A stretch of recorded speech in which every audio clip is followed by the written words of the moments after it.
Good evening, Belize. You are tuned in to BZ Got Game, your number one source for all things ABL. I am your host, Jared Bowden, and I'm joined today by brother Arslan, and we'll be bringing to you news from the last week of ABL action. Thank you for having me once again, and excited for this show. You know what? The thing I'm most excited about is the commissioner's corner, man. Yeah. The commissioner in the house. This week, there's a lot of exciting things on the table. They're covering a story from Dangriga, then the games that happen in Orange Walk. You know, there's a bunch of stuff going on. You know, and Mr. Lino's always up to something, right? Definitely. So always something special happening there. Yeah, the story from Dangriga is definitely an inspiring one, and you guys should definitely stay tuned for that part. Definitely. And well, you know what my favorite part is? The highlights. Definitely. So we can move on now to the highlights. Can you get that? ABS Hard Rock, huh? Yeah, ABS Hard Rock versus Lord's Bank, I believe that is, yes. And this was a blowout victory, but you know, now that the games are going to be like the playoffs are starting, so you know that games are going to be a lot closer, right? Yeah. But definite hats off to Moody and the work that they're doing over there. Yeah. Really impressive work. And for the second game, it was the Los Lagos Ballers, the Los Lagos Defenders who defeated the Young Ballers by a pretty wide margin of victory. Definitely. And much like ABS Hard Rock, they are also a force to be reckoned with. You know, it's actually really exciting to see that these are teams that I'm really excited about the playoffs. Yeah, you know? You're going to really get to see a lot of the talent being showcased. Yeah. You know, so I'm really excited and really looking forward to what these teams do. A lot of these teams, what they're doing is they're pressing the entire game. Yeah. But once the playoffs start, it becomes a different picture, right? Yeah. When you have teams that you're gonna have to really stop and put that defense to the real test. Yeah. Right? So really looking forward to that. Coming up is the 501 Grizzlies versus the All-Star Ballers. And the All-Star Ballers took a pretty good win over the 501 Grizzlies there, taking an 8-point victory. All-Star Ballers actually had 2 games this weekend, right? So yeah. it was very exciting to see. And you see that if you look at their games from the first weeks, you see that there's a lot of improvement happening in this team and in the 501 Grizzlies. Yeah. So this is where you emphasize the fact that the practice, you know, is really paying off, right? And for the All-Star Ballers, I think it's important to highlight Brandon Smith, who dropped 17 points, which is a pretty big scoring outing and a great improvement for him and his team this week. Shout out to them. Definitely.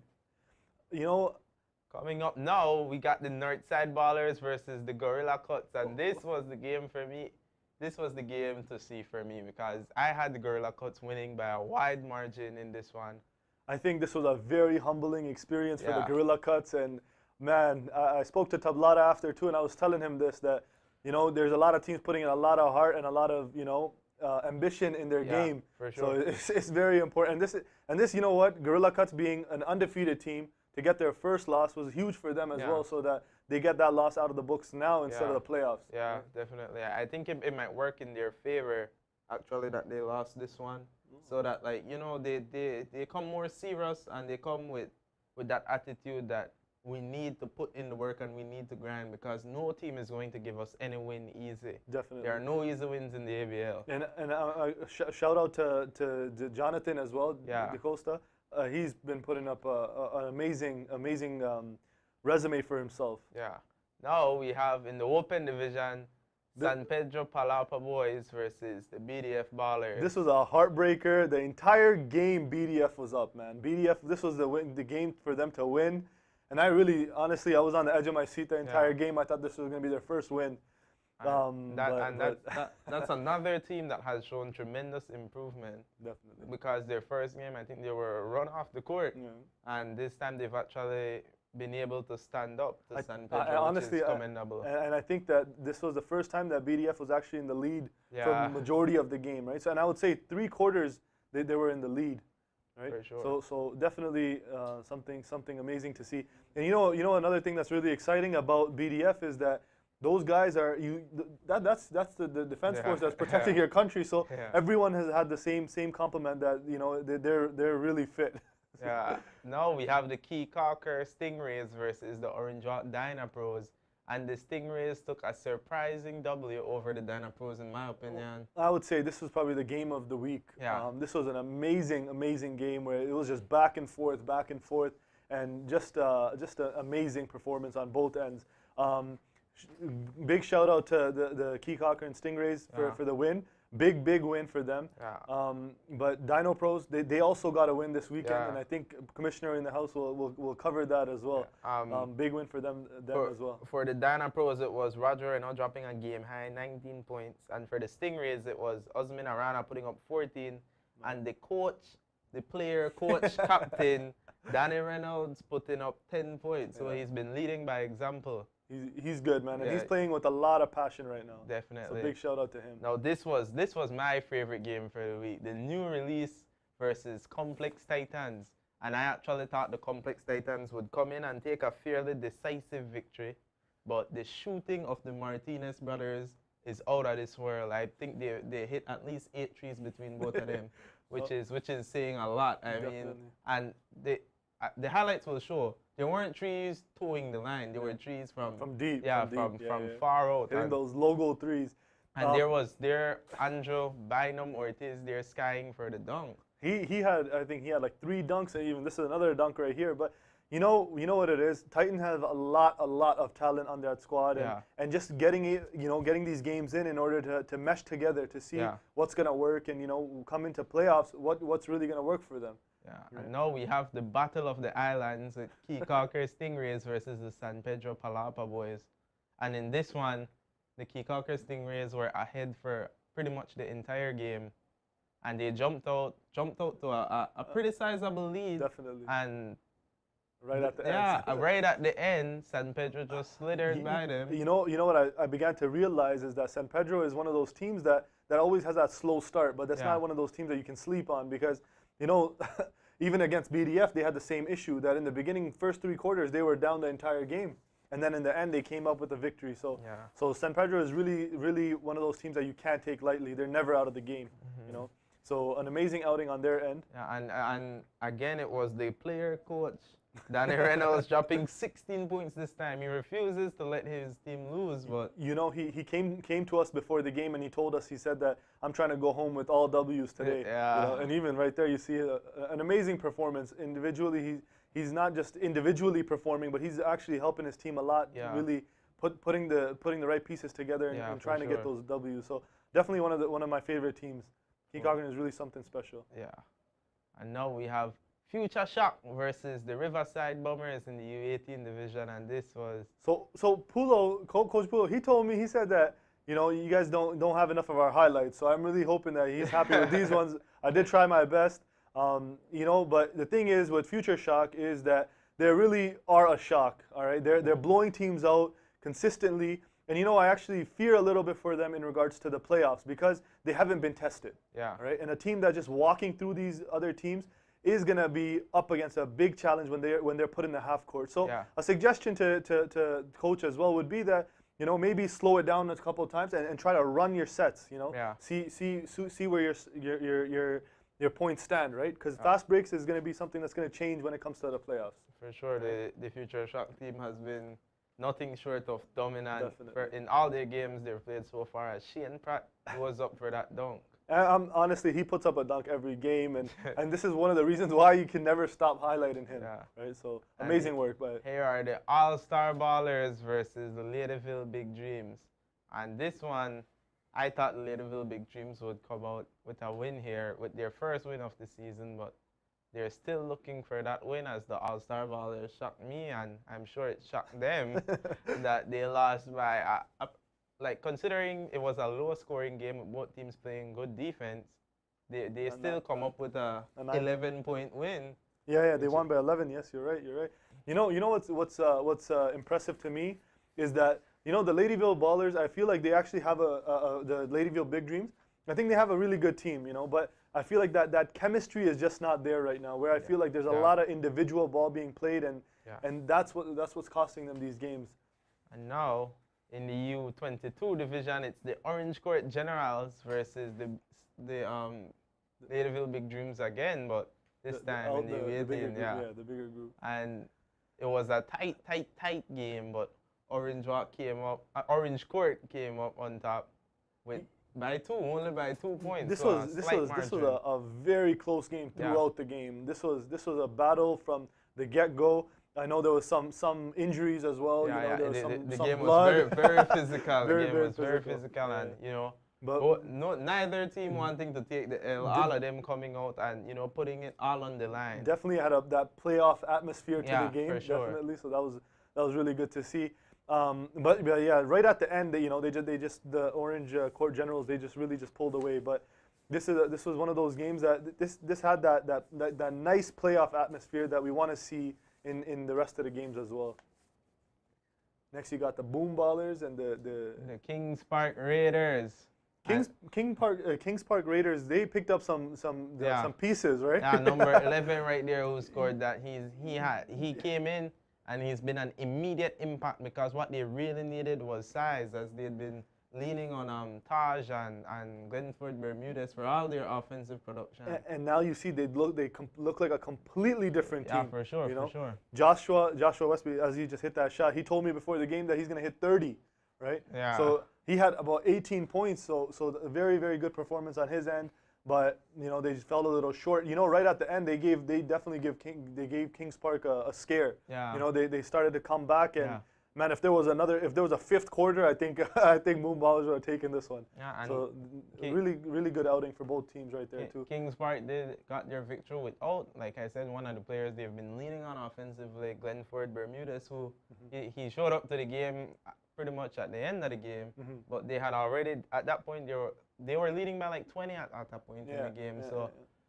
So it was definitely great to see them come out and be a better. And I feel like this is one of those teams that has the biggest heart. I love seeing that team play. So For sure. Now we have the 5-1 Gators versus the Belmopan One Shot. There is Ulrich Humes, one of the best, I think, perhaps the best shooter in the U22 division. He is something special. And this is one of those games that you finally saw that their full team was, they were all there together, and you saw they were firing at all cylinders. And this is one of those teams that it's just been dominating. They have taken some tough losses, but this is definitely one of those teams that has a lot of highlights, and they're a fun team to watch. I think this is the first game while watching it that I saw that the One Shot actually went to their big man and kind of played through Kerwin Palacio a bit, and he definitely benefited from that and came up big, putting up 16 points. And for the Gators, it was Corey Garbott, the guard, who is lightning quick, who also poured in 16 points, but it was in a losing effort, unfortunately. But they lost valiantly, they did not roll over and die. They fought. The thing is, it gets tough when you have a team that has all the right pieces. Yeah. It gets very tough to defend because their perimeter is strong, their paint is strong. So definitely, One Shot is definitely going to be one of those teams that's going to be making a heavy push in the playoffs. Now, in the open division again, it's the Chiefs versus the Orange Court Generals, and this was the last game. This was the last game. So this was one of those games that there's not a lot of crowd at that time, but you know what? This was one of those games that you needed to watch. This was a must-watch game.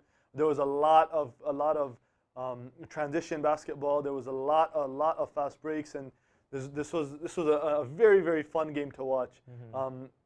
The Chiefs are a team that will be losing one of their key pieces. Shaq will be leaving soon, so that's one of those losses that they're gonna have to take. But there's definitely been a team that's been a force to reckon with. Yeah, for sure.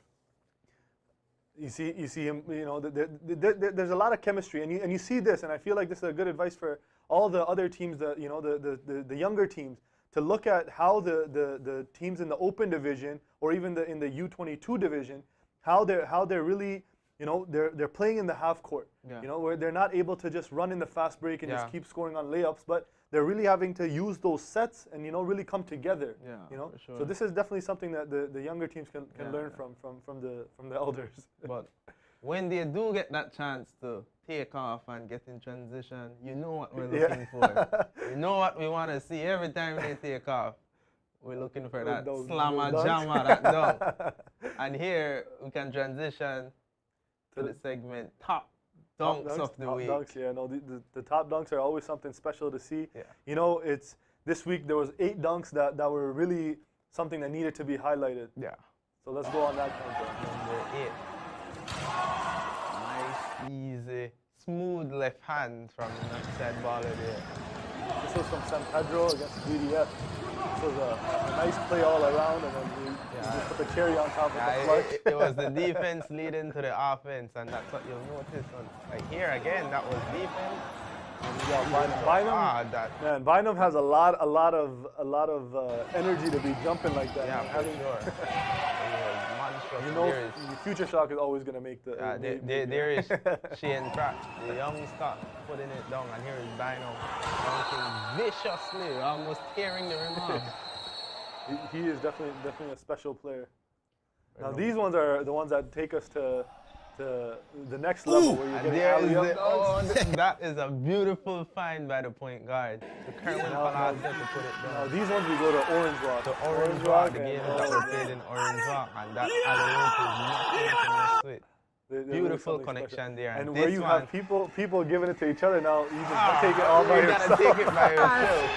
Definitely something special. Beautiful connection. This is our referee right here. He couldn't even handle what was going on, so you know it's something special right there. He's been playing. It's not just one play. He's been playing good for real. Yeah, amazing. Definitely a top player in the U20. I honestly, what I told them when I was in Orange Rock just in the past weekend, I said that what they need to do is they need to set up a game against Dino Pros. Yeah. And I think that the U22 team can take on the open team. Both teams they have a lot of talent, but I see that the Rebels really have something special. Yeah, the chemistry and it's there, man. It's there. So that's my team. Big shout out to the Mad Bull, and I think that I want him to set this up. Yeah. You know, I want the mayor to set this up where he gets the Dino Pros against the Rebels, Orange Rock Rebels. Sure. This would definitely be something I would pay to watch. Yeah. Well, going from the dunks, we got the other side of the ball. It's two sides of a coin when you play basketball, you know. And this might be the more underappreciated side. Definitely. But we gotta take a look at the exciting blocks of the week. You know, I feel like blocks are actually more fun to watch than dunks, you know? So I'm definitely a big fan of the blocks. Boy, that one was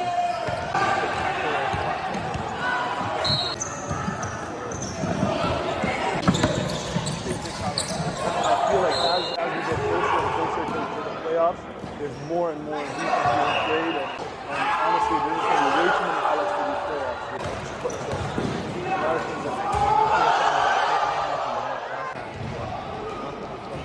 Sometimes you feel like nobody front of you, but wham, somebody whap it for you.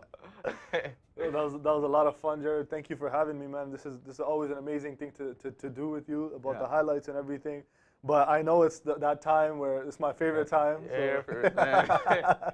Yes, sir. We are about to turn it over to Commissioner Lino for next segment. I'm really excited to actually watch this segment because of the fact of you see what the impact, you know, you see how special ABL really is, you know. So really happy, and Mr. Lino is really doing something special over there too. So Mr. Lino, you can take it away. Commissioner in the house. Whoop, whoop. Yes, sir. The commissioner is in the building. Listen, we have an exciting show lined up right here on BZ Got Game. To start off, we had last week, ABL took on Wheels. We went on a tour to have some Northern games playing. We called it the Northern Classic. They all played in Orange Rock. So we have some highlights of the games. So we're going to play that for you right now. Northern Classic. Westland versus Dino Pros. This was in the open division. Exciting time here Saturday morning inside Orange Rock Multipurpose Center. So Westland went into this game undefeated. They were very exciting, and I almost want to say overconfident of winning the Dino Pros. But we had Roger Renault, the guy, Roger Renault, dropping 16 points while Josh McLaughlin scored 9 points to help him with that victory there over Westland. And men, Westland did play their hearts out, but you know, it has something to do with the advantage that the Dino Pros had in playing in their gym in front of their home crowd. You could imagine Westland going in there and beating them? No, I can't either. So let's move on to this U18 game. The Hard Rock Defenders versus Orange Rock Rebels, and Hard Rock Defenders are the guys in red, while Rebels are the guys in brown. And they were the favorites. They were the home team, so they had their home crowd there. Mommy, daddy, grandparents, they were all out there to root on the young guys in the U18 division. But man, the guy himself, Devin Moody, player of the week. Oops. Devin Moody. He scored 25 points. Can you imagine? 25 points coming from Devin Moody. Man, their coaching staff is really doing a wonderful job. The Moody's, the Moody's Junior and Moody's Senior, and of course Mr. Poppy Leslie, doing a good job with these guys from the Hard Rock Defenders. They outscored 44-17. Went into Orange Rock home turf and did that. Big boys, oh no, big. And then the game that we were all waiting for, the match of who is the boss in Orange Rock Town in the U22 division. Actually, both of the teams are from Orange Rock. We had the Sugar City Boys and the Orange Rock Rebels. Orange Rock Rebels are the guys in green, while Sugar City are the guys in orange. And guess what? This was one we could have almost predicted, but the Sugar City guys really played their heart out, and they wanted to show their friends and their family on their home turf that they could have matched up with the Orange Rock Rebels. But guess what? There's the Renault, the younger Renault this time, Rashid, scoring 17 points in the win, 56-22 over the Sugar City Boys. Kevin Jones had 16 points himself to assist Rashid Renault with this win, while Kendall Clear had 8 points and Abner Ramirez had 4 points for the Sugar City Boys. We really thank them for coming out and putting off a show in Orange Rock. Listen, that's not the last time you're going to see ABL action there in the Orange Rock Multipurpose Center. It was definitely a very good outing for us. And we're talking about ABL taking on wheels. Well, guess what? We're taking on wheels again. And this time, we're going down to Dangriga to play some Southern games. We actually have Team Falcons going up against Savage Storm in the U15 division, while we have Kayo, Black Rose. Yes, they're coming all the way from Kayo, and they're traversing through Belmopan and heading down to Dangriga to play the fiery hot Young Legend Flames. So I have a short interview for you with a player from the Young Legend Flames, the U22 division, Karimi Lambert. So, Karimi, your team is undefeated, my brother. How does it feel? So it's amazing, honestly, to have both our teams from Dangriga being undefeated. We know the work we put in, and the results we're getting are around expected. So we're pleased with the outcome thus far. The U15 Savage Storm team is making their season debut, and the Bengalisha Flames, or Young Legend Flames, as I know that it's definitely an expensive venture for you guys to come all the way from 100+ miles through the hills in the Hummingbird Highway and coming all the way to Belize to play your 2 games every other Sunday. Tell me a little bit about your fundraising efforts. Go through in order to raise funds. Man, it's a lot.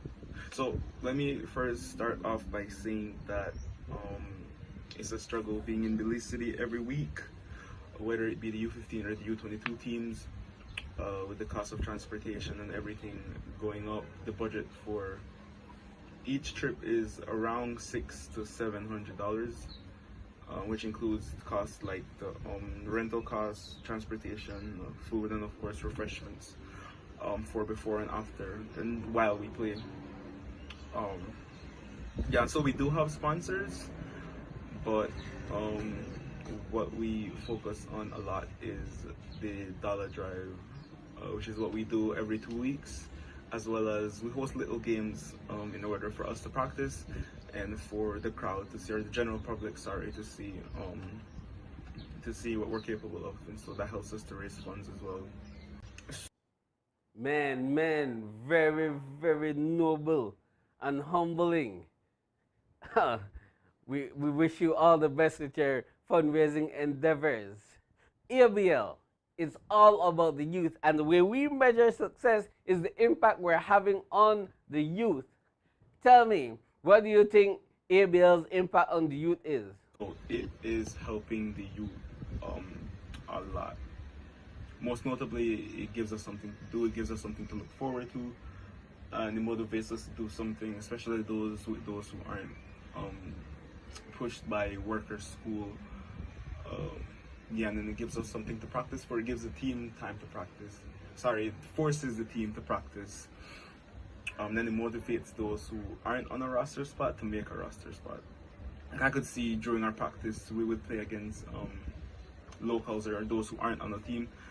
And to every practice and to every time we play them, we see them getting better as if though they're coming for someone's spot. So yeah, it motivates those who aren't on the team as well as those who are on the team. And lastly, I think it gives the general public something to look forward to. For instance, we have our upcoming home games for both teams this Saturday, and I am pretty sure that there will be a crowd at the stadium to watch us play. So it motivates us and gives. Thank you very, very much, Kareem and Lambert from Young Legend Flames. And of course, we are looking forward to your home games. We will be there. We will be broadcasting live. So for those of you who will not be able to make it all the way to Dangriga, check out our Facebook page for the live streaming of the games happening in Dangriga starting at 3 p.m. this Saturday. Yes, the 2nd of April. Dangriga, both teams, both U15 and the U22 teams are both undefeated. So they're going in really, really confident. And speaking about undefeated, I think it's time that I share with you the latest standings going into week 8.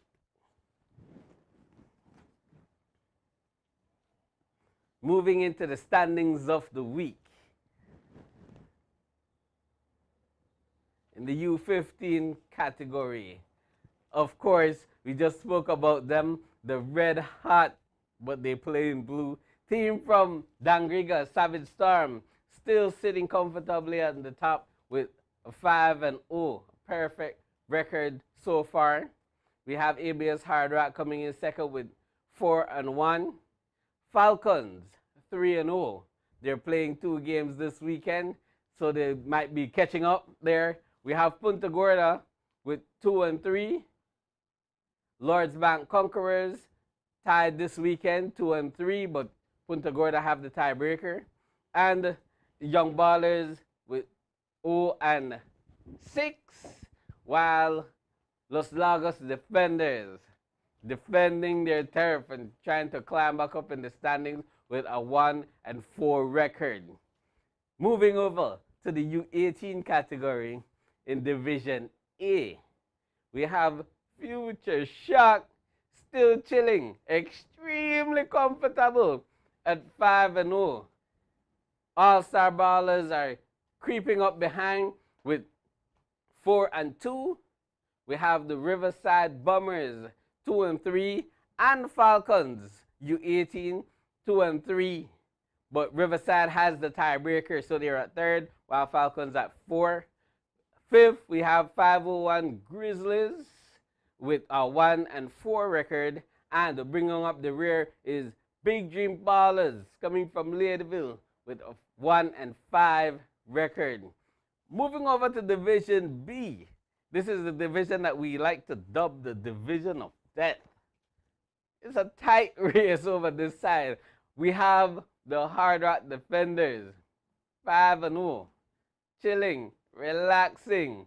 Yes, this is the team that has Mr. Devin Moody, 5th quarter, 5-0, chilling at first, while Kyle, Dream Chasers, they're coming in second with a 3-2 record. We Got Game, Jared's team, a 3-2 record as well.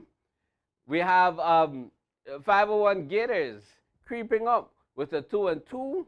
We have Vipers 1-4, and in the 6th position we have Orange Rock Rebels 1-3. Moving over, we head now to the U22 division, separating the boys from the men.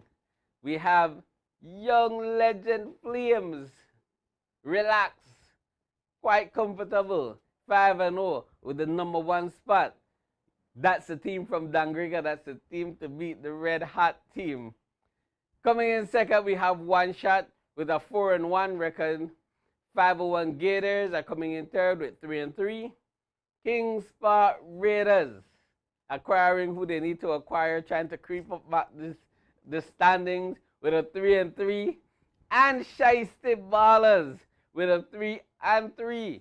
So we have 3 teams with the same record. But we went to the tiebreaker and it didn't work, so we went to point differential, and this is how the standings is looking right now. The Gators, then Kings Park Raiders, and then Shiesty Ballers coming in from Belmopan. In 6th, we have Boom Ballers 1-5. We could almost see that Boom Ballers are trying to get it together.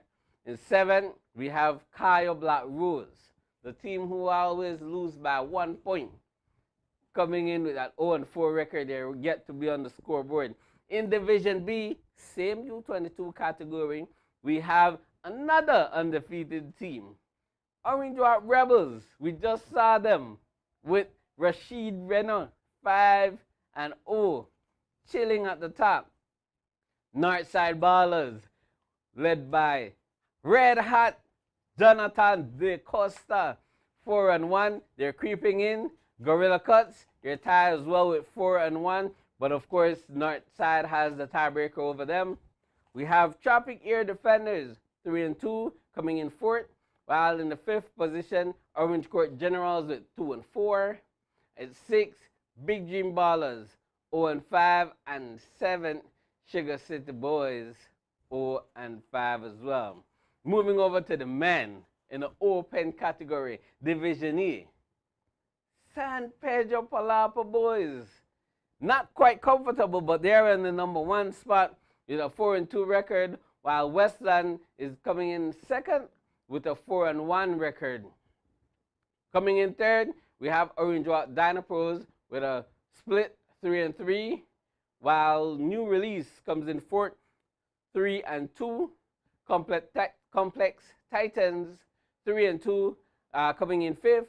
While in 6th, we have Key Cocker Stingrays, 2-4. The man said he not to get eliminated in the first round. We are say about that, sir. And coming in 7th, BDF Ballers, who are yet to acquire that first win of the season, is an 0-5 record. And in Division B, in the open category as well, we have Truckers, relaxed, at 4-0. At the number 1 spot, while Flight 822 Belmopan 3-2 coming in 2nd. Chiefs creeping up the ladder. Coach Wagner, he likes to consider the Chiefs his team, but we're seeing that things are shaping up now. 2-3, they're in the third position. 501 Falcons, 2-2 in the fourth. Belama Gators, 2-1 in the fifth, while Orange Court Generals, 1-3, and coming in seventh, Eagles, who are yet to acquire that first win, with 0-3 record. And that is how we're looking so far right now, folks. That is the standings moving into week 8. And I could actually tell you that week 8 is actually our last full week of games in the regular season, after which we will be moving over to All-Star, and then we'll be moving over as well to playoffs and then to championship. So things are heating up. We just had a lot of changes being made, and I could tell you, I saw some people took full advantage of that final roster. They made that adjustment. They, released some players and acquired some new players to put themselves in a better position to showcase themselves in the playoffs. It's getting hot. It's getting hotter, folks. Stay tuned, because things will change. Things will definitely change coming into the playoffs. With that said, this is the Commissioner in the House segment. We go back to Jared for the remainder of BZ Got Game.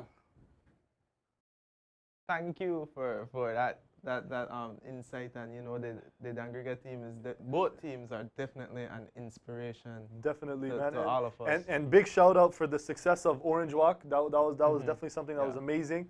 So big shout out to that. Definitely. You know how they say that there's always the cherry on top. Yeah. And for that we have the players of the week, right? Yeah. So that's something that The final touch. the final touch to the show, right? Yeah. So that's definitely something special. So I'm excited about that. I wonder who it is this week. Yeah, so should be a lot of fun. we're ready to aim that spotlight on a few special players for the Players of the Week. Take it away. It's really not just these players. There's a lot of players that are putting in a lot of effort, and they're really putting on a show weekly, right? And they're doing something special. But just because there can only be one individual from each category, that's why, right? So let's see who it is this week.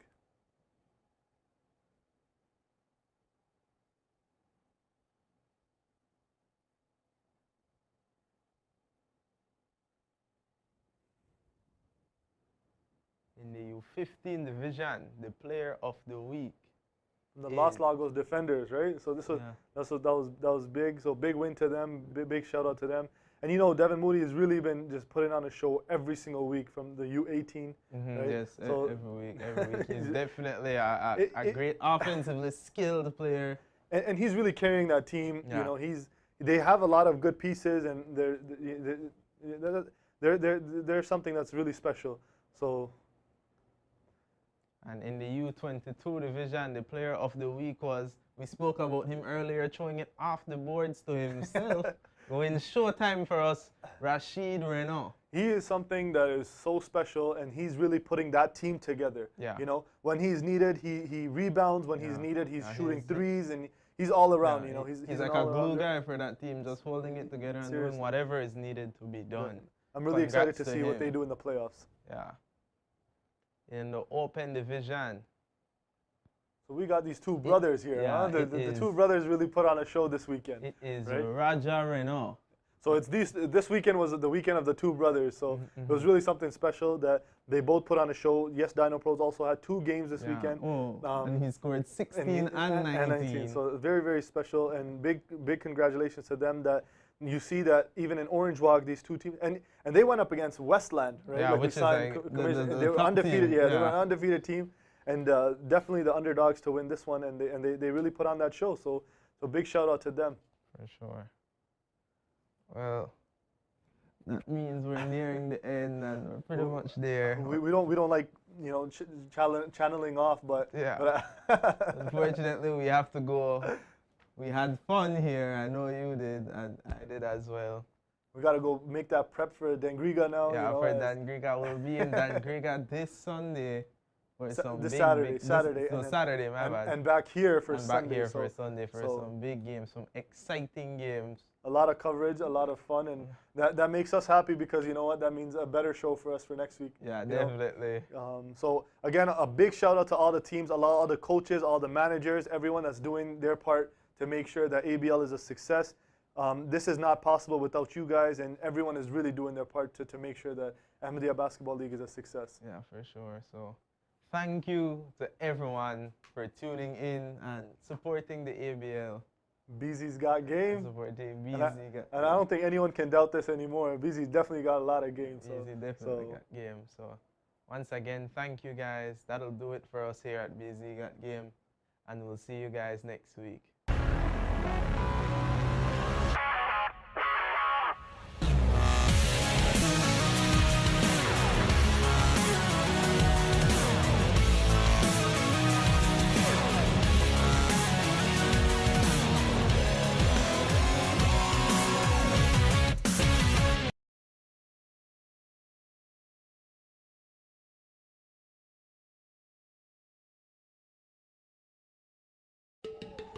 Heavily armed police and BDF were visible today in the Tibru Street area in Belize City as tensions have escalated following the homicidal violence that swept the city over the weekend.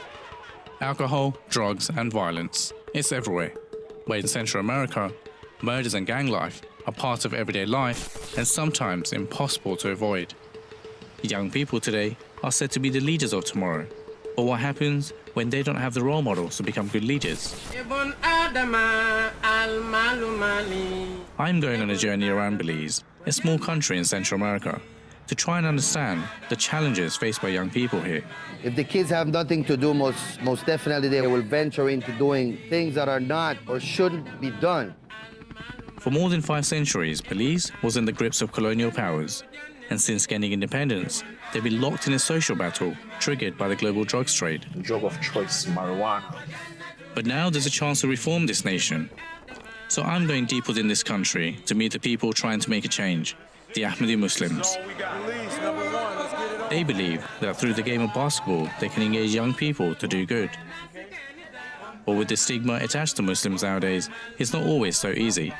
Ahmadiyya? He said, they are from city, they are Muslim people. And I'm like, yes. And he was like, is it about terrorists? I said, it's basketball camp. We're not talking nothing about terrorists. Why are you thinking about terrorists? He said, but that's what Islam is all about. I said, no, it's not. So join me as I travel with the Ahmadiyya Muslim youth and dive into this unknown world where I encounter some amazing people, stunning landscapes, and experience some of the most dangerous places on the planet. A murder on Friday night has the victim's family members believing that the deceased was lured to his death. We're stuck on the highway outside of Hopkins, so whatever decision you make has to be made immediately. As I try to find out if young people really have any hope for a better future here in Belize.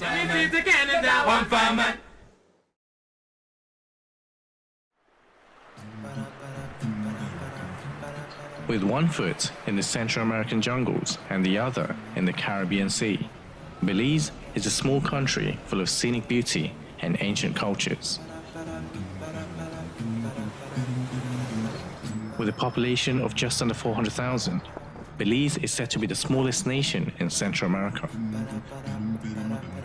For centuries, Belize has been a closed-off British colony, but since independence, the world is slowly waking up to the charms of this country. People don't usually think of Belize as having a Caribbean coastline, but it does, and it's breathtaking.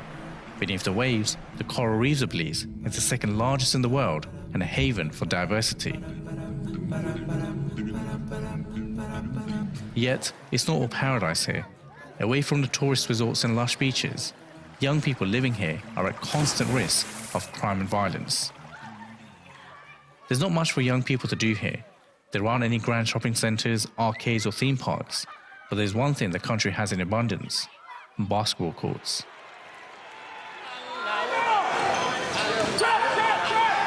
Under the guidance of the current head of the Ahmadiyya Muslim community, a community known for its humanitarian work, the Ahmadi Muslims have started a fight back to help young people here beat their odds. Their plan? To empower young people through sports. So a basketball league was set up to engage youngsters here. 4 years on, whilst working closely with the people of Belize, there are now 36 teams competing throughout the country.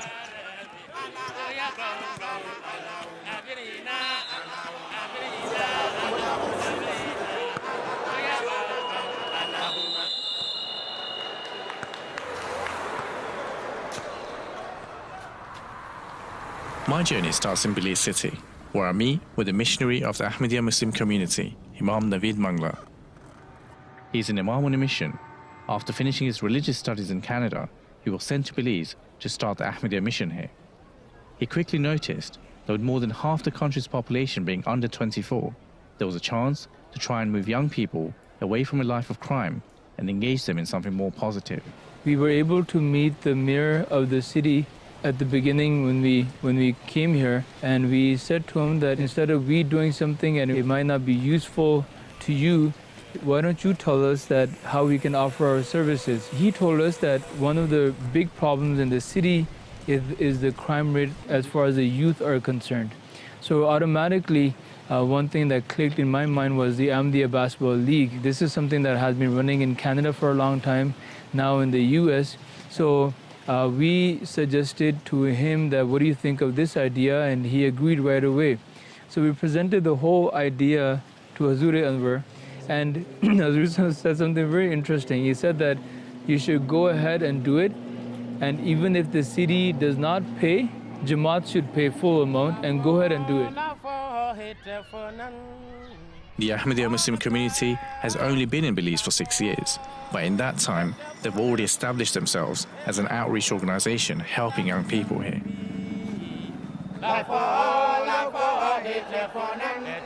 Through basketball, they've managed to bring together young people from different districts and neighborhoods who otherwise would hardly have any positive contact. We have grown over the years. We used to struggle. I could remember the first year, we were struggling to have 10 teams committed. Now, fast forward to 4 years now, we're at 32 teams strong. I wanted to see for myself the league's impact in the community, so I arranged to meet with some of the players from the league to try and understand what difference, if any, it's making to their lives. If the ABL League wasn't here, right, and such initiatives, I'm sure there's other leagues or other sports that people play here, if such activities weren't organised by people, what would the youth be doing? Is there a lot of challenges people face growing up here? Well, growing up, peer pressure is what gets a lot of kids in trouble, and so they stop and they become gang members, and they start their own gangs or work for other gang members. Without all that happening, basketball is what's been helping a lot of kids because they're getting something else to do. ABL is a big reason to why basketball is becoming alive again in Belize. I see a lot of people take basketball seriously because it's a way to get free education.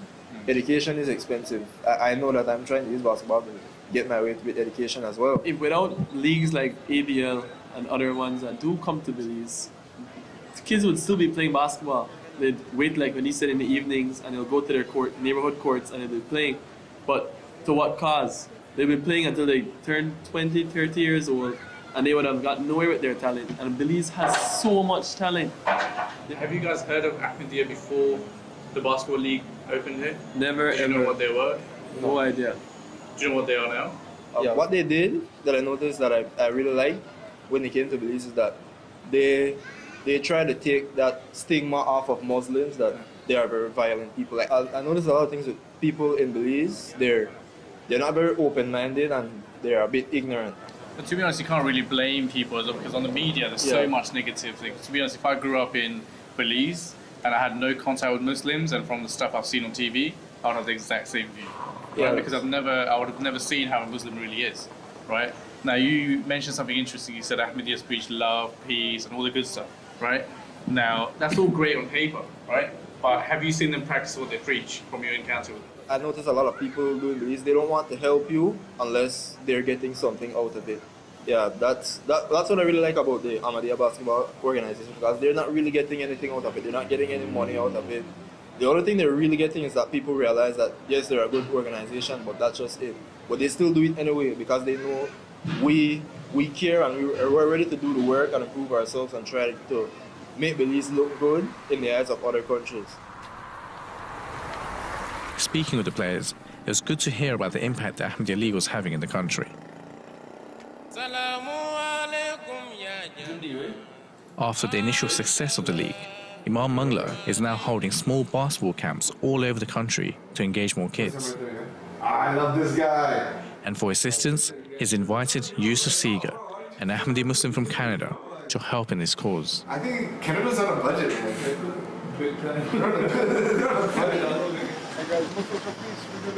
The first thing Yusuf did was walk through the streets of Belize to try and promote the camps, with the hope of reaching new audiences. On the bottom, in the back, on the back.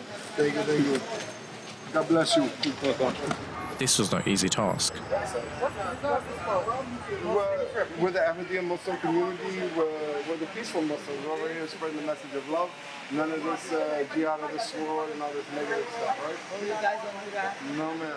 Born in Texas and having accepted Islam 10 years ago, Yusuf immediately saw the shared love for basketball as a way to engage young Ahmadis from all over North America.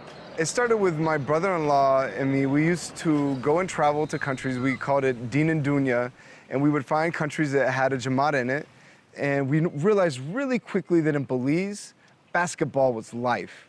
Every court we went to, we'd go watch Marvisal play, and he had a team at the time, and he sponsored them and had it was really cool to see all these guys with, the Ahmadiyya logo and name on their jersey, and we're out there, and the neighborhood's out there, and they're all excited and stuff, and we're like, what is this, And we'd go play basketball at night. We actually used to come down here. We taught our class just on the other side of downtown. We would be here every single night. Doing what? We would teach a class in the morning, we'd teach a class in the evening, and then we'd have to get back. So if we had a ride, then we'd catch a ride. If not, then we would just catch a cab. He's helped bring 16 volunteers, organizers, and basketball coaches from Canada and the United States to help with the camps. Belize Jamaat did their part. They did all of the groundwork over here. Whenever we showed up, they were ready to go. They had the camps lined up.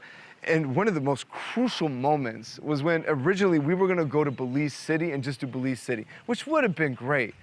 But when Imam Saab went and turned it into a tour program and got us approval to go into all these different sites and to spread it from the north to south of Belize, that's when it was really over. And it was also great for us to sell in it too, because guys are like, yeah, I'm going. And I was like, we're covering the country. And all of a sudden they're like, okay, all right, I'm coming. Let me pack my bag. How much money do I need to bring? And everybody's mentality changed the minute that it turned into a tour.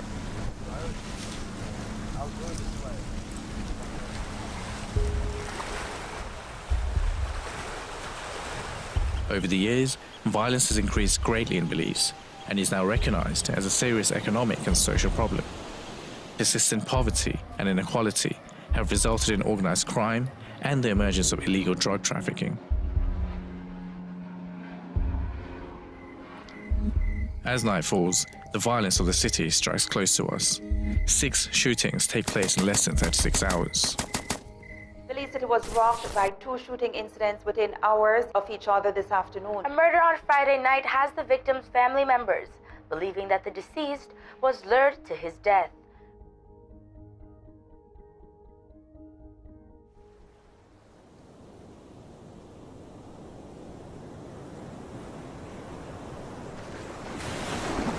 The next morning, I want to know more about the areas affected by this carnage. So I've come to meet Kamal Nunes, an ex-police officer and now a guidance counsellor at the Gateway Youth Centre.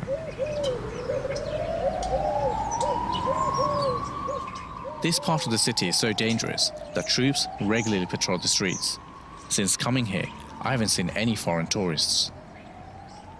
These areas have been labelled as gang-ridden areas, as violent-prone areas, because obviously they're at the back of the town.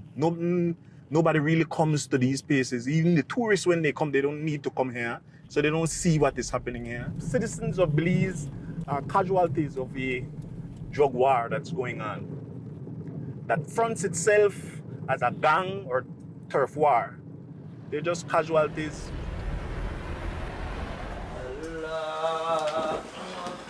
Kamal converted to Islam after being attracted to the humanitarian services provided by the Ahmadi Muslims in Belize. This made me wonder about how people in general felt about religion in this country. Our people generally are God-fearing people. They believe in one God. Any one of them, you ask them, they'll tell you they believe in one God. And all of them are starving for structure and direction that they can't find and haven't been able to find in the church and haven't been able to find from even the people who are running the country.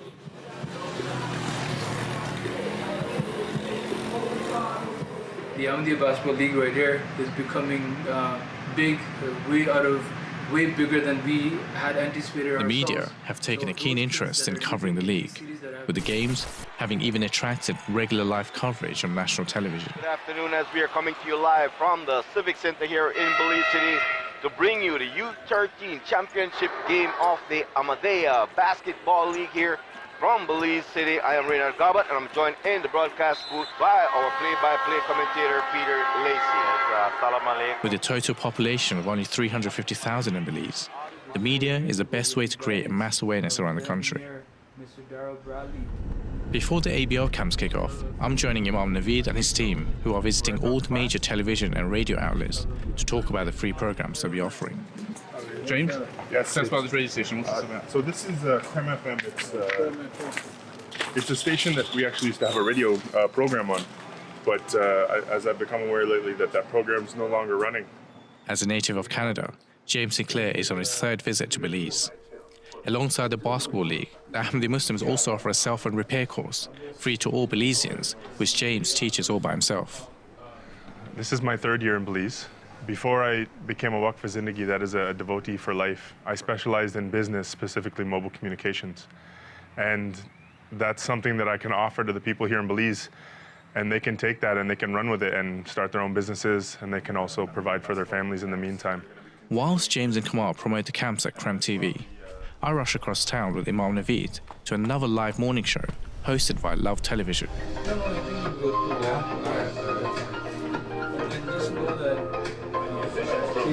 Half an hour, 8:30 in the night, right? Yeah. Okay, so we got some time. Whilst waiting to go on air, Imam Naveed explains how the national newspapers are also helping to promote the league. So, by the grace of Allah, our scores from the basketball league are updated on the paper weekly. So it's right towards the end. You can see right here, Ahmadiyya Basketball League Week 7 results. And like I mentioned, through basketball, the name of Ahmadiyya is going around the whole country. Classic is here, and there is definitely no doubt that Love FM is #1. We give you the most innovative, comprehensive, and entertaining coverage with the least commercials during the entire race. Join us on Holy Saturday, March 31. Good morning, Belize, and good morning. I say good morning, Belize, and good morning. And how are you this morning? Bye.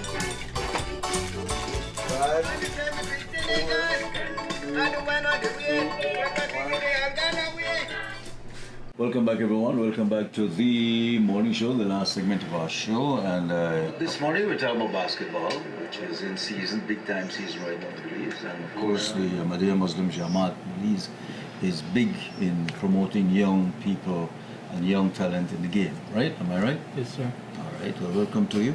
Thank you for having us.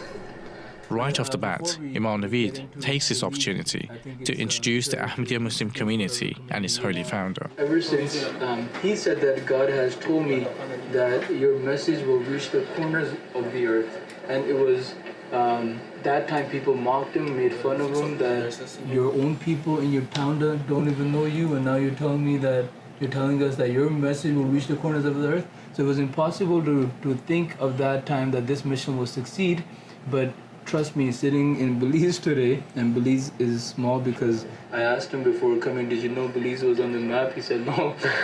So we're in... The morning show on Love Television reaches audiences in every district and town in Belize. So this is a perfect opportunity for Imam Naveed to get his message out. Basketball is just the start. This is the way that we got our foot in the door, was to reach out to the youth and try and help the kids here in Belize and start a basketball camp. You're only seeing the beginning of the Ahmadiyya Muslim Jamaat in Belize. God bless you. दी की नुसरत के लिए एक आसमां पर शोर है की नुसरत के लिए एक आसमां पर शोर है. Today is the first day of the first camp in Belize City. Before all the campers arrive, I meet up with head coach Osman Jamil from USA. But we want some of the players to Osman fell in love with the idea of the league after following his progress on social media. आए हैं फल लाने के दिन, आए हैं फल लाने. Back home, Osman's been coaching young athletes for many years as an urban youth coach. He's a strong believer in the game and is confident it can bring positive changes to young people. As coaches with basketball, a lot of time we'll say basketball, not only does it build character, but it reveals character. Part of the beauty of the game is you have to be willing to sacrifice and give up your ego for the betterment of the team.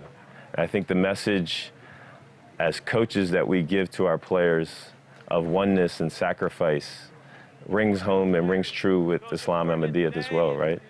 As you progress as basketball players, make sure you guys take your own responsibility amongst yourselves. We need to see leaders.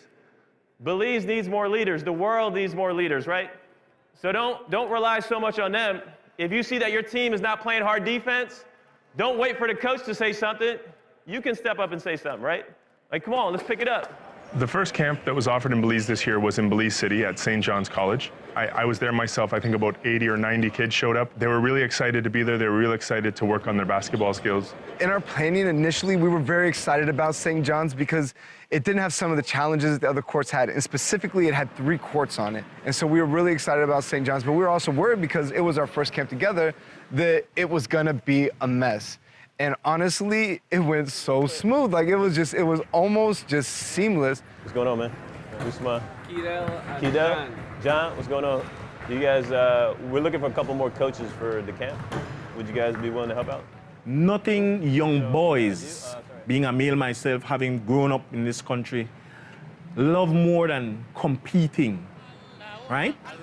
It gives you an adrenaline rush, it gives you a sense of belonging, it gives you a sense of hope, it gives you a sense of family. Who's gonna be a champion today? Is it the Rockers? The ABL camps are skill-building camps designed to attract young people from all over Belize. More than just lessons in basketball, the camps offer a platform for young people to make new friends and engage in positive activities. Here, young people get a chance to feel good about who they are and what they can do. Playing any sport, I remember playing football as a boy and playing basketball when I grew older.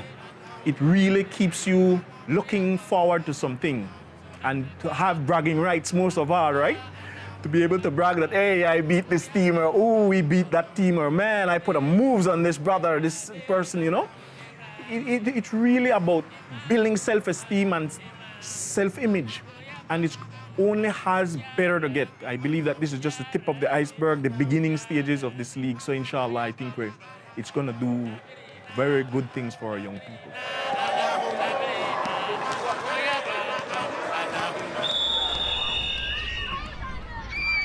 In Belize, the Ahmadi Muslims are not the only ones providing programs to tackle the social problems of the country. While the issues young people face are varied, each organization is engaging people in their own way. And to find out more, I headed to the south side of the city, to an area notorious for poverty, drugs, and violent crime. I met up with someone who has spent most of her life helping young Belizeans, Miss Deborah Siebel. She's currently the managing director of a large non-profit organization known for working with the city's most vulnerable children. We have young men who have sat with us and told us just what their entire day looks like, which includes extorting people on a daily basis for as little as $20, not $20 per person, but $20 for the entire group. Deborah says, with no money to feed their families, joining gangs and selling drugs are sometimes the only way out of poverty. So when a young man has to take on the burden and the responsibility of caring for a family, and we're talking about a young man who is probably 15, 16 years old, is now faced with the burden of providing, whether it's a situation where he's told that he needs to do that or he just feels that he needs to do that because of he's the oldest in the family, and he's seeing the situation that they're going through. So he takes it upon himself now to become the provider. And so if that young person at that age is not able to find employment, then, you know, we find that they gravitate and become part of these gangs, because those gangs do provide for them. At least they make sure that they eat. Caribbean women like Deborah have emerged as a force for change in the region. Whilst men often fall victims to crime, the women of Belize have slowly become the backbone of the country. It's easier for women to be able to move across gang lines than it is for men. So you will find that women are the ones who are trying to make a living, trying to earn monies to support their families, because due to the level of gang violence and the different borders, it's much easier for women to be able to cross those lines than it is for men. We decided to go and meet one such Belizean woman, Sister Khadija, a local businesswoman who recently moved back to Belize from the United States. So what is this place again? This is the famous swing bridge. It used to swing a long time ago, and this is where we bring most of our volunteer. Can I see a flyer? She believes the reason women have taken on roles as providers is because most men have fallen victims to alcohol and gambling. In Belize, you always see billboards for Bellican and Lighthouse, and whatever function they have, a political function, mind you, will have alcohol. We'll be serving alcohol. There's a laxity, there's a looseness, and I think that looseness is from their alcohol consumption. Morning. They get paid and they drink it away, and so of course the wife will be upset. She doesn't have money for her children. You know, bills aren't being paid, and you call this fun, and it destroys your health. It destroys your social life, your family life. Well, alhamdulillah, I'm not an alcoholic. And why do you feel Islam can address that issue?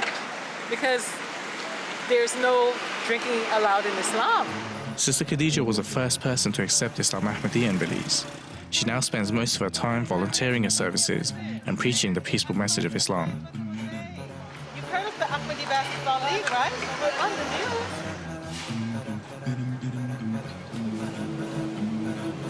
During the basketball camps, Sister Khadija takes on the role of a mother, making sure everyone is well fed and driving the organizers to different locations around the city.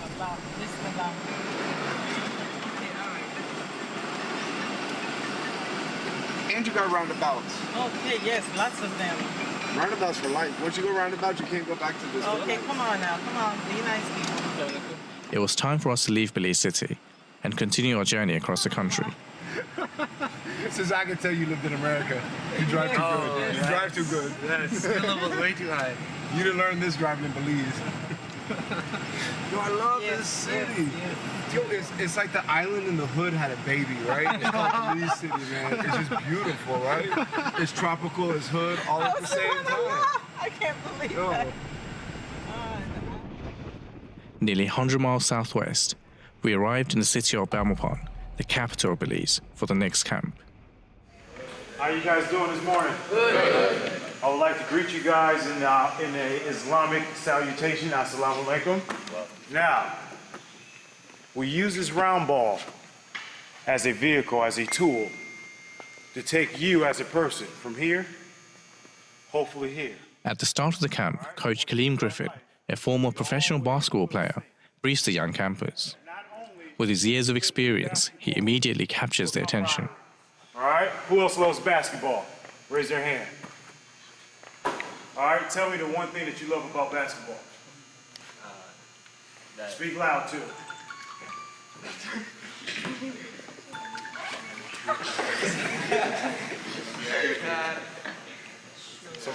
Somebody text you an answer, huh? My name is Kevin Griffin, but my Islamic name is Kaleem Omar Salam, which means silent warrior for the creator of peace. When speaking with Coach Griffin, a convert to Islam Ahmadiyya, he explains how Islam has instilled in him the true values of sacrifice and service to humanity. It all started when I ended up getting a text message from Brother Usman Jamil that there was a Ahmadi basketball league going on down here in Belize, and there was an opportunity for some of us brothers to come down there give a helping hand, conduct basketball camps, coach these individuals, have fun, but bring the importance of the level of intensity and the passion that sports have to offer. Keep those elbows in tight. Let's go. Keep those elbows in tight. Let's go. I had a lot of fun. I did like some strength and conditioning, and the energy was high, and everybody came out the gates firing. And I think we also had built up a little bit of confidence because of, you know, alhamdulillah, how well everything went with the first camp. I was dying. I was giving the kids hell, telling them I was beating them with heart. I wanted them to go deeper than they had gone before. I think that's one of the things I learned from athletics. It helped me in religion and in life in general, was learning that whenever I feel tired and I feel like I'm about to quit, I have about 40% more. Yeah, my heart won't let me stop. My lungs are telling me no more.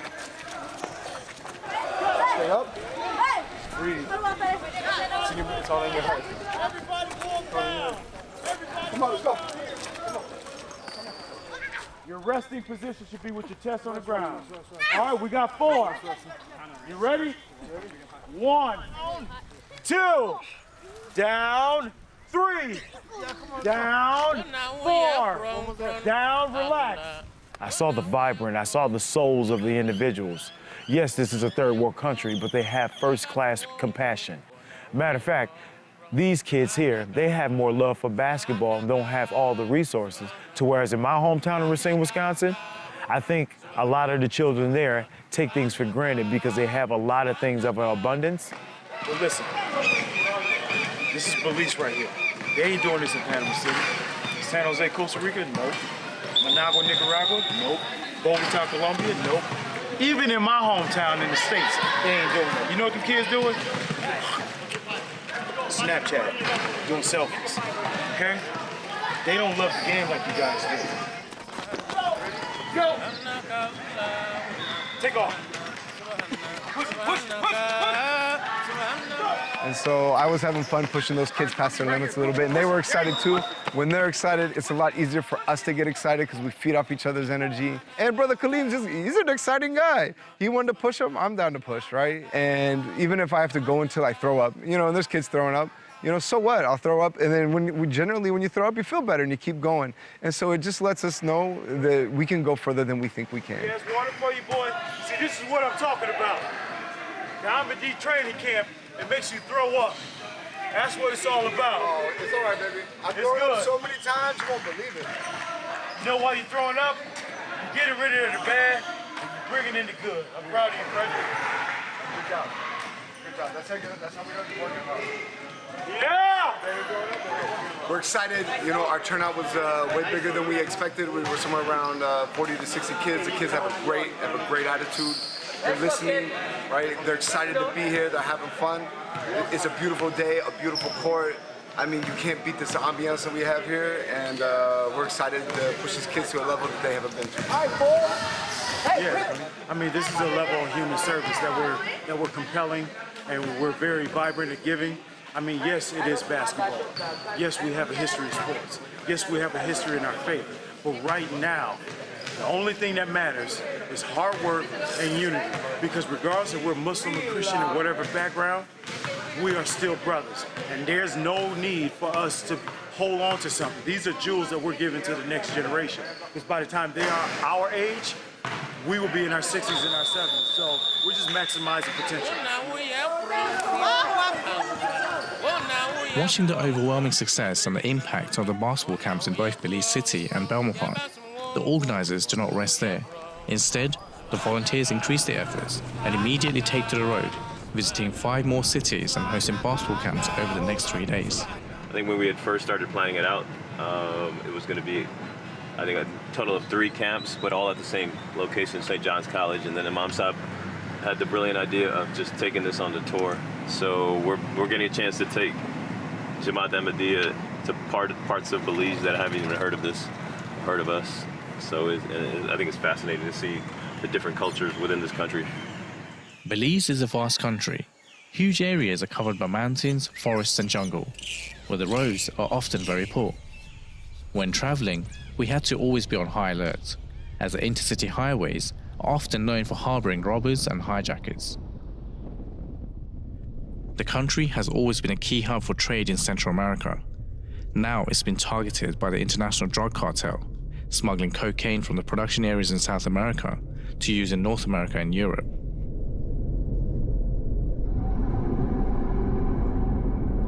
With nightfall, driving through the jungles of Belize became even more unnerving. Before coming here, we are told to be extra cautious, especially when driving at night, as Belize consistently ranks in the top 10 countries in the world for murders and homicides. As fate would have it, just as we were passing through the smuggler's highway, the transmission of our car started to fail. Hi, we're calling the 24-hour service because we need your 24-hour service. We're on our way back from Punta Gorda, and we're stuck on the side of the road outside of Hopkins. Outside of Hopkins? Yes. So traveling from Punta Gorda back to Belize City, it's about a 500-kilometer journey. We ran into some car troubles.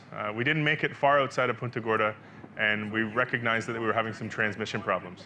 We started burning fuel faster than we normally would, and we were trying to come up with some solutions. There are no 24-hour gas stations between here and Belize City. There are no service centers, no nothing. This is Belize. This is not a metropolitan where you can get service this late at night. But alhamdulillah, by the grace of Allah, we're all okay, and we'll survive the night. We're working on getting accommodation set up. Who's calling? This is Naveed Mangla, the local missionary. Just one second. Assalamu alaikum warahmatullah. How are you? Good, alhamdulillah. We're just outside of Hopkins. We are now stranded in a part of the country where murders and kidnapping have been known to take place. Can you check if the car is starting right now, though? We're waiting. We're giving it a chance to cool down. We're praying to the car. We're praying for success in our journey. So just pray for us. Pray that we don't all die from mosquito bites or a jaguar jumping out of the bush. Everything's going to be okay, inshallah. Alhamdulillah. Okay, just pray for us. And through my experience in Belize, I learned that God will put you in trials, and you can't get worried too much, right? So it was first a worrisome call that I received from the brothers that their car has broken down, but we started praying for them. One thing that we were all worrying for was that we were almost all out of gas because the last gas station was in Punta Gorda and the next one was in Belmopan, so there was nothing in the middle. So we did not want to wait for them for long because we were afraid that we would run out of gas too. Everybody in the car. There's jaguars in the bushes. Tell them that we're foreigners. It's not safe for us. And we're not from Belize. There's 5 people here who are not from Belize, and we're stuck on the highway outside of Hopkins. So whatever decision you make has to be made immediately. He's sending a Ford Expedition, which is with a quarter tank. And with a quarter tank, so in the morning we'll be able to make it wherever we have to go. So alhamdulillah, and they're coming to tow this vehicle. Okay, let's try and get to Hopkins. Yep. Left, right, center. After reaching Hopkins, we were hoping to find a place to rest for the night. At 3 a.m. in the morning, however, this posed a new challenge for us. With Sister Diana accompanying us with her husband, it wasn't safe for us to be in the open for too long. It's disappointing, but it's an adventure too, right? If everything were to go, oh, you know what? There is a story about the third caliph, the third successor to the Prophet Muhammad, and it was that on the entire journey that he spent with somebody, it went perfectly fine, but then in the end their vehicle rolled several times, and the third caliph, the third successor of the Prophet Muhammad said, Alhamdulillah, Alhamdulillah, our vehicle rolled. And when his companion said, why are you saying Alhamdulillah? Why are you saying Alhamdulillah for this situation? He said, because if there was no struggle, if there was no strife, there would be no blessings in the journey. The whole journey went without a hitch, and that finally something had happened that would give them blessings for the journey. So, alhamdulillah, the fact that our car broke down, it was reminiscent of that particular story that I had heard about the third successor of the Prophet Muhammad. Our car didn't roll, alhamdulillah, but we're in a predicament, and alhamdulillah, getting through those predicaments is what, you know, is the challenge that actually helps us pray more and accept God more. So inshallah, we'll get through this together. Miraculously, our prayers were answered, and the hire company came to our rescue with a replacement vehicle.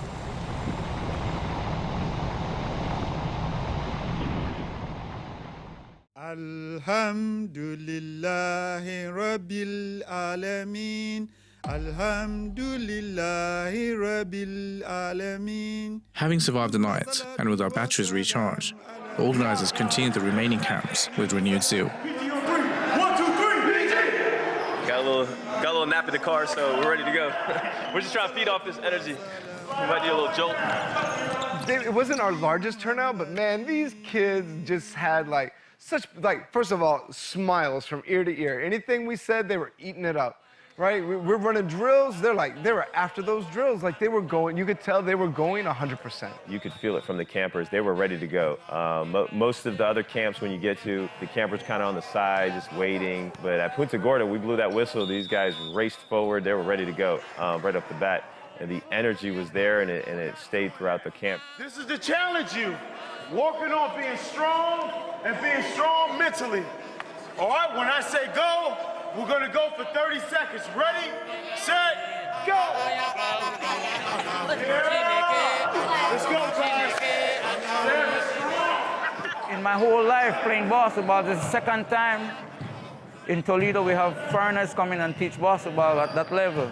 We wish to have more, especially today you have a lot of crime in my district. You know, so what I do is to try to keep the kids occupied by playing basketball. You know, so by working with them and keep them in a straight line, you understand a lot more from them because the problem starts from home. It's a social problem. The news of the ABO camp spread like wildfire in Punta Gorda, and this attracted the mayor of the city to come and see for himself what all the commotion was about.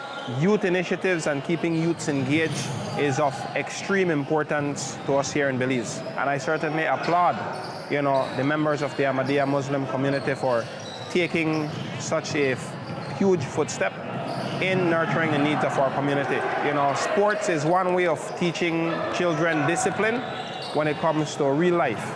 So it certainly promotes discipline among our youth.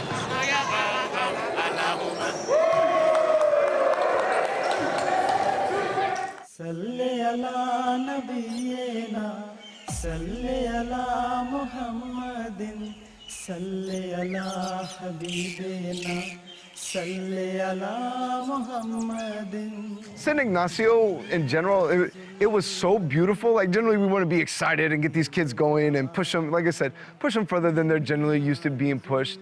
But San Ignacio was this outdoor court that was beautiful, had rolling jungles in the background. And I'm trying not to have a full zen out meditation experience while we're doing the court. Thank God, like some of the guys I felt like picked up some of the weight. As we were traveling throughout Belize, you got a different flavor of Belize and the youth of Belize. I think that was one of the poorer communities that we had an opportunity to serve. What they lacked in numbers, they made up in heart and passion, and I think gratitude. We have what we call raw talent in Belize City here. Yeah. And we have coaches here in Belize City as well. But the problem here is that our coaches is at a certain level. And to go beyond that level, there's where the problem comes in. So what you guys are doing, man, is very great. And we want to applaud you guys for that. You understand? And we hope that this is just not just a one-year thing. We would love for you guys to, to just keep coming back every year. You understand? Because it's very great. We want to thank you on behalf of the National Sports Council. We want to thank you guys for this initiative. Wonderful. What's next? Next, we're just going to close out the award ceremony, and then we're headed to check out some Mayan ruins with the whole staff. We're looking forward to that. Let's go. All right, we're just getting on the boats. Let's go. I have no idea what this is. Look. I'm not going to... Come on. Oh!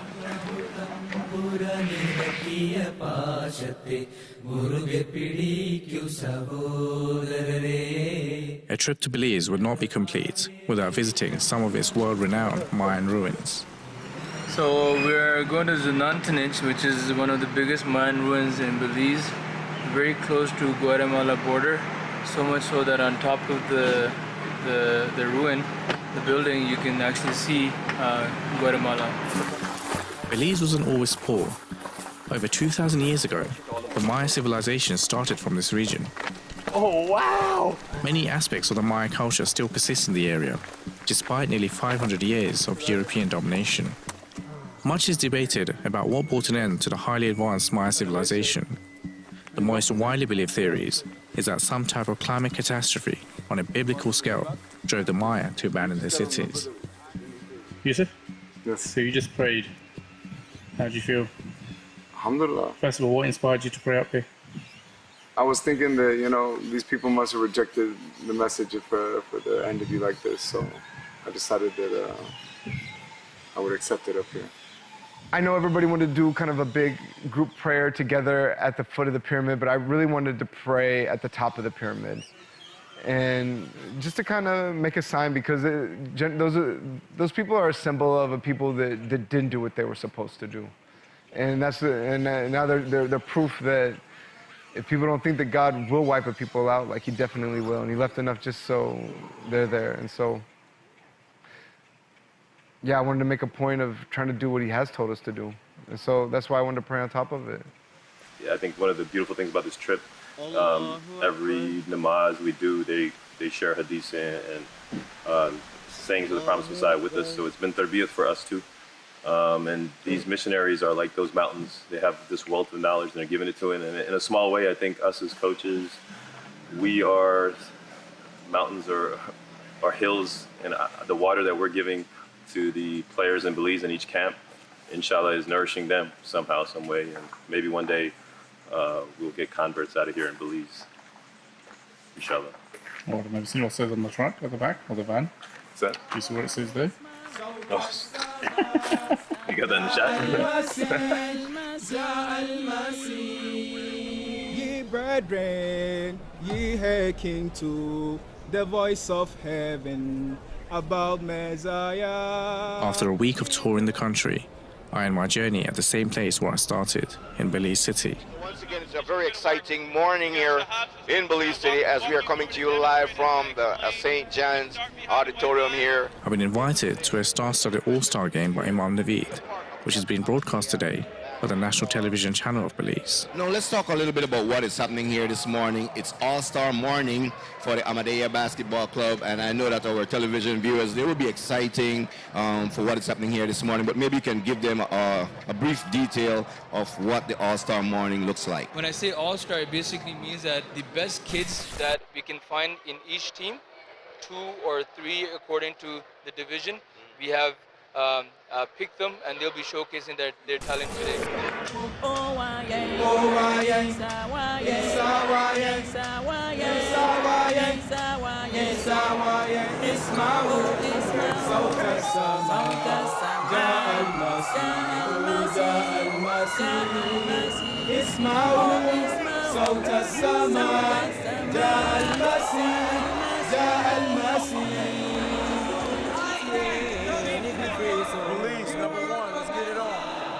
The mayor of the city is also in attendance, along with the Grammy Award-winning rapper Shine Burrow, who also happens to be the son of the Prime Minister of the country. This is Shine live from Belize. Welcome to Ahmadiyya Basketball League. The future is bright for Belize, and I think if we had more people like Ahmadiyya, both foreign and domestic, banding together for the betterment of the development of the human beings in Belize, you know, we'll be able to maximize our full potential. And I didn't know that Ahmadiyya group has been doing wonderful work in our community. We have had a lot of negativity in our community with crime, with violence, in the poverty-stricken areas. The Ahmadiyya group certainly has played a significant role in alleviating some of those crimes, some of those violence in our community. And I certainly welcome it as the new mayor of the city, and I certainly want to enhance the program that you all are doing. All the time,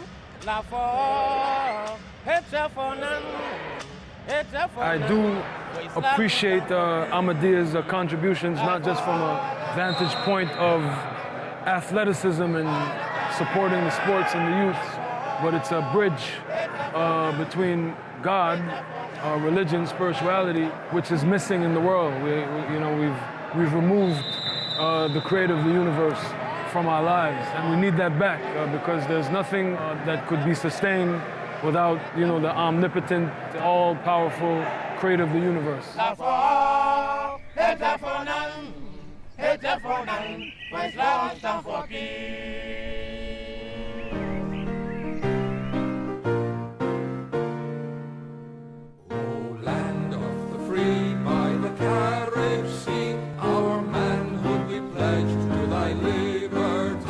And just like that, it was all over. All the hard work put in by Imam Naveed and his team finally paid off. They managed to bring young people together from all over Belize through the game of basketball with their slogan of love for all, hatred for none. We that were on this trip were just fortunate enough to use our passion and our energy for this game as just a means and a vehicle to spread this message to the corners of the earth. Inshallah, we did the best that we can do. Inshallah, you'll be next. Inshallah, there's somebody watching this that will be inspired by this documentary to start the next soccer camp in Africa or Asia or any other thing that could come to their mind. Inshallah, we sparked it. We're doing this because we love the sport, but through sport, we're spreading the word of Ahmadiyya. Just before Jummah today, when I came here, a boy came to me and he said in Spanish, like, ¿Qué es Ahmadiyya? What is Ahmadiyya? Right? And I think that alone, we have served our purpose of being here. One person has remembered the name of Ahmadiyya. I think we have done our job here today. So this is you have no idea how much impact you have made just by coming here for 5-6 days. These people who have learned anything about Ahmadiyya, you will get the reward for it for the rest of your lives, because you were the pioneer who came to these cities and were able to spread the word of Ahmadiyya for the first time ever. And trust me, you will get the reward for it. And I pray that may Allah Ta'ala reward all of us abundantly. Jazakumullah. Ahmadiyyat Zindabad, Ahmadiyyat Zindabad. So it's all over. How are you feeling? Alhamdulillah. I mean, I feel great, but I also feel like we have so much more to do. You know, if anything, I don't feel like mission accomplished. I feel like mission started. Ahmadiyyat Zindabad, Ahmadiyyat Zindabad. What are your impressions about the Ahmadiyya community now? Well, my impressions about the Ahmadiyya community. First off, I've been with you guys since we've started this journey, and I had no idea that you guys pray so much. Zindabad, Ahmadiyyat Zindabad, Ahmadiyyat Zindabad, Ahmadiyyat Zindabad, Zindabad, Zindabad.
Margie. Margie. 50?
add anything, mate?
certainly. Here's 25.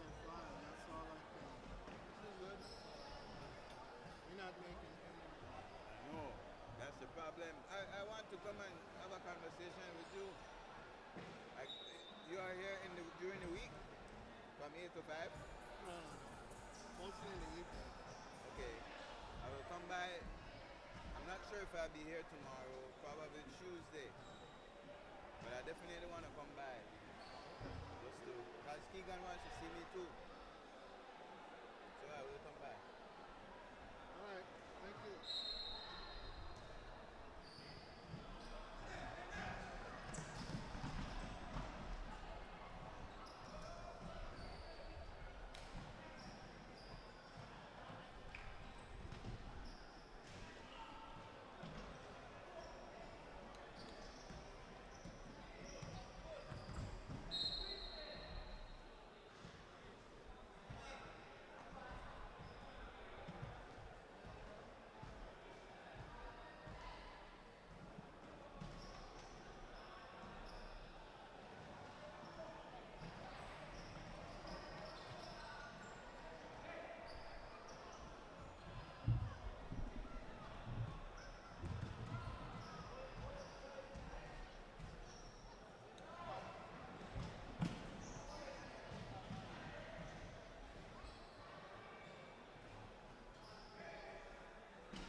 Ready on?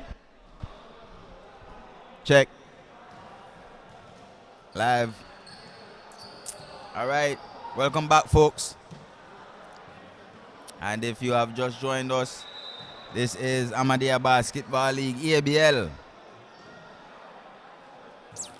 And we are live on Facebook from the Mexico Sports Center, YNL live stream. My name is Marshall Nunes, and I am here with Jared Bowden.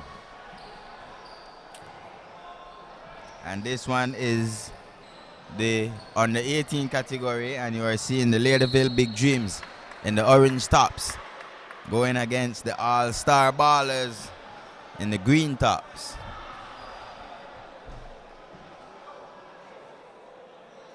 And it's a 4-2 ball game early in the first quarter of this one, with 2 minutes remaining in the quarter.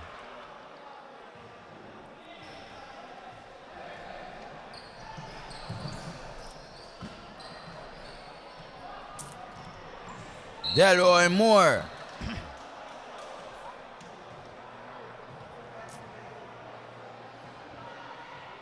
That's the aggressive Delroy Moore. I strongly believe he is the son of my co-worker, Mr. Delroy Moore, from the tax service department. I hope I'm not wrong on that assumption. So big up yourself, Mr. Moore. And this is young Delroy, who misses the first but gets the second one to go, extending the Laderville Big Dreams. Laderville Big Dreams 5-2 over the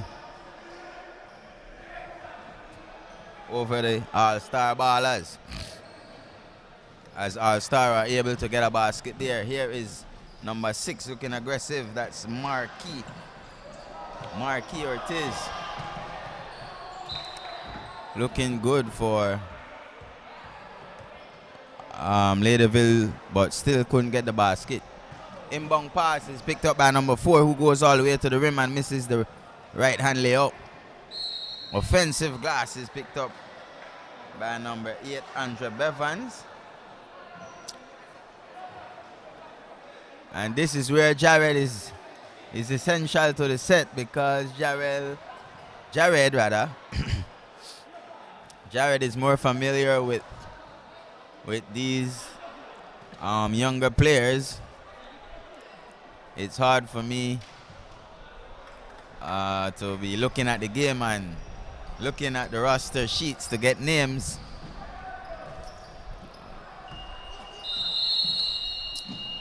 And that will do it for the first quarter.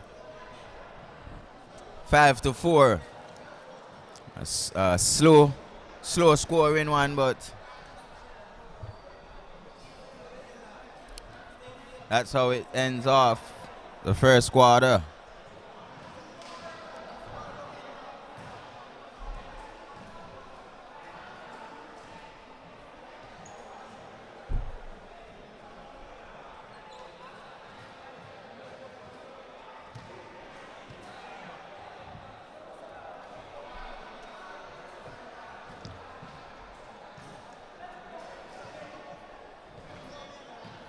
So this one and 2 more games remaining on this 8th Sunday edition of the Ahmadiyya Basketball League. Right now this is the under 18 category, and it's All-Star Ballers trailing by 1 behind the Laderville Big Dreams.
Number 5 all alone misses the layup. Luckily, number 9 was there to pick it up. That's Ben J missing the layup, and then it was picked up by Brandon Smith. And then Brandon Smith again all alone gets another right hand off the glass.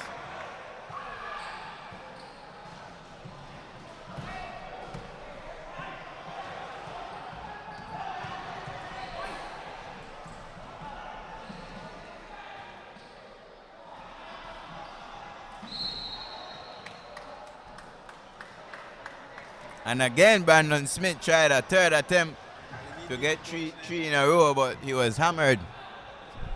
And so he will have to go to the line to get 2 the hard way.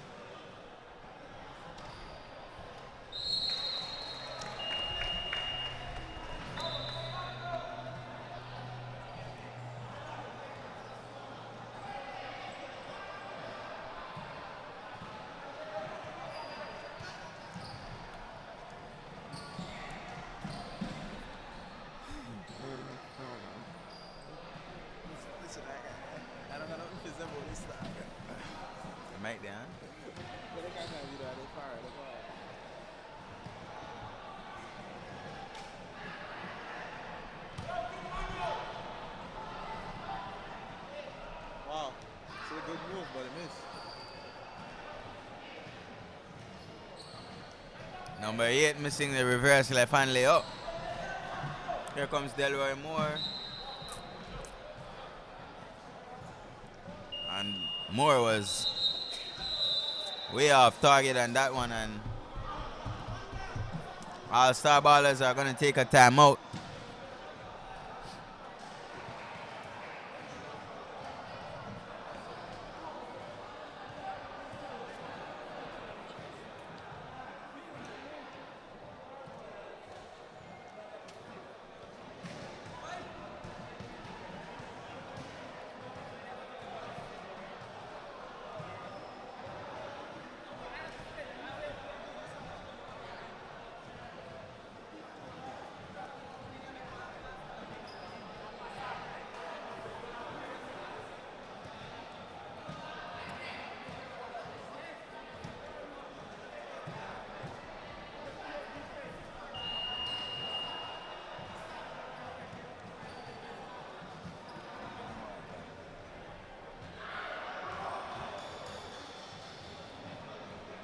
Is that for me?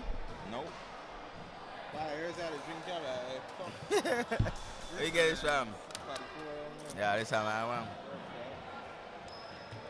I don't want that right time, that's it.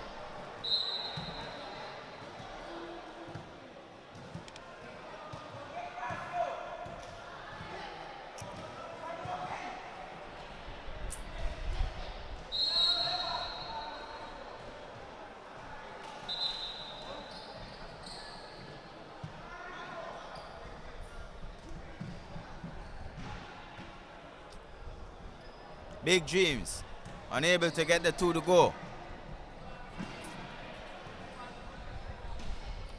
Number 10 missing the putback there for the All-Star Ballers, and it's knocked out of bounds, but will remain in possession of the All-Star.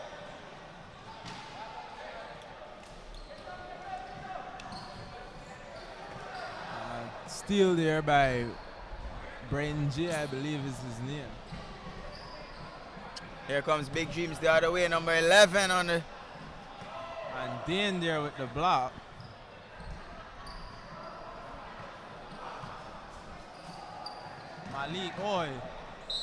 Malik Middleton almost tripping down, but taking it to the hole and putting it out. Yeah, that's number 10, Malik Middleton. So number 11 would be who then? For the Ladyville Big Dreams. Let me try and confirm that. That is Mahler, Jalen Mahler. Jalen Mahler? Yes, sir. Okay. And as I said earlier, you weren't here, Jared, but I was saying to our viewers and listeners that I'm more comfortable when you are here with these younger players because you are more familiar with their faces and their names. Yes, yes. And so I prefer to have you around Yeah, when these games are being played. Well, these games are go ahead. These games are in my division, right? So Yes. I like to You like to scope out the other teams. Yeah, for sure. So here the Big Dreams try another a long two, which was made. Mahler, Jalen Mahler, the markers 3, yeah. I don't know who that was.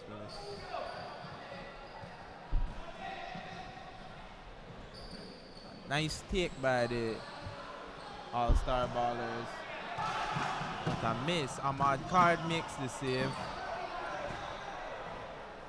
But ultimately it was a turnover. And Ahmad Card playing good defense. Almost. He does force the turnover.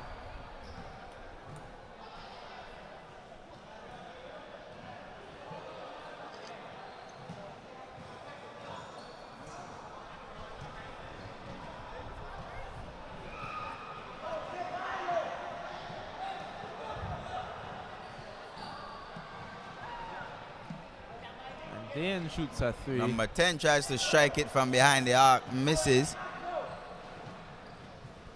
Middleton with it, gives it up to Card. Card, pressured by 2 men, tries to feed Mahler down low. Mahler gets the ball, throws a lob pass to his big man down low. Mahler. No, that is not Mahler. Interesting. Number 3, who drew the foul, and the All-Star ballers go with a different 5. The coach says he wants what he wants. That 5 was not given him. Substitute the entire 5 men. Yeah.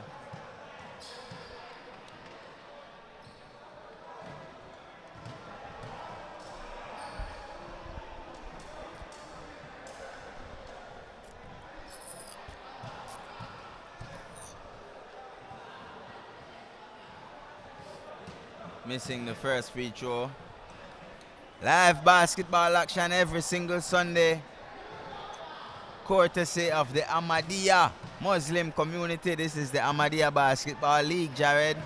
Yes, sir. We are here for another and we big are game. privileged to bring it to you live on Facebook from the comforts of your living room, your bedroom, if you're in the bathroom and you're on your phone. Technology has really changed the way how things are done, Jared. For sure.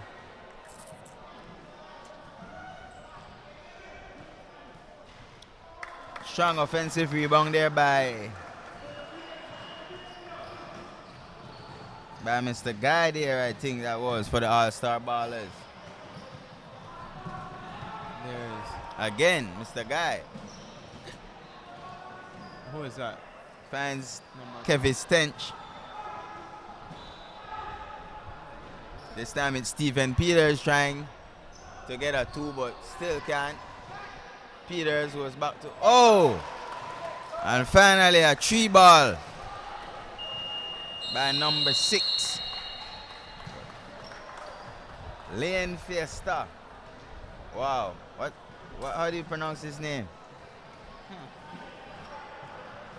I don't know. Lane Fiesta.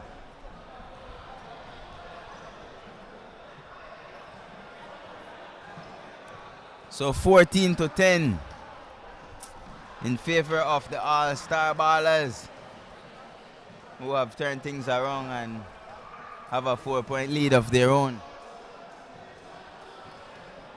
over the Leadville Big Dreams.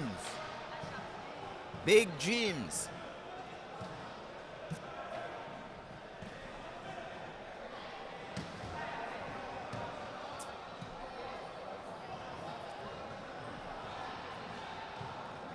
We have to try and get the standings and the records of these teams. Yeah, for sure. We will make an attempt to see if Arslan from the Muslim community will be able to help us with that. But that would be good to have on set while we're doing the broadcast, Jared. Yeah.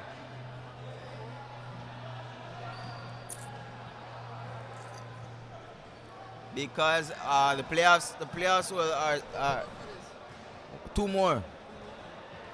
The playoffs will commence in week 11 or week 10. I'm unsure. You're not certain as yet. To be quite honest with you. But we are heading towards that junction, Jared. Definitely. Whereby it's gonna be winner go home. Yeah. You know, so we'll try to get the records and the standings of. I think we have 2 more games remaining after this one, right? Yes. So this one and 2 more. Yeah, I believe so. Before this Sunday comes to a full.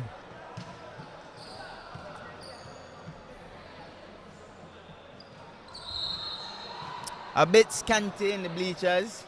Yeah. You're used to seeing some more fans in the bleachers, but I guess, well, today is a very slow Sunday, man.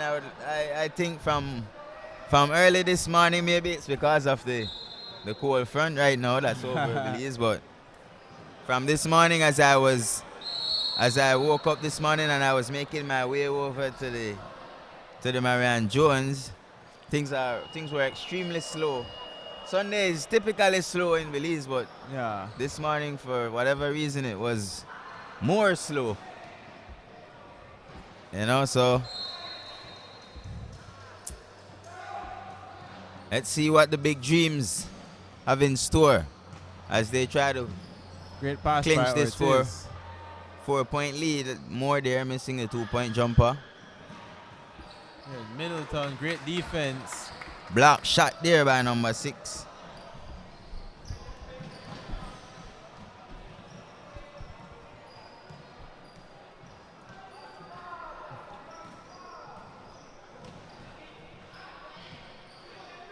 Rajier will try another 6. I need to get the correct pronunciation of his name. Yeah, Rajier. Huh? That's Rajier. Rajier.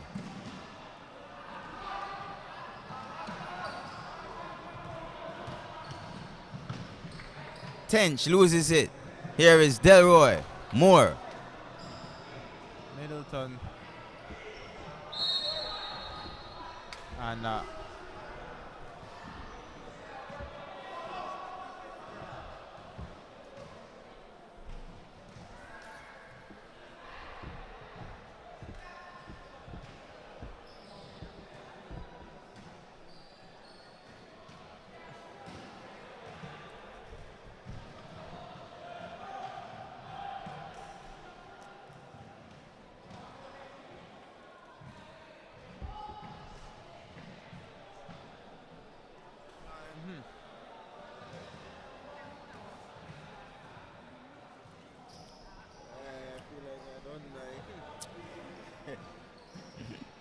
Especially this is the wrong game because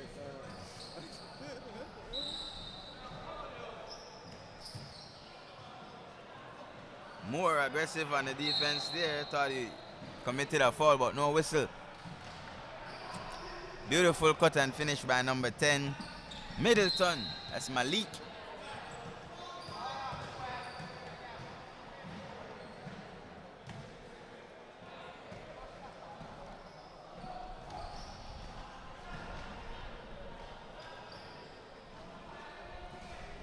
Armstrong unable to convert.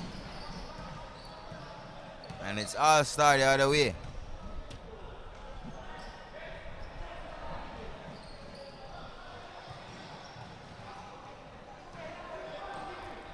Keith is Stench.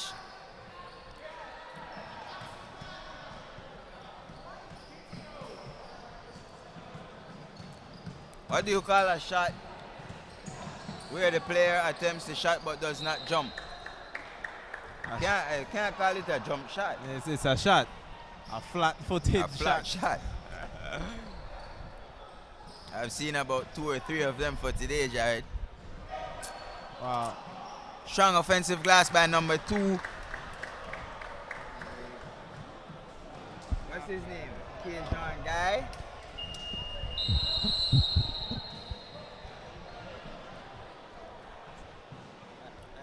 And another timeout is called this time by Ladyville Big Dreams.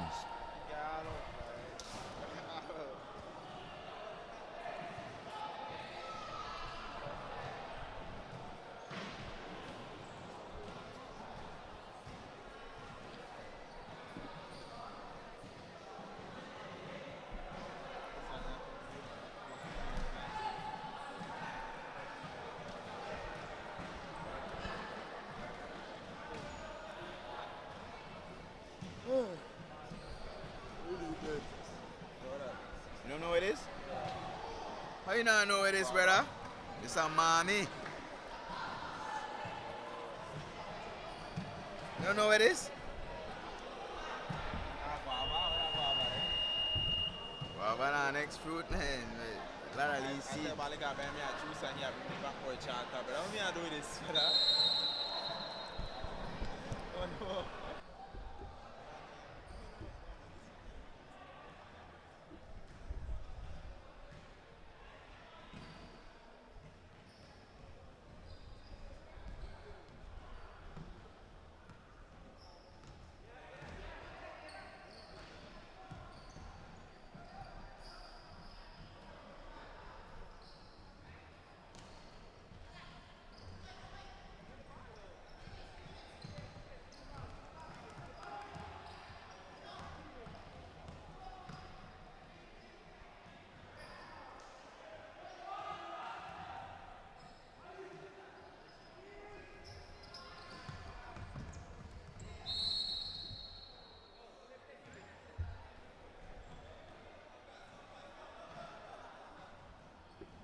Number 9 trying to attack his foul.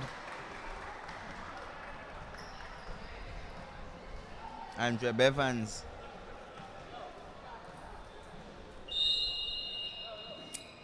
Andre Bevans will go to the line for the All-Star Ballers.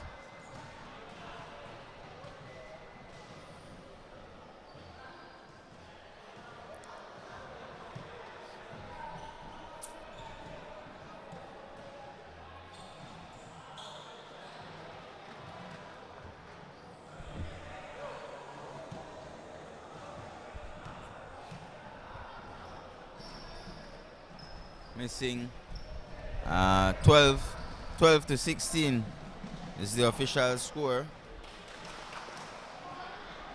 as the Ladyville Bay Ballers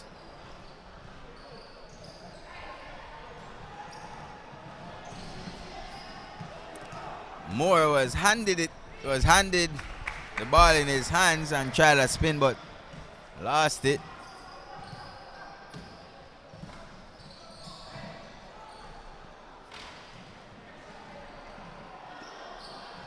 Number 3 trying to keep things alive for Big Dreams. Here is Kevin Stench missing the left hand layup. Loose ball. Number 9 tries a 3 and gets it to go. Beautiful shot there by Andre Bevans. I hope I have his name correct. There are some changes on the roster, so I'm really not sure. Number 5 missing for Big Dreams. And number 9 tries another 3. This one bounces out. And Malik will control it for the Big Dreams. Malik goes to Marquise. And Rodriguez puts it up and gets a 2.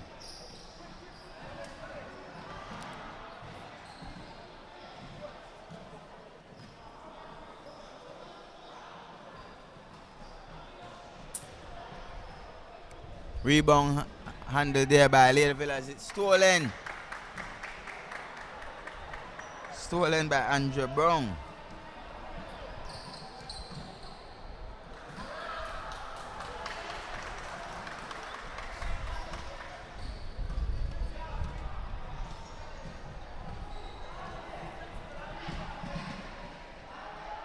Another. Okay, that's Malik coming up with the rebound and goes the other way for Big Dreams. Number 4 travels. Rashard Armstrong.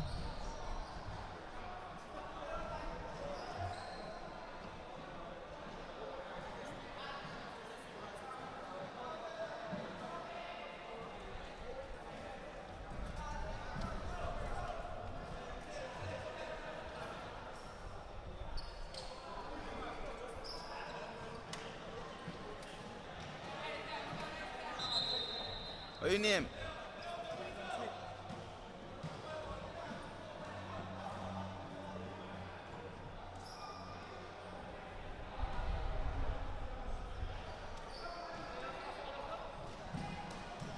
I'm not sure what was the call just now. Anyway, it's inbound. All-Star. Ballers. Missing the 2-pointer there, and that will do it for the first half. No, for the third quarter.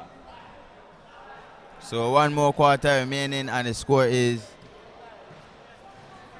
16 to 25.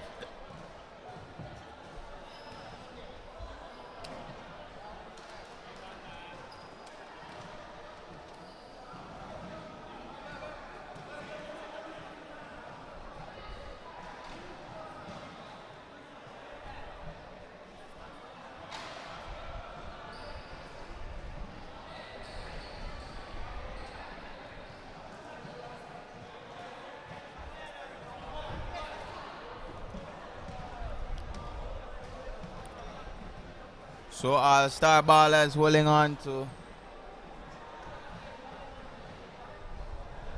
a 9-point lead, 25 to 16 over the Leadville Big Dreams. The final 8 minutes.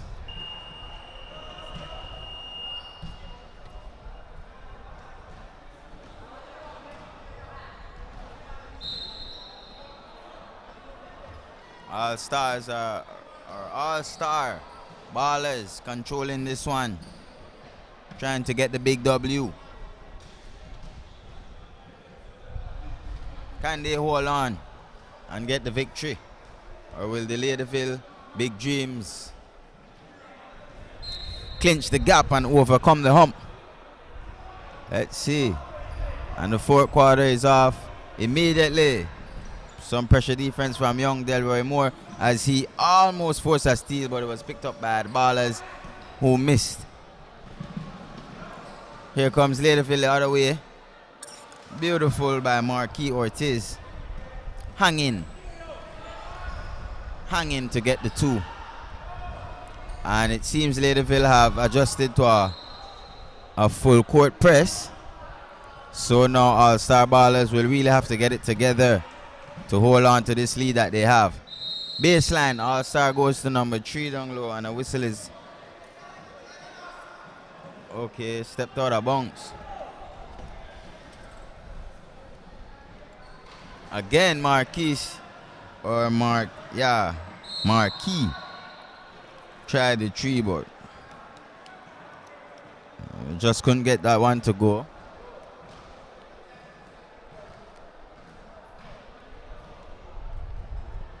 $18 to 25 with 6 minutes and 50 seconds running time, as the Leadville Big Dreams trying to make themselves back into this game and see if they can get a W.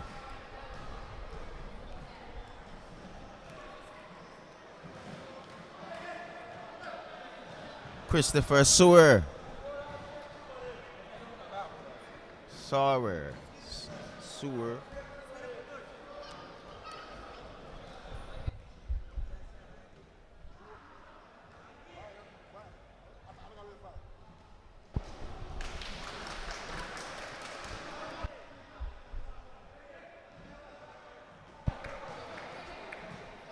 Sua makes the first and misses the second. Tipped out of bounds and it will remain Laterville ball. Middleton on the inbound pass. Marquise misses and it's tipped back. Good attempt by Middleton, but still. Delroy Moore on a running floater. Misses. And number 3 strongly comes down with the ball. That's Stefan Peters. Ball in play as it's thrown away and picked up by Marquis, who goes all the way. Lost it. Was picked up by Christopher, who missed a fade away. And again, the All-Star ballers are why are they rushing? Again, Marquis misses. This time left hand layup. Number 7 all alone for the ballers under the rim, gets it to go. That's Jaden Thompson.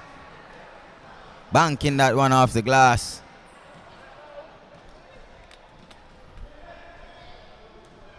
A long ill-advised three by Delroy Moore. As the frustration is starting to show now for the big dreams.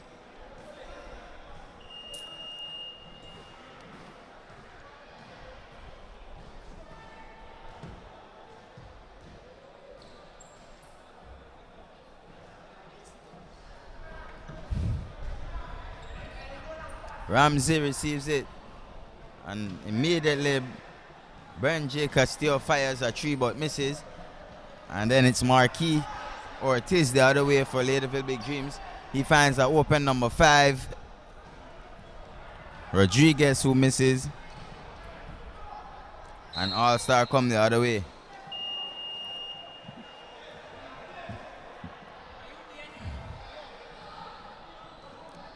Backcourt violation was called just now on the All-Star ballers. And so Malik Middleton makes the inbound pass, gets it back and tries a 3. Air ball, Malik. Number 5, Rodriguez. Good defense by the ballers, who forced a turnover, but Laterville got it and gave it back to All-Star, who again missed a 3, but nice clean up. Nice clean up there, and they were able to get a 2-pointer. Marquis Ortiz from the volleyball line gets a long distance 3-pointer for Laterville Big Dreams. That was a big shot. Trying to answer there was Jaden Thompson for All-Star ballers, and he lost it. Marquis coming up. Marquis coming up big just now for Laterville with a long 3.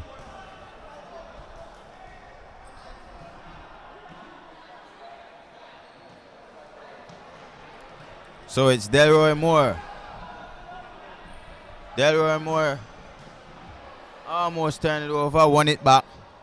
And now it's, yeah, that's definitely a foul. Foul on Fitzroy McLaren for All-Star ballers. And Moore is down after that attempted steal.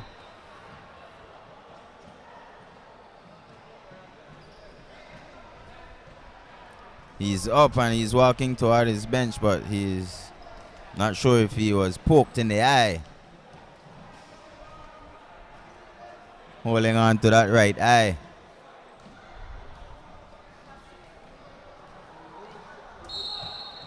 Backcourt. Hurtful possession there as Laterville lost it. Decided to go back into the other half and was charged for the backcourt violation. Big bucket there for the All-Star ballers as Marquis steps into another long 3. This time it bounces off the backboards and is picked up by All-Star, who comes down thinking about a 3. Goes baseline and beautifully teardrops it, but it's in and out. Malik Middleton goes all the way and is short on the right hand layup. It's picked up by Rodriguez, who tried to come high back to Marquis, but throw it out of bounds.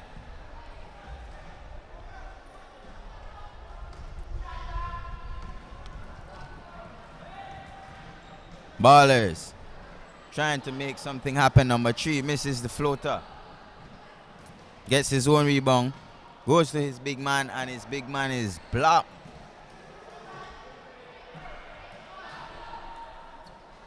McLaren missing a long 3 for All-Star Ballers and a whistle. Foul is called.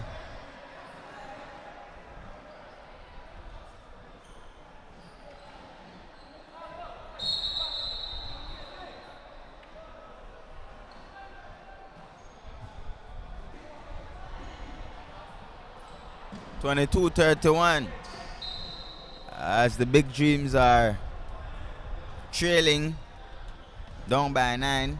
Middleton tried to go for the reverse, was intercepted and blocked by All-Star Ballers, who comes the other way, and McLaren gets a fast break lane off the glass. Easily controlled by Fitzroy McLaren. Rodriguez for Big Dreams.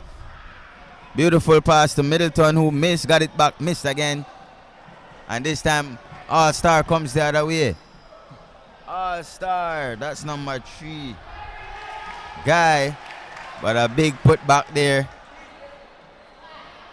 by McLaren. Back-to-back buckets by Fitzroy McLaren. Looking good for the All-Star Ballers. Again, another 3 is missed by Ladyville. The rebound is picked up and put back by number 11. 25 seconds, folks. I think it's safe to say that the All-Star Ballers will go on to win this one. 3-point attempt by number 8, miss. Offensive rebound goes to Guy. Guy comes back high to number 5. Tench, who tries a 3 and miss. And another offensive rebound for All-Star Ballers. And the fat lady sings.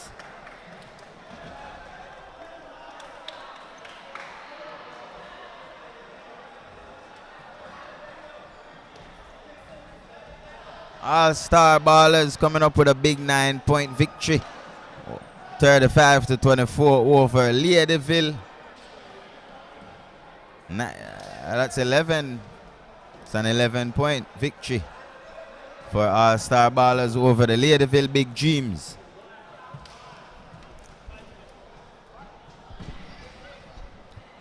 So the final 2 games remaining before week number 8 comes to an end.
Yes.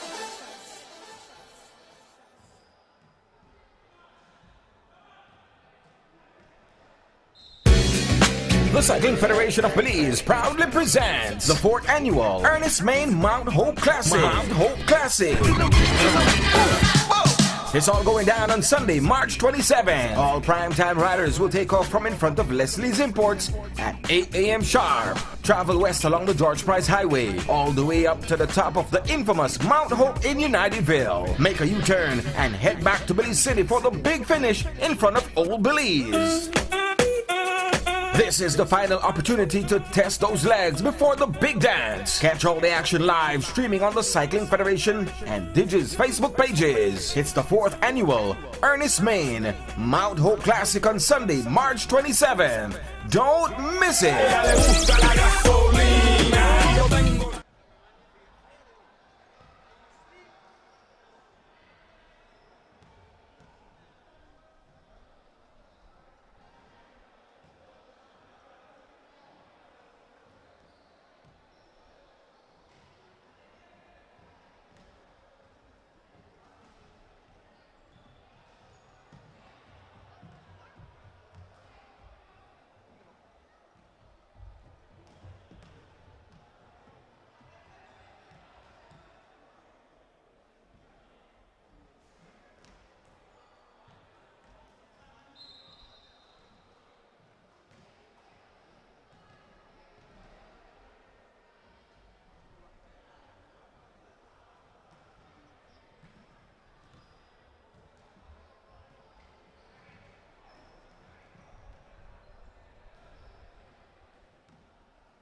Okay, so welcome back to the live stream. Live broadcast of the Ahmadiyya Basketball League. This is the Orange Court Generals going up against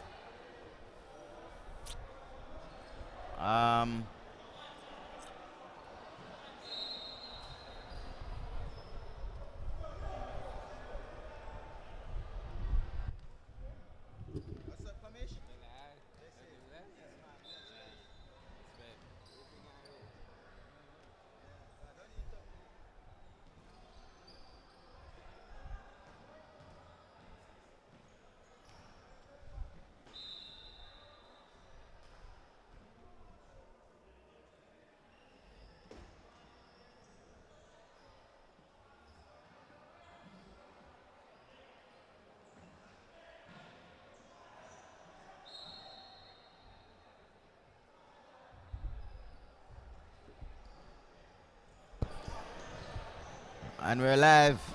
So it's the Big Dream Ballers going up against the Orange Court Generals. And the Orange Court are in the yellow tops. And the Big Dreams are in the green. That's a light green top. And this is the under 22 category. So it's 2 apiece. As the Orange Court Generals are drastically short. 5 men. Only 5 players here. Unsportsmanlike foul called on number 3 for Orange Court Generals.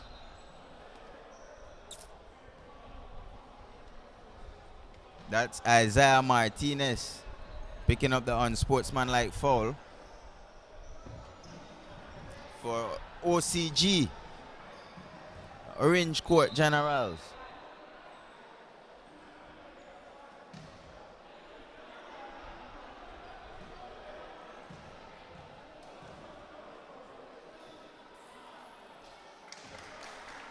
Missed the first and hit the second free throw. And the possession remains in favor of Big Dreams.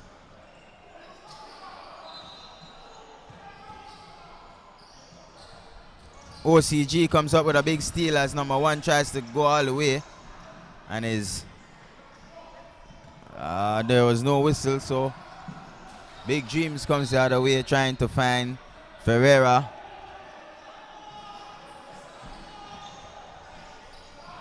Number 1, Raheem Martinez, trying to string the needle and does.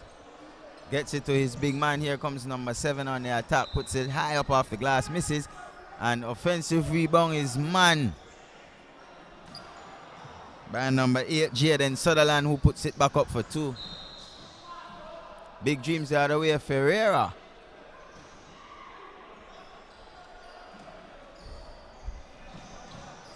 Lewis missed the putback, and on the third attempt, this time air ball. OC Generals out in the open court. Number 1 missing the right hand reverse layup as it was tipped out of bounds by the Orange Court Generals. Okay, so an update, we're starting to see the Generals fall in. A couple of them were late. But Big Dreams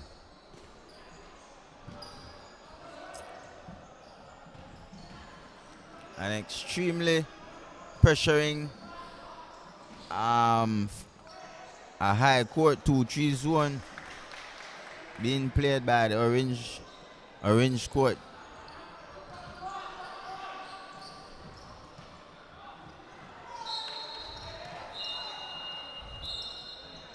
Nice pass there by Isaiah Martinez trying to string it, but some miscommunication and he threw it out of bounds.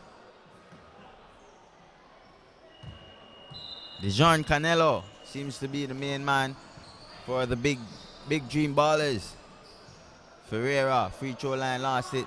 Goes down low to number 5, Jonathan Daly. Jonathan missed that one just now.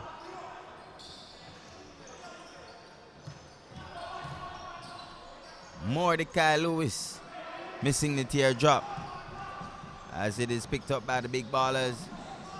Big Dreams. In and out is Clifton Neal trying a three-pointer. Deflected out of bounds and it remains in favor of the Orange Court Generals. Early substitutions by the Generals.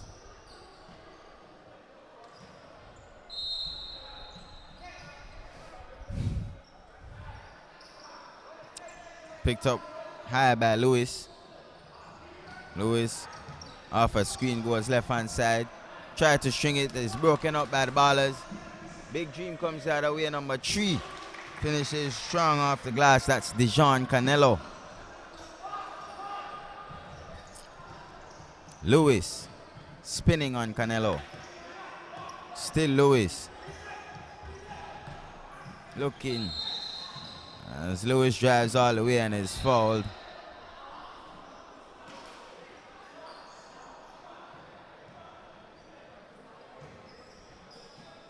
As referee guys then brings them together and say, calm down. We will try to get the right call.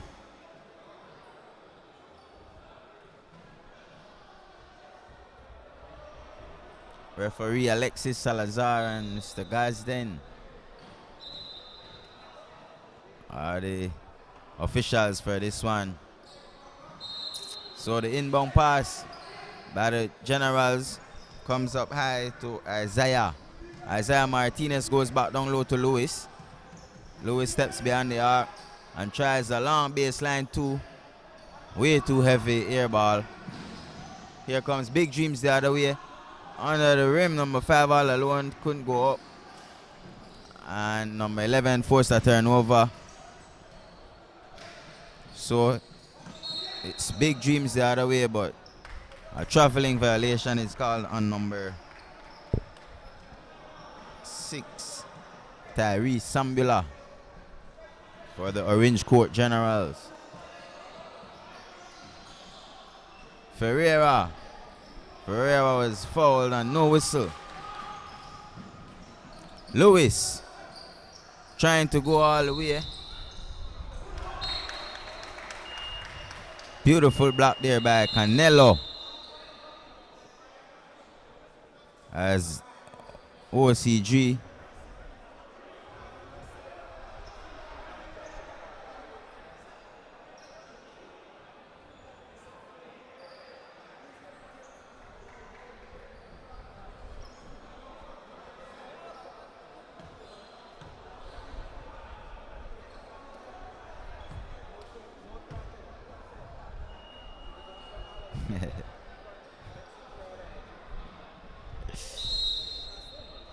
all right, so out of the timeout, it's going to be the Orange Court Generals.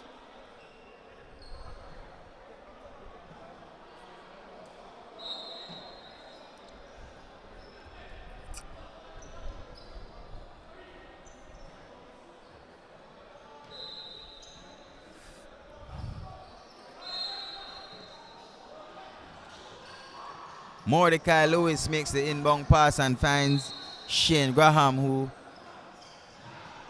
lost it out of bounds and turns it over. Here comes Canelo the other way for Big Dream. Canelo looking to shake and bake, loses it to Martinez, who goes to Lewis, trying the left hand layup is fouled.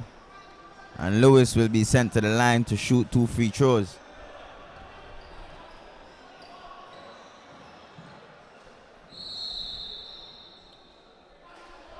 Four to 7 in this slow start, as there are a minute and 5 seconds remaining in the first quarter. As Lewis puts up the first and it's good. Mordecai Lewis misses the second free throw, but the rebound is kept alive. And Shane Graham misses the 3-pointer. Here comes Dijon Canelo hard and fast the other way. able to get it off the glass. Dejon Canelo.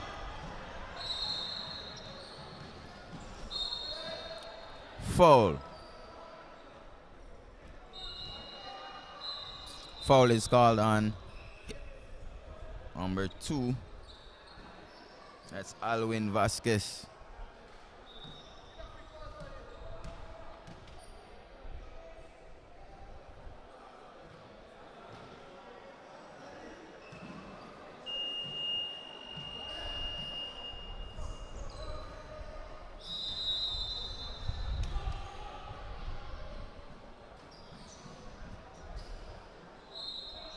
So 6-9 in favor of Big Dreams as we close out the first quarter. 6-9 in favor of Big Dream Ballers over the Orange Court Generals.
So second quarter action, Big Dreams.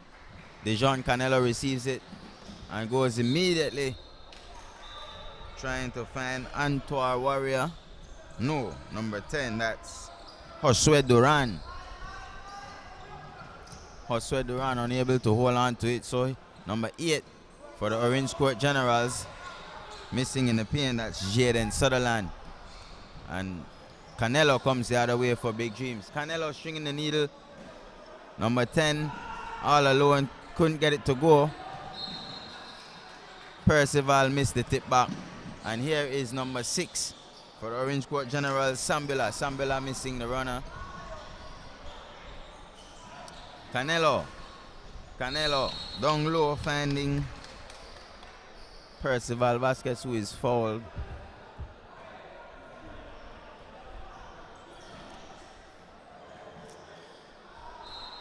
Foul call on number 11.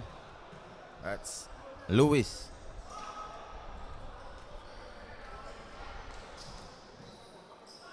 Vasquez misses the first free throw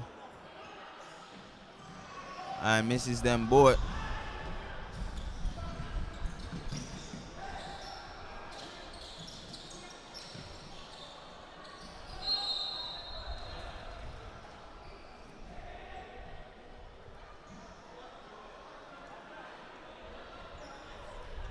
A lot of loose ball contact just now. However, we see foul was called by referee Gadsden, and it's gonna be Shane Graham.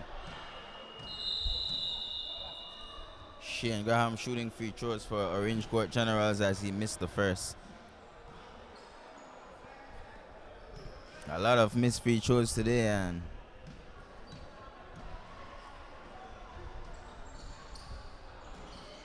missing them both, but strong is number 7, Connor Key, on the offensive glass, but misses the putback. And it's controlled by number 11, Antoine Warrior, for Big Dream Ballers. Warrior stepped out of bounds, and so Orange Court got it back, but turned it over on the inbound pass. And here comes Big Dreams the other way. Solid offensive rebound by Warrior. In control is Percival. Percival goes baseline. And last touch out of bounds by Big Dreams.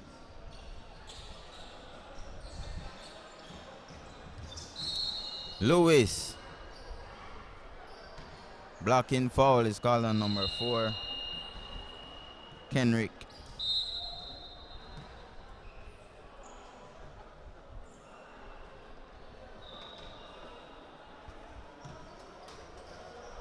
Timeout is called. Yeah, Big Dreams will take a timeout and try to talk it over. 6-9. As Canelo and the Big Dream squad talking it over, trying to hold on to this lead and extend it perhaps. Meanwhile, the Orange Court Generals in the yellow jerseys want to strategize to clinch this 3-point gap and try to win this game. This is game number 7 on court number 1. As far over on the other side, on court number 2, it's the King Spot Raiders.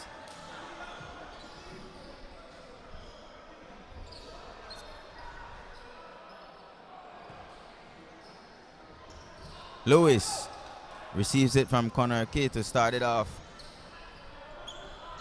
Lewis goes right hand baseline, in and out shot. That one went, just didn't want to go down for the Generals. Canelo tries a long three, bounces off the front of the rim, and it's Graham who goes to Connor Kay, who misses. Offensive rebound is grabbed by Lewis, who is blocked on a putback attempt. That's a second block for Dijon Canelo. Lewis from the baseline trying a three and misses, but Canelo comes up with it and a technical is called.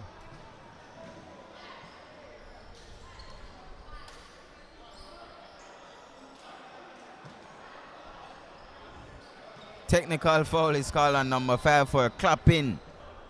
It's not an obstruction, but distraction. Can't clap your hands at a player while he's attempting a basket. And so the referee charged number 5 with a technical foul for clapping his hands. Either way, they missed both free throws, and Dijon Canelo will kick things off back for the Generals. He goes baseline, almost tried to get it to a cutting Ferreira, but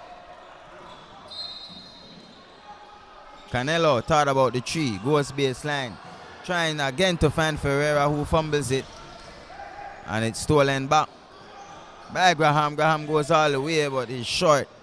Ferreira comes up with it. Jaden is tied up by number 2, Franique Dunn. And Franique, who is my neighbor. Graham.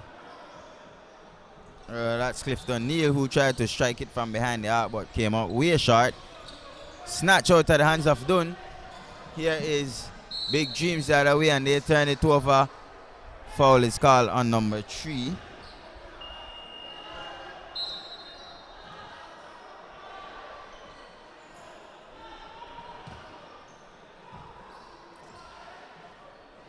That's his second personal. I think it's Canelo who is charged with that foul. So OCG want to look at their foul trouble. Number 8 goes all the way hard for the Orange Court Generals. Couldn't get it off the glass. Connor Kay on another offensive rebound. This time Lewis. Lewis with the Euro step and fade away. Tipped out of bounds. And it was last touched by Big Dream. Remains in favor of Orange Court. Orange Court. All the way in the paint is Graham, who still can't get the basket to go. Dijon. Canelo comes up with the rebound and long. On the other end, Ferreira missed. Orange Court comes the other way and banks it off the glass. Raheem Martinez gets a 2-pointer for the Orange Court Generals. Canelo. Canelo goes to. Beautiful finish there by Antoine Warrior after receiving a pass from Canelo. Connor Key for Orange Court Generals. A bit of fumble and it's a loose ball. It's tied up and the refs say jump ball. And so possession remains in favor of Orange Court Generals.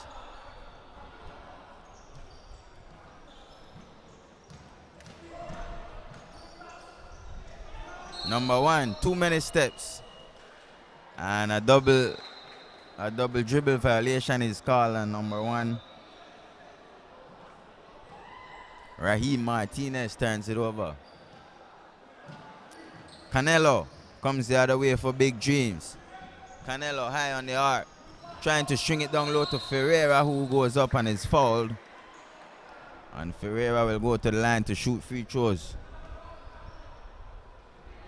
Jahid Ferreira,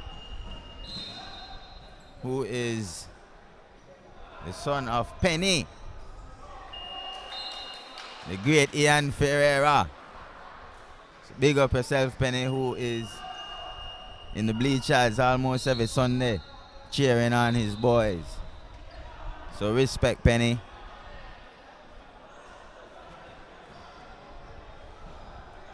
And with that, it's the end of the first half. So Ferreira misses first free throw. He will shoot one more and then we will take a short break for halftime. Misses both free throws.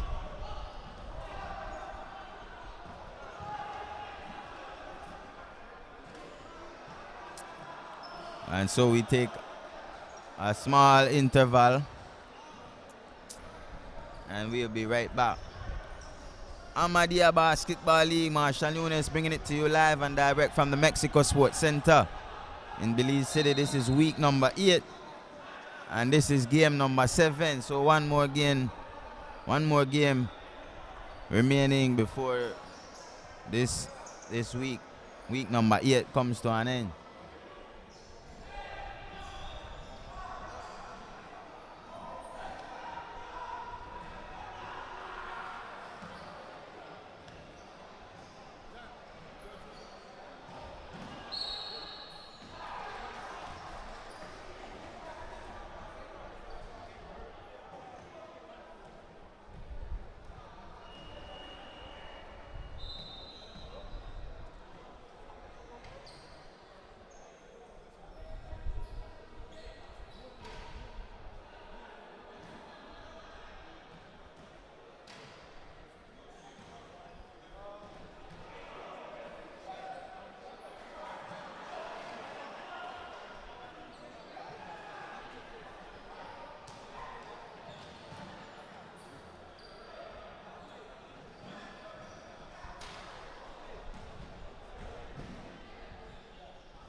That's Canelo coming up with the third block shot of the game.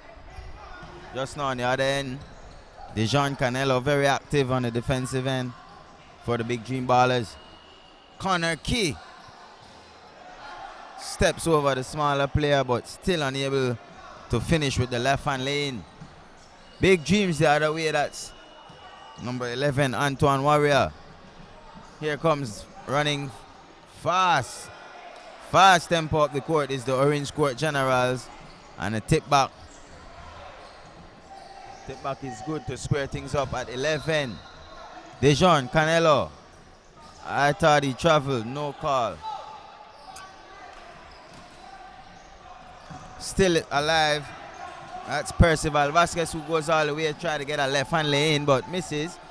Here comes number 1, Raheem Martinez, who goes Connor Key. Very fast-paced game as Canelo tried to string it to Ferreira. And again, the Big Ballers, Big Dream misses. Wins it back. Air ball 3-pointer there by number 4, Percival Vasquez. And now it's Martinez for OCG.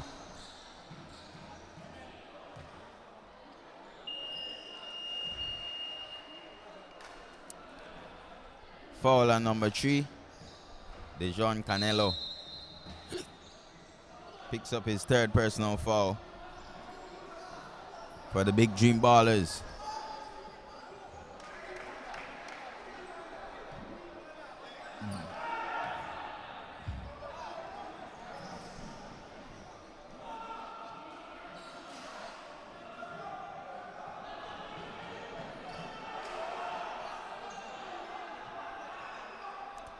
Both of the teams, both Big Dream and Orange Court Generals, have younger coaches today. I'm not sure if they are the official head coach or it's just someone filling in for them.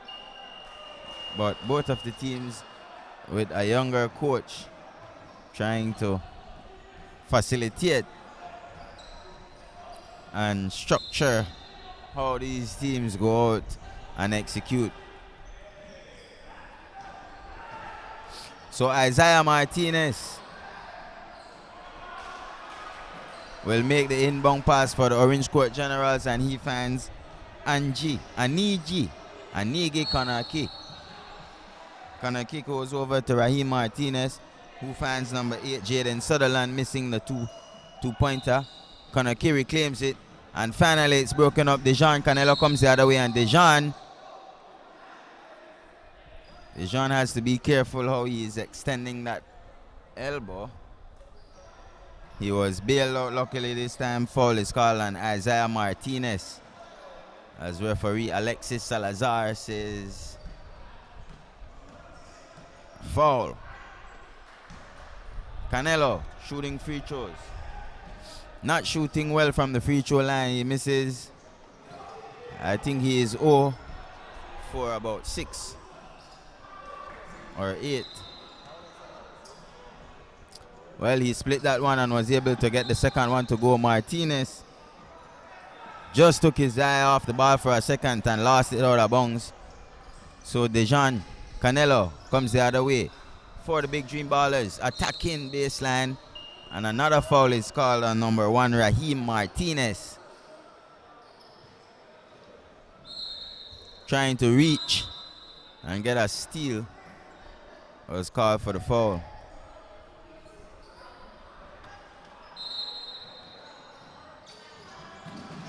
Warrior goes right hand side, left hand side too.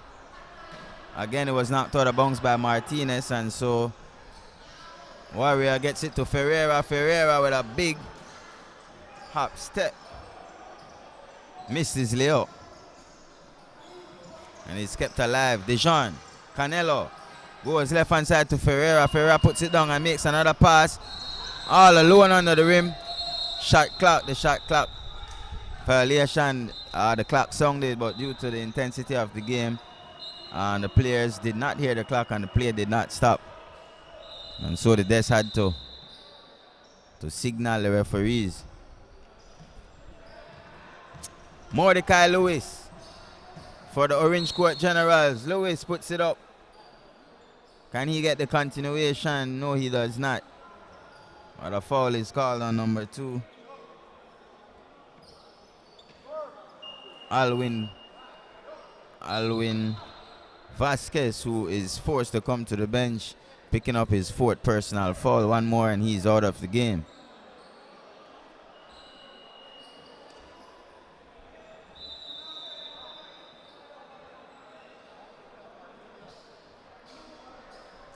Franik Dunn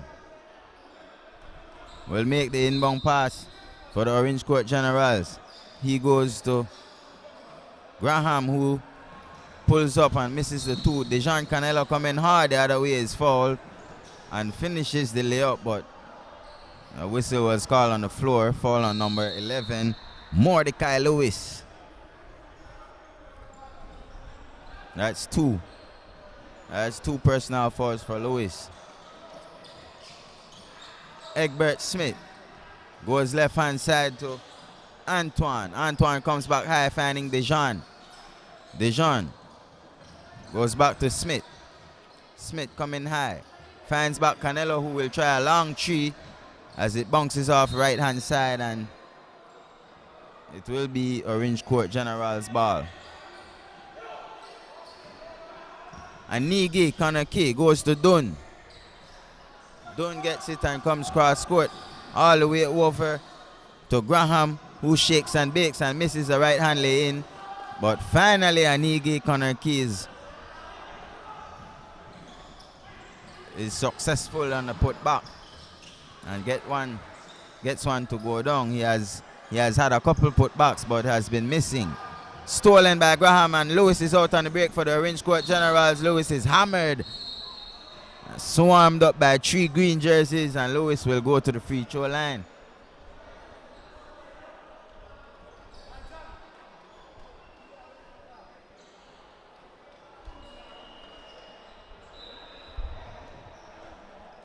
A minute and 49 seconds remaining in the 3rd quarter, and the score is 13-12.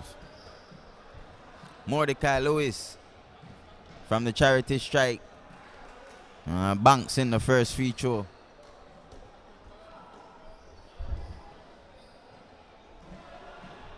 And puts the Orange Court General ahead by 2. Misses the second, and Dejan Canelo comes up with the rebound. Dejan goes all the way and is hacked.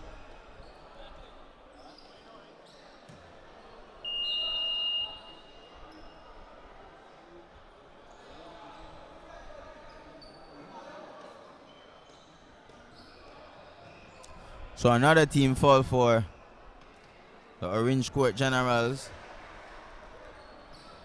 And Dejan unsportsmanlike.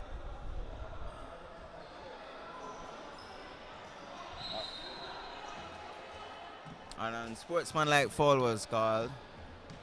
So Canelo will shoot 2 free throws for Big Dreams, and they will get back possession of the ball.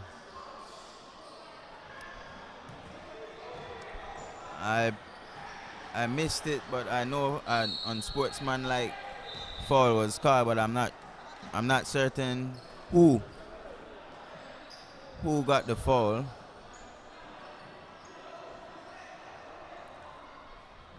Now who get a foul? Okay, it was number 6.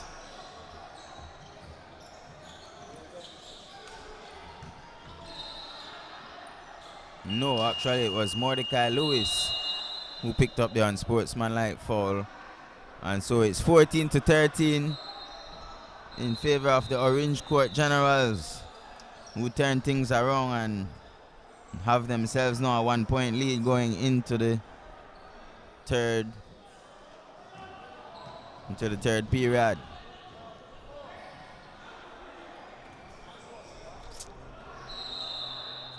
Perhaps the lowest scoring game of the day, maybe because of the intensity and all the missed shots, but a high pace running game between these two Orange Court Generals and the Big Dream Ballers. high tempo, high pace, high tempo game, but low scoring. Don't normally go together, but such is it.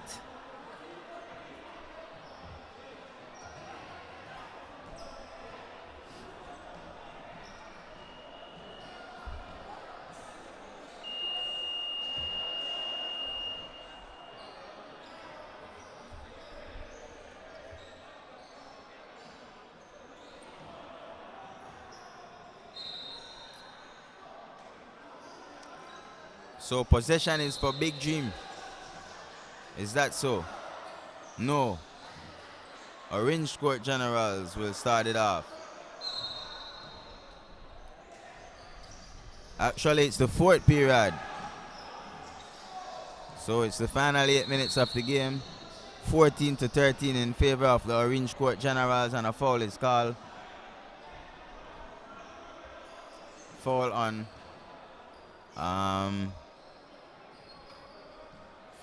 the big ballers. Dunn gets it. He goes to Graham. Graham comes over to Sambela, who tries the running jumper and misses. Dejan Canelo comes the other way for Big Dream ballers. He finds Clifton Neal, who goes to a wide open Teddy Jones, who shoots air ball. Here comes Lewis the other way for OCG, and Lewis almost able to get the chance for the and one. But it just bounces off the front of the rim. And Mordecai will be shooting 2 free throws. Mordecai has been very active and has been able to get himself to the free throw line, but he has not been shooting so well from the free throw line. Let's see how these two will go. He gets the first one. So it's 15-13 as the Generals are trying to pull away, and great job by Mordecai Lewis scoring both of his free throws for the first time. Good job. Dejan goes over to Clifton. Trying to kept alive by Connor Kay, and a long three by Big Dream. Offensive rebound is picked up. No. Turnover. And another steal. This time it's Neal. Neal goes to Canelo, who gets a floating 2 from inside the paint. And now Big Dreams have put on a full court trap to try and regain the lead and pull away with the win. 5 minutes and 55 seconds as Lewis spins and puts it up, is fouled.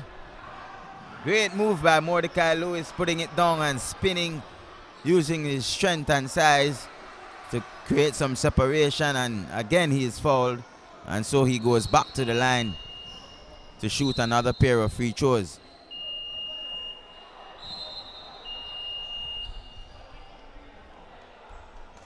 Substitutions, a couple of substitutions, but again Mordecai Lewis at the charity strike. He just made 2 in a row. Can he make these 2? Yeah, he misses the first. Missed the first, but Mordecai, credit to him, he has been very solid for the Generals as he makes the second. Not as tall, but big body, and is using that strength to man his way down low in the paint and get some opportunities for Orange Court General. As we see there, Shane Graham getting it to go for OCG. All alone, Clifton Neal couldn't get anything and turn it over, but it was regained by Canelo, and Canelo puts it up and gets a 2. 17-19. This is a very close game. Lewis turns it over, and here comes Canelo, who this time the big ballers wants to regain the lead and just misses.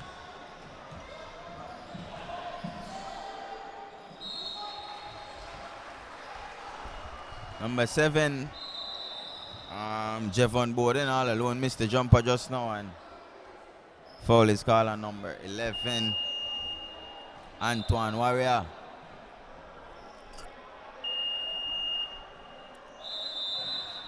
Timeout. Orange Court Generals takes another timeout. 3 minutes and 48 seconds remaining, and it's a 2-point ball game.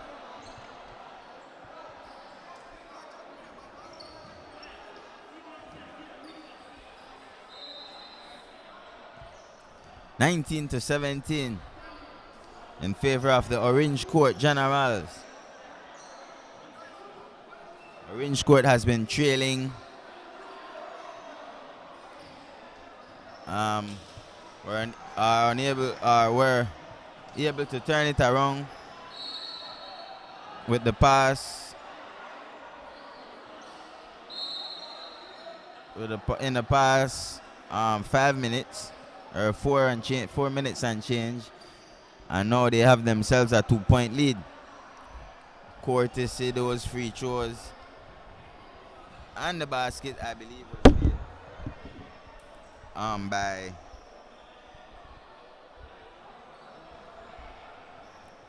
by the same number 11, who is Lewis, Mordecai Lewis.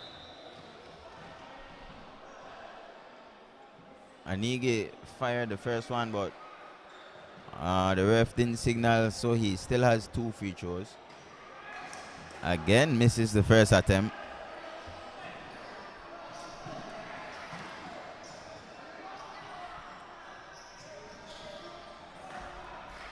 And somehow gets the second one to go with that quick release. Canelo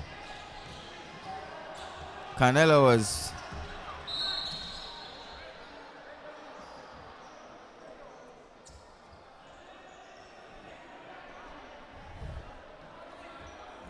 a hard foul right in front of my camera, in front of the desk, as I see a player for the Orange Court Generals is down.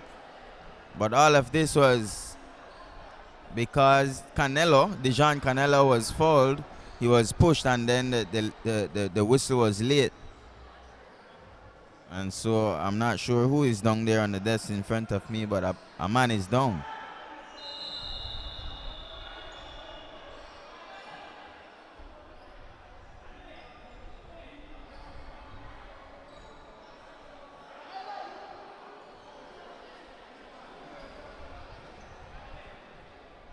Oh, it's Mordecai Lewis.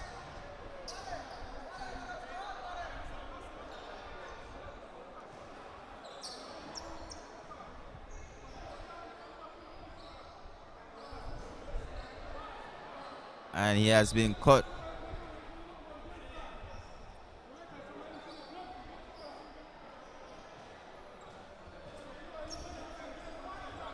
Mordecai has been, I'm not sure what kind of contact he received, but he is cut right on the forehead, right above the left eye. And so I don't know if he will be allowed to play with that, or they will have to attend to that injury before he is able to come back onto the court. But from where I am sitting, it looked to me like he was touched by his own team mate. I'm not sure if that is what caused the injury, but a foul was called on them, on the Orange Court Generals, and Canelo was doubled on making a pass. So I don't want to believe that it is Dejan Canelo, who was the big dream player, that made the contact with Lewis and hurt him. I'm not sure if he was cut by his own teammate or what, but definitely we see Mordecai with a slit over his left eye, and that will be a critical loss for the Orange Court Generals down the stretch of this game. The inbound pass, we continue, and Ferreira having a a shaky kind of day today. Was unable to hold on to that one. Hard foul, and again no whistle. Antoine Warrior comes the other way for Big Dream.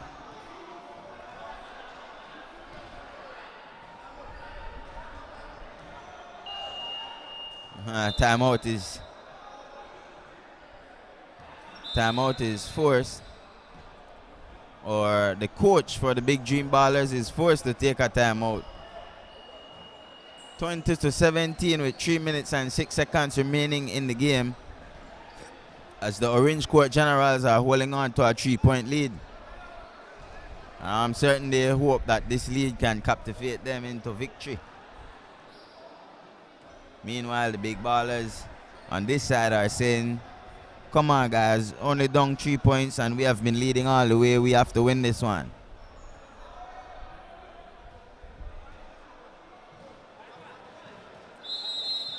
Okay, so we see Mordecai has been patched up. A band-aid right across, right in the middle of his eyes on the forehead.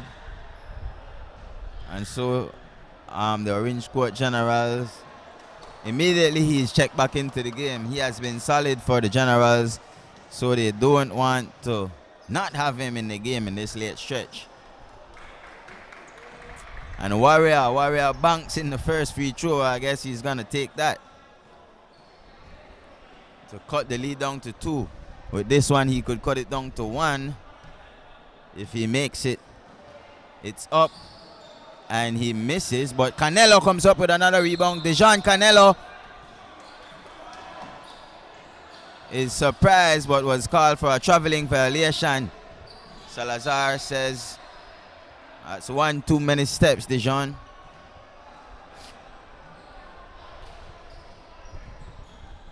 Two minutes and 48 seconds as Lewis, with vengeance in his eyes, comes the other way.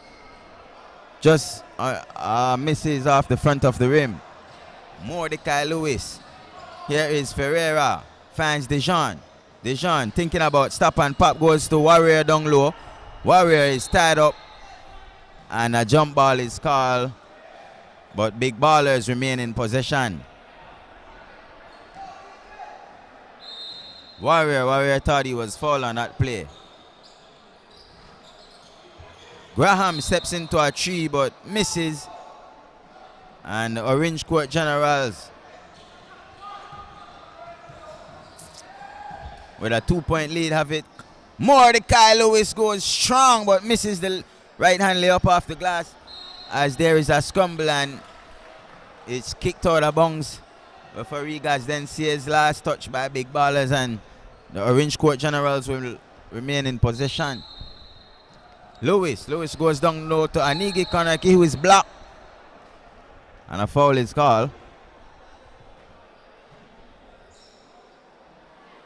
Dejan Canelo. I think that's 5 fouls for Canelo. Canelo is out. I'm sure that Big Dreams were not aware of that. Canelo, who is the main man for Big Dream Baller. That's an incredible loss for Big Dreams. And that may be some trouble for them. Connor K misses both free throws. So it remains 20-18, but Warrior comes hard the other way and he's slapped by Dunn. Number 2. As Gazden is looking and peeping and bending to try to see the number of the player who committed the foul, who is number 2, Franik Dunn.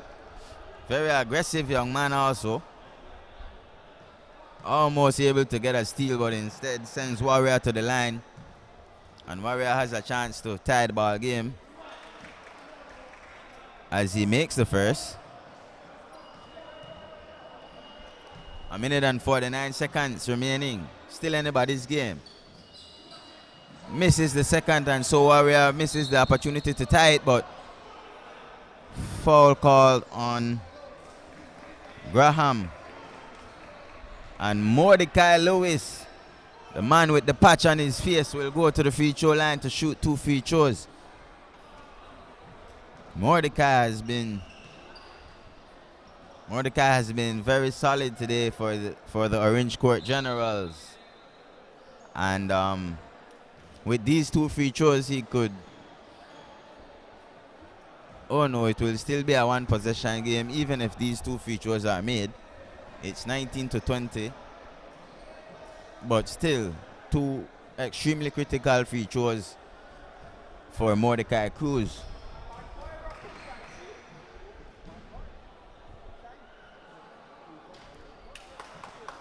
Halfway down and it spits out.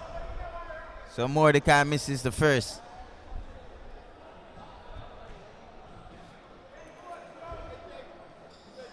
Mordecai misses both, but number 8 is big. Jaden Sutherland comes up with a solid rebound to keep it alive, and then he loses it. So it's Big Dreams. Coming the other way is Percival Vasquez. He goes to Neil, who banks it in.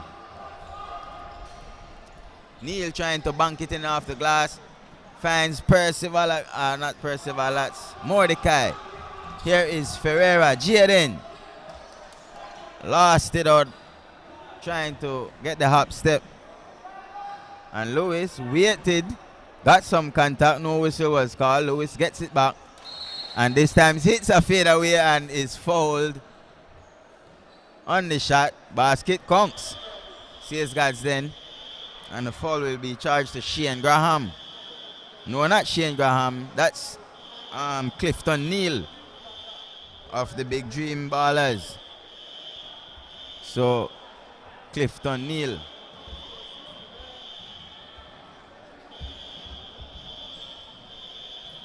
So 22-19 with that basket there by Mordecai Lewis, who is definitely the man of the game for the Orange Court Generals as they are trying to maintain this lead and get this victory.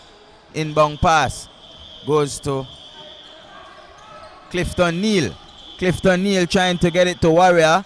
Almost lost it. Ferreira this time finally gets a strong 2 and is fouled as he was swarmed by 4 yellow jerseys, and he this time was able to put it up and get a strong 2-pointer and has a chance to get a 3-point play to tie the game for the Big Dream Ballers. Can he make this free throw? Almost. He misses. Isaiah Martinez. It would be smart to play the clock, but he hurries to the basket, but he is fouled. Number 4, Percival Vasquez. Percival Vasquez picks up a foul, sending number 3, Isaiah Martinez, to the line.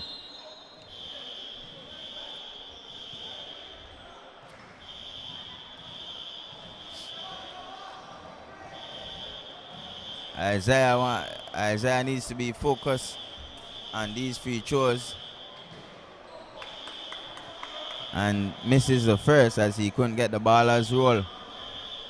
But 47 seconds remaining.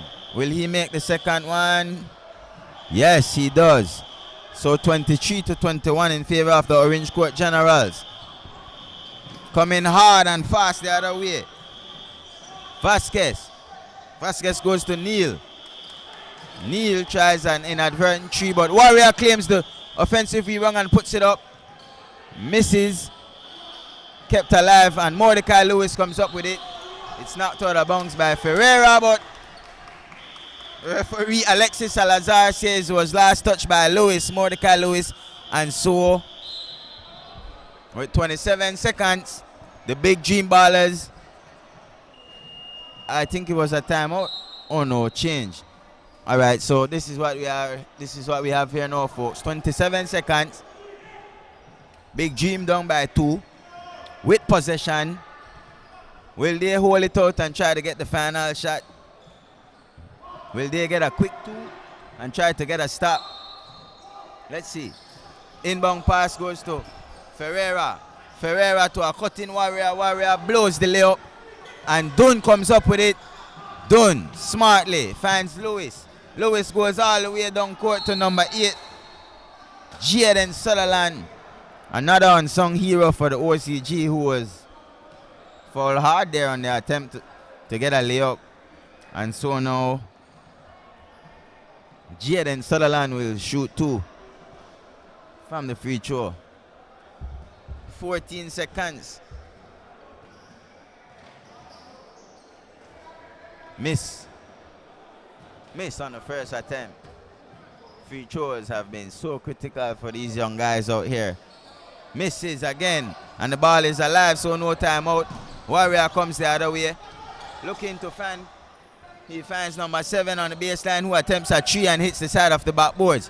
Mordecai Lewis comes up with it, and I want to believe that will do it.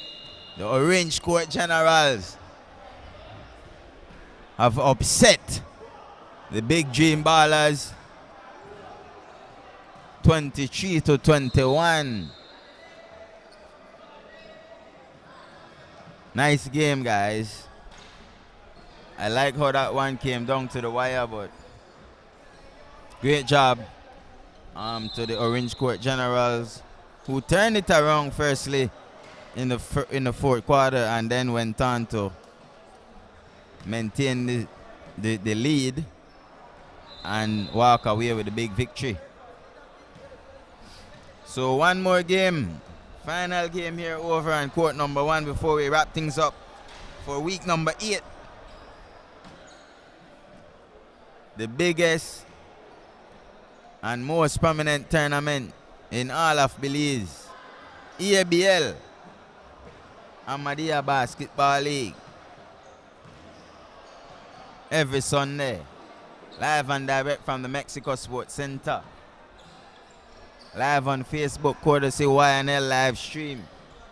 Marshall Nunes bringing it to you.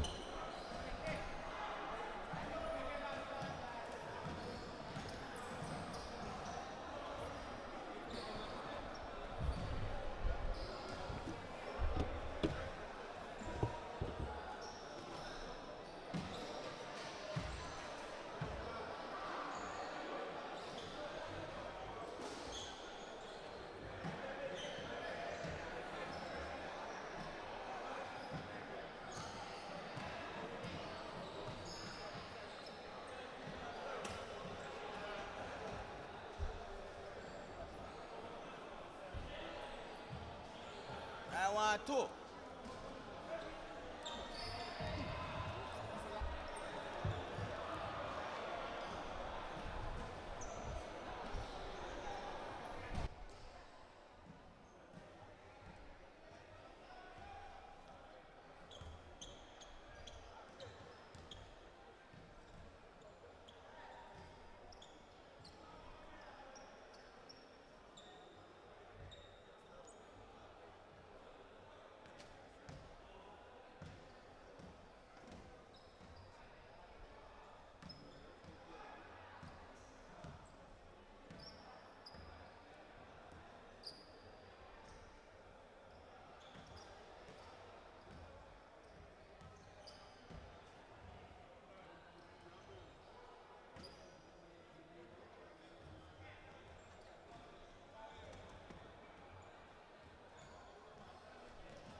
All right, and we're back live.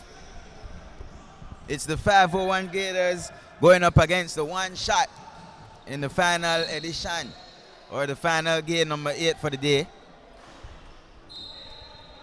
And I'm certain that there will be some confusion. Both teams are in blue.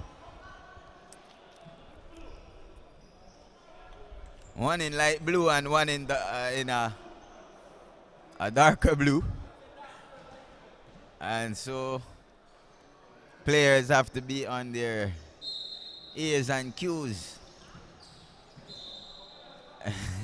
P's and Q's to make sure that they're seeing the right man, you know. So already I am confused because I'm not certain which blue is who and which blue is who. But it's the 501 Gators and One Shot. And I want to believe this is the under 22 category. Who is One Shot?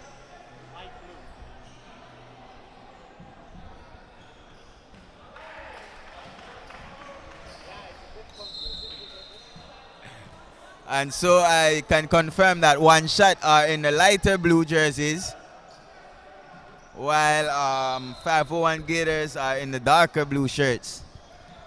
So with that said, let's try to get this one underway. 3-0, it appears that One Shot are in control to kick things off.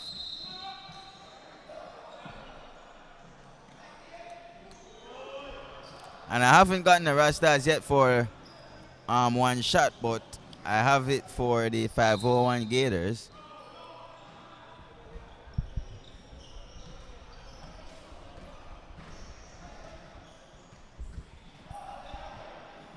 Ooh! And number 11 for One Shot is going to stone it down as he was assisted there by number 8 with a lob. Easily he gets up and puts it down, number 11.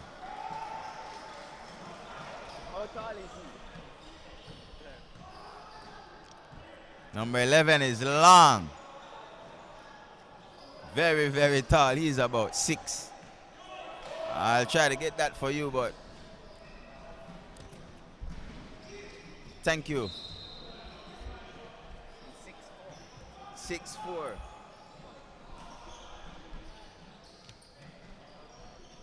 Can you ask them to fill in the names that are missing for me? Yes, thank you.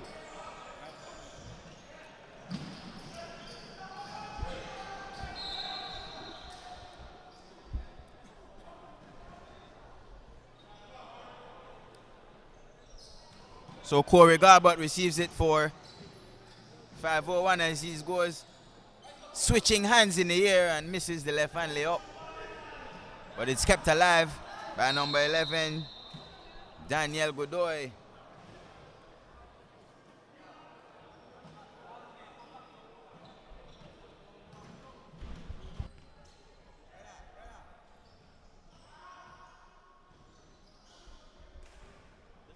This not what they are right now.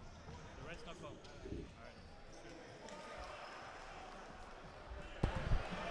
Thanks. All right, so the One Shot squad is short, and they have only about 6 or 7 guys.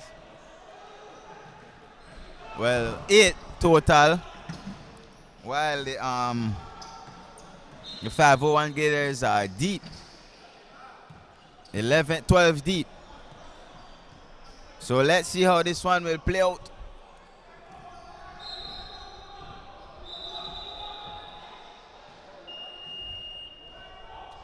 Timeout in favor of One Shot. Where are they from? Okay. So One Shot is out of Belmopan, the capital city, going against the 501 Gators. I'm not sure where the Gators are from. I'll try to find that out for you.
A long three missed there, but number 9 for one shot is so Grant on the putback. Solid putback there by Grant. Loose ball, and it's picked up by one shot as they find number 8, Anderson. Anderson goes to the big guy who in the middle gets a floater. That's Kerwin Palacio with the who earlier got a big jam as he was lobbed and set up by number 8, Anderson, Ian Anderson. So this time Palacio will be shooting 2 free throws. High arcing, misses the first one as he was a bit short. Needs to put some more follow through in that high arcing shot. And again comes up short on the second, but look at him playing for the block and almost as number 3, Corey Guard, but is able to sneak one around the hands of the big guy for the 501 Gators.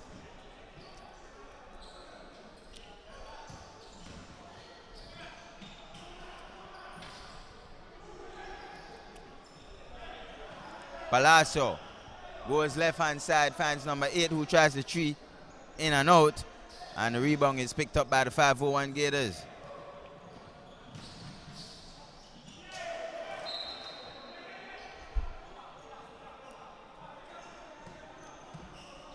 Basket score, but I couldn't see. The coaches are in front of me for one shot. Cross court, Anderson gets it. Anderson looking, goes baseline to number 9 who tried to put it down but was blocked and then had to settle for the jumper but scored anyway. That's AJ Grant for one shot. Uh-oh. Not looking good as number 8 limps off the court. Limping on that left ankle. Maybe has tweeted or sprained his left ankle, and that's not a good sign for one shot.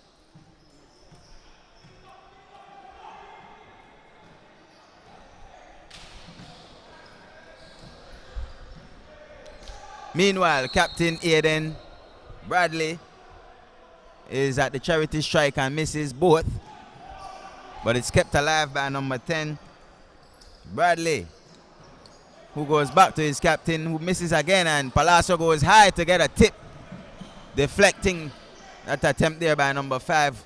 One shot now on the other end.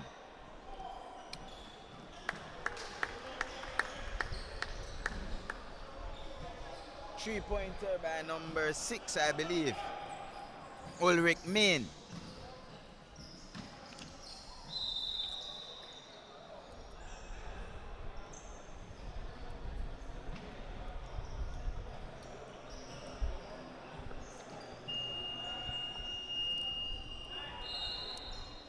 And honestly, viewers, your eyes really have to be sharp because these 2 shades of blue out on the court is really confusing for, I would suppose, even for the referees, but likewise for myself behind the mic trying to bring it to you. 6-12 in favor of one shot coming out of the Garden City Belmopan. Looking good. Say we are not going to travel 50 miles today to get a loss. We need to go back with a victory. And I agree.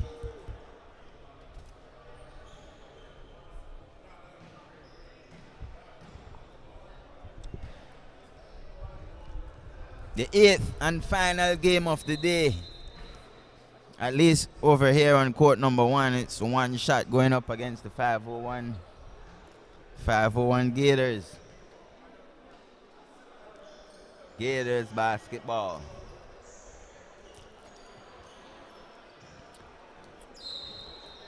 Ahmadiyya Basketball League.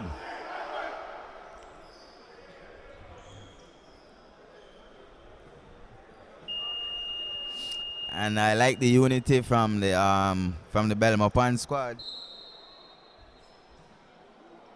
Number 6. I like the organization and the management seems to have their team well organized and well under control. It's always good to see, you know, that organization and that camaraderie when teams, especially younger teams. Number 6, Ulrich, will try another 3, but this time he misses and Palacio goes high, trying to win a rebound for 1 stop.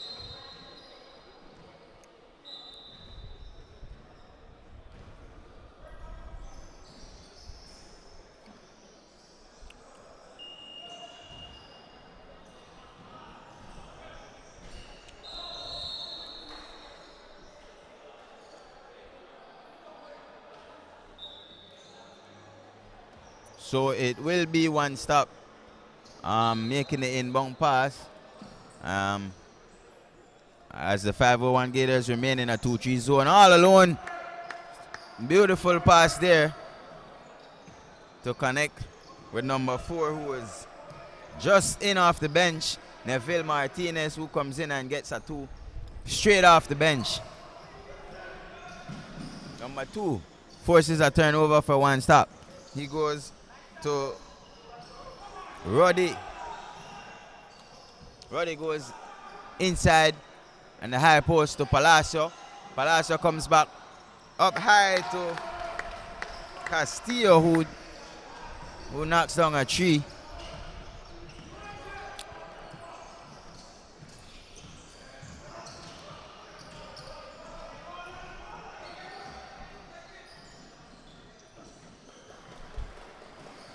.501 losing it.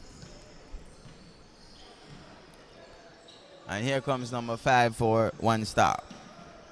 Stringing it down low to Palacio. Palacio again, fans are cutting Neville Martinez, and Martinez is foul.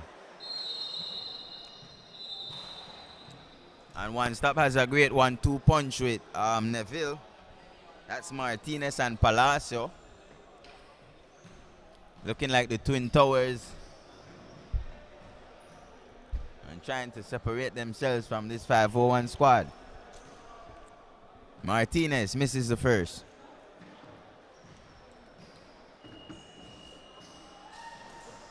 Martinez misses both, but Palacio,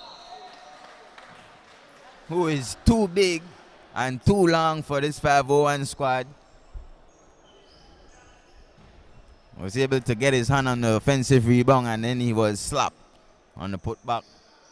And so he will shoot 2 free throws off his own. The first one is good.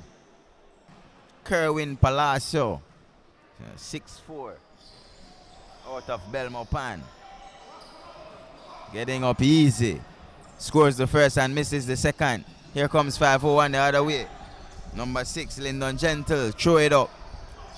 On the streets, they would say dash up. Number 4, trying to shake and bake, steps on the line. And again, he turns it over. I think that's his second turnover.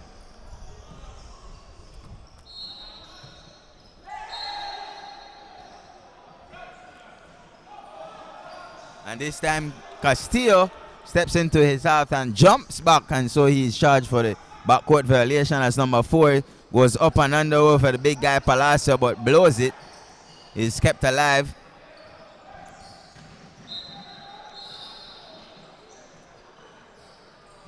And an air ball was shot there by number 6 for 501. That is Lyndon Gentle. And again, another bucket for 1 stop. Gentle, this time to number 4, who tries a long 3. That's Kenyon. Deon Young came up with the rebound, but he was on the line, and so that's going to be a turnover. 1 stop in possession.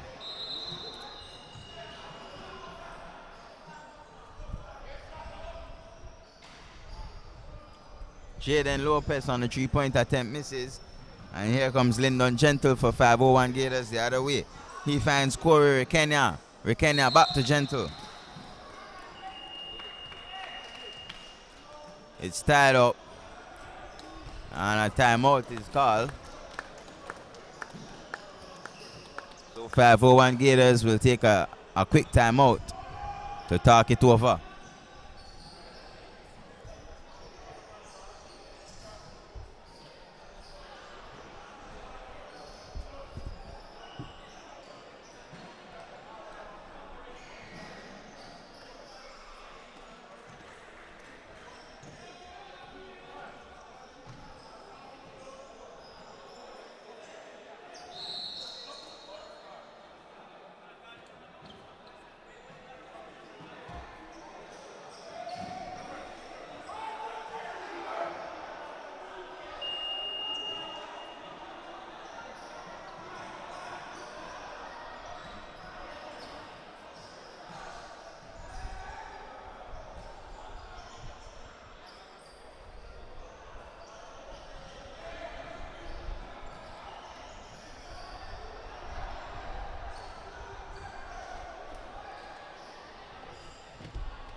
So 24-8 as one shot is starting to separate the men from the boys.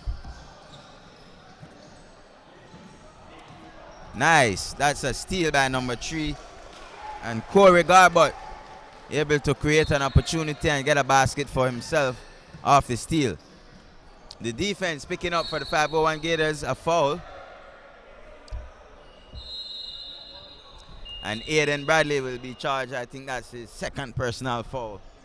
Aiden Bradley picks up the personal foul for the 501 Gators.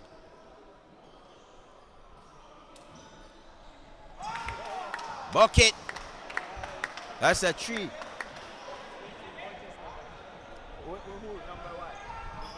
His name is not here. Number 2.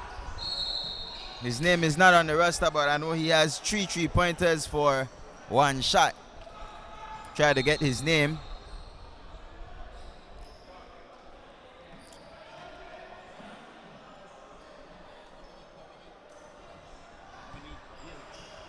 Oh, he's here as number 10.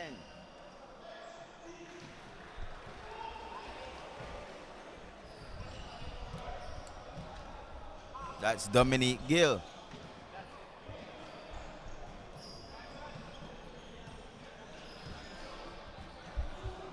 So Dominique Gill looking quite active for one shot.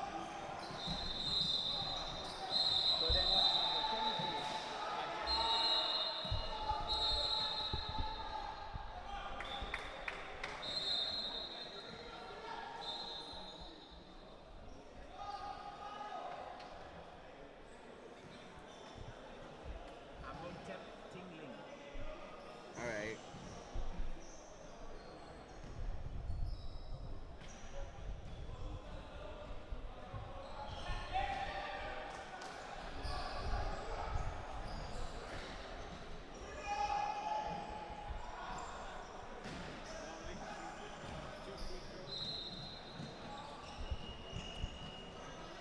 So 29-12 with 33 seconds remaining as we're about to close out the first half. And the not the 501, but one stop healing out of Belmopan has been able to create some separation as number 10, Tingling, Amutep Tingling, puts it down and gets the 2 to go for one stop.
All right, so it's halftime, and it's a 31 to 14. That's a 16-point lead for one stop coming out of Belmopan, and already they are way ahead over this 501 squad, a bit smaller, and no matchup for number 11, Kerwin Palacio, who is the big 6'4" out of Belmopan, and easily one stop is looking sharp.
All right, so I'm back live. That was Aiden Bradley missing the first free throw attempt and scoring the second one. Gil, don't want to give him too much space, guys. He's not afraid to fire that three-point shot. This time he passes up to number 6. That's Ulrich, who tried the three-pointer and came up short. Kept alive. This time it's number 8. He misses. That's Anderson. Again, another offensive rebound, and finally 501 comes up with it. Number 10, coast to coast, but misses the layup. And number 3, Corey Garbott, is right there on the offensive putback for 2.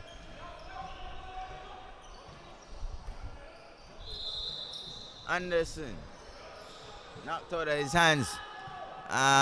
Great job there by Corey Garbott force a steal and almost turn it over. And does, says referee Gill under the rim. Here comes one stop the other way. That's Gill. Dominique Gill goes high. Trying to see around the one-stop squad, but again, Corey Garbutt, who tried to go up, was blocked by number 9, AJ Grant. Nice, as Corey was left with some space and knocks down the three-pointer for almost answered there by Dominique Gill. Here is number 3. Again, back-to-back buckets for Corey Garbutt, trying to stop the bleeding for the 501 Gators. And immediately, One Stop will take a timeout to stop this run. As the dark blue jerseys, the 501 Gators, are trying to get themselves back into this game after having out of Belmopan the One Stop open up an early lead.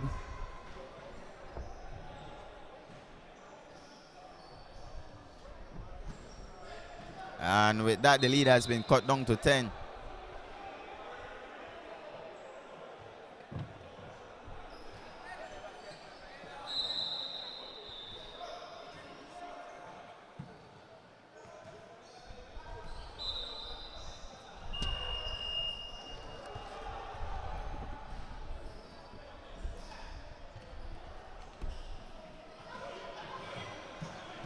Palacio will definitely stone it down. Kerwin Palacio easily gets up and puts down the two-hand dunk for the One Stop. Number 10, Bradley. Yarai, I'm not sure how you pronounce that first name, but that's number 10, Bradley, for the 501 Gators. Beautiful fake shot there and puts it down low to number 9 in the low post, who gets it to Palacio.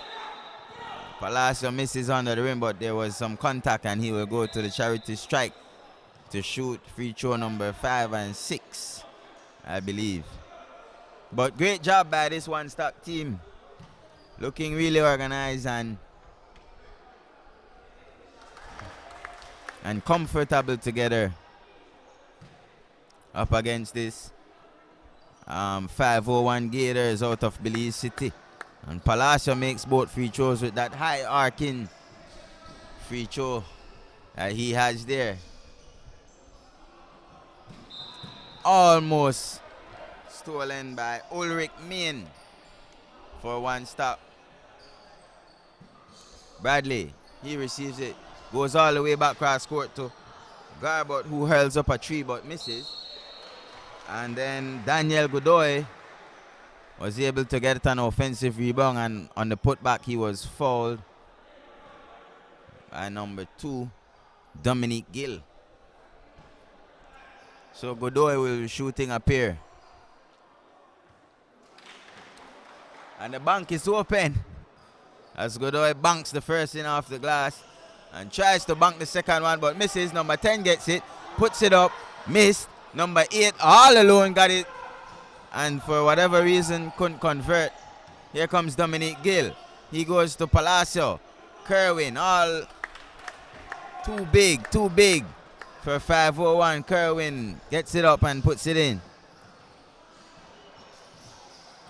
Corey Garbutt shaking and baking. Goes to number 2, Captain Bradley.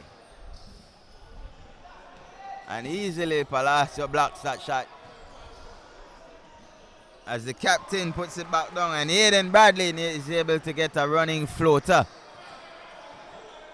over the high arcing Kerwin Palacio of the One Stop out of Belmopan. Ulrich Main will try a three, misses. Palacio, too big, too strong, wins the rebound and puts it back up and gets another offensive rebound and another basket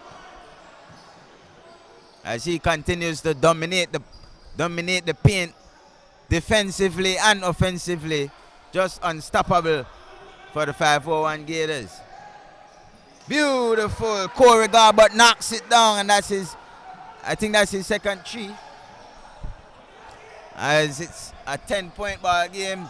Dominique trying to get an answer. Thought he was fouled, but no whistle.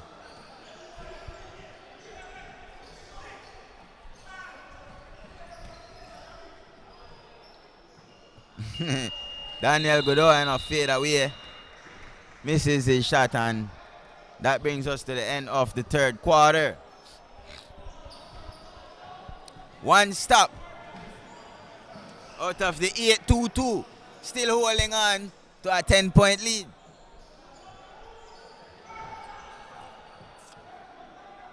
One stop out of Garden City Belmopan.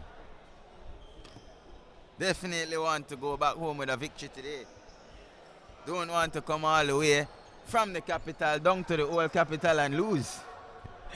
And so these guys are surely looking good. Time is running out on the 501 Gators.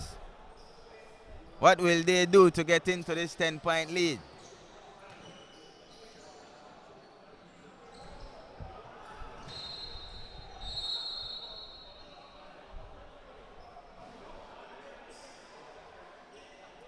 Ahmadiyya basketball, folks. Live and direct from the Mexico Sports Center. Marshall Nunes bringing it to you. Hope you're enjoying this live broadcast wherever you are. If you're out at World, if you're in Belize City, down in the districts, up north, wherever you are. Hoping you're enjoying this beautiful and cool Sunday, as there is a cold front over the city right now. Some will like it, some don't. But it's a great Sunday for basketball. Meanwhile, number 6, Ulrich Main, trying to attack baseline for one stop. He says start it over. Wow. Ian Anderson trying one too many and loses it.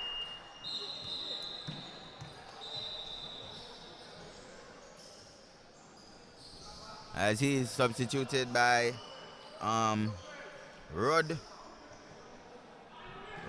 I'm not sure if that's Roderick Castillo, but Castillo checks back in for one stop. Number 10, I thought he was trying to bank that one in, but misses. Great attempt there by Bradley.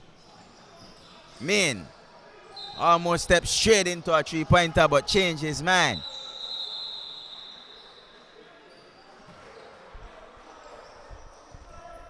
(32-42) with 6 minutes and 58 seconds remaining in the game.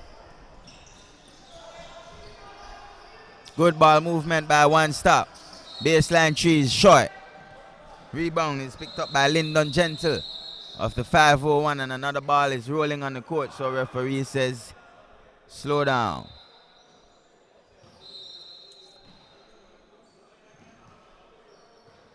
Lyndon Gentle makes it as the captain, Aiden Bradley, went high, missing a floater, got back his own rebound but blew it. And here comes one stop the other way. Beautifully, as number 5, Jaden Palacio fakes the jumper, puts it down and goes hard for the left-hand layup, which is good off the glass. Looking good there, Jaden. Nice pass. And timed perfectly by number 4, Neville Martinez, who has been a monster for one stop. Him along with Kerwin Palacio forming the Twin Towers and making it very difficult for this smaller 501 Gators squad to get anything from inside the paint how they want to. Number 5 again attacks. Finds Martinez all alone under the rim, and Martinez puts it up and in. Doesn't seem that the 501 will be able to clinch this gap, as the one stop holding on comfortably to this lead, and again Neville comes up with a steal. couldn't get it off and went up and down, and so he's charged for a traveling violation. Inbound pass, that's number 11. Godoy. Daniel. Is it? Daniel. Fighting. Lost it out of bounds to a smaller Castillo. And it's going to be one stop in possession. 4 minutes and 41 seconds. Here is Jaden Lopez. Aya.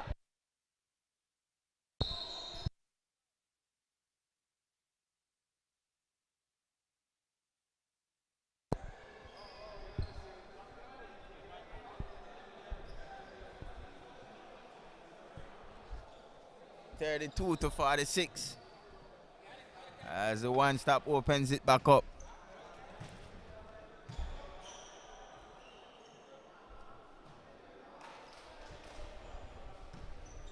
Palazzo missing the first free throw there. Misses the first free throw. That's Jaden. No, not Jaden. Kerwin. Miss one and scores one. 47-32. One stop, still in control. Still in the driving seat. No turning back. Here's one stop. Palacio on the high post. Goes down low to Castillo. Main starts it over, fans.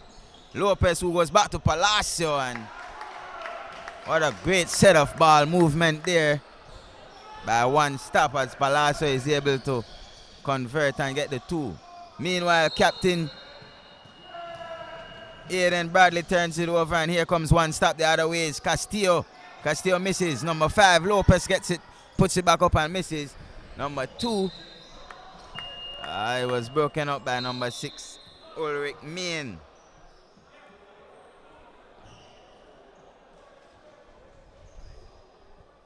Nice. 2 minutes, 45 seconds. Can the Gators come up with some kind of magic? Short. Corey Garbott air ball on the 3-point attempt. Here is Lopez. All the way down, he finds Castillo. Castillo switching sides, cross court, goes to Lopez, who comes back to Castillo, and then Neville Martinez muscles his way to the rim. This Belmopan squad is a force. Really looking smooth, and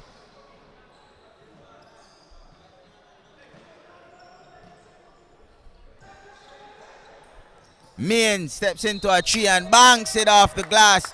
Ulrich Main still applying pressure on the 501 Gators. Garbott goes to number 6, and Lyndon Gentle gets a long 3-pointer there for 501. Martinez soaring way high to claim the rebound and puts it back up. Absolutely no answer. No answer for Palacio.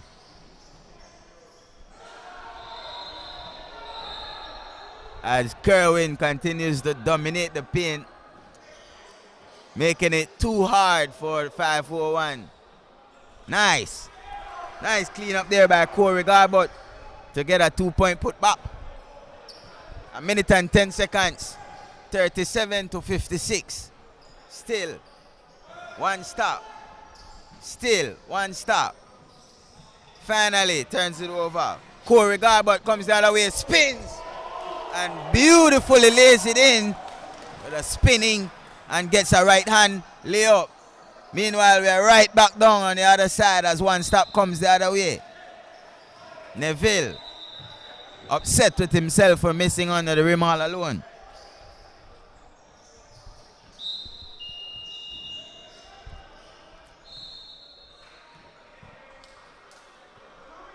Neville had a great run, but he is now checked out. And number 9, AJ Grant, comes back into the game for him. Here is 501, almost lost it. Corey Garbott. Corey pulls up for 3 and almost. Rebound is controlled by Kerwin Palacio, who finds Lopez.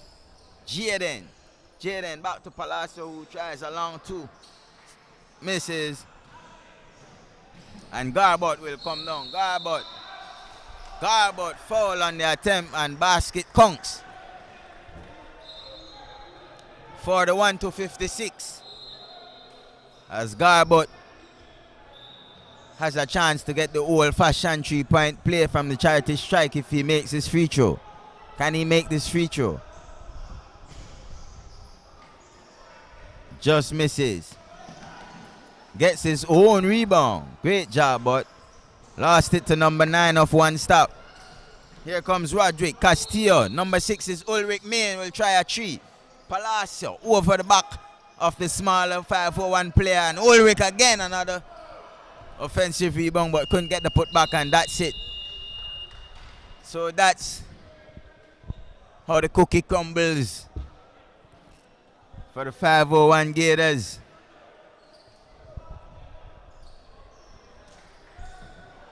(56-41). 56-41 as the one-stop team will travel back to the capital city with this victory in their hands. Great game by One Stop. This is the under 22 category. Definitely one of the teams to look out for, this One Stop squad. So great job for YNL. I am Marshall Nunes, and this is the end of week number 8. And so we will have to end this live broadcast of the Ahmadiyya Basketball League week number 8. Way over on court number 2, I could see the last game winding down.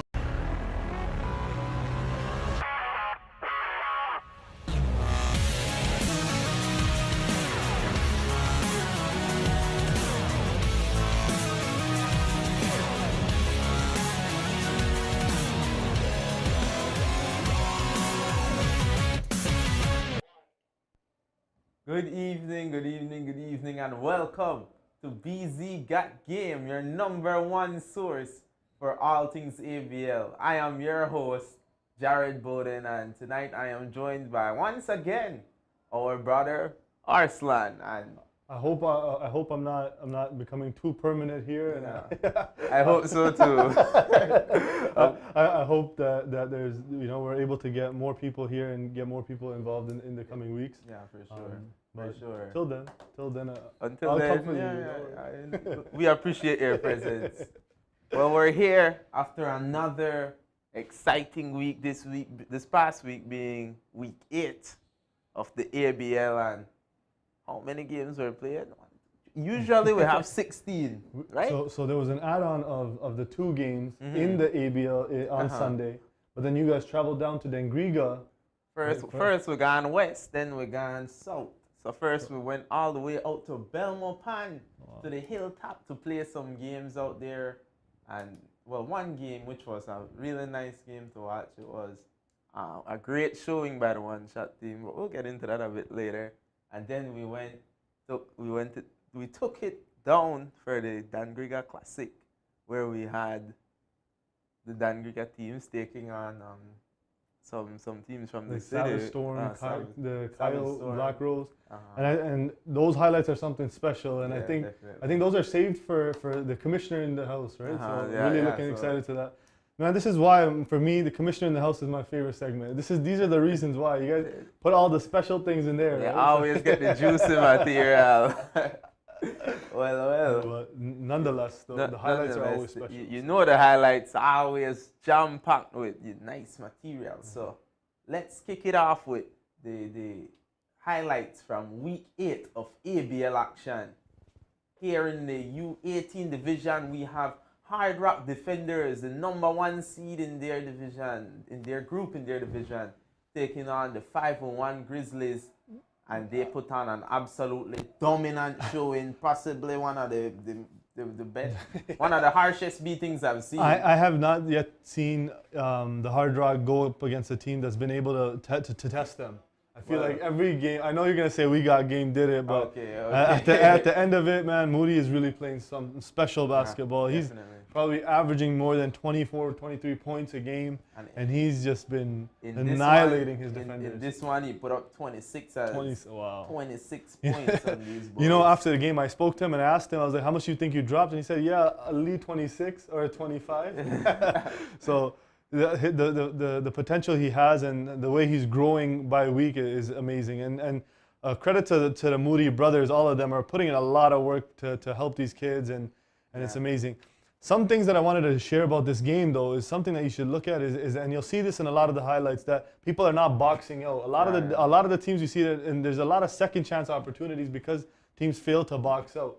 So going into the playoffs, you know, this is something that everyone should be paying a lot more attention to. And here we have a much tighter one with the Falcons taking on the Vipers. For this one, this was another very special game where it went down to the wire, where you see the free throws. The free throws were what you know, that was what got them over the hump, and that's what got them that W. So a big time win for the Vipers. And but the Falcons are in good shape too for the playoffs as well. They've done an amazing job this entire season. So the Vipers needed it. It was a must-win for the Vipers, and they got that dub. This game was very physical, and I think the name of this game was defense. You know, and that's why it was a low-scoring affair. But they kept each other from scoring, and that was. You know, for when you're doing the highlights, like that's how they lost, right? If you hit that, it would have been a different story, right? But when you're doing the highlights for this week, you see that it's much tougher because there's a lot more defense being played. You know, so there's a lot less scoring overall. You know, so so there you go. Another U18 game with the OW Rebels shocking the 501 Gators. The OW Rebels were underrated, and they came into this game with many thinking they were underdogs, they would lose. And you know what, Orange Walk Rebels really, I feel like they have some really good pieces. They can put up a fight against any team. Definitely. Their big man, he's something special. He has a nice jumper, and then he's really patient with the ball, which I really appreciate about his game. Yeah, they had Tevon Dawson and Niall Rampassard chipping in 12 points each, which when you can get two players to go with like double 12 digits, points, that's huge. A good contribution. Now you're gonna have to stay quiet for this one. This one's a real special one for me. In respect of this, that was a nice pass from Vince. That's all I gotta say. This is a beautiful layup done by Mr. Jared. Masterful layup there. In respect and out of love for the We Got Game Ballers winning again, all of us are wearing the purple shirts to represent that We Got Game. No, but overall, I feel like you guys have picked up that exact piece that you guys were missing to dominate. So now you guys have put yourselves in a position to compete with the elite, and now I will officially give We Got Game that respect. Lob pass. It was Devin. The story of the game, the man of the match was definitely Devin Turton, who dropped 19 points. You know, helped by Jared Bowden and Vince Ballas take a little. Well, we won't talk about that. You know, something slight there. No, but you guys definitely picked up that right piece, exactly what you guys needed. And I'm very excited to see what you guys come up with. Maddox didn't play this game. Your big man Usher didn't play, so it would be nice to see how you guys put those pieces together as well. Yeah, for sure. Now in the open category, it's the Eagles who took on the Belama Gators and came up with a 6-point win. This was a big shot, man. This was a very nice shot. I really like it. That's Oliveira who hit that shot. You know, it's really nice to see that. So even with the Belama Gators, these guys are a team. When I saw them the first couple of weeks, I thought that this is going to be a team that, you know, similar to, I'm not going to name the team, but a team that's going to be struggling a lot. Yeah. But I've seen that they've put up a fight against every team that they've gone up against. You know, they even got a win against the 501 Falcons. And even against this game, this was a toe-to-toe game, and it could have gone either way. So big shout out to the Eagles for getting that win. It was the Los Lagos defenders taking on the big boys, the Falcons, and there was Wilburn Forbes there, who has stepped up in the absence of Jason Orozco. There was a lot of questions about would he be able to carry this team as a top seed by himself. Well, not by himself, but as the big man on the team. You know, when Jason got injured, I actually had the opportunity to interview him, and I asked him, I said that that now that Jason is injured, you know, what do you think? What do you see the future of the team? And he said that he definitely was a big piece, but we still have a lot more to offer, you know. So he's seeing him step up. For me, honestly, I'm very proud to see how he stepped up, and for me, he's been playing like an MVP, man. He is doing some special. You know, I even got to hear. So Roscoe was saying this in one of his, you know, when they called a timeout, that he's just one guy. You know, stop tripping about it, and you know, D him up. But you see that one person can have that big of an impact on the team. Los Lagos, man, these guys, they came out in the first quarter, they were struggling. It was, I think, like 14-0. So big credit to them for coming back. Right in the end, I think there was another 4 minutes to play. You know, Los Lagos might have won. They started a comeback. There was like 3 threes back to back that they hit to put it real close. So big game. Credit to Wilburn Forbes. They're putting up a big 18 points. And on the other side, it's in the open division, Truckers Posse taking their first L from the 501 Falcons. A shocker.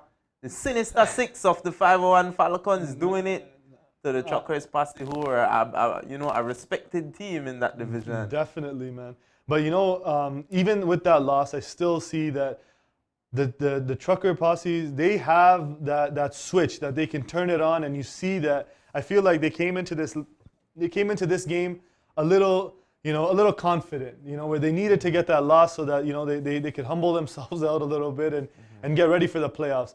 You saw little, you know, skits of them, you know, playoff ready, but there's another level that they need to get into in order to make some noise in the playoffs. Story of the game was Jason Vasquez putting up 14 points for the Falcons, and Marcel Richards putting up his own 13 points, and Ashton Edwards on the other side hitting that three. That was 3 of his 8 points, and also Brighton Rowley Bala, who put up 8 points for his own team. Huge game. On the other side, Kikaka.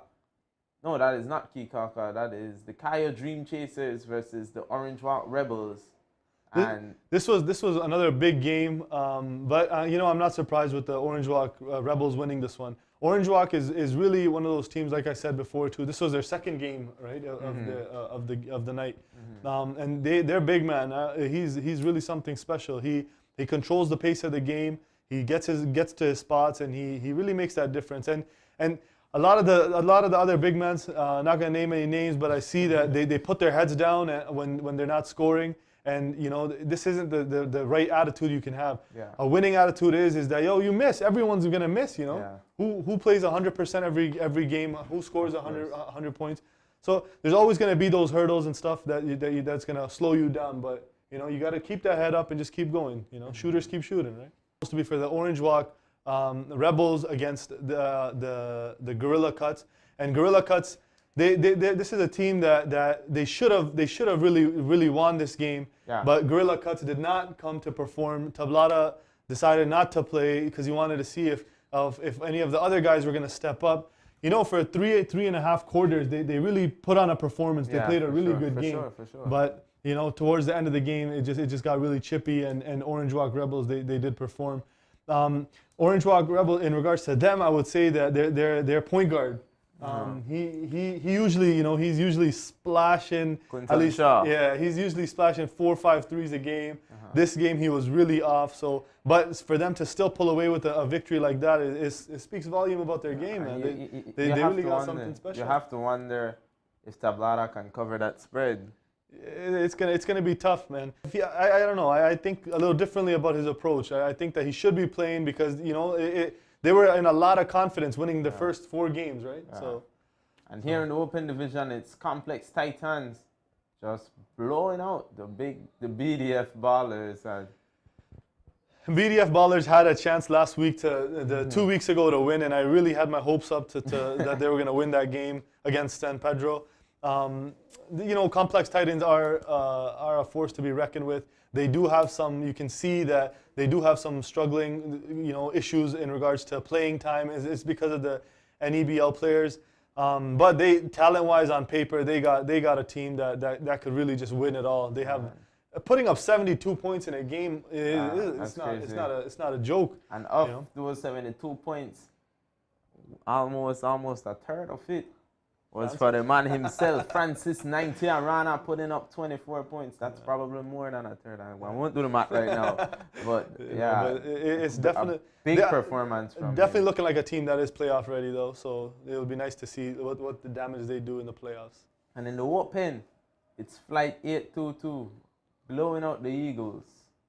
You know, I know that they did blow them out. This was a very aggressive game, to say the least. Yeah, the Flight 822, I don't know, man. I feel like I'm not satisfied with them yet. I feel like they have another level that they can attain. They have all the right pieces. They got, you know, the big man he's really something special. That jumper is automatic. Brandon Flowers. Yeah, automatic. Then you got Steven Williams. You know, his three-point shot, it doesn't get better than that, right? One of the best shooters in the league. There's Montejo also who can hit the mid-range really at a high clip. They really have all the right pieces, you know, so I do expect to see them go deep in the playoffs. And Eagles is a team that I feel like is going to be one of those teams that upsets someone in the first round. They got a lot of you know, body, you know, so they put a lot of pressure on. Okay. But the Future Shock game was really special because Future Shock was, you know, for me, I would say it was really tested this week. Yeah, I know sure. it was a 10-point victory for them, and big shout out to them. They're really doing something special over there. But for me, this was the week that I saw that Future Shock really can slow it down and run their sets, you know. This is when they were challenged and they had to you know, really see what they stand for, you know. Usually all their games are from victories of, you know, the fast break, you know, where they just keep running the ball and they just, you know, they just outrun the other team. But with this, you know, the Jameer really, you know, he really slowed the game down on the opposite end with the 501 Gators, and this was a really big test, and big shout out to Future Shock for that win. Future Shock was the dynamic duo. Shane Pratt and Kyle Castillo putting up 10 points each. Tropic Air was really special this week. Tropic Air could have won this game. I know that at the end of the vid, they felt like, you know, a couple of the whistles, like the timeout, shouldn't have been called. And, you know, it goes either way, you know. But Northside Ballers are doing something special, man. Northside Ballers are a team that has now beat the Gorilla Cuts 2 weeks ago, and now they came back and now they won against Tropic Air. Two of those teams that people have winning the entire thing. So Northside Ballers definitely deserving a lot of respect now, and they've proven once again that they are not a team that can be messed with, you know. Jonathan DeCosta.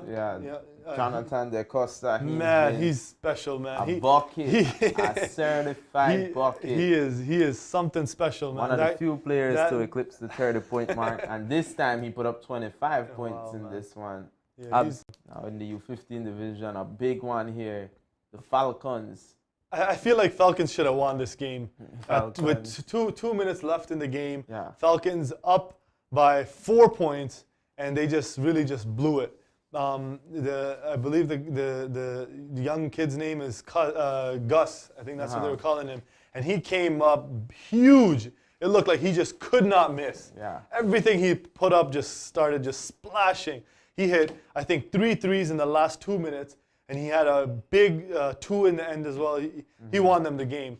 This is my point, that a lot of the games when they're not close, you see that Thomas was dominating for most of the games, you know. But when the ball is slowed down, this is going to be the true test, and this is playoff basketball, you know. For sure, so this is one of those games that definitely had that playoff atmosphere, and you're playing much more disciplined defenses, and that's what it is, man. And you see that this week we don't even have the dunks of the week, because now you see that teams are locking in, you know, and they're really putting on a defensive show now. And so now for this in the open division, it's a new release who took an embarrassing loss to Westland. Westland, they really picked up that player that they needed. I didn't think that it would have made a huge difference, but it really did. I feel like they needed someone that was, you know, athletic, running the floor, and number 9, their new addition.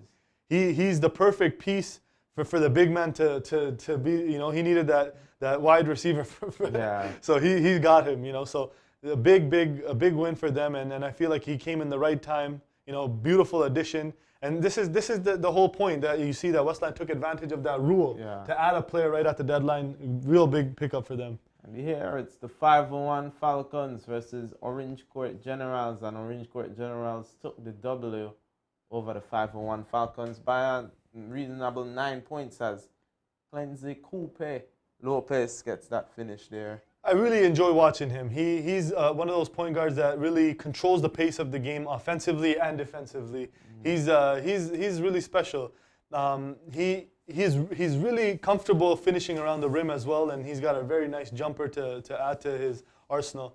The Orange Court Generals really controlled the pace of the game throughout.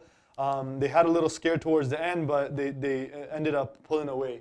501 Falcons is a team that I do really like, and I really enjoy watching them play as well, and I've watched all of their games. And I see that there's a lot of potential, and I would like to see them go far in the playoffs.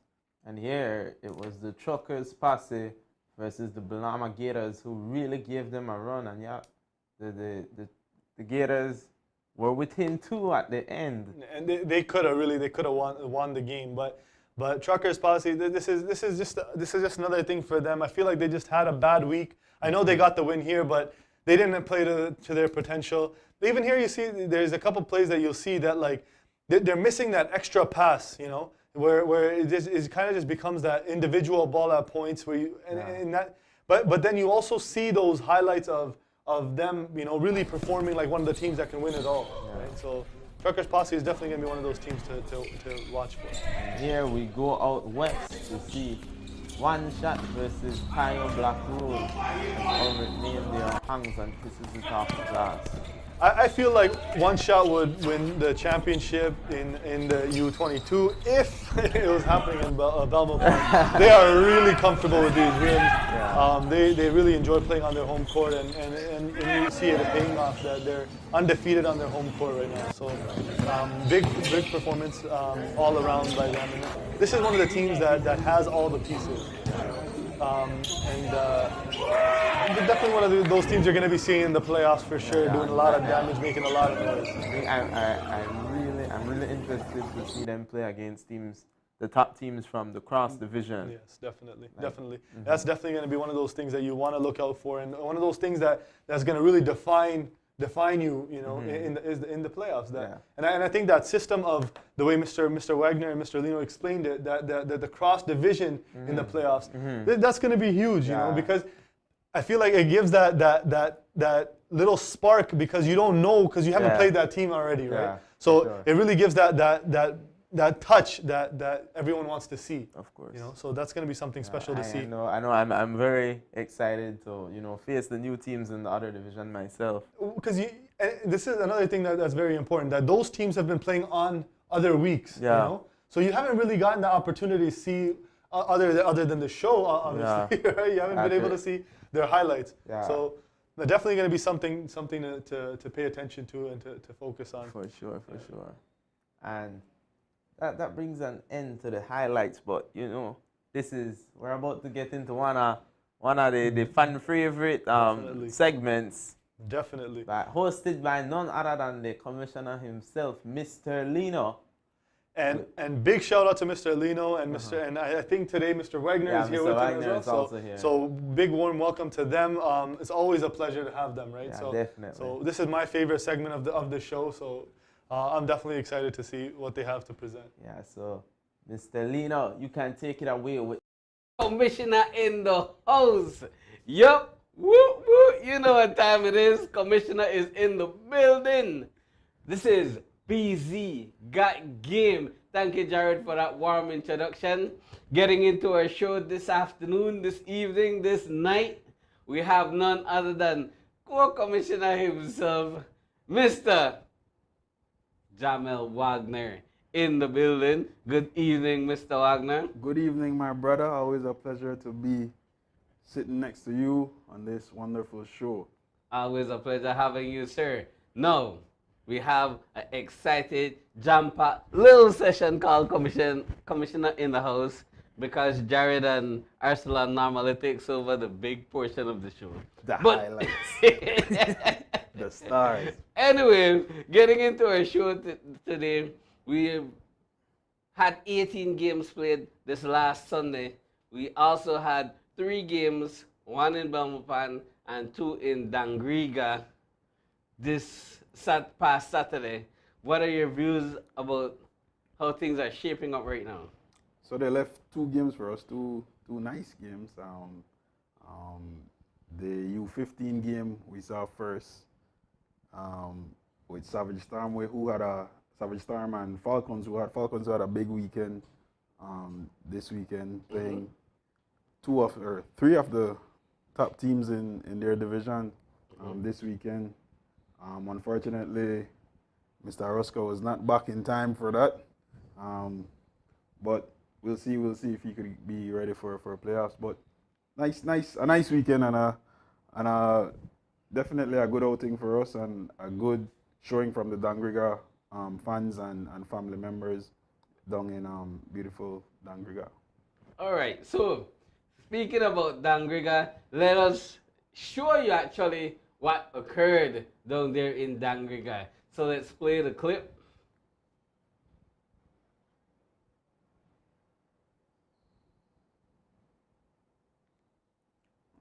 Culture capital of Belize. And we are here in the culture capital of Belize for the Dangriga Classic. We're bringing to you 2 extremely action-packed and exciting games in Dangriga. And so now we're about to get to the highlights of those games, and I know you guys will enjoy. We definitely have a treat for you.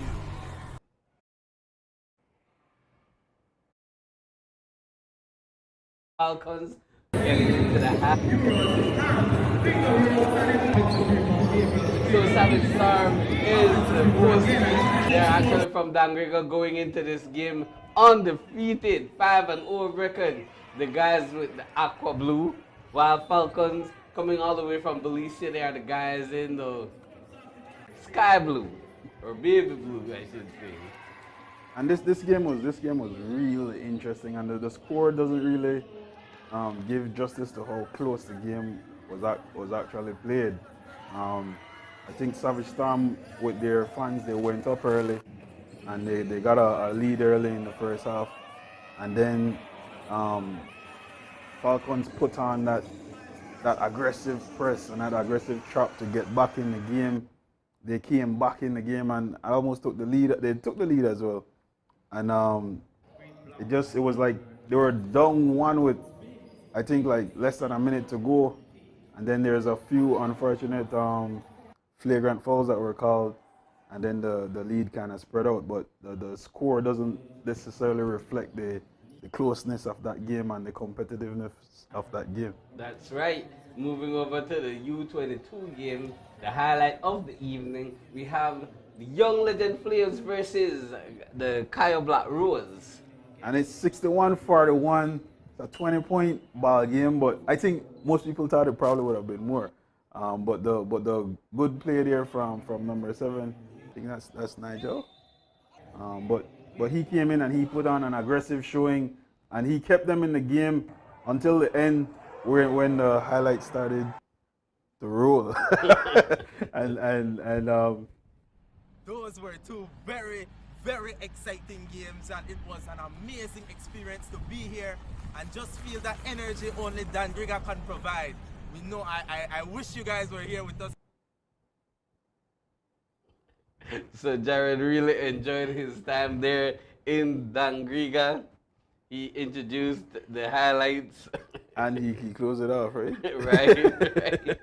So yeah, Jared definitely having fun out there as a broadcaster and a player. So then hosting, we have to give mad respect to Denny and Coach Nunes. Patarita. Patarita.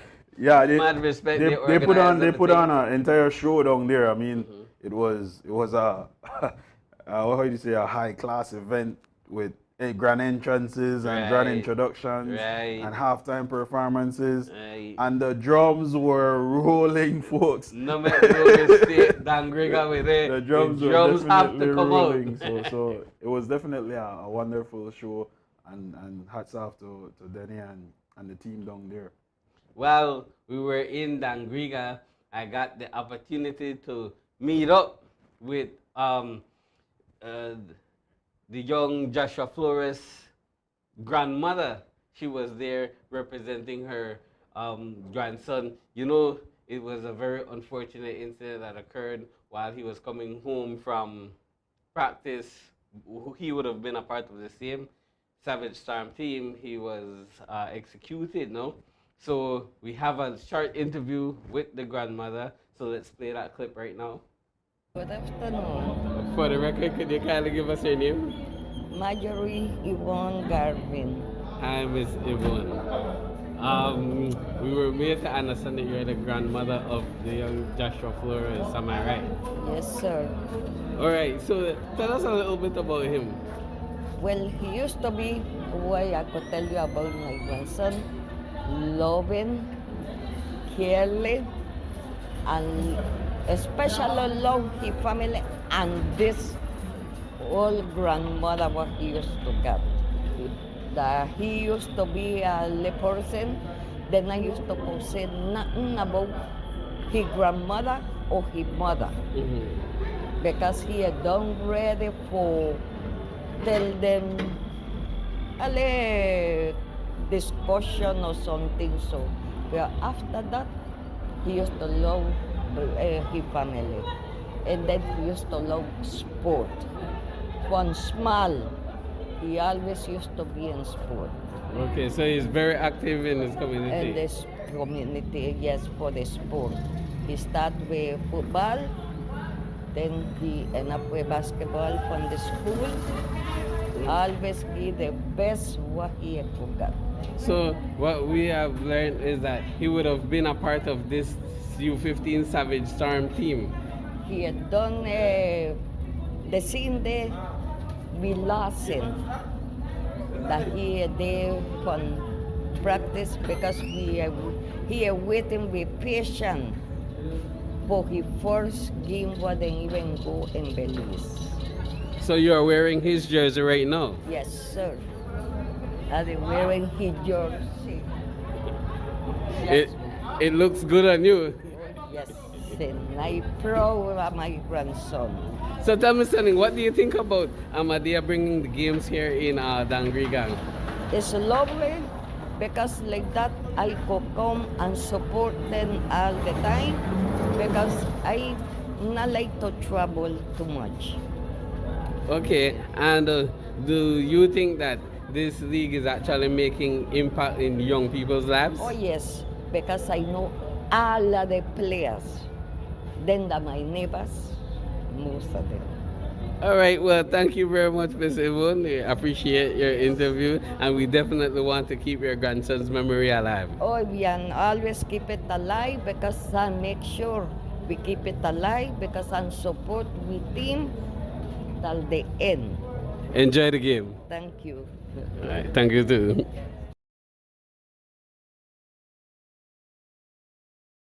For young Joshua Flores, who was executed, she was there to represent her grandson and to actually wear his jersey so that she get a sense of a feel that he was there present while his team was playing. Yeah, definitely a great job by yourself there, Commissioner, bringing the softer side of the league out and showing the importance of taking the games down to these places and really just showing the impact that these games have on the entire community and how people look forward to them and look forward to youths being able to showcase them and give them that support. So we lost a youth, but we were able to basically still bring our community together.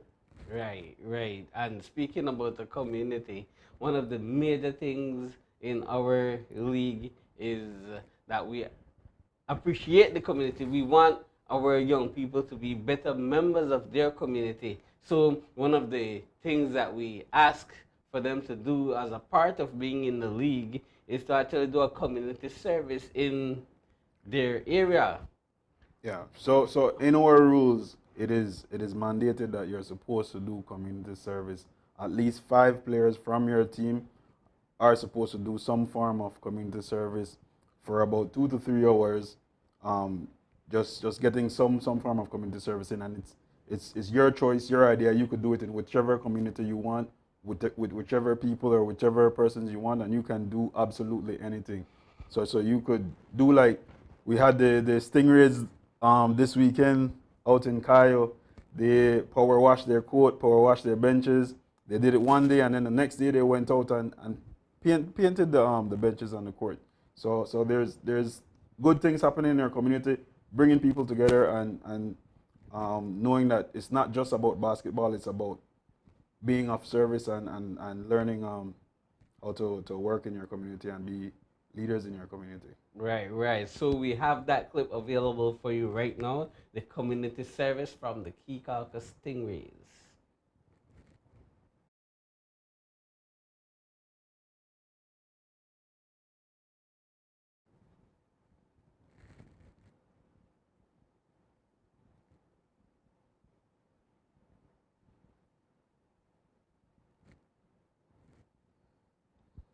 So we definitely just want to remind the teams that is in the rules, and you have to perform your community service before the All-Star. This week there's only 3 games scheduled for this week, and basically it's an off week, so we're giving you that opportunity to do the community service and give back to your community this week. So just get your 5, get your best 5, get your bench 5, get whichever 5 you need to do, or the entire team, go out and contribute to society. The rule is if you don't do your community service, the next game you lose by default. So, and we're going to take that very seriously. And so the next game after All-Star is what, Commish? Is that your playoff game? So the next game is playoffs, and the playoffs is one and gone. So you don't want to lose by default in the playoffs. That one, right. So get out there and do your community service and give back to your community. Give back to Belize. Right. So just make sure you go out and you do whatever it is that you need to do to make sure you fulfill that one requirement, that you don't default your other game, your coming game, your first playoff game, or your only playoff game, actually. All right, so our favorite time of the night, sir, the standings. You ready for that? I'm sure the teams are waiting. They're eagerly awaiting to see what their standings are after week 8. So the standings are almost complete except for those 3 games, and even with those 3 games, we kind of know how it's going to fall. Well, the 3 games are important in that division too as well. So let's get into the standings in the U15 category. And the U15 has now balanced off where there's a top seed and then there's a bottom seed. And it's clear because before you used to see 2-way ties and 3-way ties, and you have Savage Storm at the top 6-0, Hard Rock 5-1 with their big win over Falcons this week, and then Falcons 4-2, ending up 1-2 in that 3-game weekend. Punta Gorda 3-3, and then Large Bank 2-4, and then Young Ballers unable to get that victory during the season. We'll see if they're able to upset someone. And then Los Lagos 1-5 at the bottom. They had some defaults there, but that's how it stands for U15. Moving over to U18, Division A. And Division A, the Future Shocks division. Let's call it. let's call it that. Let's leave it as that. Future Shocks division 6-0, and we have All-Star Ballers after having an embarrassing loss in their first game. They're 4-2. They're second place. Comfortable. Comfortable. I don't know how comfortable they'll be when they see the other guys from the other side, but they're doing good. And then you have Riverside 2-4, Falcons 2-4, and 501 Grizzlies 1-5, and Big Dream Ballers 1-5. The thing is, in this division though, Future Shock is that points differential with like 100 and something, 95 plus, and then the other person who was respectable in that was Falcons. Their points differential was almost in the positive. All right. Moving over to Division B. So the group of death, and I continuously say the group of death with Hard Rock Defenders still 6-0 in the group of death. So that's just to show how good those guys are with the legend Poppy Leslie and And the Moody's. Our new star, Devin Moody. Where are your roses, young man? Where are your roses? You know, if you're going to top score and you're going to lead your team every game, continue to do it until someone comes and take it away from you. He's actually a brand now, actually. I need the t-shirt. Fifth quarter. The fifth quarter. All right, Mr. Fifth quarter. All right. And then we got Jared's team. We got game 4 and 2, who came out of that tie, finally.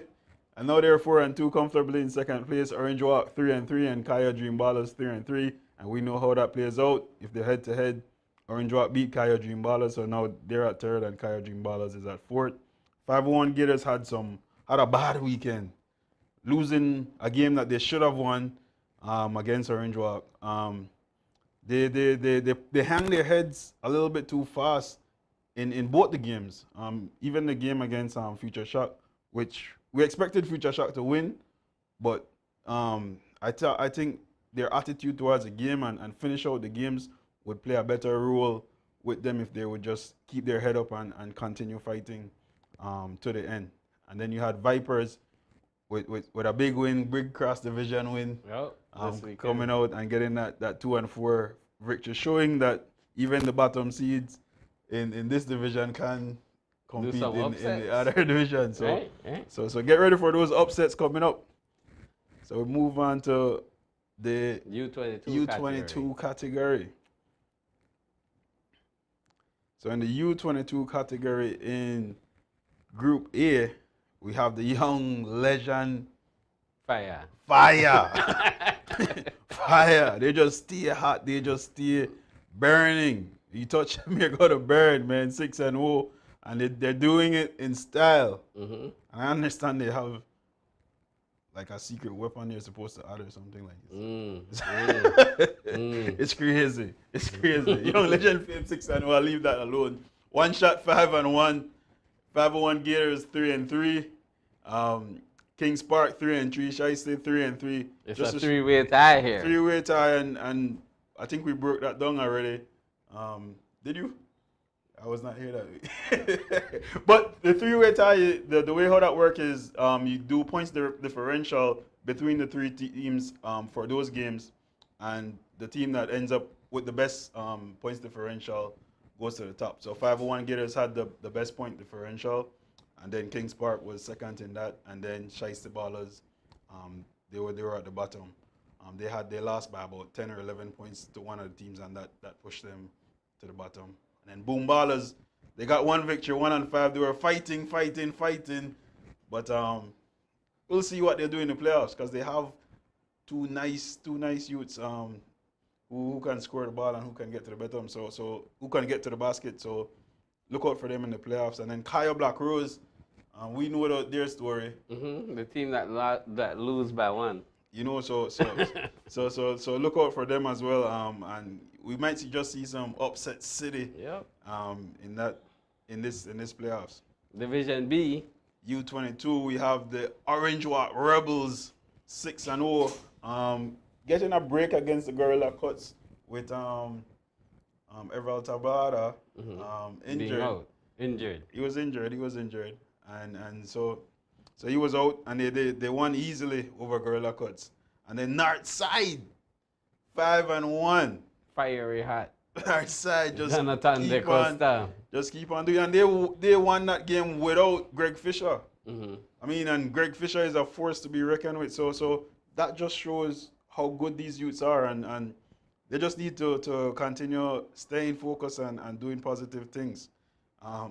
As we have Gorilla Cuts 4-2, who were 4-0 and then had two bad losses in the last 2 weeks, and then Tropicare Defenders with that nail biting loss to the Northside Ballers this week.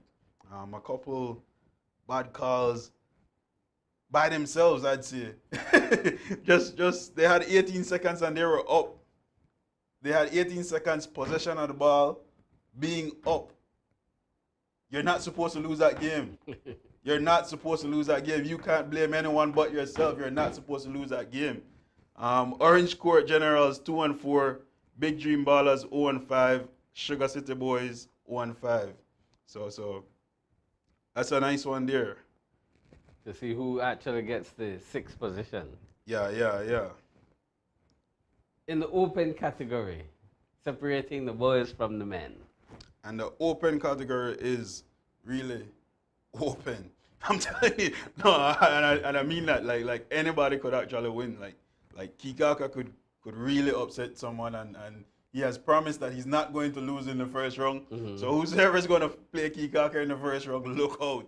So it's Westland at the top 5 and 1, Complex Titans 4 and 2, and they have their guys rolling now. France, what do you say, 90, Arana with the big dunk in game. I don't think I've ever seen him have an in-game, in-video dunk as yet. So ABL is where you saw it first, just remember. Yeah. San Pedro, Palapa boys 4 and 2. Complex beat San Pedro, so that's how they're in number 2, and San Pedro is in number 3. New Release 3 and 3, and Orange Walk 3 and 3, and New Release, I believe, had the shocker over Orange Walk. So that's how that happened, and then Keycarker 2 and 4, and then BDF Ballers, they're fighting, but they couldn't get that victory 1-6. Division B now. We have Truckers Posse picking up their first loss, 5 and 1, and they had an off weekend. They were able to scratch out, survive, scratch out and get that win over Belama Gators, who put up a magnificent fight against them. So, but they're still at number 1, so they still have that number 1 seed. They still have that bye. They can relax now. And then Flight 822, basically stealing the 2nd seed. Falcons, they've been showing up with 6 guys. They've been leaving. I don't know if Tut is still part of the team. He's not showing up. There's 2 games and he hasn't shown up, and I don't know if he'll show up for the playoffs. We got to see. But Falcons is 3 and 3. Belama Gators 2 and 3. They still have a game to play. Chiefs 2 and 3 also have a game to play. Orange Court Generals 2 and 3 also have a game to play, and Eagles 1 and 4 also have a game to play. Yeah. So those are the 3 games that are remaining that we have to play this weekend before we get into All-Star. Yeah, so 1 in the U22 division and 1 in the and 2 in the Open B division. Yeah. So it's going to be a nice 3-game weekend, so to kind of balance things off, and people could find their places, and then we could issue out the brackets. I'm very excited for that part. I'm telling you, I'm very excited, and I know that the teams are very excited about that, because they have been contacting me wanting to know if this one lost, if that one won, and they wanted to know where they stand in their division, and they're very, very much excited to see the standings for this week, because they pretty much could already figure out who it is that they're going to match up against, and then they already got that, you know. They got to see how much work they got to put in for the next 2 weeks. Right. So the strategy, we're playing this team, so we know that we need to play them. Or which tapes to go and watch, because we have tapes now. Yeah. all the games have been recorded by Wano, streaming there right on their Facebook page or right on Amadeus Facebook page. Yeah. So you could go and watch the tapes and see how these teams play. Yes, big scouting and everything. With that, coach, commissioner is in the house, but we got to get out the house so Jared and Arsalan could continue the show. Thank you very much for being here. Thanks for having me once more. We'll definitely need you next week so that we can do the brackets. Definitely. Very well. You heard it here. He'll be back next week so that we could officially give you the matchups moving into the playoffs. We go back to Jared for the remainder of the show. BZ got game. A huge thank you to Commissioner Lino and Mr. Wagner. They have been doing great work for the league, and you know. And I feel like they really just showed us, and they just truly just showed us why this is the best segment of the show. why we enjoy it the most. Yeah, so for sure. Great work in Dengriga as well. good job. Big shout out to you as well. I feel like you look better when you're outdoors. I feel like very nice look. So good stuff on that. But we have to take some of that spotlight away from them. We have to take some of that spotlight from Commissioner in the House, and we gotta put it on some of the very special guys who put up some big performances this week. Definitely. For this segment, the Players of the Week. In the U15 division, who will it be? A lot of players do a lot of damage. A lot of players put up a lot of numbers, but this week, it's none other than Wilburn Forbes, who was all over the place, playing 3 games this week, and I'm fairly certain he top scored in all 3 of the games. He did. Wow, he's really been showing off his handle and ability to get out there in transition and score. The next one in the U18, this is, man. Perhaps his 4th or 5th, I don't know, I've lost count. Devin Moody again securing another Player of the Week, putting up 26 points. I think we're running out of pictures of Devin. he's got to let someone else do some scoring. He's doing a lot of damage. We're now 25, the 25-point club. Yeah. He's really just stacked up his numbers in that. So big shout out to Devin Moody. Really, he's the reason why his team is doing so good. For sure. So wish him health and stuff too, so that he can perform in the playoffs as well. And in the U22 division, it is none other than Jonathan Jelly de Costa, putting up another 25 points. And this is his 2nd time, and this is not against a team that is a losing team. He went up against the Tropic Air, an amazing victory for them. A big performance at a very high level. So big shout out to him. And I would say he is the reason that he's the one who has put the Northside Ballers on the map. Now definitely. They are a rated team. They're they're one of the elite teams. So big win for them. Big shout out to the entire team playing with a lot of heart. Definitely. And now, in the open division, it is Francis 90 Arana putting up 24 points, hitting some big trees and throwing one down in transition. That was big. Huge win for them. 72 points, man. I wanna see if we can get a check on this. I think this might be the most points scored in the league. 72 points. That's incredible. Yeah. So big win for them. Funny because the Hard Rock defenders behind Devin Moody scored 69. So that might be the second most. So that's a lot of points, So huge win for them, huge victory, and a great team that is going to be a very exciting team to see in the playoffs. Yeah, for sure. So great show overall, I would say. Once again. Before we tune out, though, I do want to give a little plug to our main guys, Mr. Keegan and Mr. Young, who are putting endless hours to make this program a success. And I feel like we've mentioned this before, but in the live stream it got cut off. That maybe for one of the programs we should have them on this side. They're always the ones that are behind the scenes, and you see them working tirelessly. They're working at the stadium at Mexico Center. You see them always trying to improve and try to make things better. So big shout out to YNL streaming. There's definitely something special. So God bless them for their efforts. And I always joke with Mr. Keegan about him being someone really rich, and he always his response is always that we're just rich at heart. So big respect to Mr. Keegan and Mr. Young for all that they're doing for making ABL special. So big shout out. Big shout out to you guys, and a huge thank you to YNL streaming. So unfortunately, I love being in front of the camera, but that'll do it for us here at BZ Got Game. Thank you so much for tuning in and supporting the ABL. The next time we're back here, it will probably be the All-Star and after that, you know what time it is. It's money time. It's clutch time. It's the playoffs. For some teams, it'll be golfing season. For some teams, it'll be vacation season, but it's definitely something very exciting to look forward to. The playoffs. So stay tuned. We have quite a few more weeks of ABL action to come to you guys. And thank you for the support again. Have a great night. That'll do it for us here at BZ Got Game. Good night.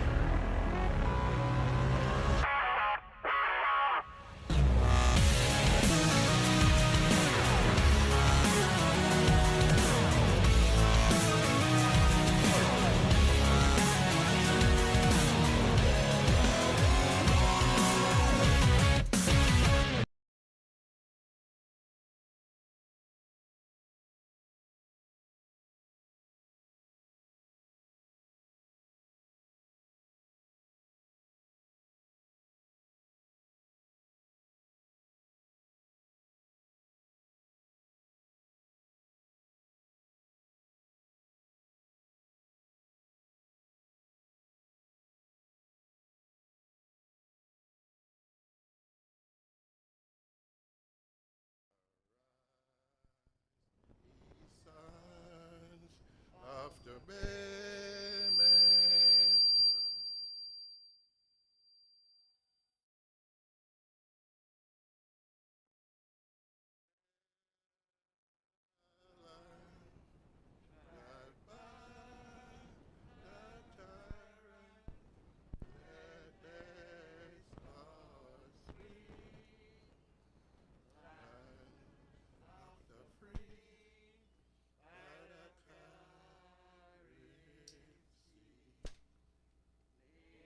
Has blessed thee with wealth unto mountains and valleys where prairies do.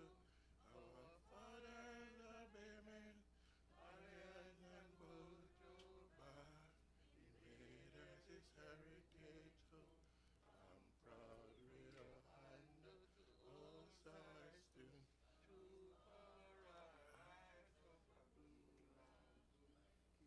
Watch with the angels, the stars and moon. For freedom comes tomorrow. Arise, ye sons of the brave men. Put on your armor, clear the line. Drive back the tyrant, let despots free.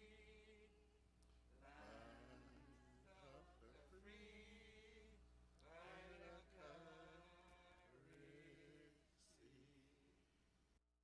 You may be seated, the people, not the ones who are standing. As we look in the skies today, we are very grateful and praying that we will have good weather. And so even for the players, it's not only the skills that you put in cricket, but we must always give praise and thanks to the Lord in whatever we do.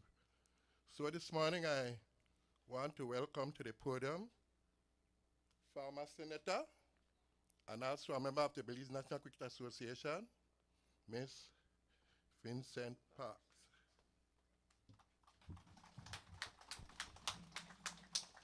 Good morning, everyone. Before I begin to pray, though, I must big up while the national anthem is being played. I would have liked to hear more people singing, but I want to big up BDF, and they are BDF in truth. They stand there to that attention, and I love to see that. And the team in orange, I don't know which team is that. And of course, Willows Bank team. They were obvious at attention and standing very respectful to our Belizean national prayer. I must also say before I begin, I have to big up too the members of the Belize National Executive, because they always say behind every good man, and you can't tell me we don't have a good president, there are good women. So we have 4 women in our executive along with 3 men. So we work hands in hand with our president and the respectful teams. I like to pray the Our Father, because when you pray the Our Father, all will be involved instead of they're listening to what I'm saying. And that's the prayer that the Lord that taught us. So I'd like all teams to join with me, and I'd ask the guests here to please stand while we pray the Our Father. Our Father, who art in heaven, hallowed be thy name. Thy kingdom come, thy will be done on earth as it is in heaven. Give us this day our daily bread, and forgive us our trespasses, as we forgive those who trespass against us. And lead us not into temptation, but deliver us from evil. For thine is the kingdom, the power, and the glory, forever and ever. Amen. Can you please be seated back, guests? Thank you very much, Ms. Sparks, for that special prayer. And now we have a special person to give us a welcome address. This young man, I met him when I was manager of the Belize national cricket team when we went to Suriname. And he was an exemplary captain and leader. I also had the privilege of reading in the cricket family the wonderful things he is doing for the improvement of cricket in the Belize River Valley and the other villages. And I think he's so passionate about what he is doing. And so I would like to welcome to the podium Mr. Dirk Sutherland, a senior cricketer, coordinator of field development.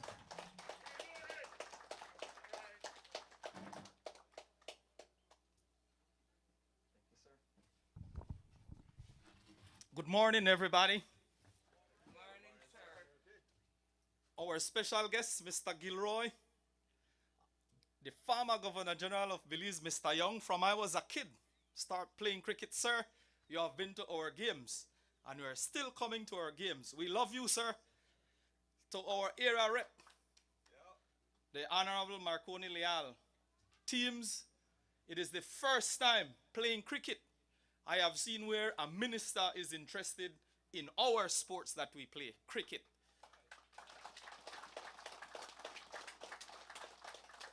And to Mrs. Marconi Leal, ma'am, welcome. And to Mr. Marconi, son, the CEO, sir, welcome. To our president, Mr. Roy Young, the BNCA, Mrs. Vincent Parks and others, Mr. Gilroy Milton, all teams present here today, we are working to improve cricket to a higher level. That is our purpose. And for the past 2 weeks, we have been working to make this marathon a success in order to hype up the cricket season that is coming on. From that cricket season, teams, I have seen a lot of youths here. Youths, I love you. And we want to build a high-flying national team that the ICC can pay us $3 million US a year. And that is what I am aiming for. That is what we are aiming for. That is what I am working for. And that is why you see me out here every day representing the Belize National Cricket Association, representing the Honorable Marconi Leal, representing the former Governor General, because he's into cricket, he loves cricket, and I know he would love to see us playing against West Indies or playing against Australia, and that is our dream, people. So with that, I would like to welcome all the teams here. Guys, you look beautiful. We love you all, and we love to have a nice day of cricket, and I don't want to hear anybody complain and say, hey, I want everybody to enjoy yourselves, and let's play the game we love, and let's honor our people. Welcome again. Welcome to Bermuda Landing. Welcome, everybody.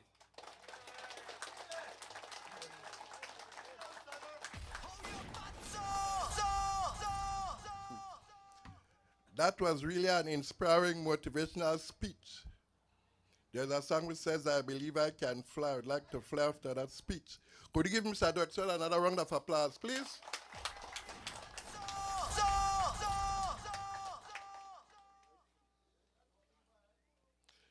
And now we have a special man who is the head of the Belize National Cricket Association, a special colleague of mine. Actually, we studied together in Las Cruces, New Mexico. And then both of us went to study again in New York. And he's so passionate about what he does. And it's so enlightening to see the level that we have reached. We have the former Governor General with us. We have Mr. Gilroy Usher, Minister. We have the Honorable Marconi Leal. We have the CEO. And this is showing that cricket is moving to a special height. It shows cricket is moving to a new level. And this is because of the vision of one special man, no other than Dr. Roy A. Young, the president of the Belize National Association, Dr. Young.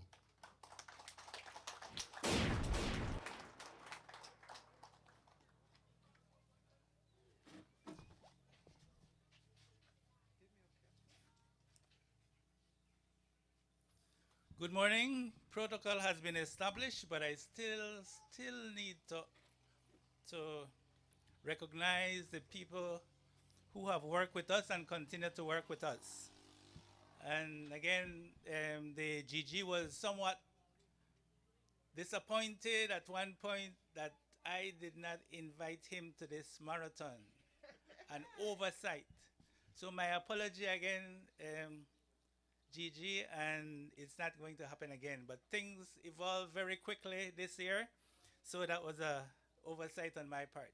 And again, I have to reiterate some of the same things that were said before, because I really want to thank and recognize Mr. Gilroy Usher, who was part of our staff in the RC school down the road. And so we're really getting a lot of support from the ministry. And also in the event too that we have the CEO from the ministry. We also like to recognize our Aero representative, Mr. Marconi Leal Sr., who is helping us and working with us. And even though he likes football, he's a very good supporter of cricket. For that matter, today's second place prize is coming from him. So he's donating personally $500 for the second place winner today.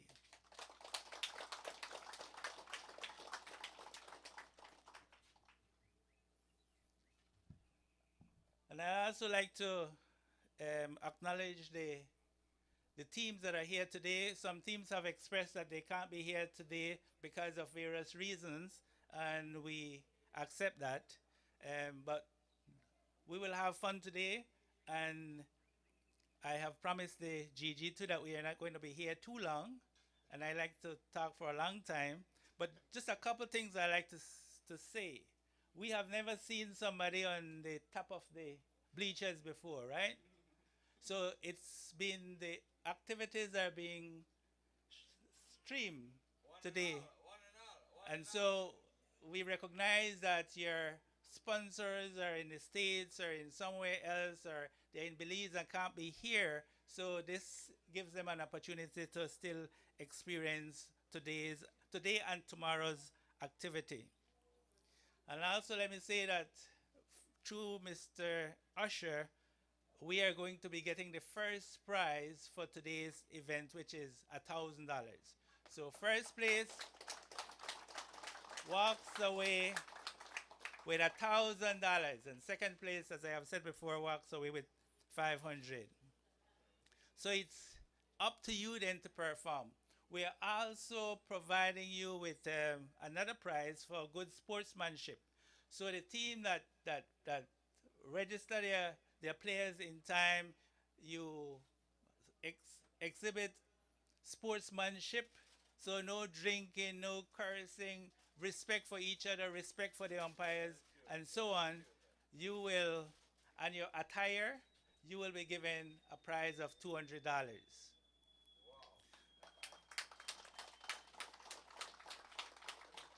And that is going to be judged by independent persons. So you will not know who they are, but they are among us, and they are going to be circulating and observing you all.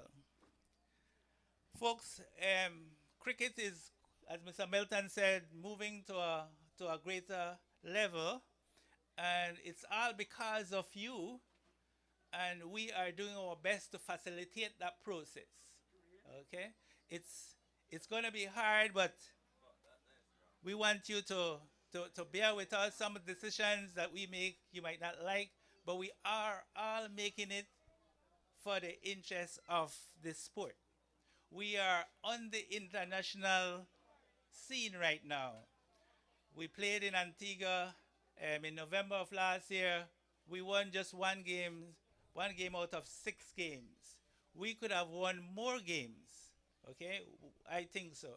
And I think that also in the ranking from Canada to Chile, we would be ranked in the top 3 or 4 teams. That is called the Americas. So you have ICC Americas, and we are in the top 4 of those teams. So we want to grow the sport. So we have also make some solicitation. We have gotten some gears. We have gotten different things. So each team or each venue got $500 this year to upgrade your grounds. Okay? We are also giving you some gears. We always welcome new team to the sport. So what we will do too today is to give a set of gears, not fully, but a set of gears to the new teams. We have 4 new teams coming in this year.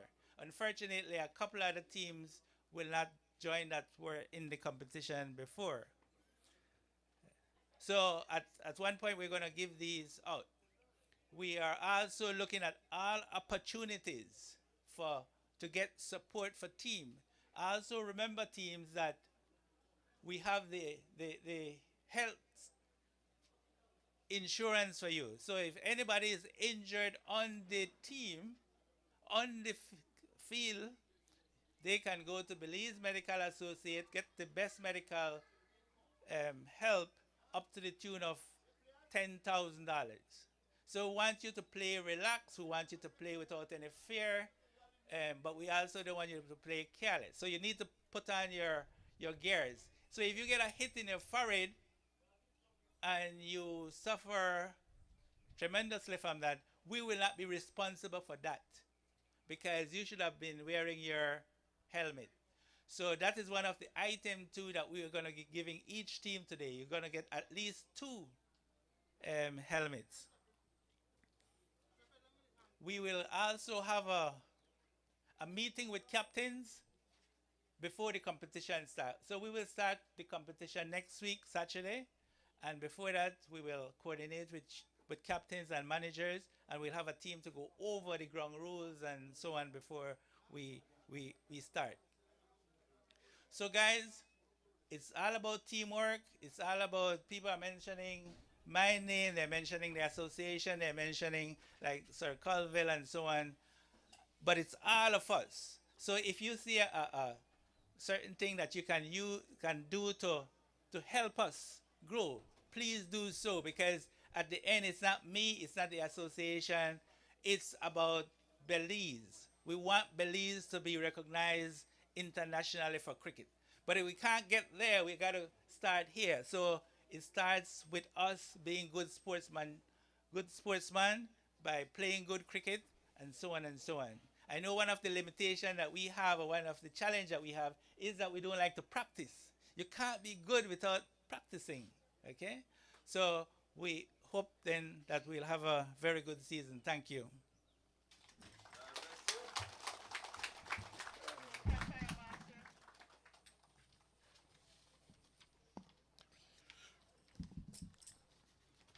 Thank you very much, Dr. Young. There is a saying which says, everything I know about being a gentleman, I owe it to cricket. And so at this time, I want to introduce a special gentleman, a friend of mine, and I'm more than impressed that as the area representative for Belize Rural North, he's able to take out of his busy schedule to be with us this morning. So at this time, I'd like to welcome to the podium Mr. Honorable Marconi Leal, area representative.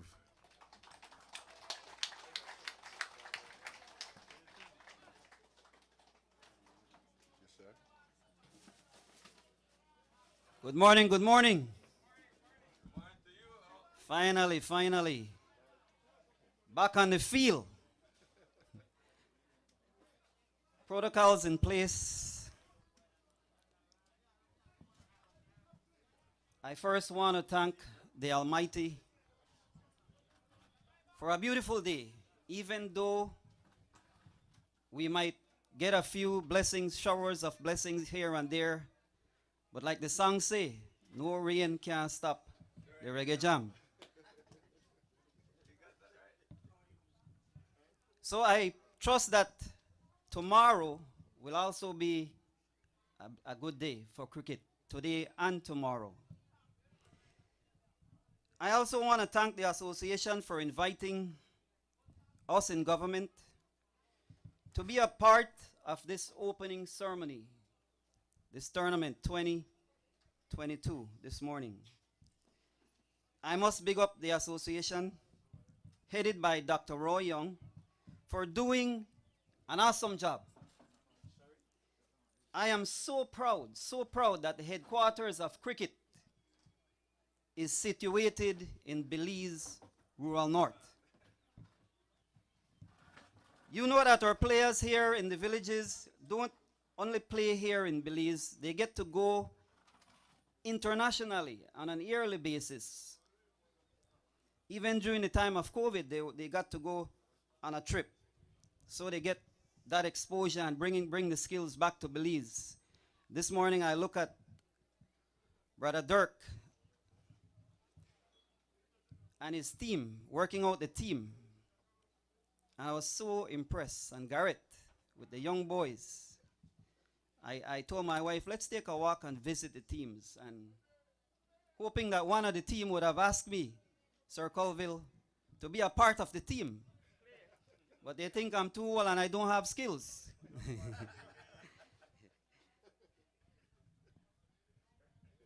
I trust that in the next few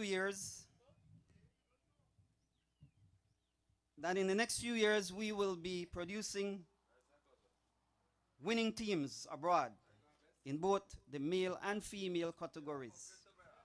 I say a few years because we are now laying the foundation to do just that. Belize will be known in the world for cricket. Now, I've never been an avid player or an active fan of cricket for two reasons, and please allow me to explain. The game itself is a long game. Some games will last almost a whole day, right, Doc? And I didn't find myself playing cricket for a whole day. But I know you guys love it. The other reason would be I was always afraid of the ball. I watched these young boys this morning and Dirk hitting that ball and they're right there. I said, man, they're not afraid of the ball. And I see my good friend from high school, Nazarene High School, Freddie Dagibana. He's here. He was the one that got me to play on the only cricket team I played on in high school, not representing Nazarene High School. That's the only time I played. And from then I was afraid of the ball, Sir Colville. Nazarene High School. I will close by saying that I am extremely happy to be a part of this opening ceremony of this tournament for 2022. I want you all to know that cricket is not just a sport. It is a medium at which families and friends can come together on weekends and enjoy each other and enjoy looking at the talents.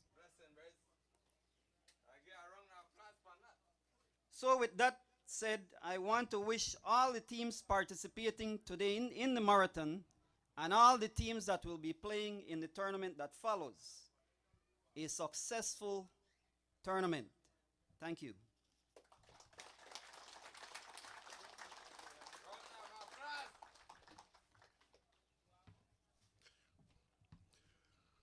Thank you, Honorable Marconi Royal, for your inspiring speech. I just noticed a special friend of mine join me, Mr. Marshall Nunes. Welcome. I don't know if you guys are familiar with Mr. Marshall Nunes, but he was a excellent basketball coach. And my brother have a professional basketball team by the name of Hurricanes. And we traveled several times to San Pedro and the other districts. And Mr. Marshall Nunes was always there. He's very passionate about sports. I didn't know that he liked cricket as well, but I know basketball is his thing. Welcome, Mr. Marshall Nunes, to our village of Bermuda Landing.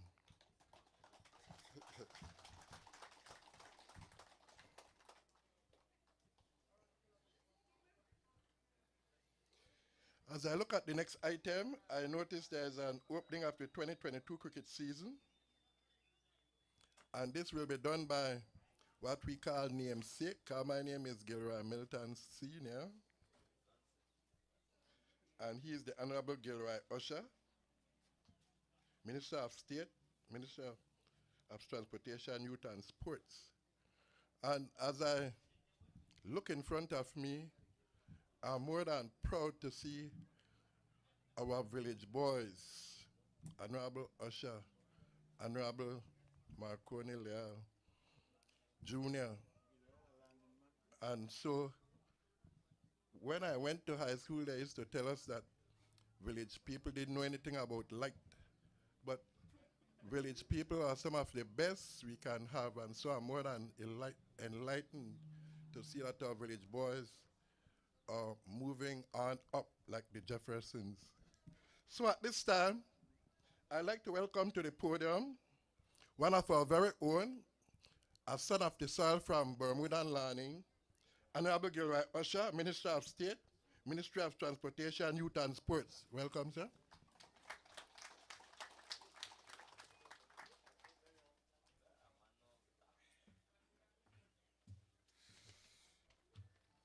Good morning. Good morning, everyone.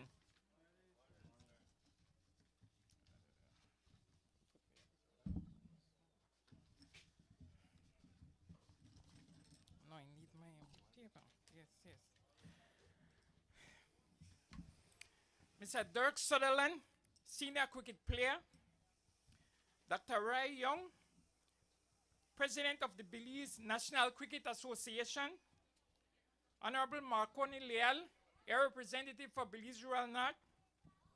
Mr. Marconi Leal Jr., Chief Executive Officer in the Ministry of Transport, Youth and Sports. His Excellency Dr. Colville Young, former Governor General of Belize. Cricket teams, Mr. Marshall Nunes, other guests, welcome to this very important event here today.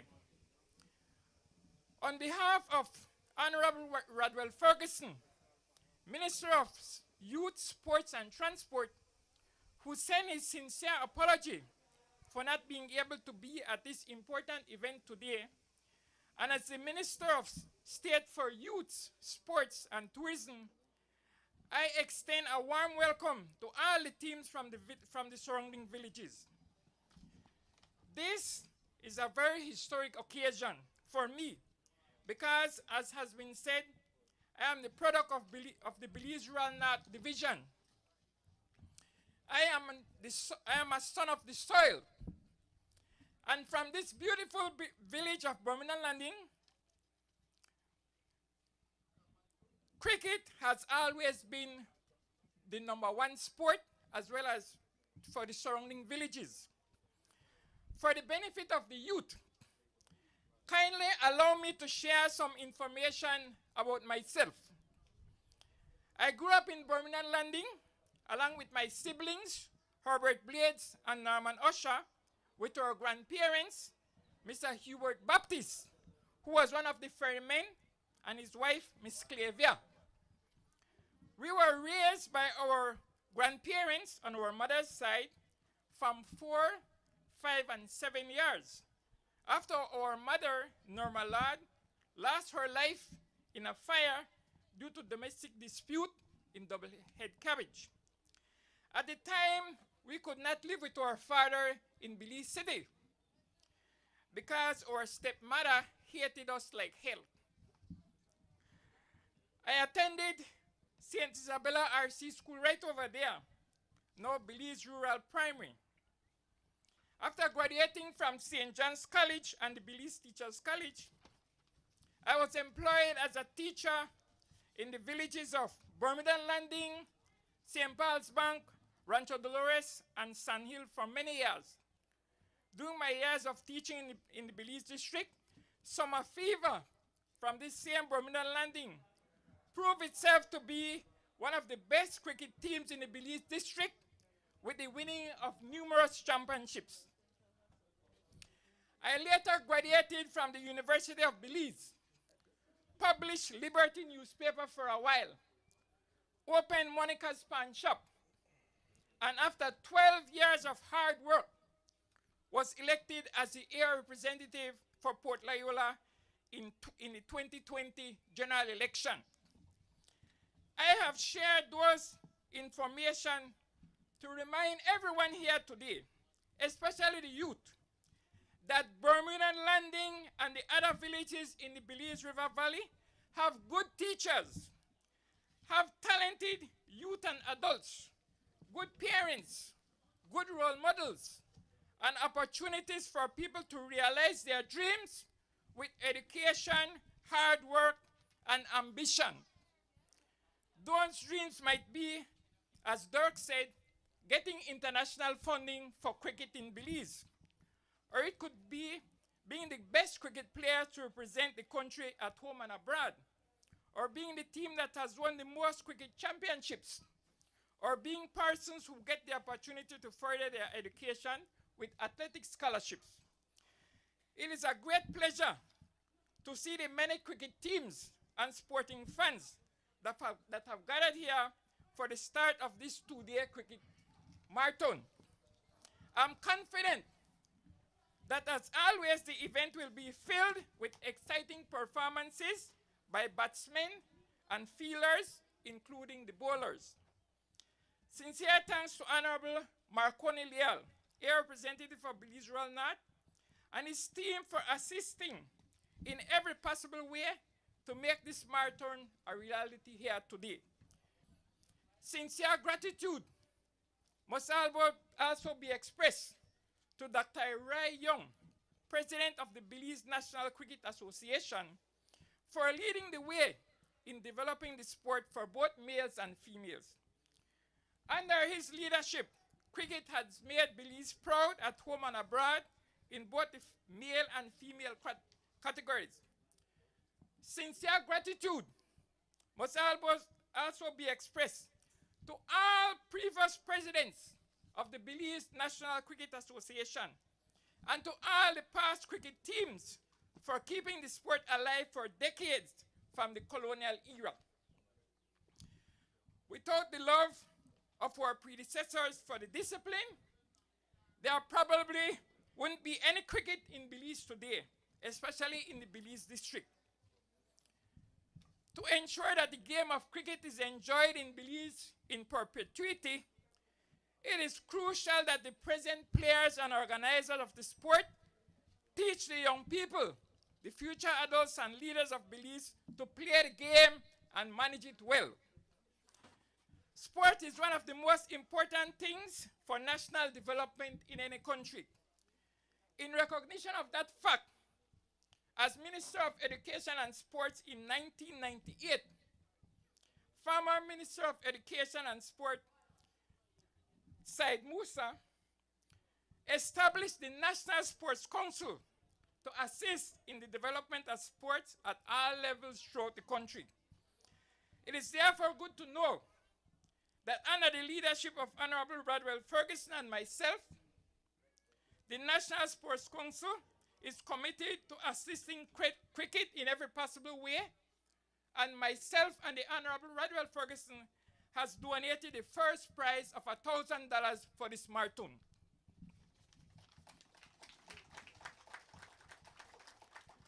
Youth, persons 16 to 29 years, make up 70% of the population in this country. Youth are therefore the largest population in Belize. And most youth love sports, which teach everyone valuable life skills through participation in cricket or other games, or by attending sporting events. Youth are the future leaders of this nation, but youth is also the time when young persons need the most guidance and support with education, employment, and counseling through family, the community, the government, and NGOs. That broad-based support is crucial for young people to stave off negative influences, to enter the world of drugs, gangs, and criminality, and remain on the correct path to becoming law-abiding and productive citizens. Improvement of sports program that results in tangible benefits for youth and other persons in their community is therefore the best way to build a country with law-abiding, hard-working, and ambitious persons. Neglect of the improvement of sports means less jobs and other opportunities for the youth and others to improve their lives and pursue their dreams, and more criminals in the country. It is then good news that in addition to the many other activities to promote sports at all levels, the National Sports Council is in the process of organizing district basketball and football competitions with attractive prizes. At the Ministry of Youth, Sports and Transport, we look forward to the participation of teams from the Belize district in both of those competitions. Recognizing the importance of women in national development, including through sports, the Ministry of Youth, Sports and Transport invite our women to participate in all sporting events. As we continue the effort to develop Belize for the benefit of all its citizens, it is very important that sports be allocated its just share of the budget instead of a pittance which can barely pay salaries. It is only by injecting the necessary funds in sports with the budget that our country will reap the tremendous benefit of cricket and other sports in national development. Let us all continue to do our best to make sports in conjunction with youth and transport responsive to the needs of the people. And in doing so, let us remember these words of Napoleon Hill. What the mind can conceive and believe, it can achieve. May you have a successful cricket marathon, and may the best team be victorious today and in the regular competition ahead. Thank you.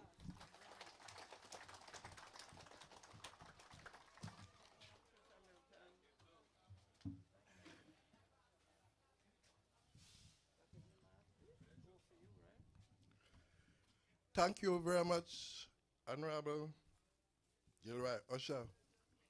And that speech was inspiring for all the young people playing cricket today.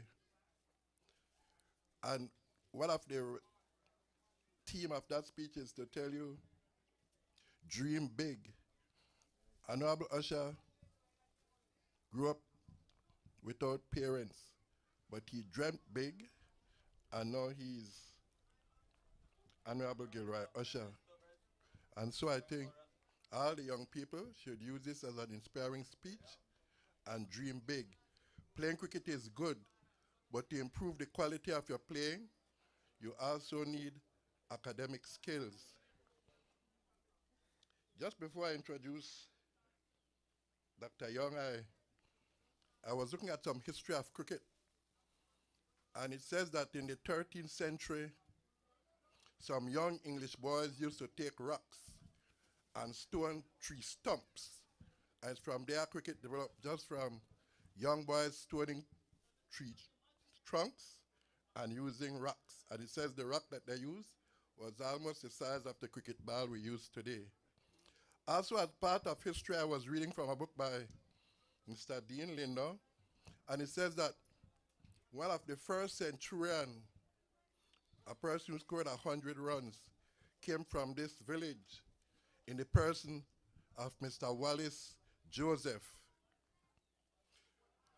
I also was looking through the history of cricket, and I found out that one of the most awesome feared spin bowler came from Belize Rural Central in the person of Harrison Parks.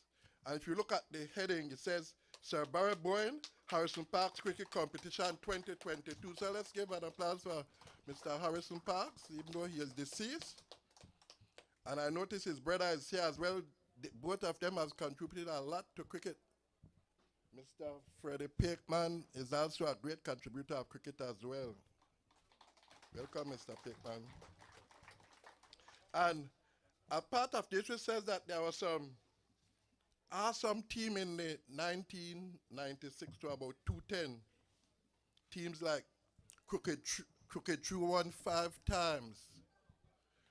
We had teams like Sunrise, teams like Excellence, teams like. Now this is from the 1996 to 2010.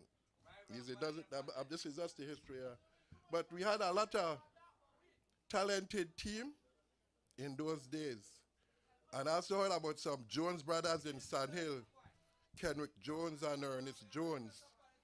And we heard about some great players like from Lebanon, like Tino Bennett, and great players like Dave Joseph and Barry Franklin, and in Dublin, great players like Percy Flowers.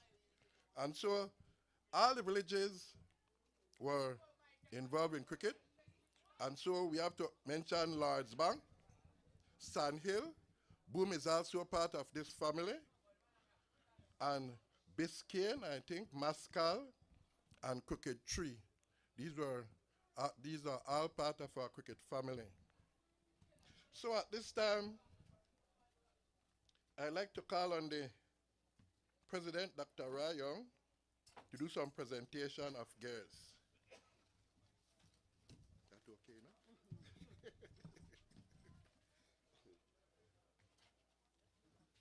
Good morning again. We're going to try to make this very quick.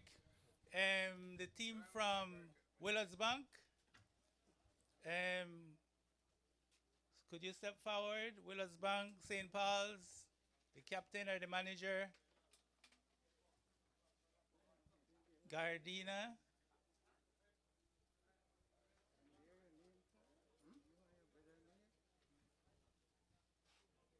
and Sean. Okay, could you?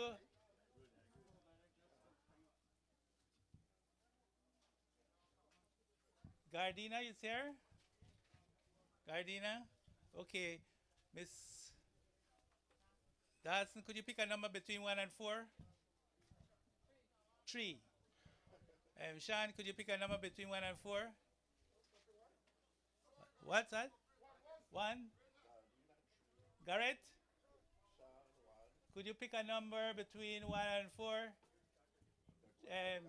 1 is gone, 3 is gone. 2? Okay, and then the next guy is 4. Okay, look on the bags. You will see a number.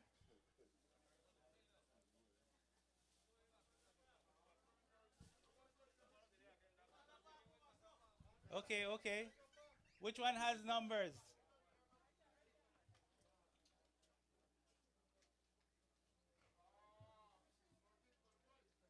So everybody find their number? Okay. All right, so that's for the new teams entering the competition. We want to give the teams that played last year a set of some gears. So could we ask all the teams to step by one of the piles of gears, the captain or the manager, starting over that side. So we want to go in a systematic way, starting from that side.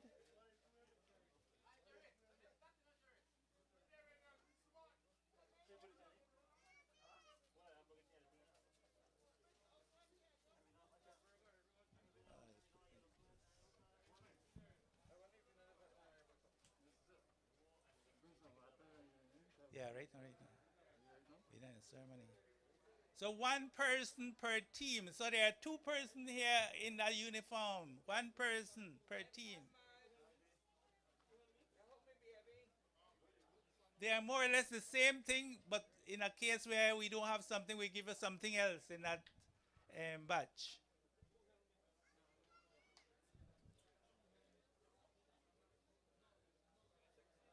Okay, so that's it for the handing over of. Then we'll also ask Mr. the Honorable to give some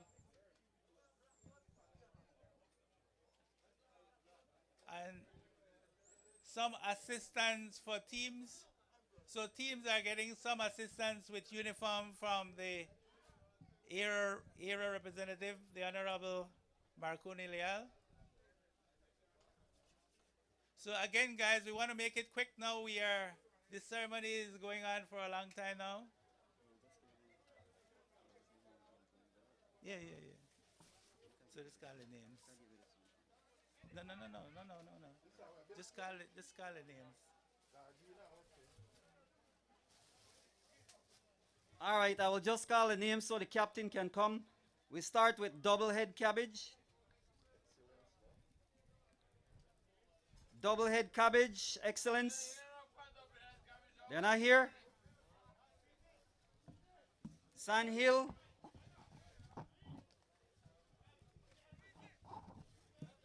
We have someone from Sand Hill.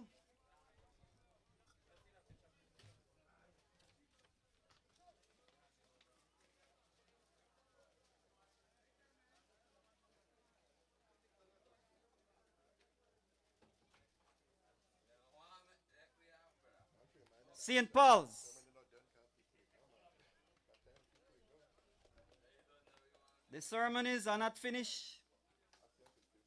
Please stay in order. Please stay in order. We're not finished. St. Paul's.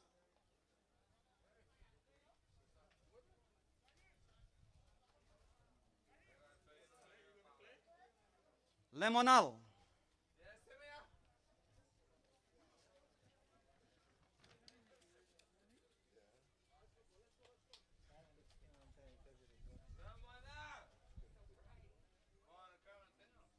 Flowers Bank.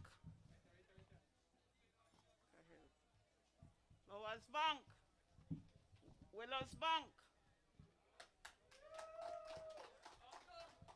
Which one up for Willows Bank? You look like Flowers Bank. No, yeah. Willows Bank. No, Willows Bank. Minister. Willows Bank. No coin. Okay, what's left there? Double head cabbage. You should have tell Dolores you have to do one thing for sunrise, man. Burl Boom.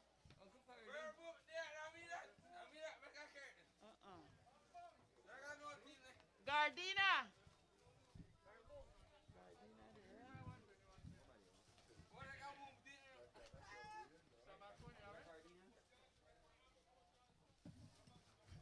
Oh, no, can't save Dolores, you know, no, I have to tag into Dolores, they got a team here.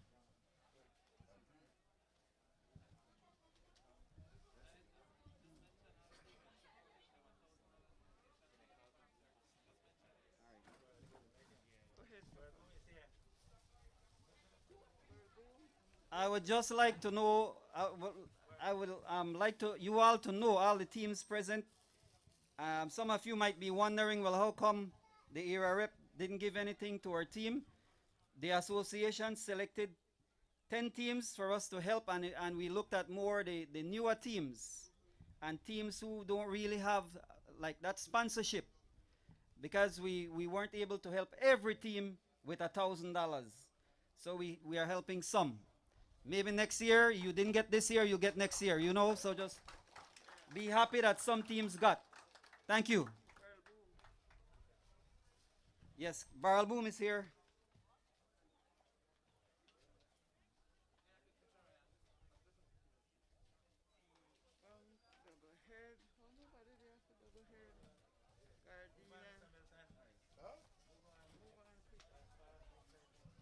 Okay, we are closing up. Just stay in line with one more item on the agenda.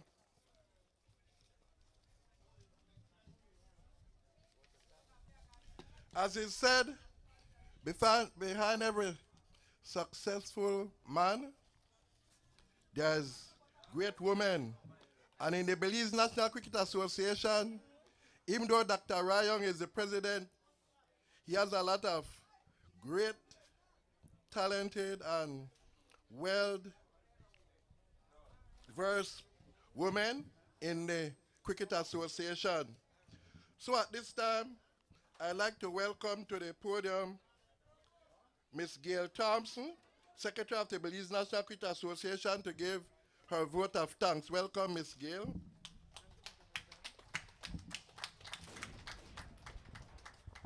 Good morning, everybody.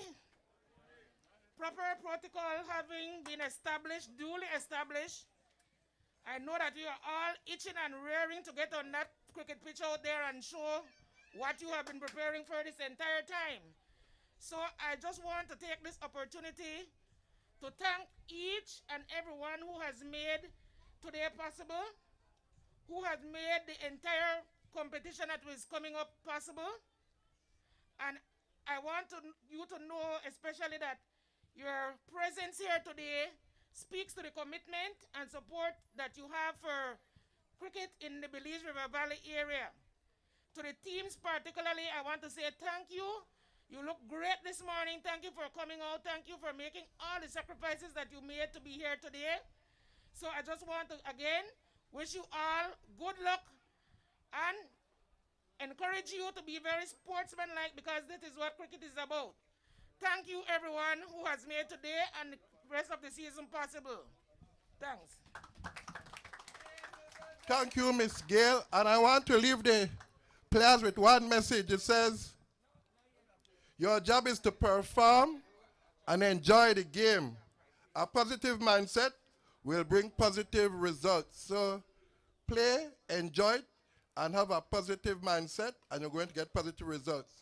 And now we come to the end of our ceremonies. We like the captains and the manager to congregate right here. We want you to take a picture with the Governor General and the Minister. And the person in charge, Mr. Jeremy McCulloch, could you organize for the first game to start? Good luck, guys.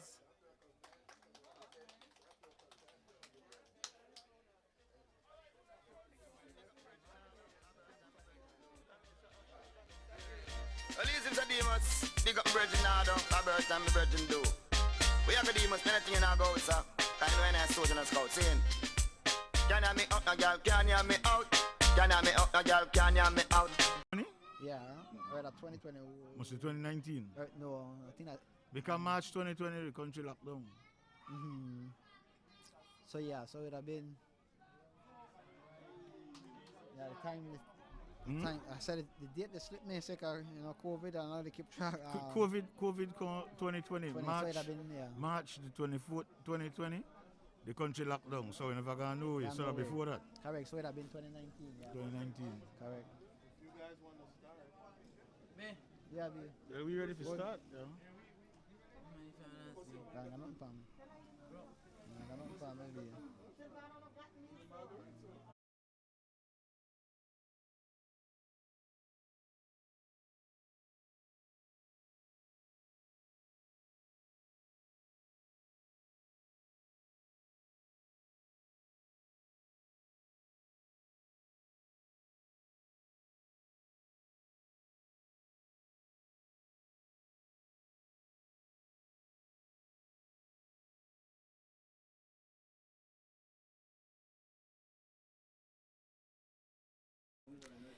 Good afternoon. It's a pleasure to join you live from Bermudan Landing. This is YNL Sports Link live streaming of the 2020 Belize National Association's cricket competition, and the tournament is getting off to a start today today and tomorrow with the 2 days marathon. With me is cricket superstar Conway Young. Conway, good afternoon, and it's a good that you can join me. Afternoon, yeah, you're welcome. It's a pleasure to be here as well.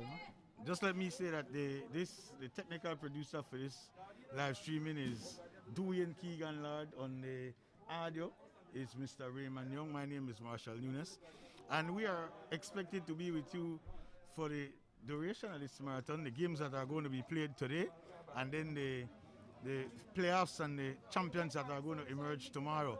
Conway, let us do a little bit background information on this year's competition. As a matter of fact, before you get started, let me say that we are really pleased that the COVID pandemic seems to have the numbers trending down, and as a result of that, the country have slowly begin to open back, and here we are today having competitive team sports. So it's a pleasure. We want to also urge people to continue to follow the safety protocols, wear your mask, watch your distance, wash your hands regularly. Conway, Yes, I know sir. you're happy that cricket to play again. Yeah, totally. It's been a while. A lot of people are looking forward into I think this, no? Yeah. for context, I think since 2019 you haven't played. Yeah, so we haven't played competitive or domestic cricket for a while now. Since For a then, while. yeah. So just that the national team was given the permission to practice to go to Antigua. Okay. But in terms of the domestic competition, we haven't played. Let me since just also inform our viewers that there was a official ceremony this morning, and it had the participation of the area representative, Mr. Marconi Leal, who's the area rep for the Belize Rural North constituency in which Bermuda Landing falls.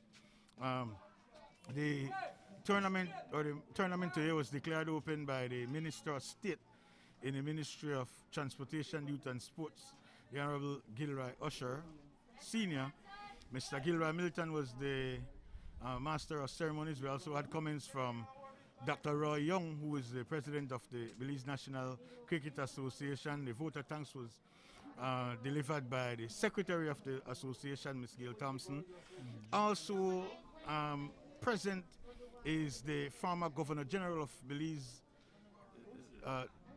Sir Colville Young, who for the most part have been an avid cricket supporter. In fact, I recall a few years ago when he was instrumental in the Cricket in Schools program. Correct. Where he was able to donate cricket gears to many of the high schools across the country. So just for context, we're just giving our viewers a little backdrop of what cricket used to look like. In 2019, I believe, the Belize national cricket team won the Central American game in Mexico.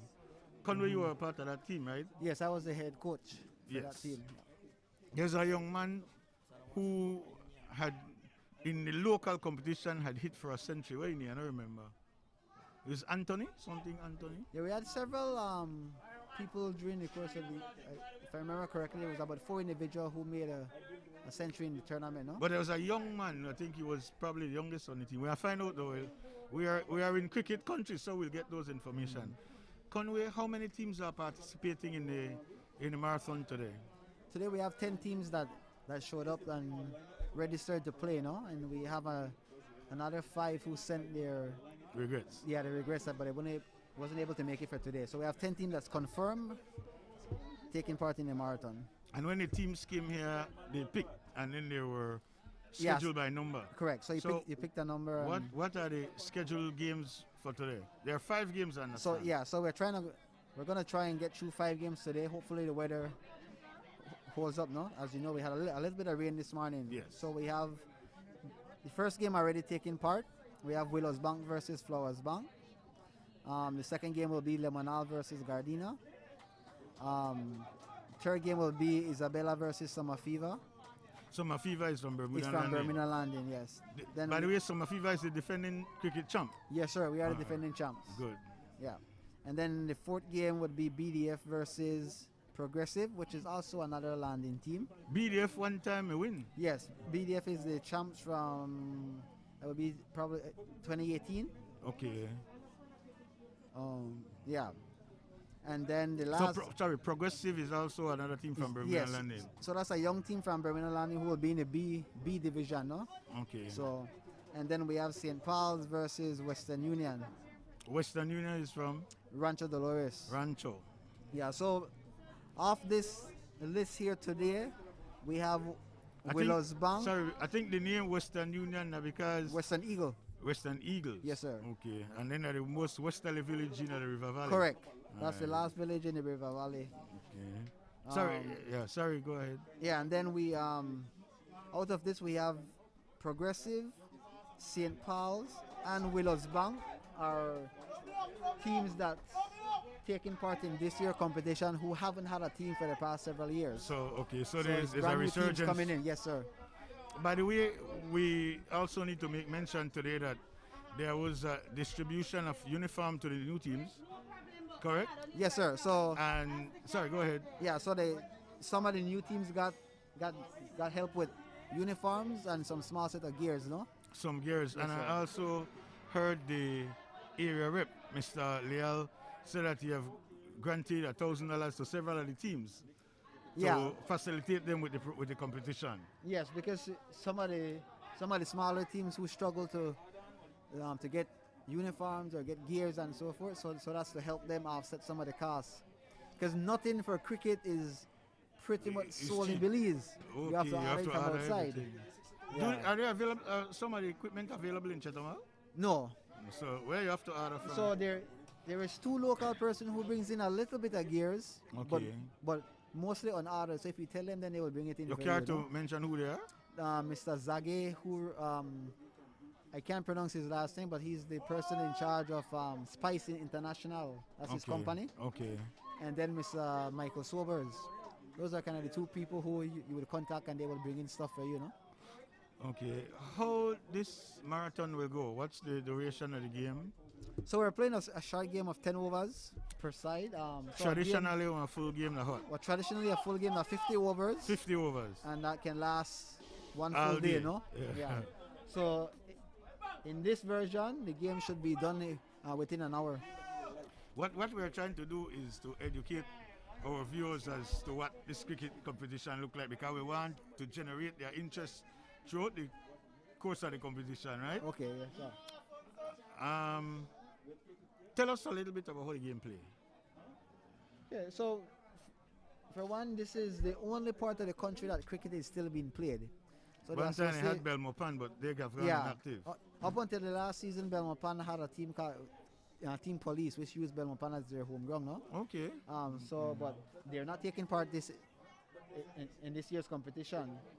Oh, you had told me off air that 10 teams are taking part in this marathon, but there are about how many teams There's taking about part in the 15 competition? teams. Yeah, potentially there's 15 teams that will be taking part. And then we'll be divided up into two different leagues. We'll have A leagues, which has the biggest teams, and then we have B league, which are the smaller teams. Why- so how it's why- divided up like that is based on last competition, the association made the choice to divide it because some of the games were unequally matched. Or teams are unequally matched, and some people got discouraged quickly, no? Hopefully we'll get to talk to Mr. President later. but Sure, he has something to when we have the strong teams in one group and the weaker teams in another group, critics will say that you don't know who the winners will come from. Yes, so we, instead of having one championship or one champion for the year, we have two. So the B League also has their own champions. Okay. And the A League. And then what happens now is that the two strongest team from B League, who wins first and second, Okay. is promoted to A League. Okay. And the two teams that loses from A League goes down. Okay, to so B there's League. there's a relegation rule. Yes, sir. There's relegation. All right. Wonderful. Yes, so you were saying the game is played 10 overs. Yeah, so we're playing 10 overs right now, and based on the format that I was told is that the winning teams will qualify to play tomorrow for the championship. So in other words, it's a one drop. It's Five 1, 2, teams will be eliminated today. Five, yes, sir. And then 5 teams will play tomorrow. Play tomorrow. So I guess tomorrow one team will win and bye. Yeah, one team will. So we'll pick again, and a team I will guess- get a bye So tomorrow. you might go 1, 5, 2, 3, and somebody get a bye. Correct. Okay, awesome. For people who are not supporters and fans of cricket, explain to them how the game play. Okay, so a lot of people, the closest game they could kind of compare it to is softball. You know, essentially, so we have 11 people on our team, and all 11 people on that team gets to bat first. So one team will bat first, and their job is trying to make as much runs as possible without getting out, because you only get to bat once in cricket. Once you're out, let us talk about the out. Yeah. You can be out if they catch a ball. Yeah. And in terms of the bowling. So the bowler is trying to hit the wicket. Hit the wicket. Or have you hit the ball in the air? So if the bowler hit the wicket, you're out. Then you're out, yes. You're out. So there's a bunch of different ways in cricket to get out, but some of the most obvious out is that when the bowler bowls the ball, if it hits the wicket, you're out. If you hit the ball in the air and you're caught, you're out. And the next one will be what we call LBW, which means leg before wicket. So if the bowler bowls the ball and the batter steps in front of the wicket and the umpire thinks that the ball would have went on to hit the wicket, then you're given what's called LB. And that's also an out. So those are kind of the three most common out, and then the fourth one will be run out. If you're trying to make a run that you're not within the safe zone, which we refer to as the crease, then you're also out. And there are different classifications of how you garner your runs. Yes, sir.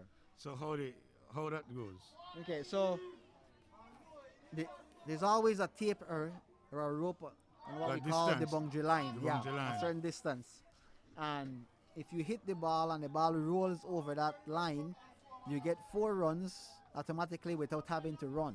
Without having to run. Yes. And then if you hit the ball and it goes over that line, directly out of the boundary, you get 6 runs. So that's like a home run, so you get 6 runs. Other than that, so now for every time you and your partner change end, you get 1 run. You get a run. Yes. So you have a partner who is you always bat in pairs. For the better. Yes, so he is one end of the pitch and you on the other end. On the other end. And when you hit, you run to the other end and he reverses to the other end. Yeah. Once you do that, you get runs. So you get a run. For every time you change end, you get 1 run. You so get 1 run. In one instance, you could run 4 runs, 5 runs as well if you hit the ball and the fielder doesn't get it back to the. And you split the outfielders. Yeah. Yeah, you split the outfielders. Significantly, we know that a lot of burden is on the bowler. What are the bowlers that are in this league and the country? Do we have some notable bowlers? Yeah, definitely. We are. We have a lot of natural talent, and that's always recognized whenever we go anywhere, no? Okay. That people will look at us and they will say, yes, that boy is very raw talented. Raw because talent. our techniques might be different because we don't grow up in a structured kind of game, yes, sir. And then we use whatever material or balls or bats we have while growing up, and that gives us a different technique. Because if I am a kid, 6-year-old playing cricket, and I hold a big adult ball, I have to hold it differently. Yeah, and so I cannot develop that through the years, and I keep holding it the same way. So the technique is a bit different, but they could see the raw natural talent there, no? Just off the top of my head like for example, Lebanon has always produced good cricketers, and one of the person that comes to mind automatically would be Kenroy Reynolds, no? Kenroy Reynolds. Yeah. Who was the captain for Easy Does It cricket team, and they've been a reckoning force. Easy Does It is from Lebanon. Yeah, from Lebanon. So we have him. We have. In the politics of the game, we understand that when the BDF got involved, that some of the players from Lebanon went to the BDF team. Yeah. So BDF kind of took away some good players from particularly 2 strong villages when it comes to cricket, which is Doublehead Cabbage and Lemonal. So that's where they took a lot of players from. And not only the BDF, but in the last prior two competition, police cricket team also took away some of the talent from those teams, no? Because Lemonal was at one point fighting for championships too, right? Yeah, so Lemonal, I think, again off the top of my head, did a 3-peat. Oh yeah? Yeah. Okay. You Ghana? Yeah, so the young man from number 15 actually hit a 6, no? Hit a 6? Yeah. Wow. I think that's the first 6 of the game so far. First 6 of the day? Yes, sir. Okay, awesome. Well, the scorer is over there. I wonder what's the score of the game right now. What are the score right now? 48. 48 with 9 overs. How much man out? Right. So there's 48. so 48 runs, 9 overs gone, and 7 man. 7 outs. Yeah, 7 outs. Yeah. Okay, so they have 1 more over to hit. Yeah. How many outs before the over? Well, it's either you get the out or so The it's either outs out or the overs, or the overs expire. come first. Yeah, Okay, whichever so one comes first. In this case, it look like they'll reach the 10 overs first. Correct. Okay. So, yeah, the game they get more exciting. Yeah, So. there we have a fall of a wicket. The same young man who just hit the 6. Yeah. So when you have wicket in hand, which means that you still have some man on the bench who hasn't batted as yet, and you're coming down to the end, there's no sense trying to just stop the ball. You're going to try and make as much runs as possible. Okay. So that's why he went for that big swing. Yeah, okay. So who's leading now? Who's batting first? Well, right now we have Willows Bank who's batting first. So Willows Bank is batting first, and Yeah. so far the 48 runs. Yeah, 48 runs. 9 overs, 7 out. Yeah. Okay. And Just so, let me double check to make sure that it is 10 overs. Okay. Yeah, correct. 10 Okay, overs. 10 overs. Yeah. Okay, so the first half of this game is almost It's almost done. Yeah. So like we said, Willows Bank is a brand new team, and we have them playing against Flowers Bank, which has some senior players like Winston Flowers. Let me see who else we have over there. But Flowers Bank is known as a strong team when it comes to cricket. Okay. What's the name of the team from Flowers Bank? Flowers Bank is Wicked 11. Wicked 11. Yeah. Wicked Wicked 11 of 11, Flowers yeah. Bank. Once you play with a team in the marathon, you have to stay with the team. No, some marathon has been traditionally open. You could play with any team, and then the first game of the regular season, that's when you're locked into that team. That's when you get married. Yeah, so there's no trading of players after you've played a game in the regular season. You can't join teams, so even if my team withdraws from the competition, You still then you can't play again. automatically be withdrawn yourself.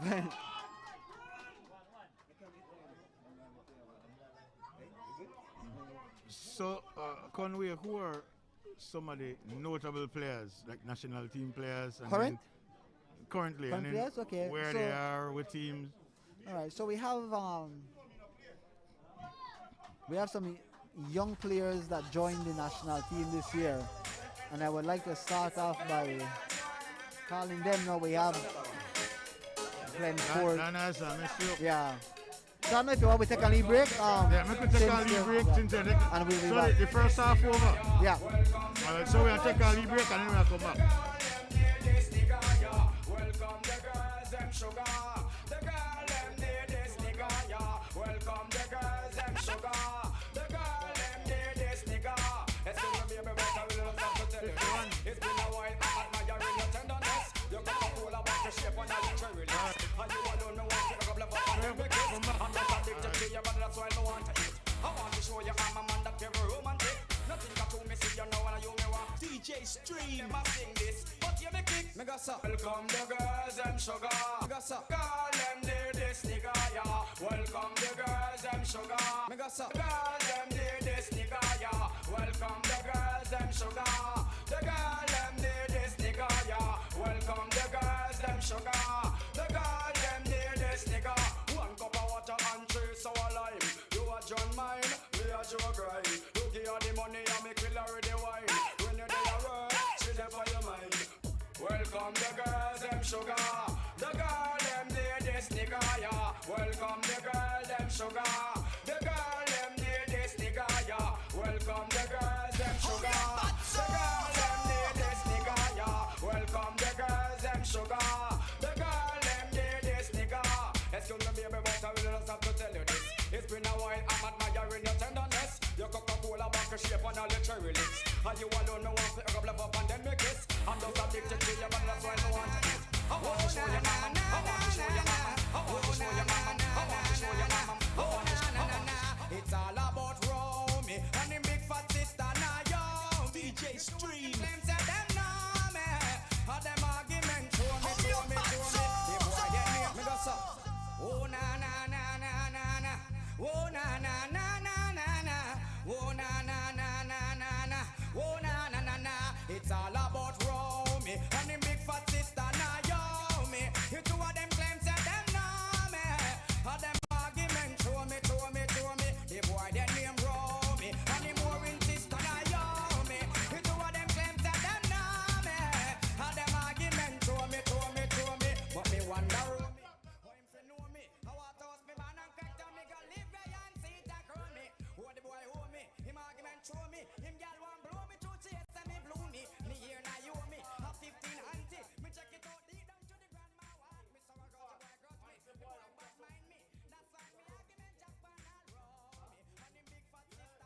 Yeah.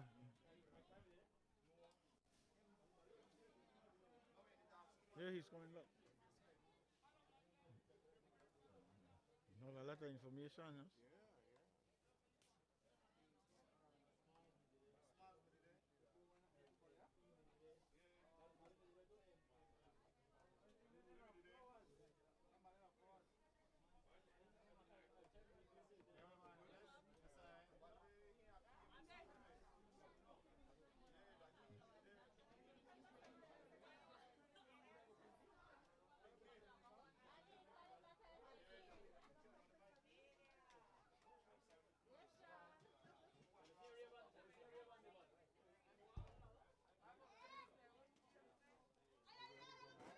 Huh? Hmm?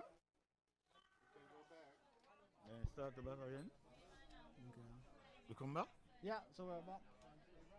So now, Willows ready? Bank has. You say we're back? Okay, sorry, go ahead. Yeah. So now we have Willows Bank who made 51 runs. So now they're fielding and we have Flowers Bank batting. You so know who is the bowler for Willows? Garrett Joseph is the bowler. Okay. And for Flowers Bank? For Willows Bank. Okay, the bowler bowling Sanchez. Okay, Bowling Sanchez for is the batter, is the batter, batsman. yeah. So Flowers Bank needs to make 52 runs. 52 runs to win. To win. Willows Bank has two options. They can try and restrict runs. The runs and bowl the 10 overs and don't allow Flowers Bank to make 52 runs in 10 overs. runs. Or bowl out the 10 wickets.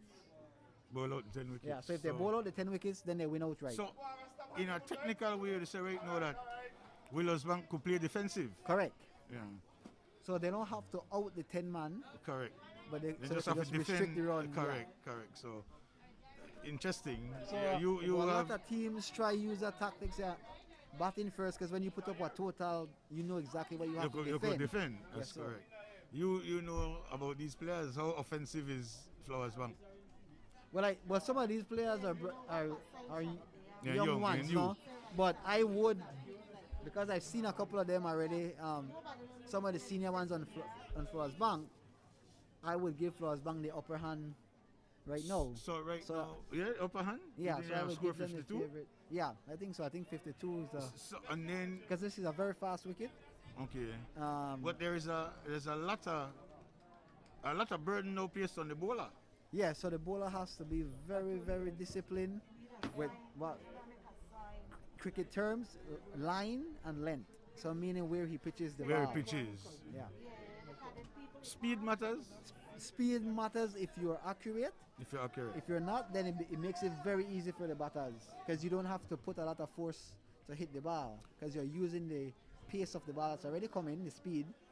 So if I only put a little bit of bat on it, the ball travels a lot. It travels because it's force. Yeah, so it doesn't matter. Yeah, in softball, there is the fundamental way of pitching. The ball, your hand have to go in a complete revolution before you release the ball. In baseball, same thing, you have to come overhand. What's the technique for the bowling in cricket? So you have to come overhand. With a wind? Yeah, so you typically do a wind, so the reverse of softball. So softball is on your hand. It's on the and hand, cricket is one overhand. on the hand and kick it It's overhand. And then there's only a degree, if I remember correctly. For the extension of the arm. Yeah, so you can't bend your arm can't more bend than the I arm. think 12 degrees. Okay, so it's just a little bend. A little bit, correct. So for the most part, it has to be at 180. Yes, sir, correct.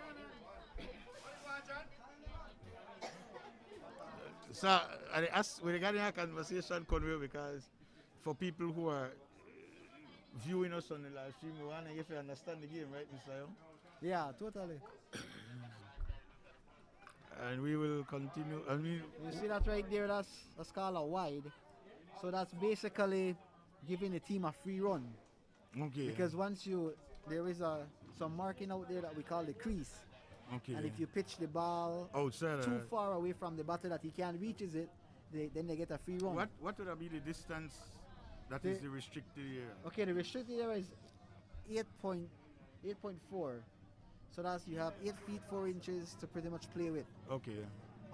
But now if there is a automatic free runs if the ball goes behind the batter. Okay. So once you pitch the ball behind the batter, you get an automatic wide and a free run. Okay. And then that not only so there's 6 ball that makes an over. But if I bowl a wide, then I have to re-bowl that ball. So you still have the 6. Still have the 6. So we know that there's some people or some games sometimes we have them bowling 12, 13 balls. Yeah.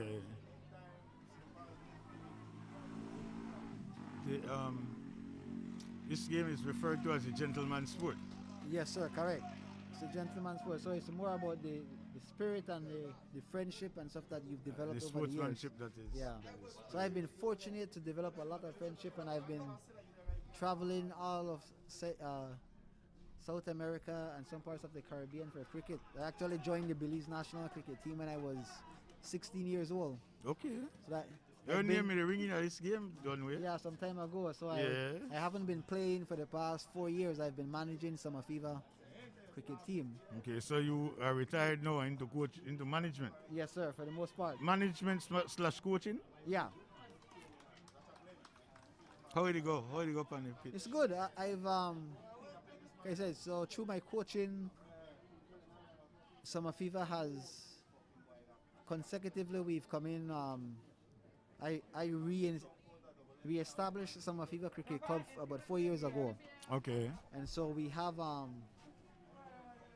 we've come in third, 2 seconds, and then we won the last one. So we've qualified for the playoff. BDF and police were in those competition? Yes, so BDF won 1 year, then Double Head Cabbage won the other one. And then, but I've qualified for, my team has qualified for the past 4 years straight for the finals. Bermudan Landing have Summer Fever, Borland, and Progressive. And 3 Progressive, teams coming out of Bermudan Landing.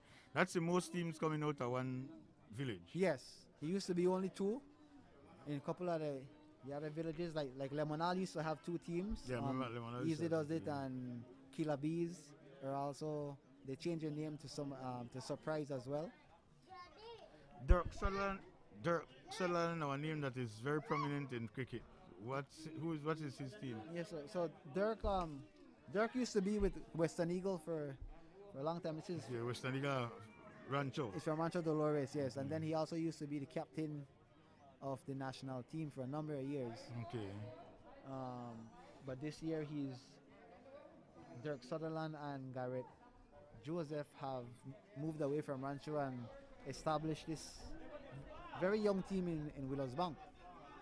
So they're the 2 senior players on this team. So they're playing now? Yes, sir. So they're playing with Willows Bank right now.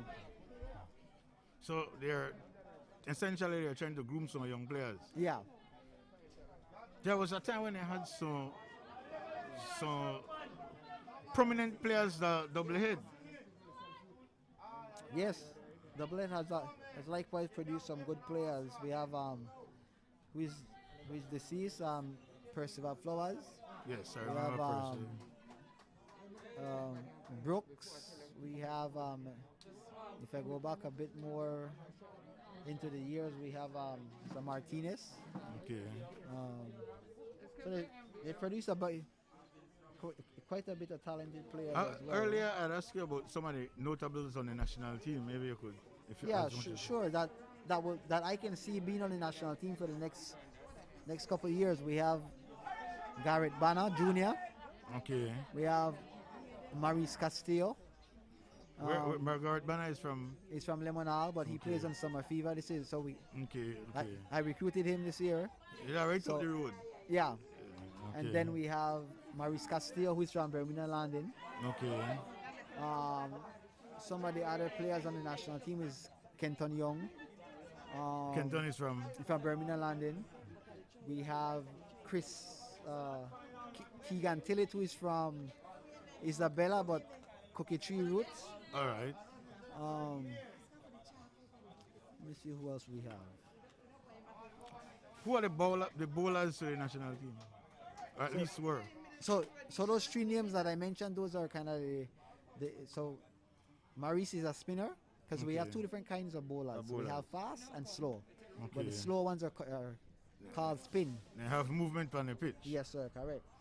And so we have Maurice, Garrett, Keegan. We had Anjobana Jr., who is from Lemonal. Okay. We had Nathan Bana, who's from Cookie Tree. Okay.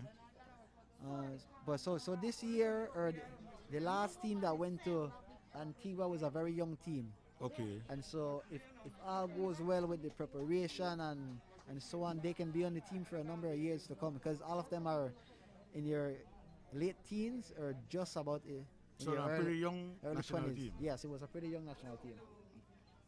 Pretty young national team. Okay, make we zero in on the game a little bit more than conveyance. Sure. What are the scores so far? 13? Too much man? So they have 13 runs for the 2 man. 13 runs to 2. How much overs? 2 overs gone. So they have 8 overs to make about they got 48 they got runs. 8 runs to make 48. About No, if 40. you make no 13, so if you make so that 50 45. Yeah, 45 runs. Okay. 45.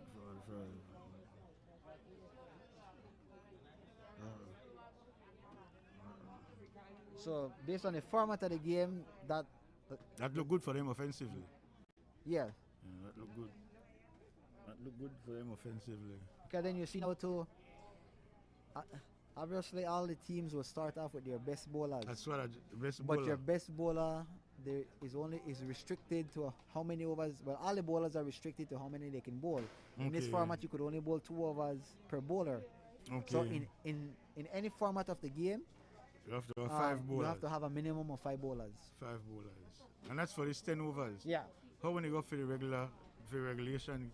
So in the next one, which is it's called 2020, which is 20 overs, you can bowl 4 overs. Okay, so And you then- still have the same amount.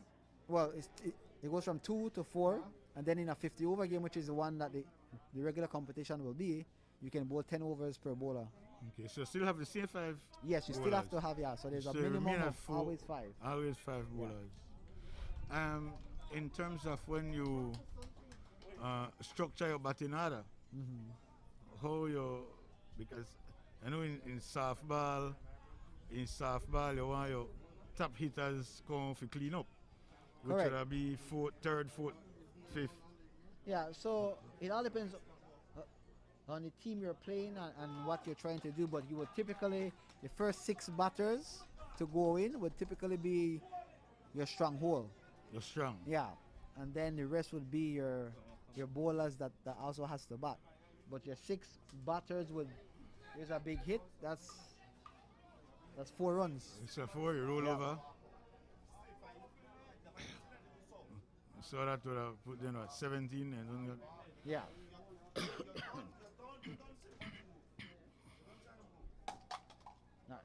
And that was hit from Sanchez.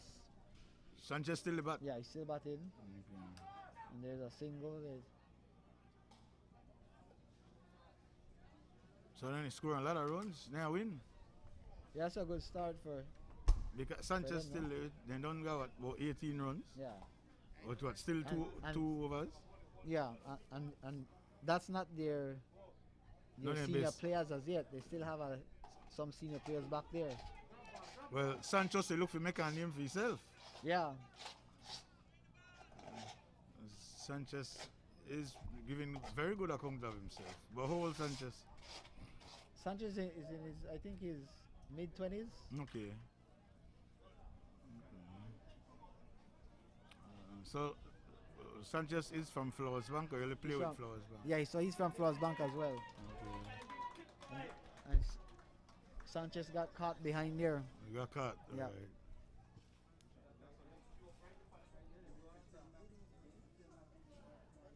Okay, so good things. The next time when we do game Conway Fair, we need to get closer to the scorer. Yeah, so we could get a running scorer. running score, yeah. How the game is going. Because Yeah, maybe we could think about that, Conway. Maybe Well, the score need to get electronic. Yeah, so because we typically have there's an app called Cricket app, no? The app, the cricket yeah, scorers Cricket app. app, and that way we could see it live. But unfortunately, we don't have that going here today, no? Okay. So yeah, they had that. They have that. Yeah, so that way so we we'll could be able follow to the see it running live, score, yes. live score. Yeah. Okay. So we'll get to that. What are the playing venues? So all the villages have their own. The participating villages. Yeah, and for the course of the season, there's always a game. So you will play a team twice. Home and away. Home and away. So they play at Rancho, they play at Willows. So Lemonal, Rancho, Willows, St. Paul's, Doublehead, Birmingham Landing, Isabella, Lemonal, Flowers Bank, Burl Boom. Biscayne. Yeah, when they do have team, Biscayne, Gardena, Sand Hill, Cookie Tree, Lords Bank. Those are the venues. Yeah. Okay. What we never did mention to, this is the Bellikin Harrison Parks Cup, right? Yes, that's the name of the competition. That's the name of the competition. Harrison Parks was a phenomenal cricket player. Yes, sir. So actually, I spoke earlier to Edison Parks, his brother. Who is still playing? Still play. Yeah. Edison does go bat. Yeah. Just play softball, you know. Okay. And he take low pitch, just like in cricket, and lift them over the fence. That's a big 6 from. Don't know the name of that player. So they done there about 24, and they done the half. Pretty much half of the score, much half of the score. With only a few overs of the score, I say. Miss Vincent Parks is also here. How much that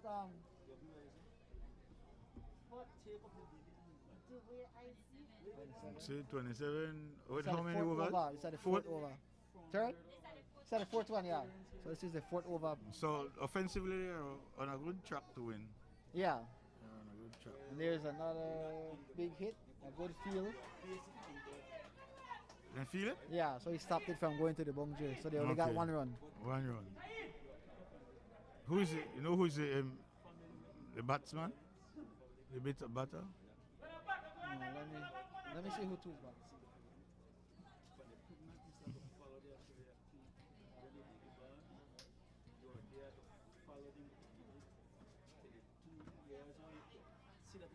So we have Keon Robinson who hit that big 6 just now, and then Keon now Robinson, we have okay.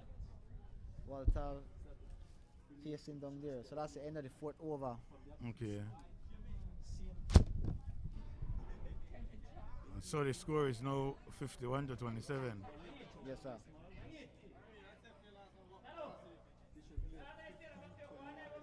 So, and that's the fourth over? Yeah, that's the so fourth they over. have So they have 6 overs. 6 overs to make 25 runs. 25 runs.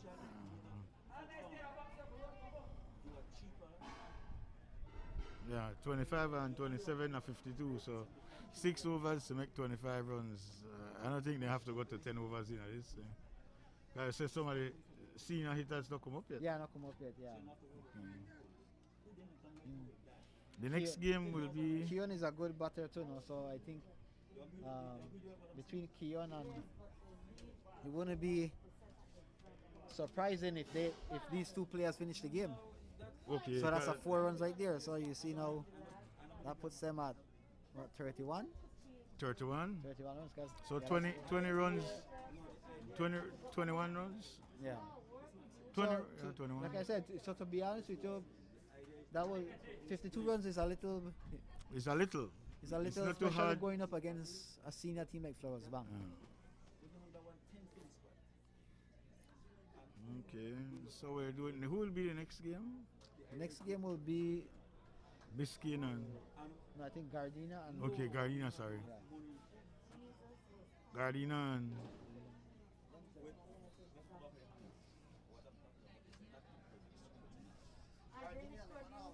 Gardena and Lemonal. Lemonal will be the stronger team? Yeah. I mean, based on what you're saying. Yeah, so Lemonal will be, I think, I think the name that they're going under this year is Surprise. Surprise at Lemonal. That's a name they carry for a while. Yes, sir. Yeah. Correct. That's one of the older teams, and then they started a younger team, which was Easy Does It. Which did a lot of. It does a lot. Yeah, it was a very strong team for many years, though. Okay. But then a lot of the players went into Coast Guard and Okay, BDF, and BDF, so and police, Okay. and so they were recruited.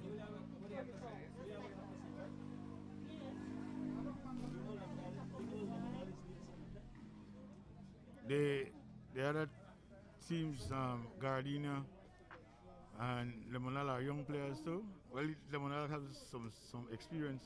Yeah, they do have some experienced players, and that's another 4. So that's a 35. 35.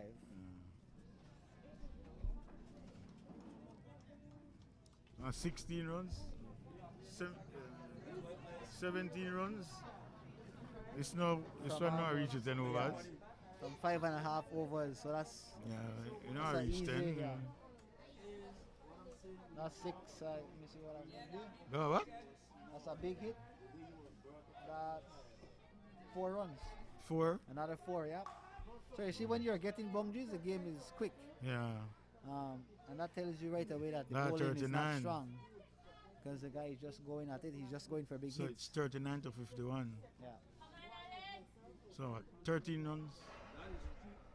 13 runs for Flores Bank to win this to one win the first and game. advance into the second. into tomorrow. The winners bracket, no? Into tomorrow. And thankfully the weather hold up a little bit. The sun come back out. Yeah, the sun is coming out. Yeah, because we had a lot of rains earlier this morning. Correct. So we had a nice big plastic to, thankfully, to cover the pitch, because a lot of the time a game is spoiled Because the pitch. just because there's no big covers for the There's a field. lot of development take place with this field, with this pitch. Yeah, they've done a How lot. that came about, Conway? Some funds were gotten through the because the Belize National Cricket Association is a member of ICC, Okay. which is the International Cricket Council, which governs cricket throughout the world, no? Internationally. International, yeah. And so, being an associate member of them, we get some revenues from them to help develop the sports. So we put in the fence. Well, that called the fence? No, so the fence was done through another project. Actually, myself and a couple other people wrote a proposal, and we got some funding from Social Security Board. Okay, locally. To actually fence, yeah. To So fence we out. did- So that's just one of the many things that we had. So had the, on the the, list, the no? fence and the bleachers? Yeah. So the bleachers, the pitch, and so on were done over a couple of years from ICC. Okay. So all of this is not just 1 year. It's been over a couple of years. The ICC funding is annually or Yes, for you just get- for project? Yes, you get annual funding from them. Okay. And is there international congress so that the association need to attend? Yeah, so there's certain requirements. Dr. Rayong will be able to give you all of them, but you have, but for being a member, you're expected to do certain things. And if you don't do certain things, so Walter got ball, no? Okay. So that's 1 wicket down.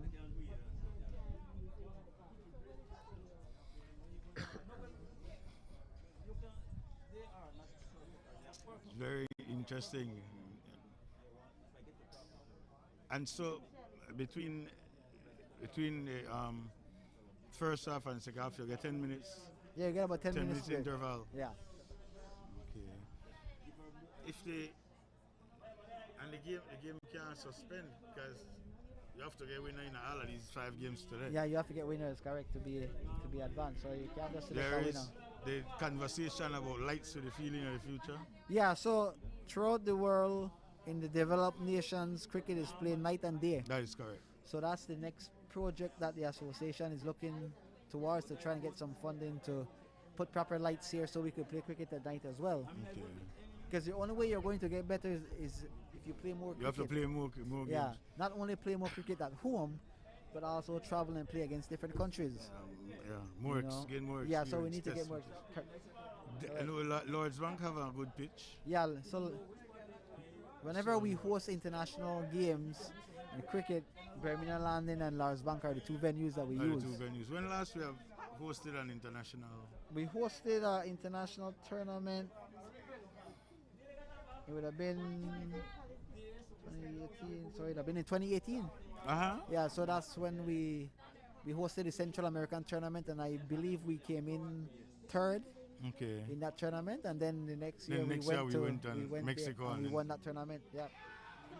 That year was a good year for Belize. That when the Mayan puck team also won the gold medal in Mexico. Medal, yeah. There's another wicket for wicket 11.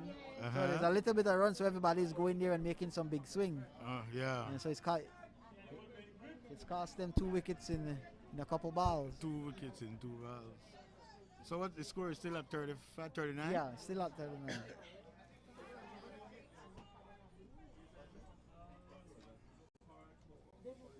They want to done this.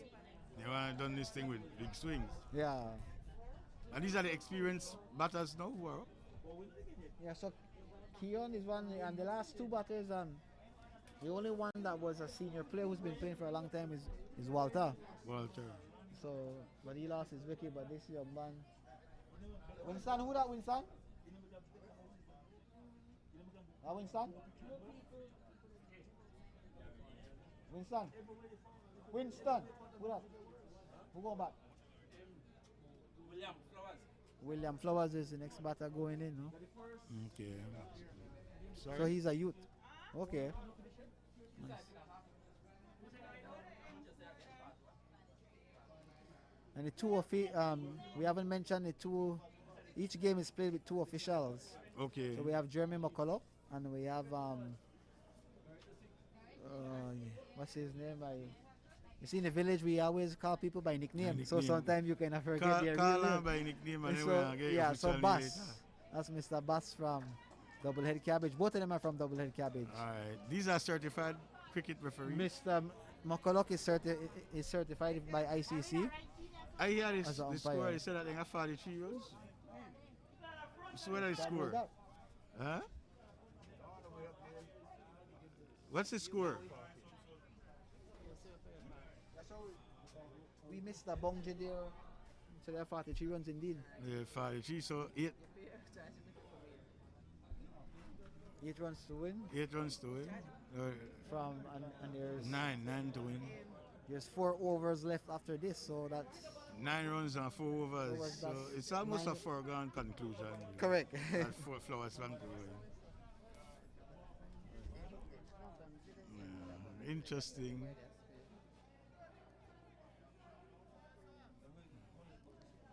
Whether this place us a little bit too convey, we have to get closer to the game. Yeah. And the scorer. Exactly. So it's time so we can give the running. Oh, and then we'll download the app and we'll get the electronic scoring soon. Hopefully we'll get an opportunity to have a little conversation with Dr. Rayam. Yeah, I'm sure he'll be able to come by and talk to you a little bit about. And your game is game 3. It's game 3. Yeah. So we're playing. So Bermuda Land will play Rural Mix, which is from Isabella. So Sunrise and Isabella. No chance Isabella. Summer Fever and Isabella. Sorry, Summer Fever. No chance Isabella. What kind of team Isabella got? Well, they have a good team. I think they placed second last year in their division, no? Okay. So that's the thing. Sometimes cricket, we like to say the ball is wrong. So no matter which. Yeah, no matter. One says 11 for 11. Correct. Just like Bolito, any game, number could play. Any number could play. Your best player could get 1 ball and gone. Yeah, that's right. So we have Mr. Dirk Sutherland on the ball there, bowling. Dirk the bowler? Yep. The veteran Dirk. The veteran, yeah. So see, that's Sorry? We're gone, eh? No, that's just 2 runs, so they got 2 from that. 45. Yeah. But maybe it would have been a little bit more they saved Dirk Sutherland for the kind of the end of the bowling there, but being that the runs were small, too late. they should have brought him in a little bit earlier to restrict. Little too long, too Yeah. little, too late. Because now that's only 7 more runs. Yeah. 7 runs. Yeah, 7. Yeah, B. Yeah, so there's 7 more runs required. 7 runs. Required from. How much over 5 overs? This is so there's 3 more overs left after this one. Okay, so 7 overs.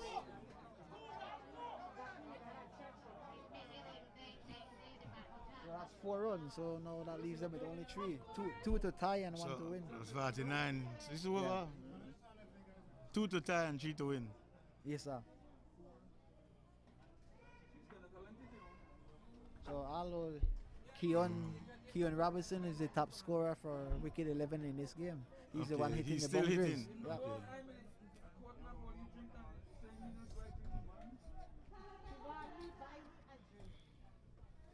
So we are just minutes away from the conclusion of game 1. Yeah, to see who on will game 1 qualify. in day 1.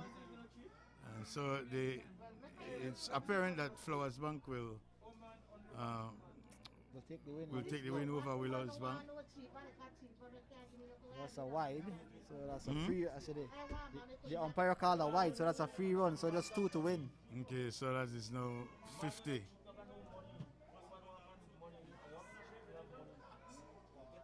Oh, 50 runs in 7 overs, right? Yeah. So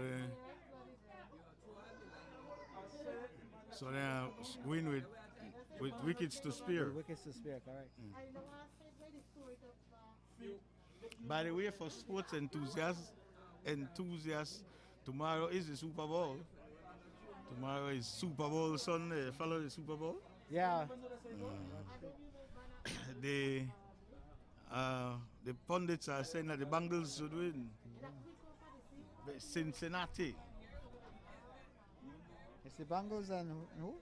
and the Rams, Rams. LA So Rams. It was the Bengals who upset. Upset, correct. Correct. They come from 2 upsets. All right. Back-to-back upsets. So the pundits are saying that they should win, but we'll all be able to see that, witness it tomorrow. Tomorrow, yeah.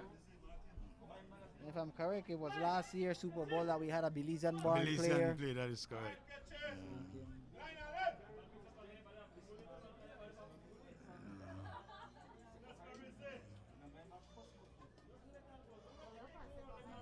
We got a Belizean who had won the Super Bowl championship. Yeah. That's good. 2 runs to go.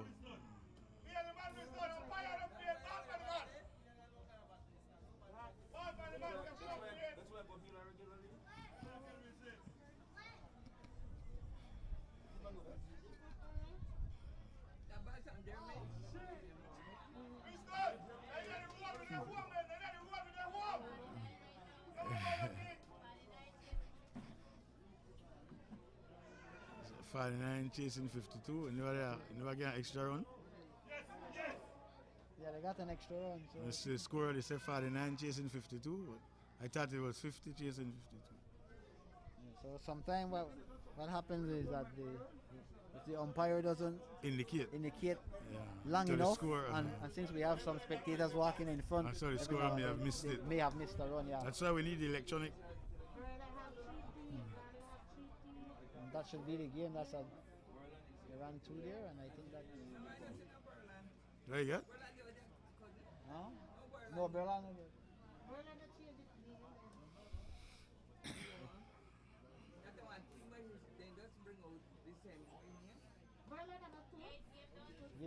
Game done. Yeah, that's the game. So that was a 2 just now. Yeah. Yeah. So it was 50.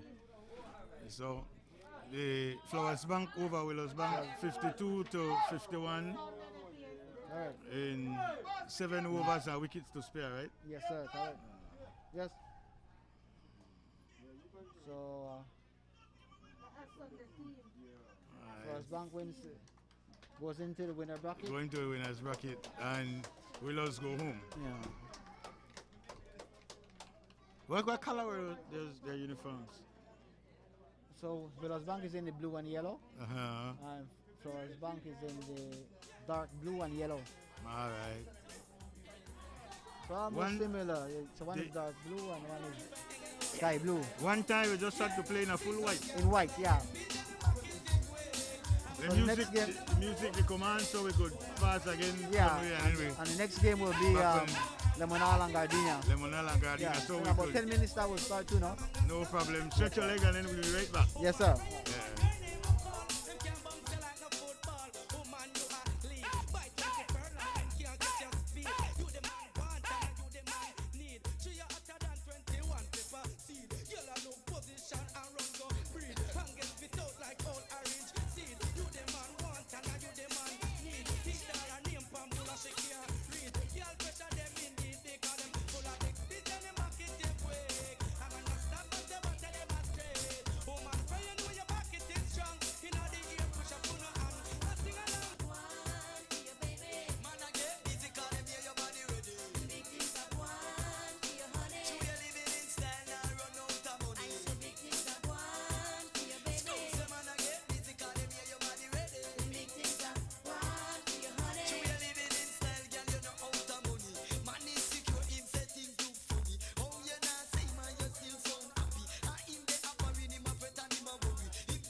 It won't do.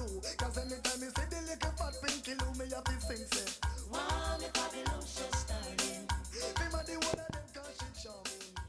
Every man knows that the woman them a lead. Remember that man never see that again. Wow, the Babylon's baby. And she drive the old gangster crazy. Yeah.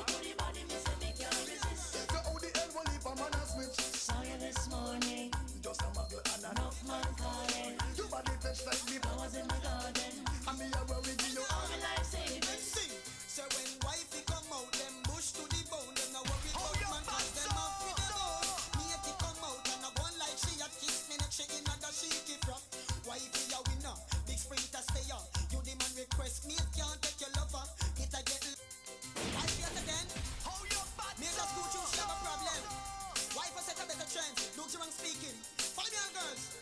You want to? So when wifey come out, them bush to the bone. Them no worry about man cause them off with them. Yeah. Matey come out and a one like she a kiss me neck. She in a da. You see that girl there? Wifey a winner, big sprinter stay up.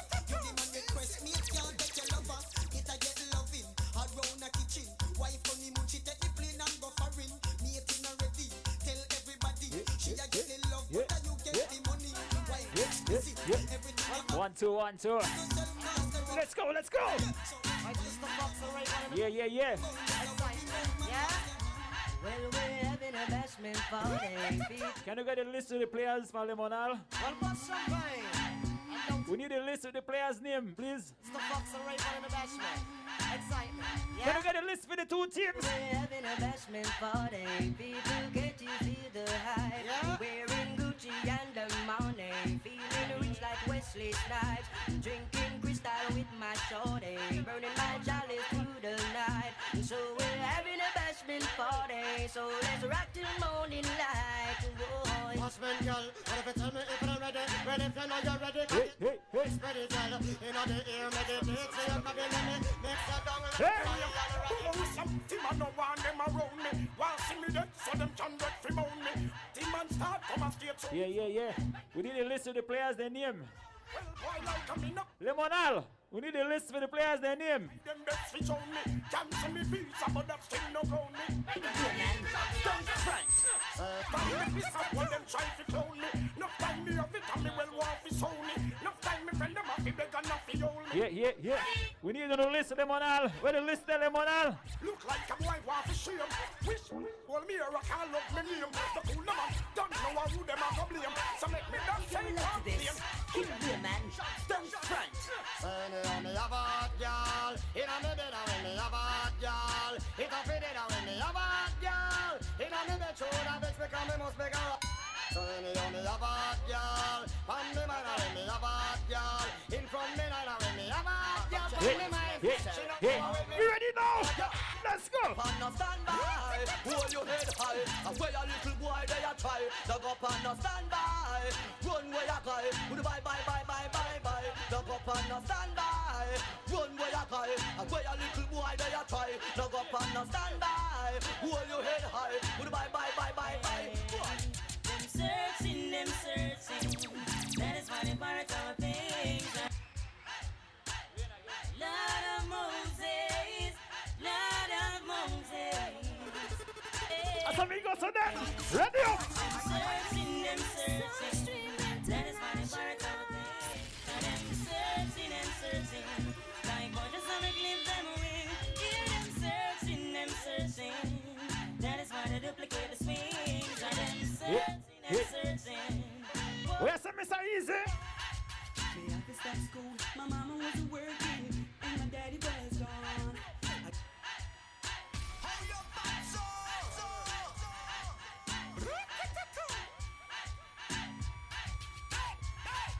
Me have to stop school. My mama wasn't working, and my daddy was gone. I got my first two when I was 13. I mean, I run the place warm. Then I got older and found myself a wife. Struggling daily to have a better life.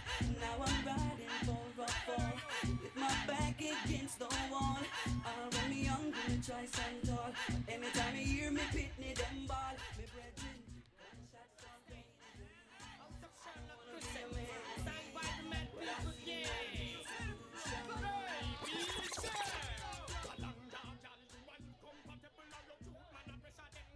Yeah. Gardina, we need on the list, Gardina. Can Gardina bring in a list, please? We present. Gardina, bring on the list. Signed by the Mad People Gang. Baby, sir.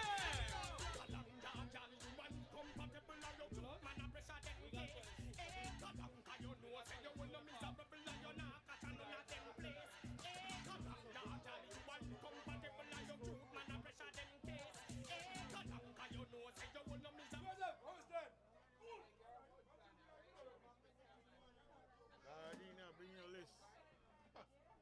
But why did we tell on if you bring in a list when the first game they had? Exactly. From yesterday. Yeah. Well, they select this morning. But once one game they play the next. Kana. If you bring in a Kana, you need a players list. And you have to bring in a list before the game done. All right. Good afternoon.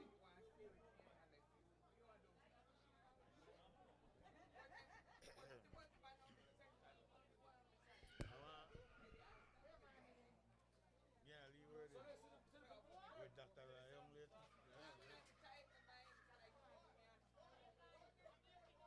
No, okay, no rice, no Spanish compound.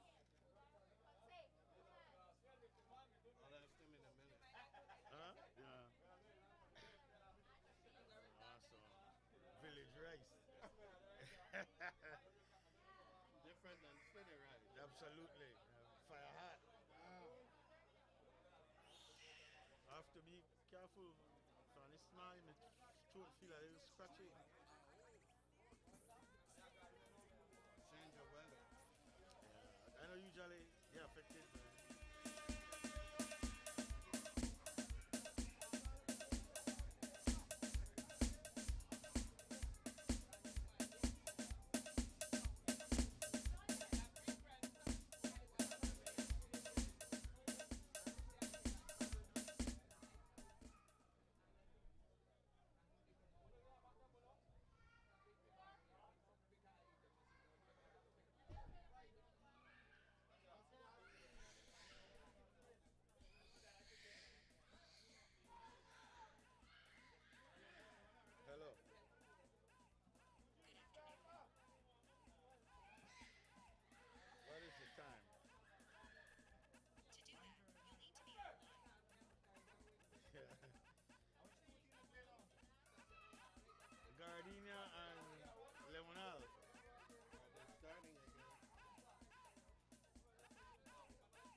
Dugudup, dugudup, dugudup, dugudup, dugudup, hey, dugudup, hey, dugudup, hey, hey, hey. Give her, Johnny, give her. Hey, diggy day day day, hey, diggy day diggy day day. Bermuda landing with that today. Ay, ay, ay, ay, ay. Mickey, ay, ay, ay, ay. Bang, skiddy, bang, skiddy, diggy day, diggy, diggy day. But when I cook it here after this, ay, ay, ay. Yes.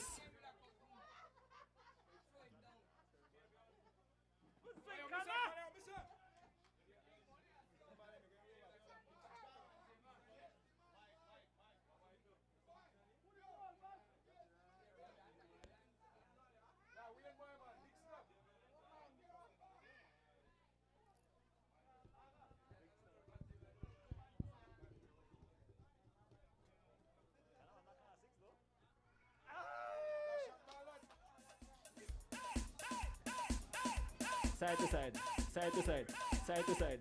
Diggy, doops, diggy doops, diggy doop, hey, diggy doop, hey, diggy doop, hey, diggy. Give me, hey, give me, dala, dala, dala. Give me dala, wine, niggy, dala. Hey, wine, niggy, dala.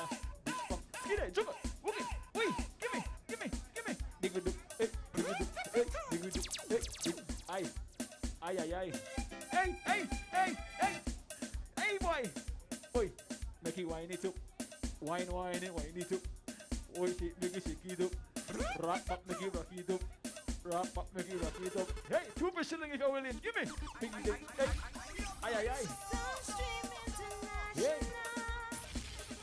Aye. Aye, aye, aye. Aye. Aye, aye, aye. Burn with that landing. Aye. Aye. Come na fronter. Come na fronter. Hey, gimme, dig, ay, ay, ay. Give me the Gardena wine, Gardena wine, Gardena wine. Hey, hey, pull it up, read him up. Boy, I tell you, I hot out there, you know. Easy avalanche. Where do you want to bling?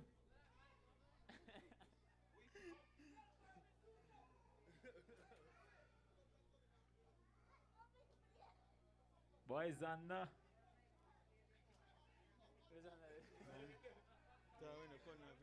Zanna! Where you going now? You get the rhythm and you come here directly. Huh? 6! Why transformer? Put it! Go there! He's going to check on that. All right. I'm ready for roll there.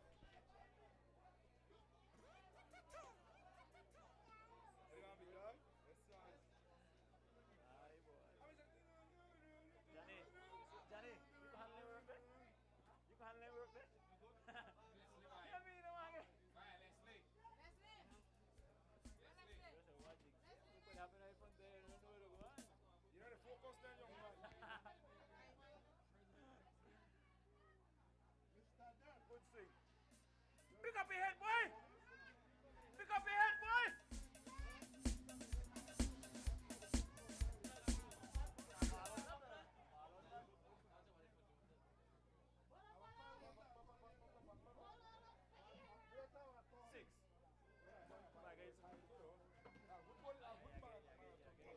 Listen.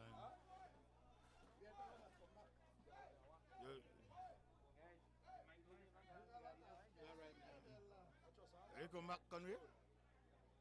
Who that? Where you going? Everything all right? The veteran.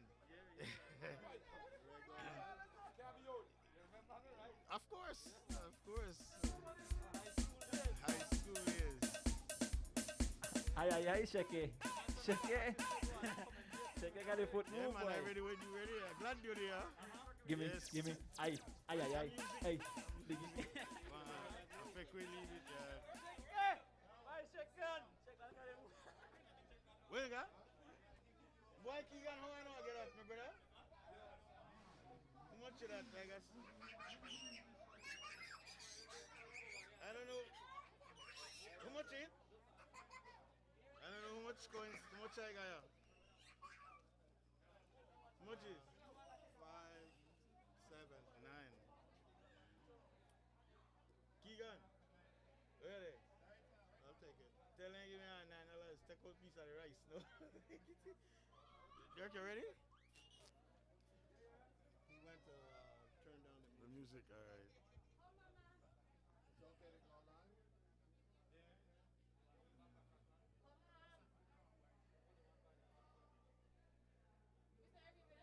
You got that? He can do right. Try to stay you to make I worry about tamales like I did Mexico.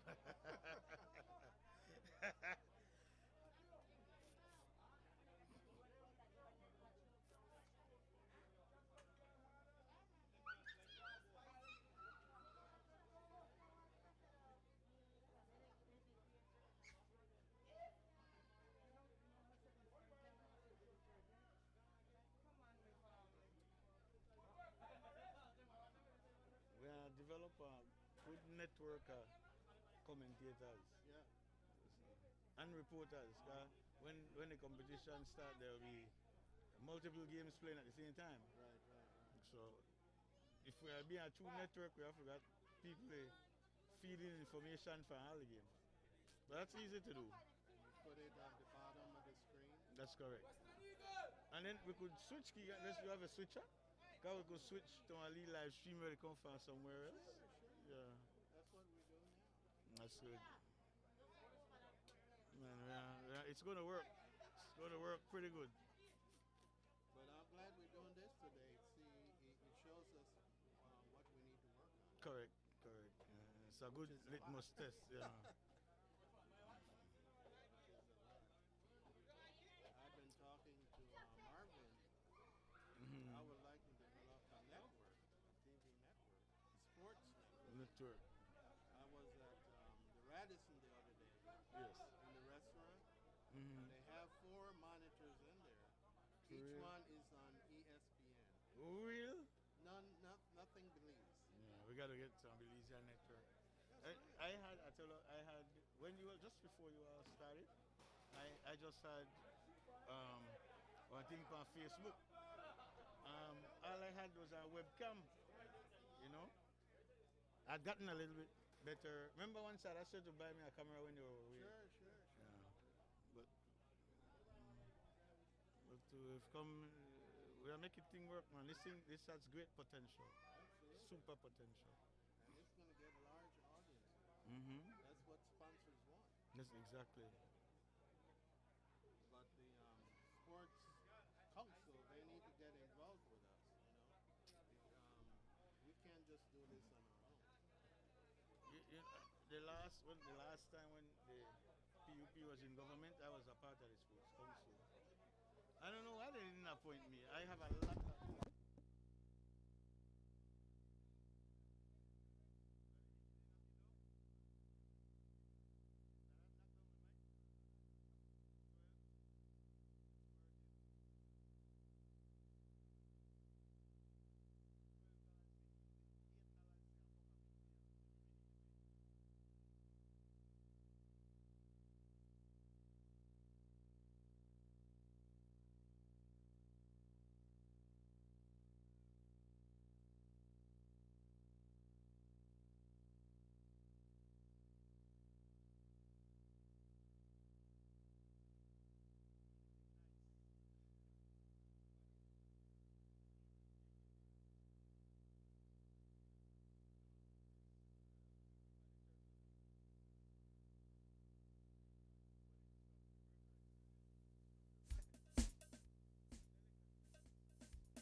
All right, we are back. We are live from Bermudian Landing. It's the 2022 Belize National Cricket Association Marathon Day 1, Game 2 of Day 1. And I think it's Gardenia and Lemonal playing. You just don't play there? Yes, we just played Flowers Bank and we Flowers won Bank by and Willows? time. Yeah, Flowers Bank and Willows. Willows won by time because the game. The Willows win?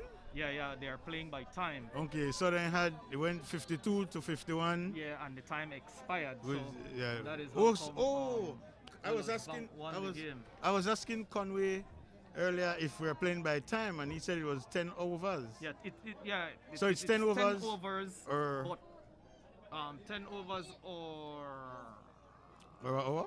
No, 35 minutes. Or 35 so minutes. Which one comes first? Which comes first? Yeah, so that is the way how the umpires they are officiating the game today because it is a lot of teams and then we need to play a lot of games. 5 games have to be played in one day. Yeah, so that is the format of the game today and tomorrow. Okay, I know that there are 10 teams participating, and so today are elimination. Yeah. What's the format going to be like tomorrow? It all depends on the organizers. Okay. Because 5 teams will advance to tomorrow. Yeah. So somebody will get a bye. Somebody will not buy. Yeah. So I know that you can play 220 format, 20 overs format within a day. 2 you can play. 2. Yeah, because each 20 format take like 3 hours per 20 format. That is 20 overs. 20 so overs. 20 overs game take 3 hours to complete. Okay, but So that if would have the- still if- left you with 3 teams. Yeah, so that we can't play that 20. You so can't play we 20. probably will be looking at something like probably 12. 12. 12 overs or 20. I mean 15. Okay. But it can't be more than that because then that will be time consuming and, then And we perhaps won't we'll finish. get a little earlier start tomorrow. Hopefully the weather permits. Hopefully, yeah, because the ceremony this morning again took a lot of time. So And then it was delayed because of the weather. the weather, yeah.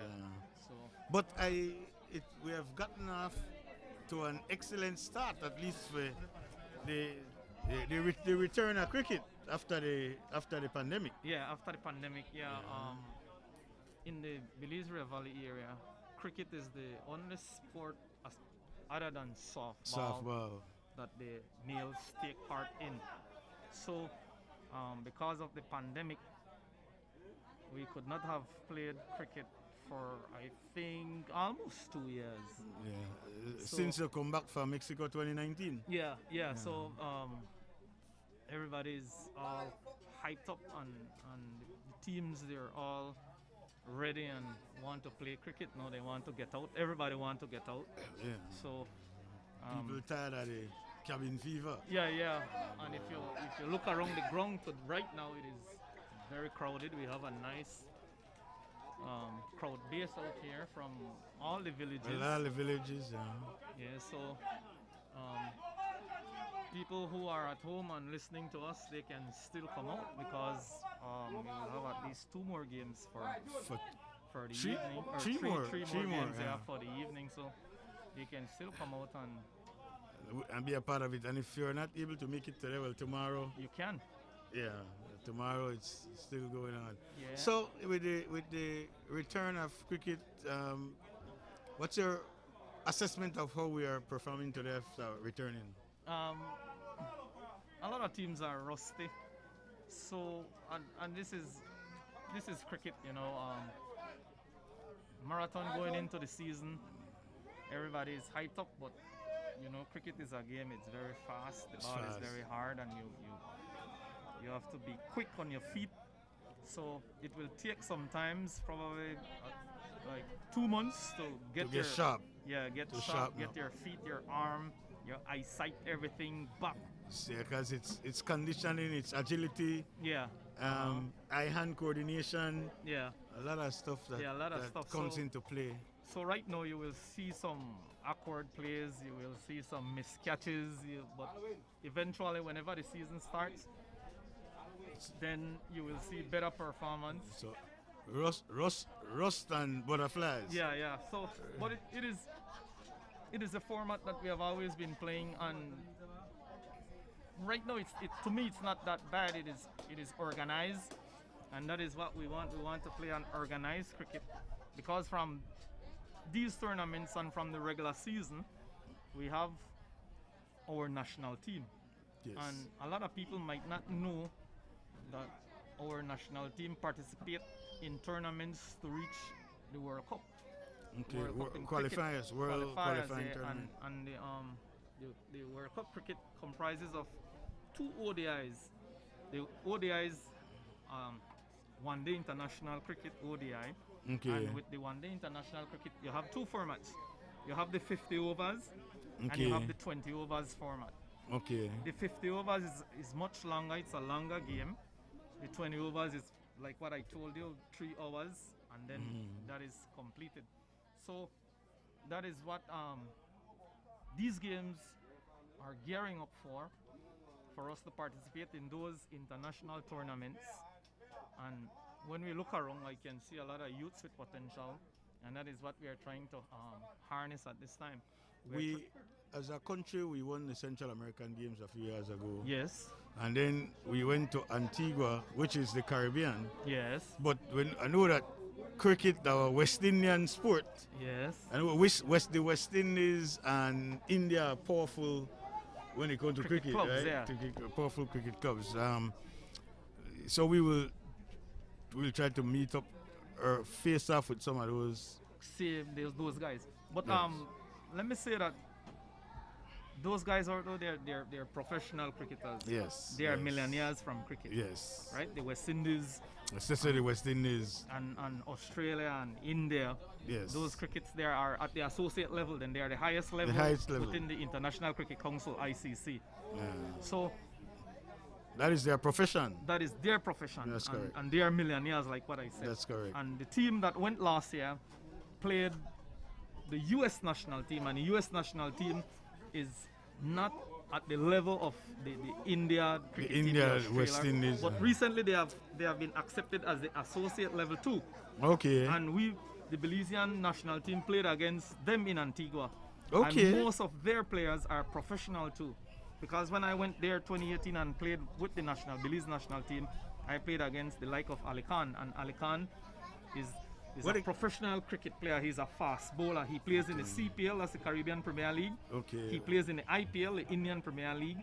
Whoa. Yeah, and he plays the Super 10 in Dubai. When I have been absent for this thing for long. Because what the guy name who used to be from Barbados, Sobers? You don't remember that long time. Who? Mr. Garfield Sobers? Sobers, yes, Garfield Sobers.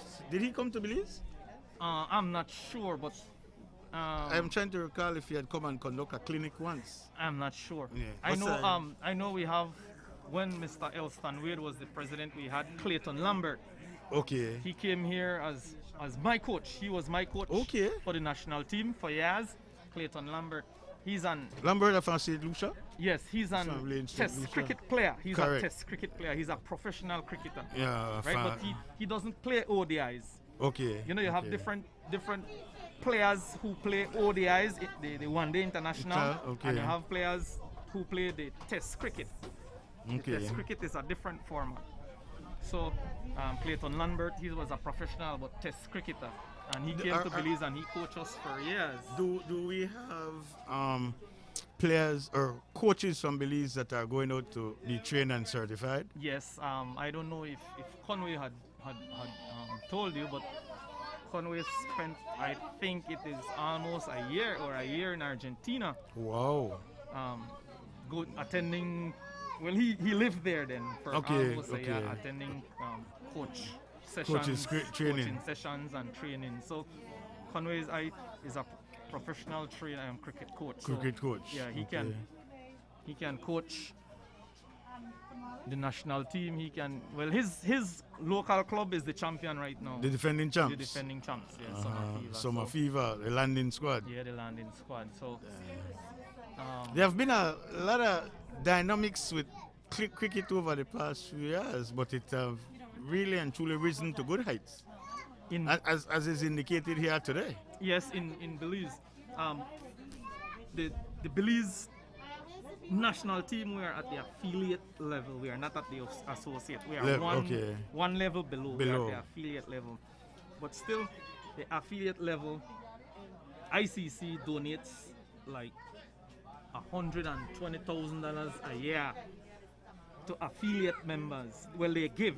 They give. That is for development? For or? development, yes, for development. So, and the more you have levels of cricket, like in the schools, the under 15, the under 19, the national team, that is what ICC look at. They also look at your country in terms of hosting games. That is one of the most important things that they look at, because they always want a country to be able to host. And that is why if you look around this Birmingham Land cricket field, you will see that major upgrade. Yeah, we have done a lot of work Major on it because we are planning on hosting the Central American tournament this year, probably in March or April in the dry season. I was asking Conway, and I know obviously there must be the discussion about lighting up the pitch. Yes, I had a conversation with the minister, Mr. Marconi. Okay. And he told me that he will definitely do that. So you got the right people here today, because you have the area rep Marconi, but you also have the Minister of State for Sports. Yes, Mr. Mr. Gilroy Usher. So yeah, so this field is public or private? This is public. It's government. Yeah. So it's government. Yeah, this is government. Yeah, this is the Birmingham Land in public. They say this is the community center. The community center, but the development is private. The cricket. No, it's Belize National Cricket Association. Okay. Right. The National Cricket Association. But funded through the ICC. Yes, because the ICC gives the Belize National Cricket Association the funding. The funding. So they give funding for projects and for development. Development, yeah. But sometimes when they give you money, most of it goes back into your national team. Because when you want to travel, you can cover some of the expenses. You will have to, take on some of the expenses, because ICC will pay like food and hotel. So then do accommodation. Yeah, accommodation. But you have to travel and outfit your team and right. So sometimes that is where most of your money goes. So, and then you have a little bit remain for development. Any discussion about? Well, you did said putting it back in school, promoting it in school. There was a time when the former Governor General, Sir Calvin Young, who is here, he's still here. He had made donation to schools. Yes. The cricket in schools program. Yes. And then there was even the high school cricket competition. Yes, he does. He always donates to the primary school, the high school, and to some teams, some cricket clubs. To some of the clubs. Yeah. So I remember my old school Excelsior won cricket. Yes, right. Yeah, they won cricket. And that's the same year that the Governor General donated the gears. Yeah, right. And Marsh, he's still coming to games. Well, he was here this morning? Yeah, he was here, and that is his thing. When he was a bit younger, he used to stay all day. Yeah, I remember that. Yeah, I remember that. Him and Major Neil, my good friend Major Neil, who passed. Oh yeah, Eric. Yeah, Eric. Eric Yeah, was his Eric. military liaison. Oh officer. yeah, me. Yeah, you're right. Whenever you're you right. see him, you see Eric. Eric does play good softball too, I remember when he taught at Ladyville Tech, and I used to teach at Belize Rural High School. We had that cordial Actually, relationship. I was listening to Mr. Gilbert Milton this morning at the ceremony, and he was talking about a little bit of the cricket history. But way back then, this might be a long time ago, when cricket used to be played at the MCC grounds. Actually, there was a big debate because the MCC was for the Melbourne Cricket Club. That's right. Who had donated the pitch there at the MCC, and there was always the controversy over who had title to the MCC grounds. But I'm saying that to say this, there was a time when you had, I think it was Charles Hyde and Mr. Bertie Ellis, Eric Neal Sr. They were a part of the Cricket Association at that time. In fact, there was a time when there were two cricket associations in there. Yeah, But I was told. I think it was resolved and that really and truly accentuated the development. I think Elston Wade was responsible for a lot of the good development in terms of the formalizing and organizing the federation. And so we really have to give credit to all of those people in the past who have made their contribution, because cricket could have been dead if it weren't for some people who are really adamant and have made great sacrifice to keep it. And now it's at the level where we are seeking a World Series potentials. Yeah. So. We've come a long way. It's like every sports in Belize Marsh, if you don't have a good administration or a good administration or a good ground to play on, you can't develop. And that is what is killing Belize, because all Belizean sports have raw talents. Well, absolutely, great talents. Great talents.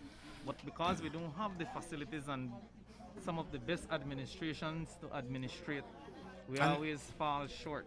Two things we need to have passion and will. Yeah.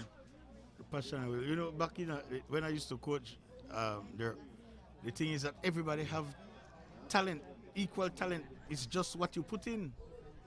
If you get the level of dedication and the commitment and respect, you can go a long way. Yeah. You can go a long way. I heard the minister talking about the expansion of sports and basketball and football across the country, but I think they need to, a suggestion is to extend it with every sport and have young people have an opportunity to choose. Yeah. To choose. Yeah, and over days when we used to coach and be with these youths, there wasn't that much shootings and killings. Yeah, well, I think there's symbiotic that if you create this level of activity for the young people, then they will go to do the negative things that are happening. That's right. So that is one of the reasons why I am still living in Rancho Dolores in this area. Okay. And I am working, my team is Willows Bank right now, and I'm working with a young team, I heard. A lot of youths, 9 of them, they're under 18. Great. Right? Great. So, and I am trying to keep them together and keep them away from hard drugs, Yeah. That is the thing, that is the problem in Belize, hard drugs. The gangs, and once we can keep them occupied with sports. Yeah. Marathon is not the best litmus test for youth. Because the marathon is short. Yeah, it's short. Yeah, when you have your 20 overs, so then young next people week, then we will know the real potential of the youths. They will stand out. Yeah. So, Conway was also telling me that they had the live electronic scoring up. It's not activated today because we are here at YNL Sports Link Streaming. We really want to follow the tournament. Yeah. And we want to stream all the game if possible. The game easier now, Dirk, because so all you need is somebody with a phone and data, and they could stream the game no matter where they. Yeah, that's true. And when the competition is on, we have multiple games being played at the same time, right? Yeah. Okay. Yeah. So when I spoke to the area rep, he told me that he is in the process right now of purchasing like 7 drive mowers. Driving more? Yeah, driving more. Awesome. He will give these driving mowers to the bigger villages, but the bigger villages will have to help the smaller villages. So if the smaller villages purchase their gas and want their field to cut, then they could take the mower. Then let Birmingham Landing or Doublehead gets a driving mower, then they will have to assist Willows Bank or Rancho Dolores or St. Paul's Bank or Lemonal to get the field cut. That makes a lot of sense. Which is a great idea because, it is always a problem to maintain these huge cricket fields. So that will be a great idea. And again this morning you can see where the minister first, like what I said in my welcome address, it is one of the first minister I see interested in the sports we play. Yeah. Right? Cricket. because Yeah. he gave out $10,000 this month. $10,000. Yeah, $1,000 per team for assistance in uniform and cricket gears. Yeah. So I think the extra money that he's been getting from the constituency allowance. He's giving Invested it back into to his his constituency. Yeah, he's investing it. And I was very pleased that the minister, well, in case the minister of state deputizing for the minister of sports to be here, that sends a lot. In fact, they are donating the price of the marathon. Yeah, the sports council. that says a lot. It shows a commitment to the sport. Yeah, they are interested in the youths, so that is the way we want to go. Invest in the youths. Dirk, what is the boundary? What is the distance of the boundaries for this game? For the 4 and if we have. Let me just explain. The cricket pitch is 66 feet. That is 22 yards. And it is 8 feet 8 inches wide. That is the cricket pitch itself. The pitch. Yeah. One spell we just call the mung. Yeah, correct. In a baseball, it's called the mung. For cricket, it is the cricket pitch. Yes. That is 66 feet, 22 yards, and 8 feet 8 inches wide. Okay. There's also a 30 feet circle around the pitch because the game is being played with a lot of rules. It's like when you compare it to softball, it's like the infield and the outfield. Correct. So the 30 feet radius. Certain amount of players are allowed inside. How many? Certain How amount much? of players are allowed outside. How much is allowed inside? Right now it is the 10. It is the Super 10 we are playing. Okay. So whenever you're playing the Super 10, 3 overs are known as power plays. Okay. The 3 overs. So with those 3 overs, 9 players should be in the circle. 9. Inside the Only circle. 2 are allowed outside. And that gives the batman advantage to push ball over field ahead and run because then there are only in the gaps. There are only 2 fielders outside of the 30. When it comes to compared to softball, I have 9 players, and then they have they have only 3 outfielders, so 6 are in the infield, including the pitcher and the catcher.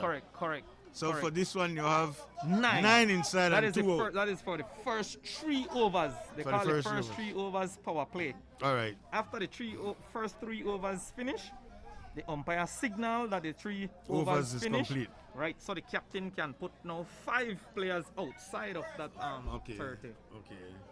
For the remainder of the game, they can put 5, not more than 5, because if you have more than 5, then they will call a no ball. No ball. And that awards the runs. team, that awards runs to the batting team. When if you call a no ball, how many runs awarded? 1? 1. 1. But after the no ball, you have a free hit.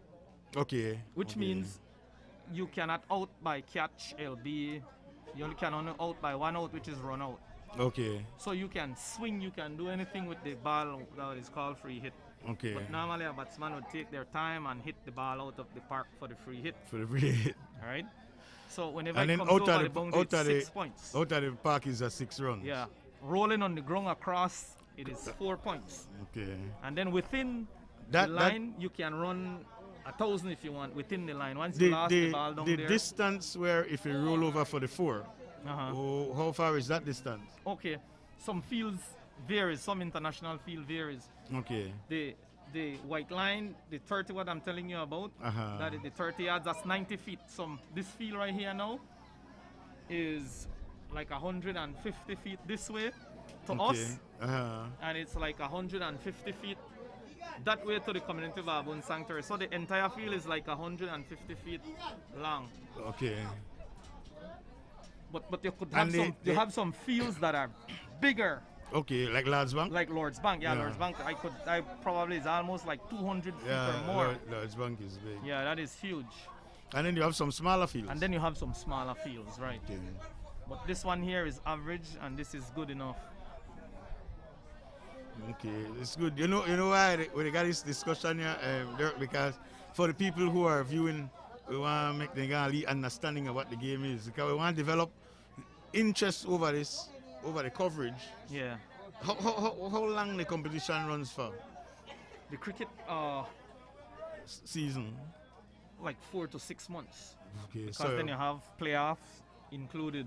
Okay. Right? Okay. So what the Belize National Cricket Association does, they try to run it during the dry season. Okay. Right, so that you can get the time to play. Because whenever rain comes, then you will have to invest in canvas or tarp to again cover your pitch so you can play whenever it rains. And this so time, but during the dry now, you can play without have to invest in a tarp. And then, as we approach more the spring and the summer, in the American terms. But as we get more to the summer months, we got longer days. And the wet, yeah. And we got longer days. Right now, the dry, we have longer days. We got longer days. Because nightfall like 6:45 or almost 7. Correct. That when nightfall. And that goes all the way up until about July, August, right? Yeah, so it is 50 overs that we play. So the game starts like 11. Okay. And then it runs like till 6. Okay. In the evening. So it's the 50 overs is an all-day game. All day. Right. 50 overs. Yeah. That favor a lot of young players. That is one of the ODI's formats. Okay. The one day international, because remember I told you I have 2 formats. Yeah. The 50 overs and the 20. Yeah. I know they invented the Super 10, which is a high power game in Dubai. That's money game. Wow. Yeah, so Super 10 you call it? Yeah, Super 10.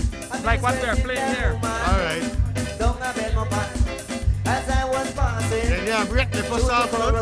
Yeah, first half. Let me give the DJ a chance to run. Alright. And then when I'll get it starts off, come back. Wind up and shake it. Oh, yeah, wind up and shake it. Oh, yeah, wind up and shake it.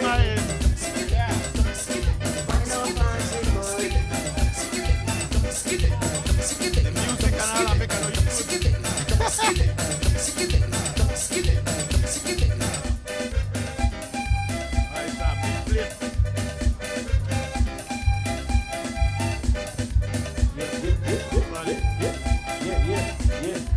You want to? She put the eyes and watch me, and then she said to me, Alright. come here, wax it. I know I'm all day. Yeah. We'll find our phone, right? If anybody lost their phone, we'll find our phone. So check the DJ booth if you lost on the phone.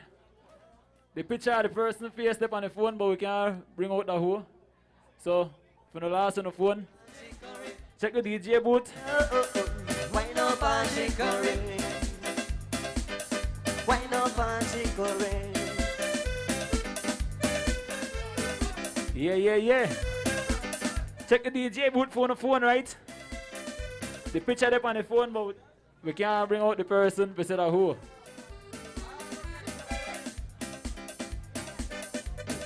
Yeah.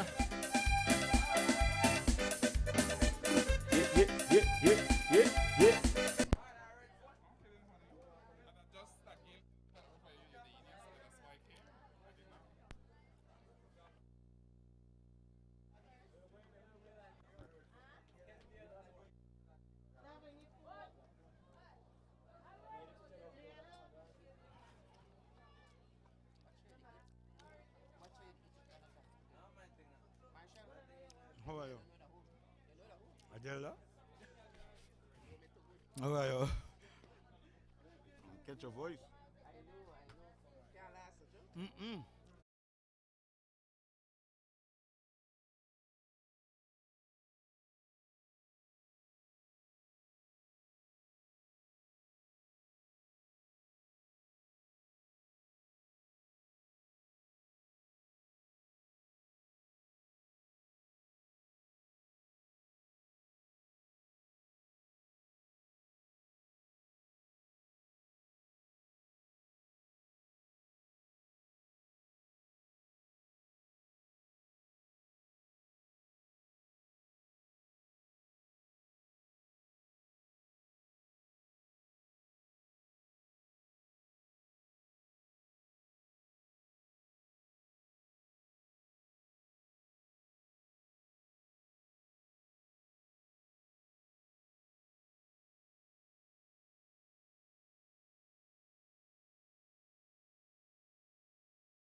26 and now 13. Oh, this time done shortly.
Yes. Okay, good. You're correct.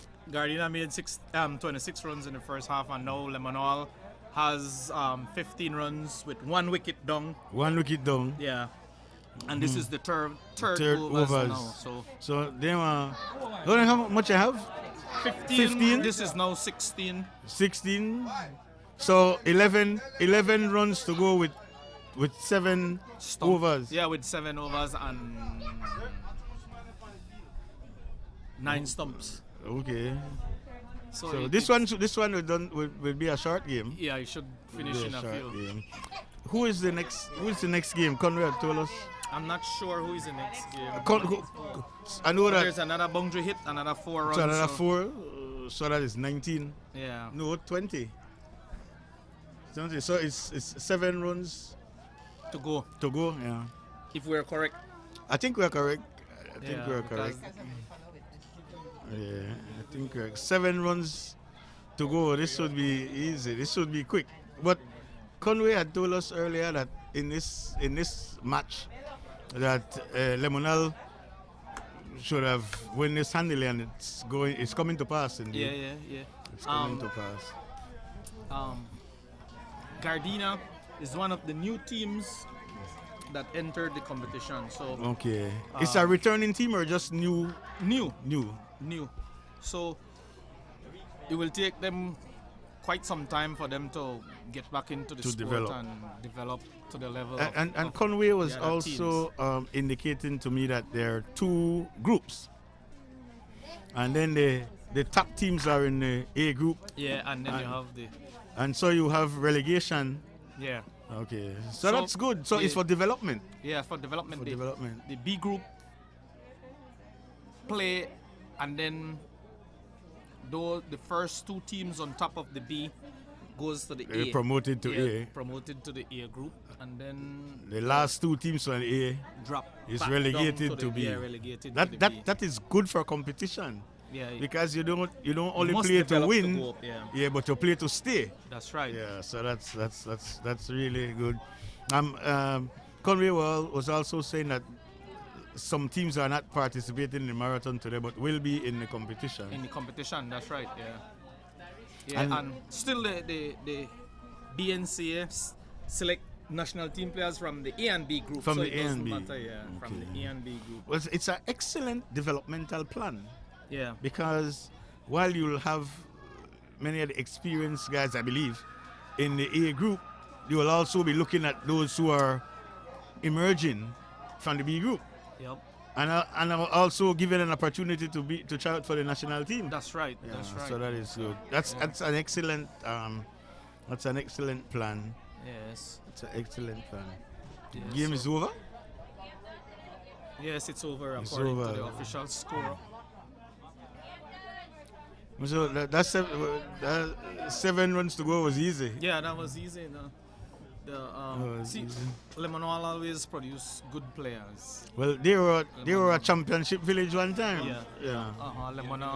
Lemonal double What's head, it? Well, and then 27 to 26 with how many overs, how much wickets to spare.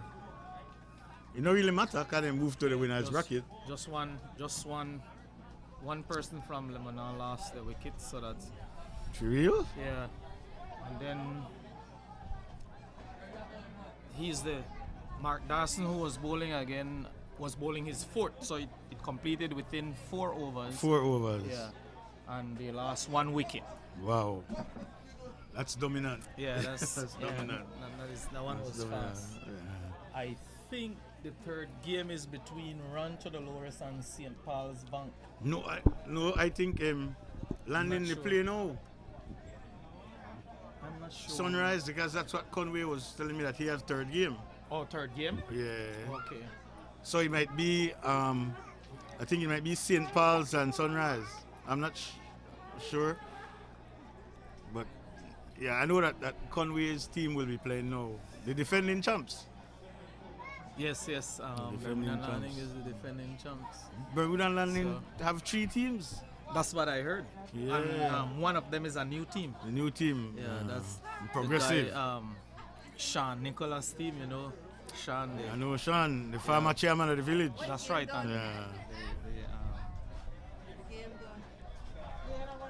that was a very quick game. Both halves. Yeah. Both halves. Okay, so I know that Conway, Bermuda Landing team, Sunrise, which is the defending champions, are going to be playing in this game. So 2 teams already have made it to the second round, to the winners bracket. Yeah. And so going home now, Flowers Bank and Gardena. Flowers Bank lost the first game, right? I need to double check because I was told that Flowers Bank won the first game according to this. That's what we were told. Yeah, that's what we were told. That game went 52 to 51. So they said that the time was not a factor. That's what I was told a while. Because I know they were playing for. Okay, so it's Isabella and Summer Fever. You were right. Yeah, all right. So it's Isabella, No, it's not Sunrise. It's not Isabella is rural mix. Okay. Another set of youths. Okay. This is interesting. Yeah. I think the fact that the area rep made those donations is an incentive for them to remain committed to the program, right? That's right, yeah. Keep them.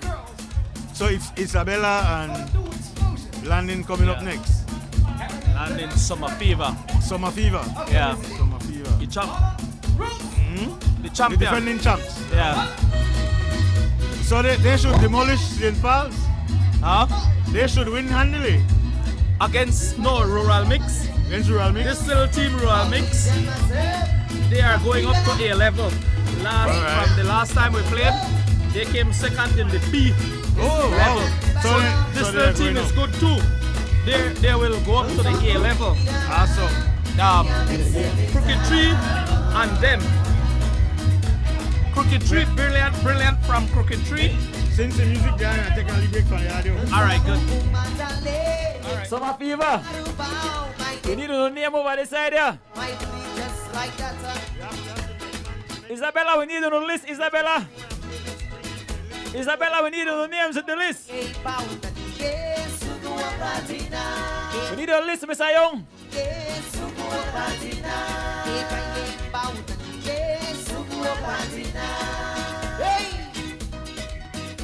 Citation.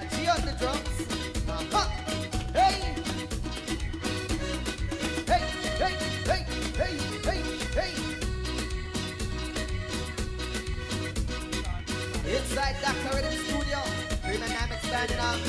Hey, hey, hey. All these and myself. Isabella, want to list there, Isabella?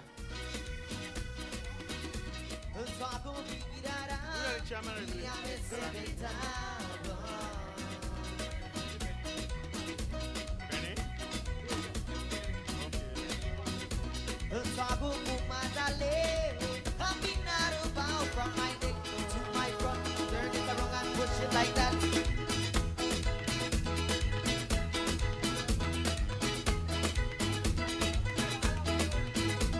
Ekaye pauna diye sukuwa patina. Ekaye pauna diye sukuwa patina. Ekaye pauna diye sukuwa patina. Hey!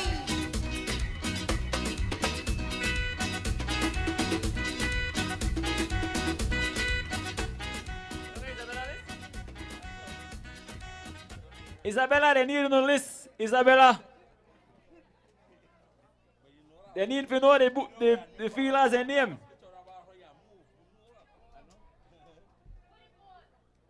Tiashan Moses, the ball.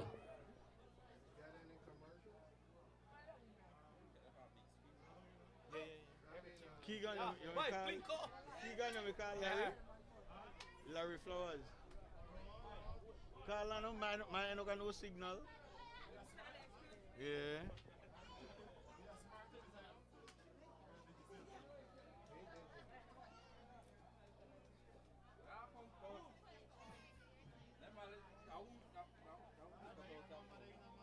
Sorry? 610 for the 990.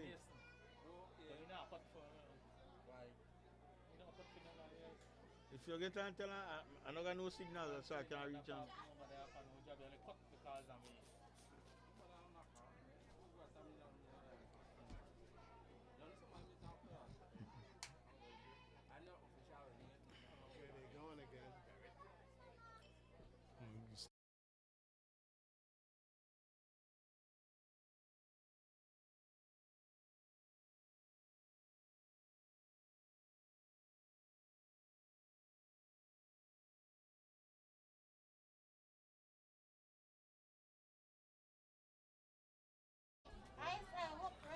We are back. I am Marshall Nunes, and I never did introduce Dirk Zola. Dirk is really a veteran, but a superstar of the game. You know, how much time you win, Dirk? Yeah, I captained the national team for like 12 years. And during that 12 years, we had won a lot of tournaments. You were part of the Central American. Yeah. But not this 2019. Not 2019. Previously, okay. We had won that tournament okay. whilst I was the captain. We had won the ICC Division 3 tournament in South America. I remember that. Yeah, that was huge. That comprises of Chile, Argentina, the Bahamas, Belize, Costa Rica. So during my tenure, we have great success. Yeah, great success. Won a lot of games and put Belize within the view of ICC, where ICC started funding us back. Yeah, because at one time ICC had cut our funding, and because of those success that we had, Conway was when Conway went with us to Panama. The first time he was only 16 years old. Okay. A 16-year-old kid, and during that tournament he made a century. A century. Yeah. Okay. There was a little young man a couple of years ago. I think his name is Anthony. I can't recall the name. That was really. I think he had hit for a couple century. I can't recall the name. I guess I don't know if it was Michael Anthony or Michael. That's it. He was on my national team too. He was an Michael excellent Anthony. player, yeah. That and Nicole Libera for Lemonal. Let me see. I tell you right now. Yes. Yeah. He was an excellent player. Yes, all I around remember. bowler and batsman and fielder. So. Young sensation he was. Yeah, he was. Yeah. Awesome. This is, man, Dirk, I am very, very pleased about the turnout today. I think the opportunity to come back and actively play cricket is really a tremendous event for the River Valley. Yes, it is. Sports and economically. There are vendors who are here doing a little bit of everything. Vending too, yeah. Yeah, They all right, so there we have an who the bat? Isabella the bat? No, a dismissal. Lemonal. I mean, Birmingham Landing is batting. Okay. Jermaine Baez are just out with a caught in the slip area of the field. Okay. Yeah, so it is rural mixed feeling there, and Birmingham Landing is batting. Okay. At this point, so right now Birmingham Landing lost a wicket. Yeah, lost a wicket. With the second over, and they have like probably 10 or 12 runs. Okay. Your task for bat, right? Yes, your task. Yes, your task. I'm sure Bermuda Landing would have a wish for bat last. Yeah, I guess. But, in a marathon, you wish to bat last, right? Because you know you can measure your target. Target, that's right. That's right. Yeah, and then it all goes down to run rate. Run. So you look at if you have 10 overs. Yes. And like Willows Bank bat 50 runs this morning, 51 runs. 51 runs. So you look at 10 overs and the team coming to bat, you do your maths, you know that you need to make like six runs or over. And over, right? Yeah. So you could surpass that 50 overs within 8 or 9 overs. 9 overs, yes. So you batting last, you always have that advantage. That advantage, yeah. You could measure your target. Yeah, and batting first now, it is a little bit difficult. It's not difficult, because but it's a little bit. You become the bullseye. Right, because then you will have to want to be safe and put up that amount of runs that you believe you can defend. Put it out of reach. Yeah, correct. So that is the. Some people say, well, some teams like batting first because they're comfortable putting up runs. Okay. Putting it so safe. They give you a wide target to chase. A wide target to chase, and some teams rather bat second, like what you said, so they can devise and strategize and go at it. So the most runs for one of these 10 overs today are 52. Yeah, 52. So 52. The first game. Yeah, the first game. Yeah, that's the most. And when you look at some of the Super 10 tournaments in Dubai, these high-flying teams, some of them make like 70, 80 runs when they have a bad night. Right? And then you have when they have a good night, these professionals, they make like sometimes 120, 130 from that 10 overs. 10 overs? Yeah. That's a lot of offense. Yeah, a lot of offense. But remember, these guys, they are professionals. Pros. They have all the batting skills. And the pitch, that's what I mentioned to you earlier. The pitch is really hard. The ball bounces evenly. Faster. Yeah, and faster. And they are used to that. So. Oh, yeah. And when I was, again, we are trying to, as much as possible, educate our viewers. The pitch is an overhand. I know there is a restriction on how you bend the arm. But the bowling. And the ball need to hit the ground? That's right. You need to hit the ground. Because the bowler who bowls the ball need to do that within a manner that the umpire deems is not dangerous to the batsman. Okay. And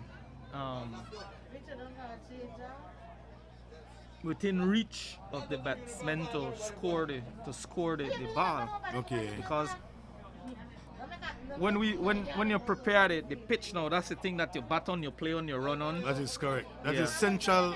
You need to aspect of the yeah, game. you need to prepare it so that the ball bounces evenly, right? So- Meaning it is not bouncing in the ground; it is bouncing like your waist height all the time. Like you know that Okay.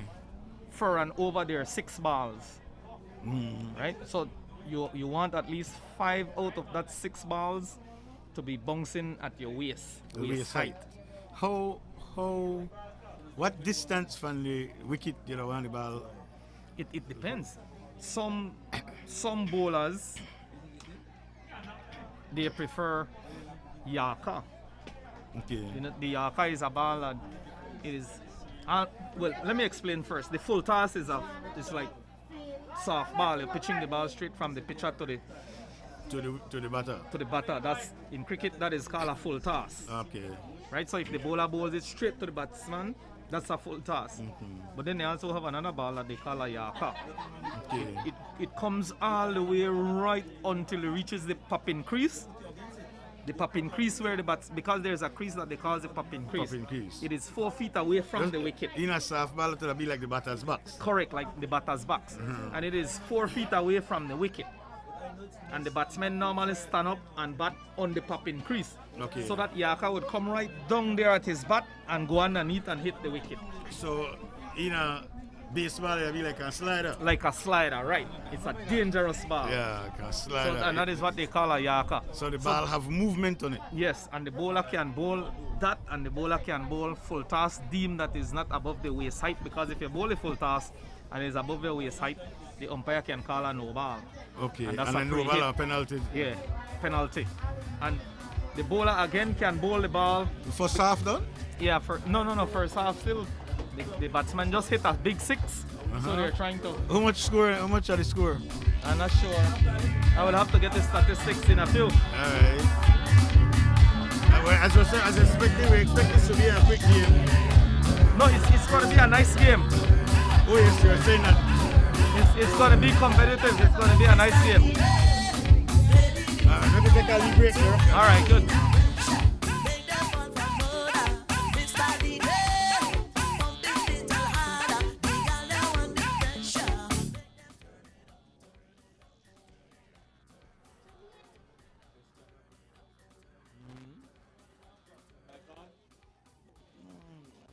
Is Birmingham landing still batting? Yes. I wonder where they score. Mel, what are the score? Mel. 26. 26. 1 wicket. How many overs? 2 overs ball. 26 runs. 2 overs ball. 1 wicket. 1 down. wicket. Okay. Then I put up some runs. Yeah, Birmingham Landing has a good team. Yeah, and put up some runs. The little boy who is batting on my end, he's a left-hander. Yeah, he's Malik Castillo from this village here. Right from Landing. Yeah, and he was on the national team that went to Antigua. Okay, how old is he? I think he's like probably 18 by now. Wow. Good. You don't gain some international exposure. Yeah, international exposure. And We could come back there, sir. Or we're on back. Okay, we're back. Hey, Dirk. So, Summer Fever have already scored 26? 26 runs so far, 2 overs bowled, 1 wicket. They lost 1 wicket. 1 wicket. So they're on on an average of scoring some good runs for Good this runs. 10 overs. Yeah. Offensively, they are doing well. Yeah. And like what I told you, the little guy here batting is Malik Castillo. He had great experience. He went international and he played well internationally. Okay. Do you know what school he goes or he finished high school? I'm not certain which school. Okay. And there he goes. He hit a 6. A 6? No, it didn't go. It's just a double. Double, okay. Yeah, so.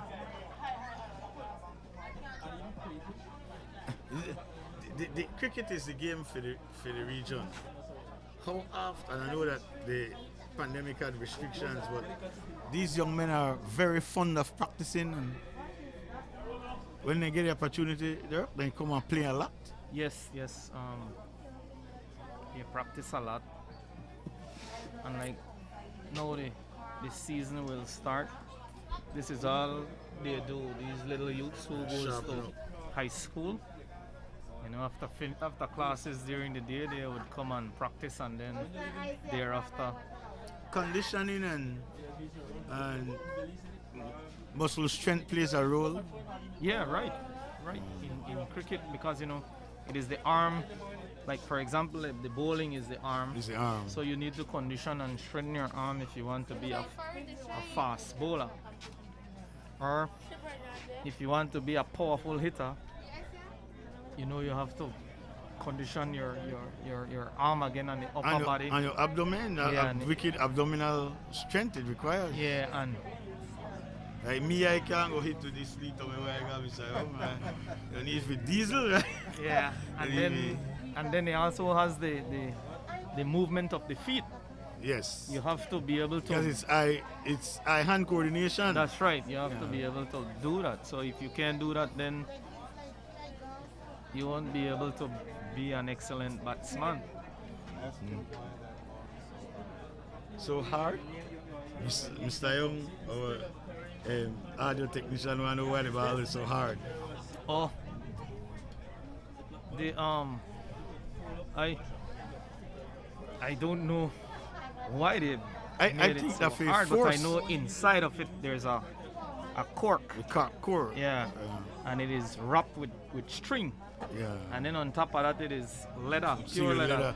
Just like pretty much like the baseball. Yeah, pretty much like the baseball. But I think it's for force.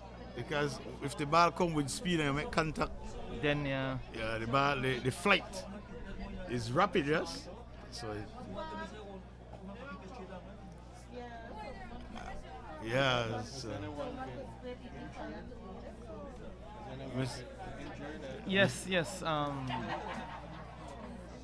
From time to time we have injuries because the ball is hard. It's a fast game, so. Yes, we have people have been injured, but again, the president and the BNC, they have an insurance. So right now, these guys they are playing under insurance. In terms of your registration and affiliation to the association, what it requires? What qualifies you to be insured? Once you registered with the Belize National Cricket Association, the team produce a list of players.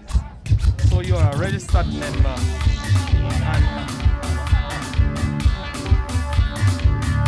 A break or a half? Yeah, we are waiting. All right.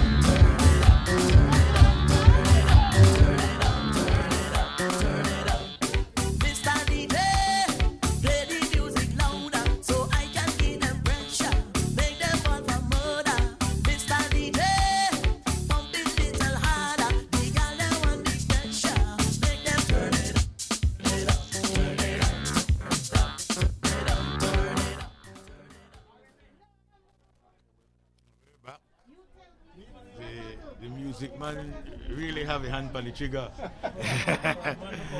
You could understand his excitement, right? Because there's a nice crowd and that's what he do, he entertain. Yeah. I wonder what's the score now.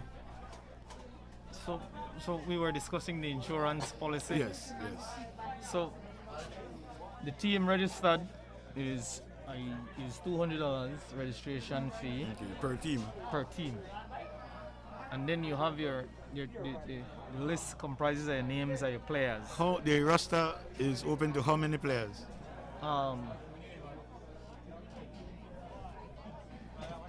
15, like we have 15. Okay, but that's a limit.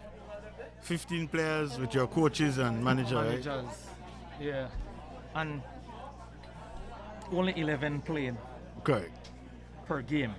That's correct. So at any given time, 11 players will be on the field or 11 will bat. And 10. then I have 4 subs. Right. So if anybody get hurt, it will be out of that 11. Yeah. And immediately you can go to, I'm not sure if it is, no, it's medical associates, or I think it's medical associates. Okay. That's really and truly a very good thing. Yeah. And so when you pay that 200 registration fee, it covers your roster. Yeah, that covers your roster. That covers everybody on your roster. So Right. any given time. But only if it covers you only if you're injured during the game. Yes, that's right. And if the BNC have to, because I think it's up to $10,000 worth coverage of insurance. Okay, medical if, insurance. Yeah, if you have a broken finger, because you know the ball is hard. Yes. Or a twist ankle or something of that sort. Injuries. Yeah, then they can take you straight to the medical associates, and then they will deal with that. Is it also a requirement when you register to give your ID and your date of birth and proof of birth and so for the players? Yes, we do. Like today, the association asked for your vaccination card to come in. So. Okay, and for the players, you have to be vaccinated. Yeah, same thing. Yeah, Great. they ask for vaccination. Fully vaccinated. Card. Yes, fully. Awesome.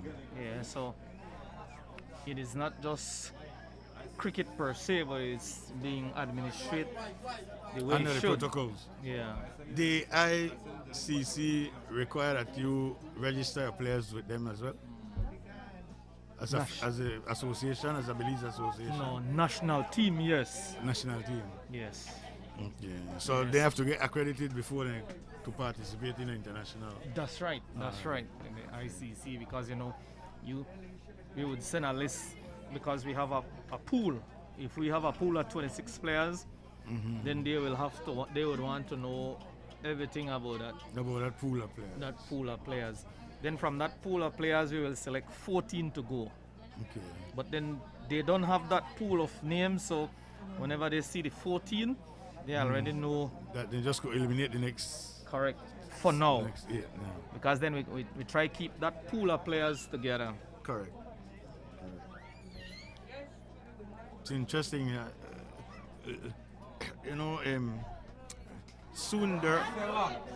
Soon we will be we'll be hosting a sports show, and so we'll make sure that cricket get just opportunity to present, and that's going to be locally. Yeah. So we need to make sure cricket gets spot right, Mr. Earl. Cricket needs to get its just share. It's really impressive, and for people who are streaming us, you still got time to come out for people in the vicinity, and if not tomorrow for the city, you can take the little drive. It's what is it, about 40 minutes, 45 minutes drive. Come out into the beauty of the river valley. Yeah, we have the two young boys batting for Summer Fever, Birmingham Landing. Both of them, they're on the national team. You see the young one, Castillo Malik. and Glenford Banner. Glenford Banner. Yeah, between both of them right now, they have hit 6 sixes right now. So I believe 6 out of 36 runs. I think the score is somewhere up to 70 or 80 right now. But Wow. I'll get the stats in a few. Wow. And so 2 men responsible for about 36 runs, at least 36. Yeah, that's another 60 hit there again. So it's like 7. Isn't it all out of the park? All out of the park. All out of the park. That's right. Yeah, going hard. Big so too. Solid youth then, Mr. Yeah. That's a solid youth. And both of them have international exposure. Yes, both of them are in the national team. So it's showing. Yeah, he came back from Antigua. Great. And when they came back, they told me it had been difficult for them in Antigua because they had to be in the bubble. And Belizeans don't like to be in the bubble. Yeah, because of the pandemic. Yeah. So they said they didn't perform the way they wanted to. Okay. Because being when was that tournament? I don't recall exactly. Yes, they are free. Let me get the DJ the moments.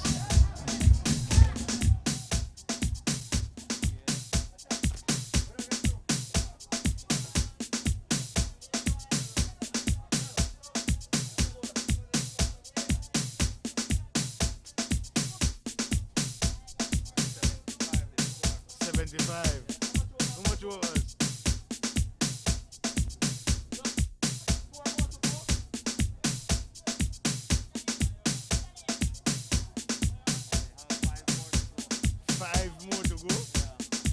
They are score over 100.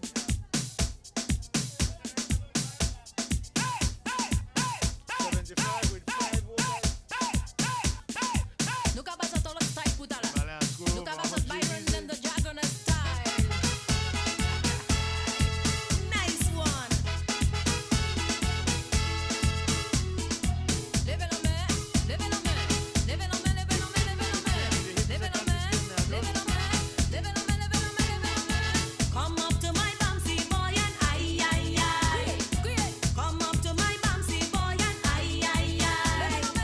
Come up to my bouncy boy and ay ay ay. Come up to my bouncy boy and ay ay ay. Look the Bajan whining, look St. Lucian whining, Trinidadian whining, West Indian, look Belizean whining, look Bermudians whining, the Jamaicans whining, West Indian. I want to feel it. I want to feel it. I want to feel it. I want to feel it.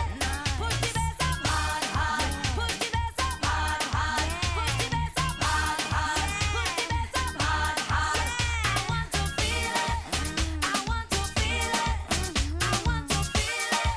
I want to feel it. Well, if a sound boy won't come to test me, won't come to test me. Want to test me? Whenever Sugar Love walking at the party, walking at the party.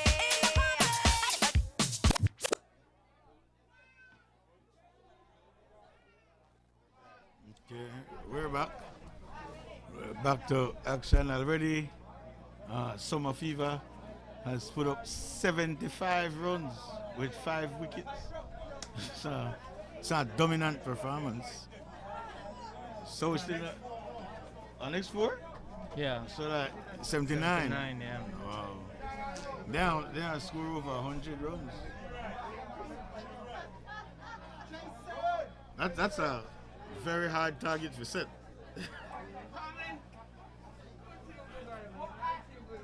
So they can extend the time because of the amount of runs. And if the other team, if Isabella come and can score a lot of runs, then this game can go for a long while. Yeah, it can go all the way. Yeah, because they yeah, 10 overs. If both teams bat the 10 overs, the game will run for like an hour and a half. Hour and change. Yeah. So it can take a little longer than the other games that you had seen already. There's the disparity. Yeah. Disparity.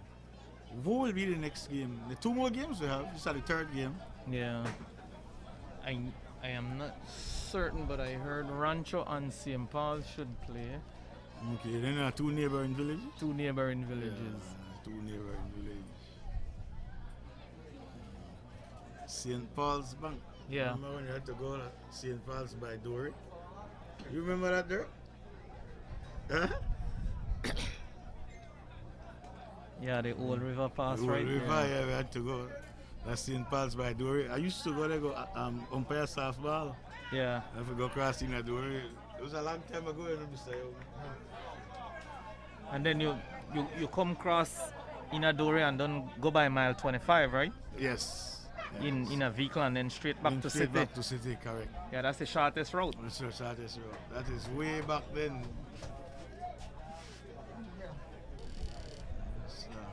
Yeah, that's softball. We had a phenomenal softball player from St. Paul's, you know. A young lady named Marsha Casasola.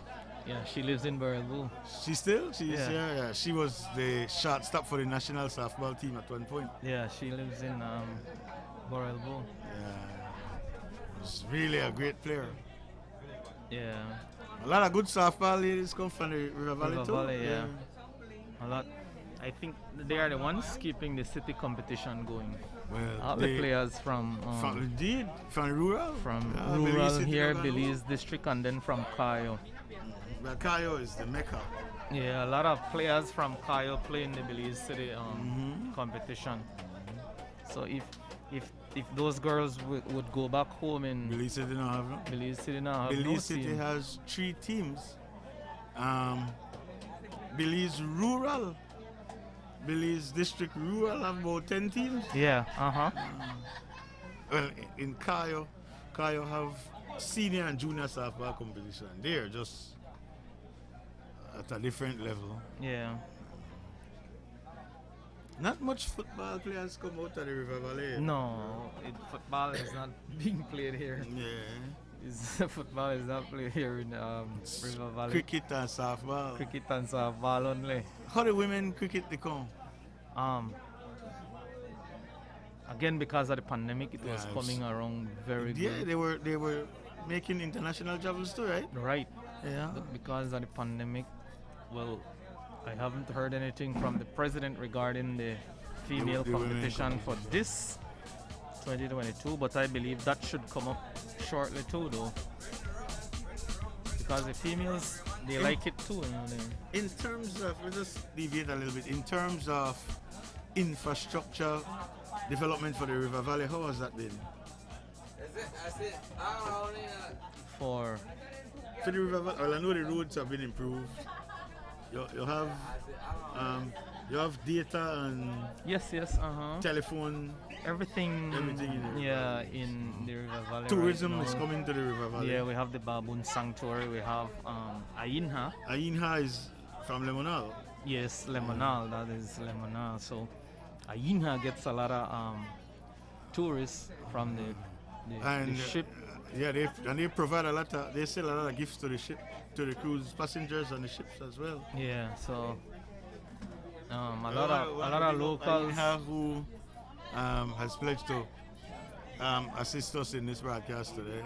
Yeah, a lot of locals work back there. Okay. And then Conway, they have a lot of locals employed at the Baboon Sanctuary too. Okay. So okay. We can't talk about the Baboon Sanctuary without bring up the memory of Alet Young. Yeah, that's Conway's dad. Yeah, he's a. Yeah, and then we have explain a little bit on the Baboon Sanctuary.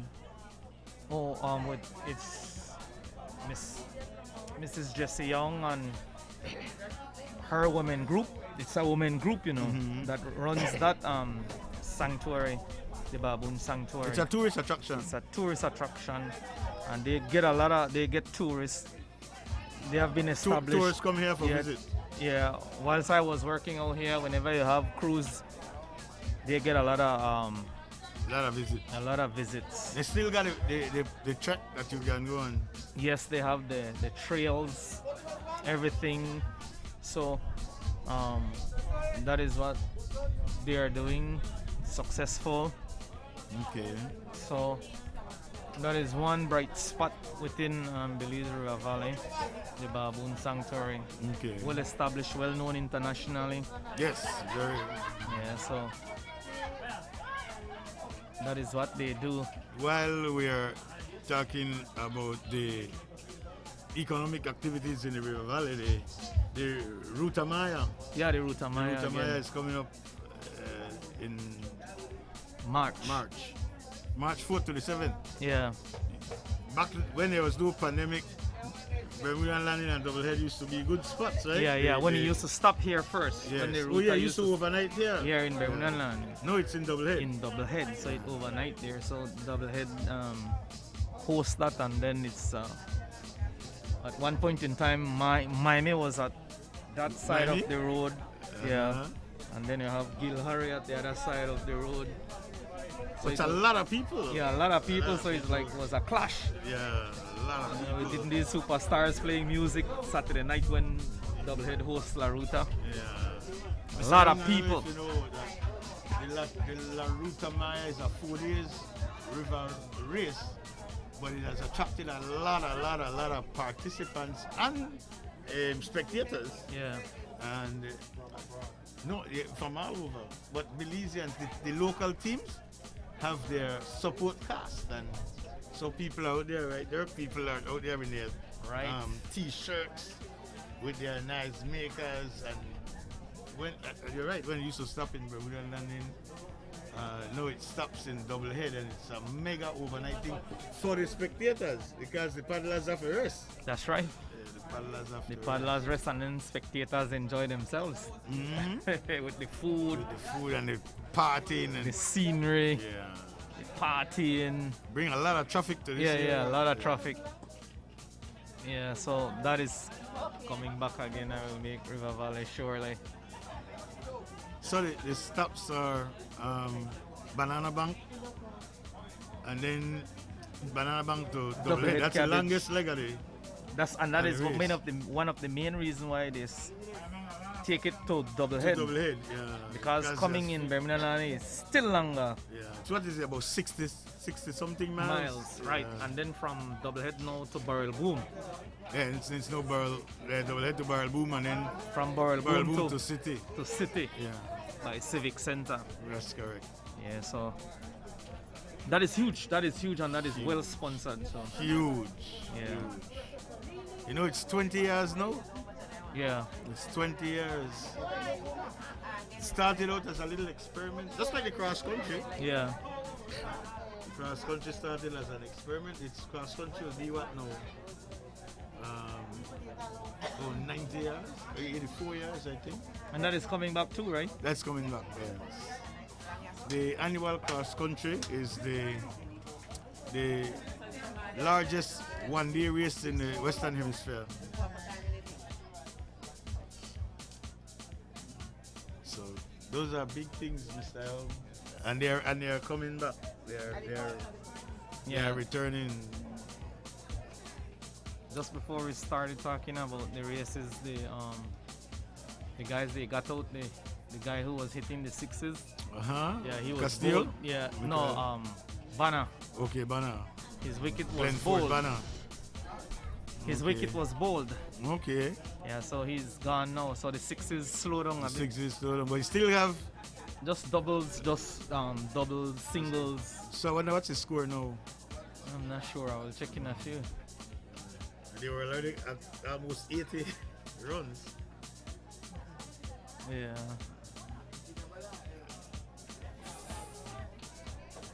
For the purpose of time with the one and done this game, so the next two can play. Because it's what now after 3. Yep. Yeah. We want to make sure we conclude all 5 games today in the daylight. Yeah, it's after 3. Yeah, so this morning the weather was horrible. Yeah. But now the sun is hot. Hot.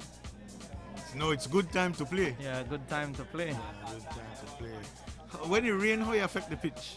Yeah, it affects it a lot. If you don't, like what I said, if you don't have the tarp to cover it, yeah, then your whole day will spoil. Because you'll have to think about the following week. Yeah.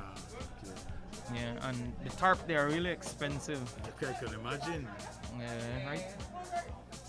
Yeah. Is that the only feeling of the country we're going to tarp? So far, yeah. Yeah? Yeah, so far. So they feel in Large Bank drains fairly well. Still, it becomes saggy. Yeah, with the sun, the field itself, it's okay, but you have to protect the pitch that you play on. The pitch. That's 66 feet that you have. Yeah, you must protect that. If not, you can't play on it. You will have to play the following week, and if the weather permits again. Yeah. Because sometimes one hard shower would come, and the rest of the day sunshine pretty. Yeah. Hot. So like what's happening with us right now? Yeah, you need the tarp to protect the pitch to withstand that rain. The rain. And whenever the rain subsides, then you just remove your tarp and then you good have a to good day like now. You're good to go. Yeah. Fair enough. So I know that's one of the area the president said he needs to improve on, get some tarp for the teams. Okay. I'm really pleased and proud at the level of investment that is being made in the game. Yeah. In the game. As I said, the expansion teams have been outfitted and granted a little money to make sure that they can sustain himself and develop. That's I right. That's meaningful. Yeah. That's And one thing I never mentioned earlier was that the president of the association also to give all teams, not just expansion teams, all teams $500 to develop their pitch. That's 66 feet. Oh, wow. Yeah, he gave them $500 to buy stuff,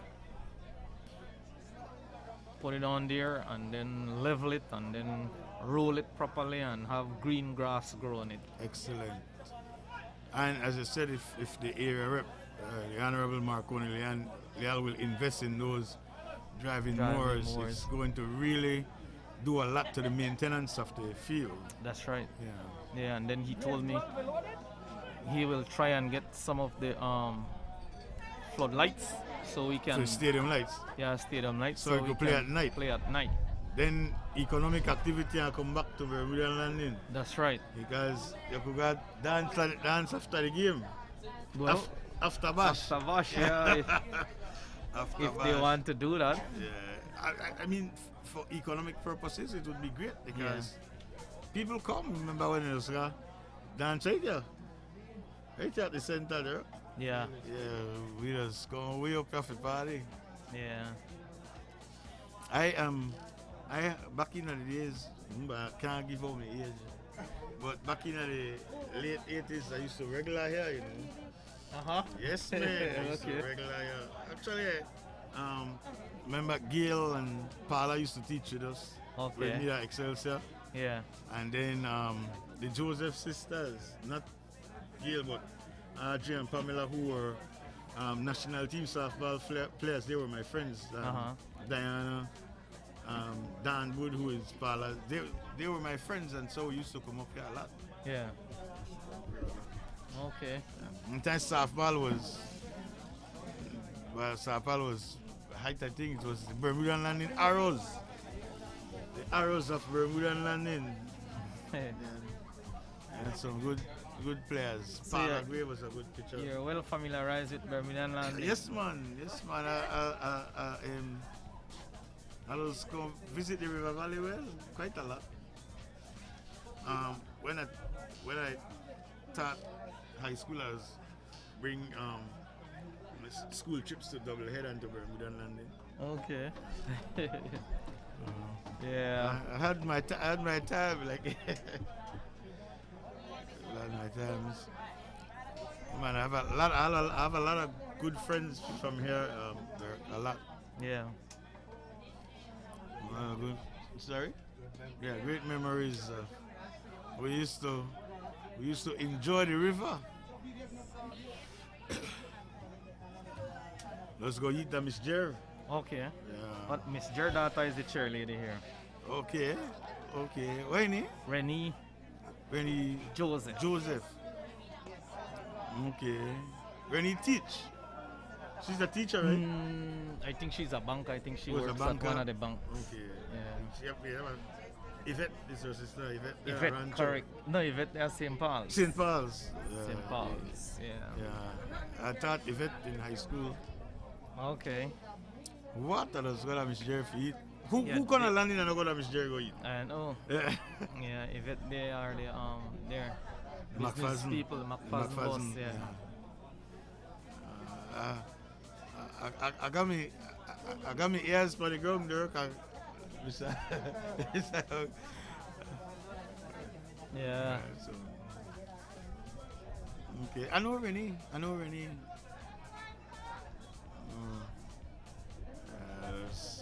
Let's go to Mr. Jerry go eat. I never go there and eat.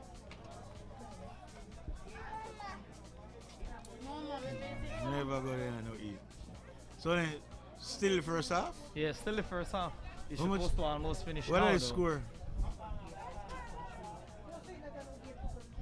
What is the score are they? Yeah, think good, you know, Mr. Because you come and give exposure to the area, right? Too much? 109? 119? 119, 2 overs. 119. 2 overs to go. Wow. We still go put up another 15, 20 runs. That's right. Runs. Yep. So that will be difficult to get. To overcome, indeed. Yeah. Indeed. Yes, then he set one almost impossible target. Yeah. Yes, Conway is exhibiting some of his prowess with his team. Yeah. Yeah. Yeah, he has one of the best teams. One of the best teams. And they are young. The team is Young. mixed with young and experienced. Yeah. Young guys. We it's like what we discussed. We have some very good young talented players in cricket. And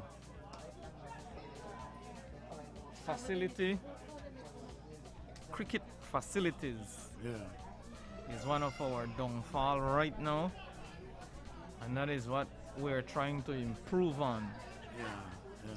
And that is why right now I dedicate my time to do that. Just last year, a guy Garrett and I, along with Dr. Roy's assistants, we built that pitch, one of the first class cricket pitch that we have there. This one right here? This one right here. Excellent. We built it. See, it's right now it is like 6 inches above So the it's regular raised. ground. Yeah, we raised it. We had the Honorable Marconi Leal again had the equipment from Ministry of Work. Came and assisted us with the roller. So you compact it. The tractor, yeah, and they compact Great. it. You know, and they rolled it very, very nice, smooth, and then I planted grass on it. Oh wow! And now it's green. Wow! Wow! Back in the days, the pitch at the MCC used to be right in the center circle of the field, you know. Yeah. And it was raised too. In fact, there was a little gradient. Going Correct. both A ways. slope. A Correct. slope, yeah. And that is how you build it. Yeah.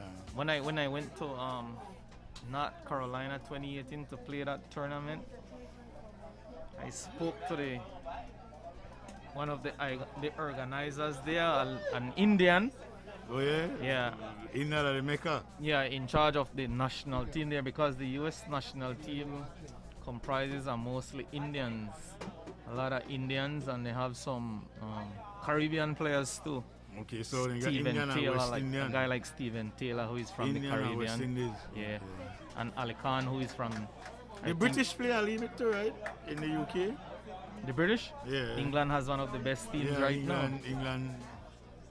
Yeah, they have one of the best teams right now, the UK. So they are up to that. They are up in that higher level with ICC at the highest level. Then. Yeah. Yeah. So with that, with this pitch here now, and we continue to maintain the field. Within the next 2-3 years, I can see us playing international at a different level. Yeah. We can. I am not saying that we will reach world up Cup there level, right yeah. now, but you give us, if we continue with this and don't lose interest, within the next 5 years, we will be there.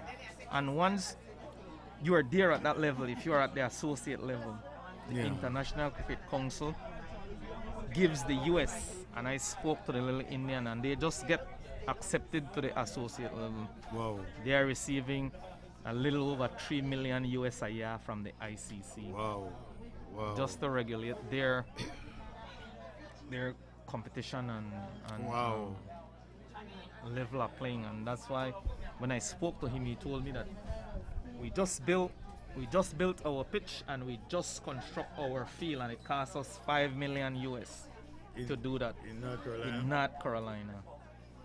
And he gave me the slope, the degrees, everything, how to put it, and make sure I compact it, roll it at least 5 or 6 times with the heavy roller, Vibrator roller, so you compact vibrator it, yeah. roller, so you compact it, and then you come back, and after a 2-3 big 4 rain, Come you back and roll it back again. and you check it, and if you need to patch it, then you patch and then you roll again.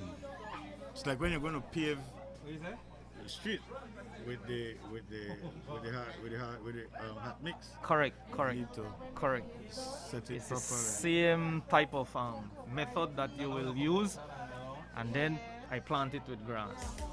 Awesome. How long it took for the grass to? Well, when we did it, it was during the dry season, Okay. and we were using the water from BWS, but that is too chlorinated. So the grass grows slow. But when the rain come down, natural. That's it. Natural moisture. Yeah. Yeah, we'll take a break.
We don't touch no feelings. We don't touch no feelings. We don't touch no feelings. Why you touching? We don't touch no feelings. We don't touch no feelings. We don't touch no feelings. Why you touching? Well, mama used to say, let them say what they have to say. Let them do what they have to do. 'Cause they're gonna hate you anyway. So mind your own business. Your funky business.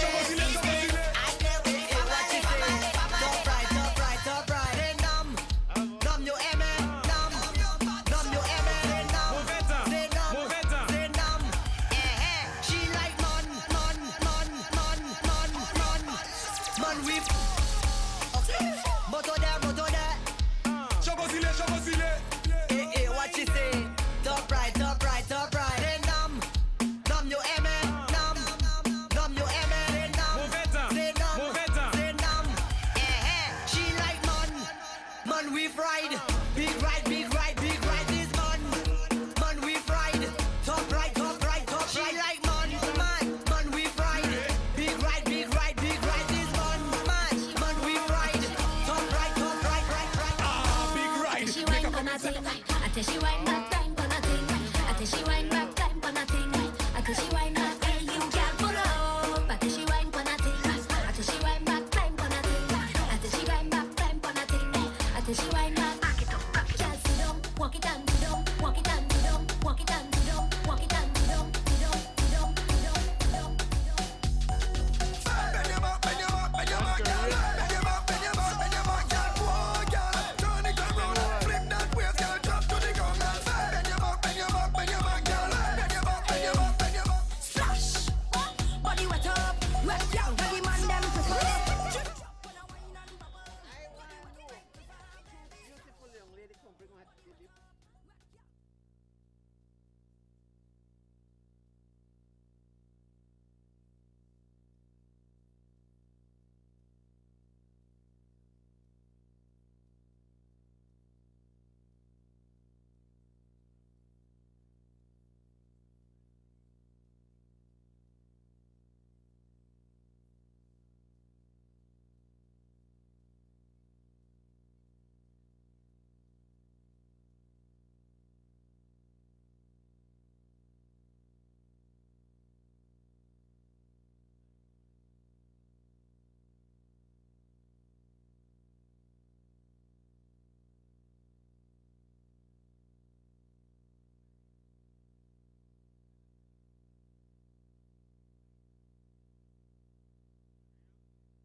That's correct. I don't have no difficulty with you. Whatever you do, I will ride with. I ride in the program. I can't go against you, Miss D. Thank you, boy. That was so much way. You know how they full time friendship go. No matter what. You see? Right and that. You see? Time and money can't change that.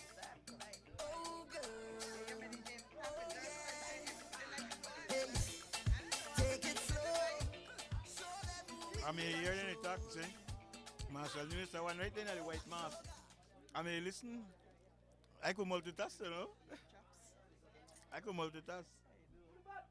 Somebody asked me just want to pass to him. You see, are you hear everything? And then I remember I was a teacher. Mm-hmm. Still to have somebody say instinct and skills. You have I and is All over the place. Hmm? Game is back. And the mirror dirty, Dirk and Banner. They're going to come back right now. Is the president here? Mm-hmm. They on the AC. They right over with. I need to talk to him. Yeah, let's get it. You want to talk to? I want to talk to the president and I want to talk to Marconi. I don't know if you understand. I'm not But sure. we could tell that you need to. Sure, Oh, need- shucks, if I may know that, I may send a message with it. I think he is busy and you know you have a business over there too. Mm-hmm. What do you do? Have a resort. Oh, the resort. Resort. I don't say that I resort yet. He may give me a loan, invite me to. Better not. He tell me I got complimentary at the resort. So Roy and where Colin?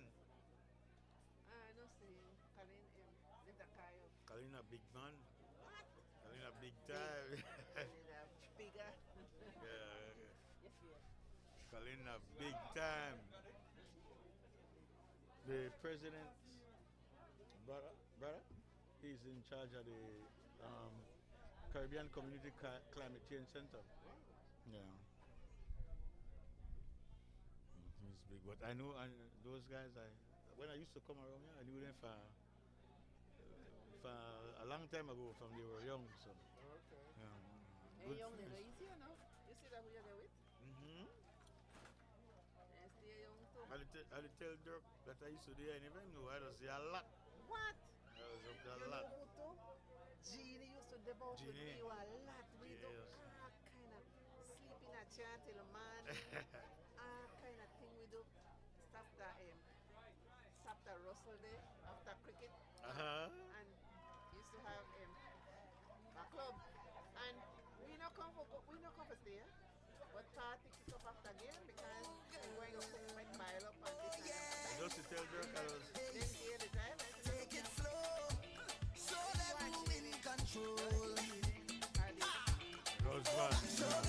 Careful what you're doing, careful how you're living, baby. This is not a movie.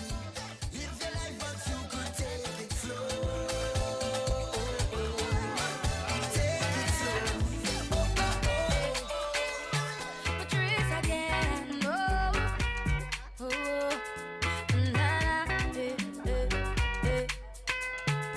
all of my property, all of my money, oh, it not mean anything if I don't have you. 'Cause you are my everything, and I'm gonna do anything. Go put that on everything, oh, for you. Wait, name? If I give you all my love, and would you treasure? Would you cherish it and never let me go? 'Cause you're not gonna find someone to love you better. Oh, if I want to make I go love you, make I go love you, cha-cha, cha-cha, cha-cha.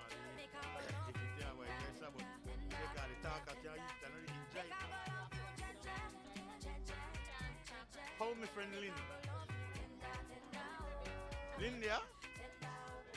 Lynn there, sit there?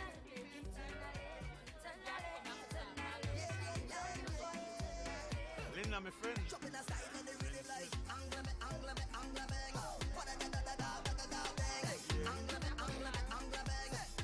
No, Lang Lynn promised me tickety.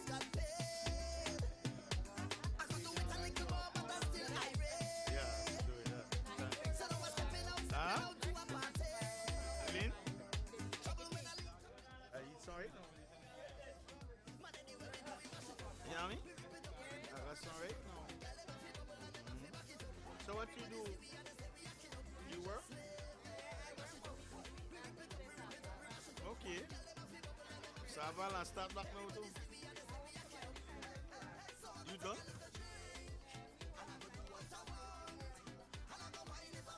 But it's good for healthy living. So what team you play with? You forget take away no play so long. You forget take away no play so long. The Nationals.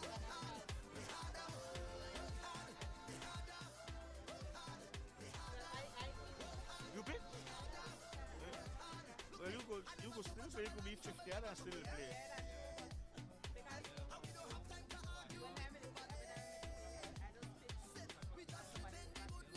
Okay, you know what?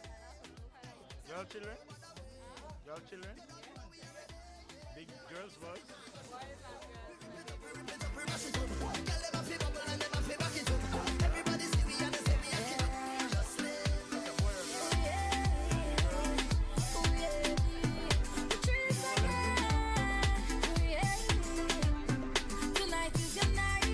Almost like me, I got 31, 27, 25, and 22. I got 3 boys and a girl. So, make we put in Aliana. So where we eat tomorrow?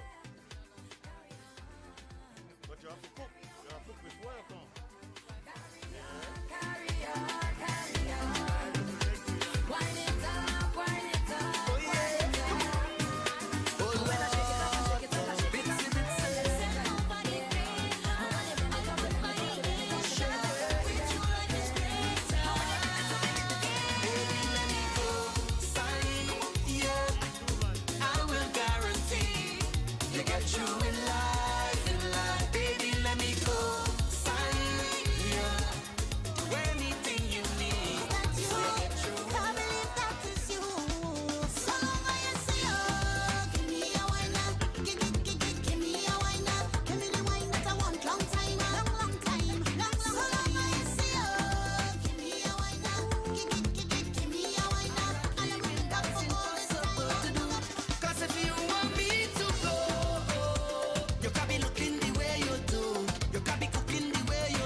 You ready?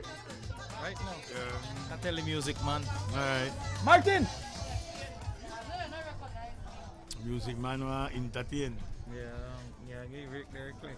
Okay, we're back. We're back. We are live.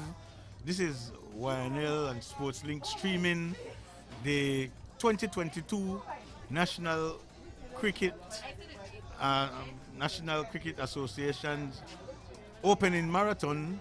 The competition will get underway starting next week, but it's a 2 days marathon. The marathon today, they have 10 participating teams. Elimination day 1, and tomorrow 5 teams will come back, and from that 5 it's going to determine who will be the 2022 cricket champs.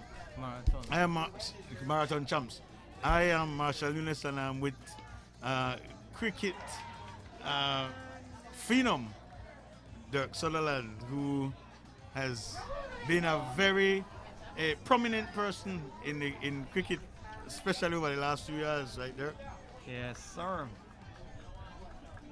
Oh, so you don't have to play again for today? No. That's awesome. I am done for today, and tomorrow I'll be free. Please, so tomorrow we could meet again. Tomorrow are the hot games. Yes. What's the score now, you know? It's like 11, 12 runs for 2 stumps going into the third overs. Yeah. 11 runs in a 3 overs. Yeah. This not be long. No, this won't. And the Summer Fever were able to put up 138 runs in their 10 overs. And Sonny bat all out, correct? They bat the 10 overs. The 10 yes. overs, yeah. So we need to say here that cricket is back. You know that things have been very restricted for the past 22 months as a consequence of the COVID-19 pandemic. But we are pleased that things are slowly beginning to open up back in the country. And this event here does bring a little bit of economic activity to this community, particularly to this village, the village of Bermuda and Landing. We have to talk to somebody about the history of Bermuda and Landing. Why is the name Bermuda and Landing?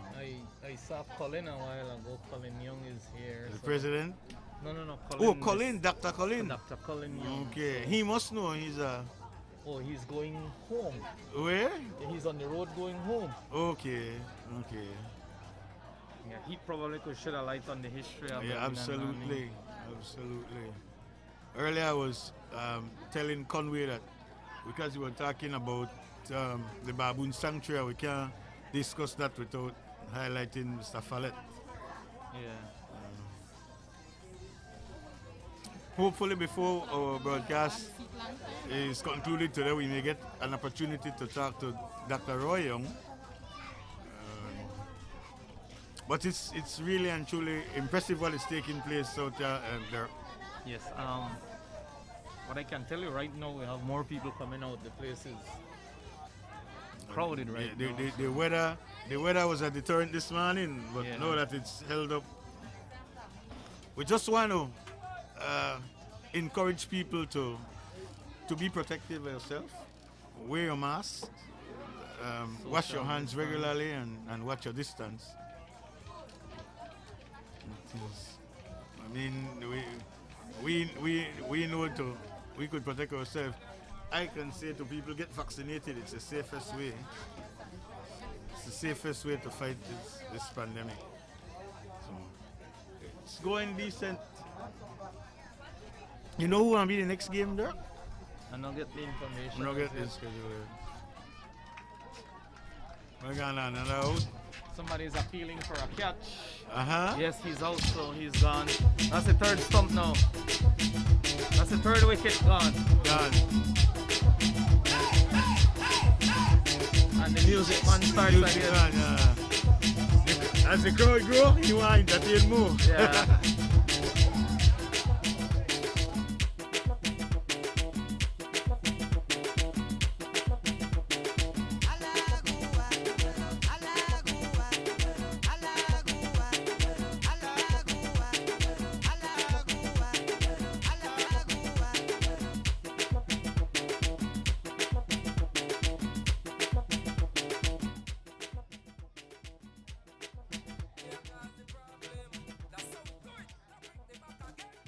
Stop to play with. Stop to play with. Stop to play with.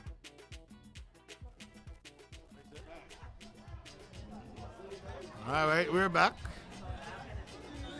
Day one of the 2022 cricket marathon. He's on live.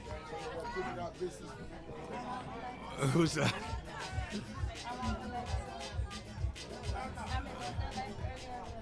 Sorry? I could hear you. You want to say something? But you want to hear you? Why not? That's why. We want to hear the Delilah story.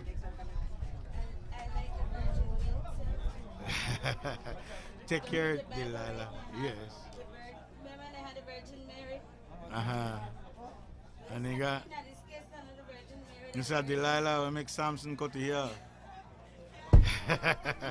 They just what are they scored?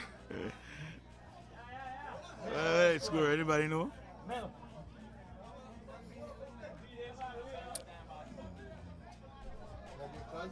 Hmm? 28?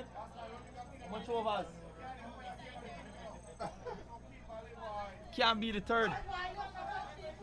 You have to be 4. In the ball again, Mr. Second. And how much? 28? 28 runs. So I got 7 overs. 3 stumps gone, right? Huh? And the 4th No, it overs. can't be the third. Got the third one. Another stump's gone. Uh-huh. The sound done directly.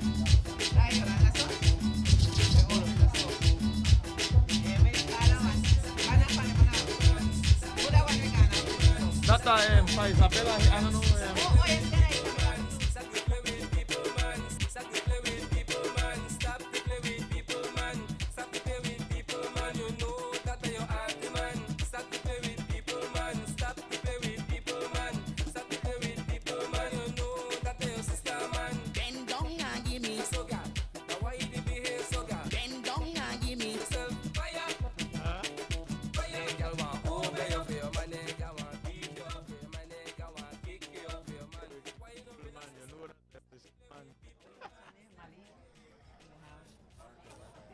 All right, we're back. The energy have picked up considerably because much more people came out. Hey there? Yes. A lot more people came out. So even the DJ become a little bit more fidgety. Yeah, that's what it's all about. Back to freeing up ourselves after 22 months COVID and being locked in. People want to free up. Just do it responsibly. Do it responsibly. Dirk, you know that I really enjoy being here and I meet a lot of old friends. Yes. Yeah, people. Nothing like village life. Yes, absolutely. So, it's pretty good. Yeah, so back to the game, they had like 4 stumps, 4 wicket out now. Okay. And like 30 runs, 4 overs. Okay. It's a very steep mountain to climb. Yeah, right now. And they're almost halfway. Almost. Yeah. So if they don't step it up, then the run rate, the average. Yeah. The target as it is would put them at 10 overs to put them must be about 50, 60 runs. Yeah. Yeah. Yes.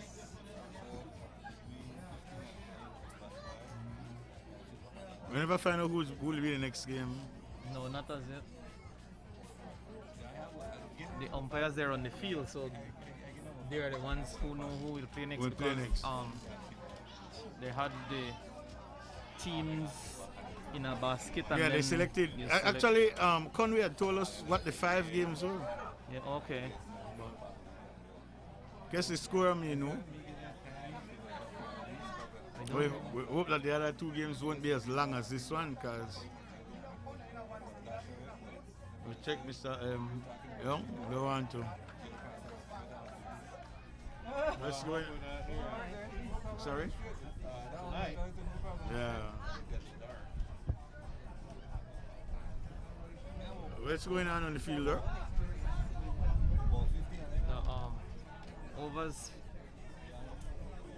The over finished, so now they will bowl from the other end. On the other end, okay. Yeah, so.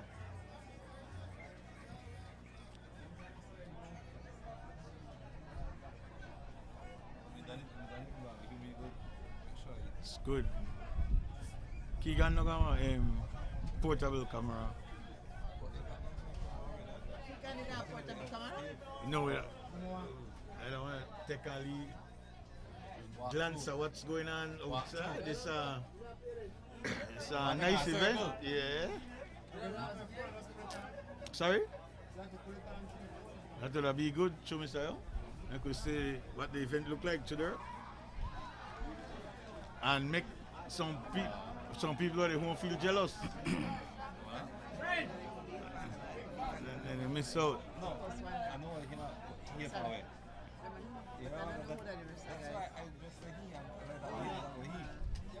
As we've said earlier, we're hoping that before we leave from here, we could Or maybe we can do it tomorrow, get to have a little conversation with Dr. Roy Young, who is the president.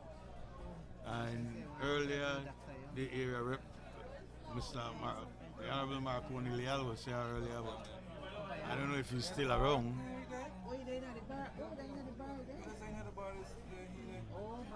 The president? Yeah. No, after this game, I will get him. Yeah. Oh, you are relieved and make it come. Yes, man, you should come. Yeah, at least we can get a leave word with him. This is a. Oh, that right on the back?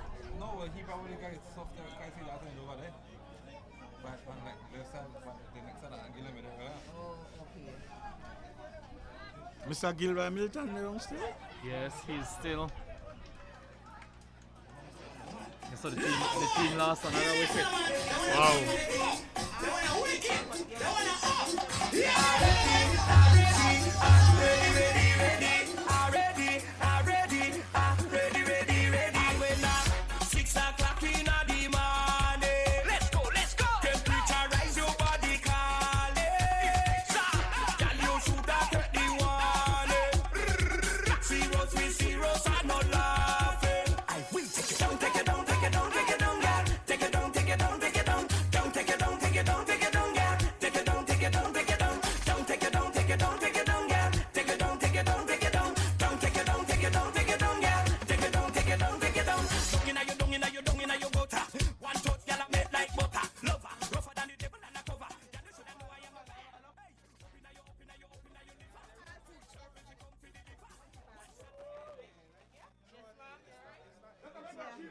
All right, we are back.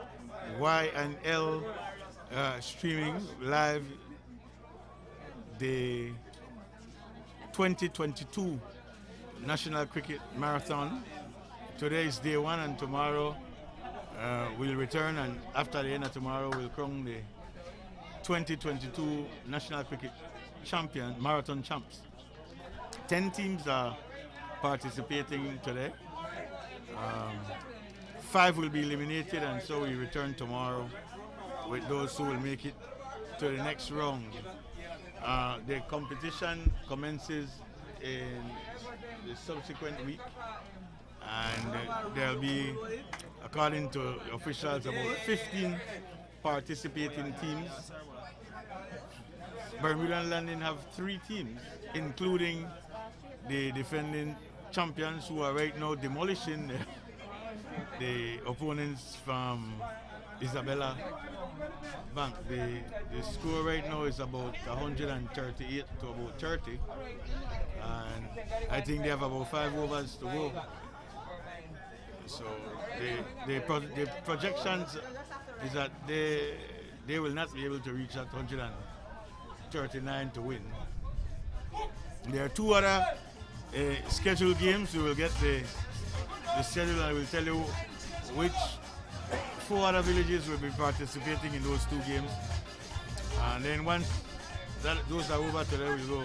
But we must also tell you that a nice crowd has turned up. Of course, we're encouraging people to, as much as they possibly can, respect the COVID protocols. I'm not going to get a DJ moment.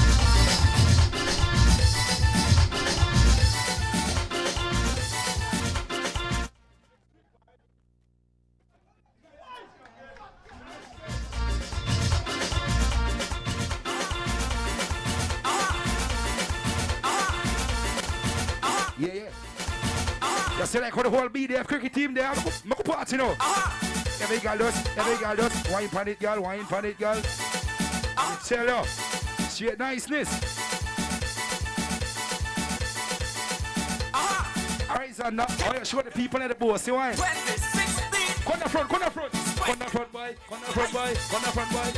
boy. Yo, son, now. Come down front, boy. Oh, yeah, say honey, Fox. Spice killer. Are you spice killer? Really?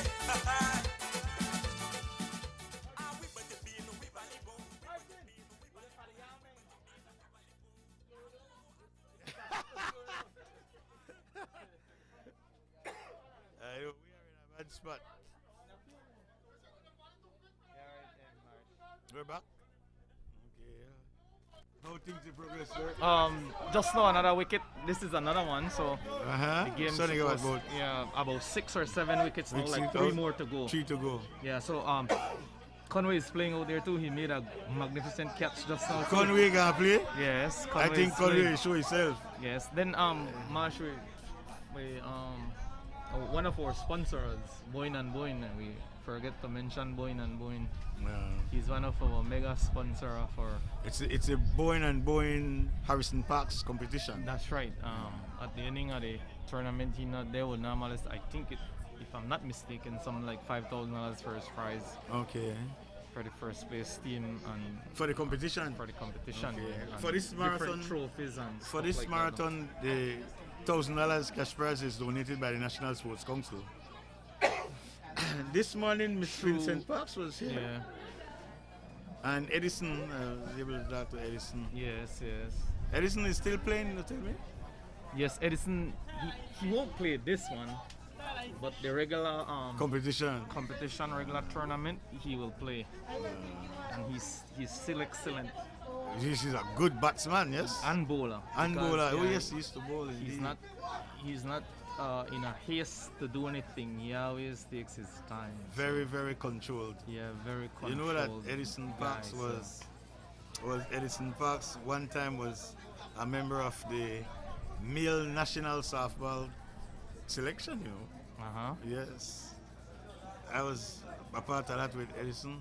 That's a long time to Dirk. Okay. Yeah. It's a long time, Mr. Young. I like a lot of nostalgia, right? A lot of nostalgia. Way back then. History. Yes, it is. Yeah, It is. so that, and he is the one who has his team performing at a high level in Lord's Bank, you know. Yes. Yeah, so we Well, need more people like him. Miss Vincent was very involved with the administration of this thing too. That and softball. Yes, Miss Vinny is still, she's a member of the Belize National Cricket Association. Okay, sure. I spoke with her a little bit this morning.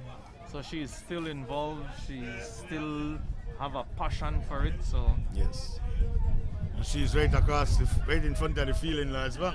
Yeah, Yeah. they all live not far from there. Yeah, she is one Again, at one corner, Edison at the other corner. That's Again, correct. Edison, he's there at his cricket field, doing everything, making it lovely. All right. Yeah, so, and like what we mentioned, that field is suitable for an international pitch too. Yes. And some international games, a lot of international games rather play there. Okay. One time when they used to play softball and the field at Rogers Stadium was out of commission, you go and play in Lord's Bank.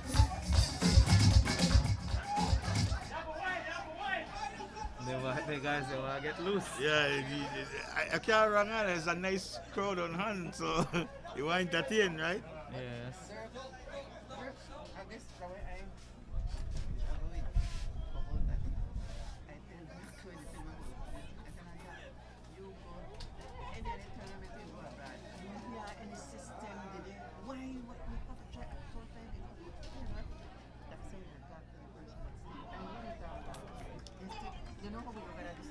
So another wicket gone there, Mark.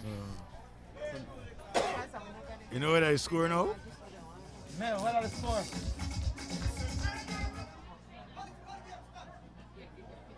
Man, what's the score?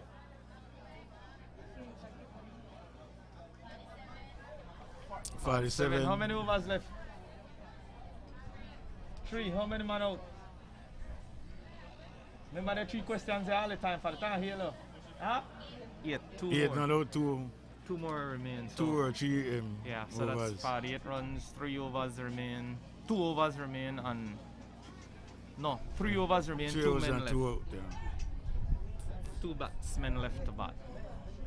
So this game should wrap up in a few. Yeah, a few. It's next 10 minutes at the most. Yeah. Before this game started, we were saying that 50 runs 52 were the most runs we did. Yeah, so Birmingham Landed made 138. And this team now, batting is on the verge of making that 50. They are more than that, 47. 52, yeah. And they just made one, so that's 48. 48.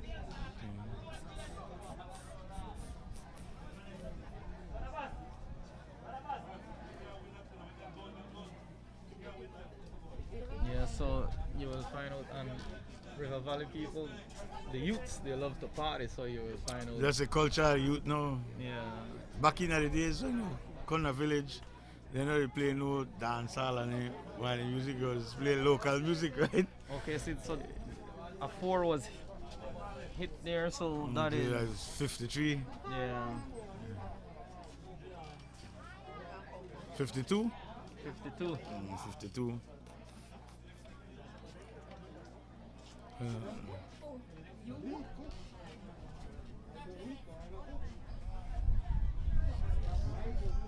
Find out that your area here is highly trafficable because of the bathroom. The bathrooms, yeah. We're at the center. Yeah. We're at the center. But we don't have no difficulty with traffic. We are so pleased that people could free up themselves after being locked up for 22 months. Okay, so we have another wicket there. Okay. Another wicket, so one more remaining. One more, then yeah. It should be over in a few. I don't know who will play the next game. Mel, who will play the next game?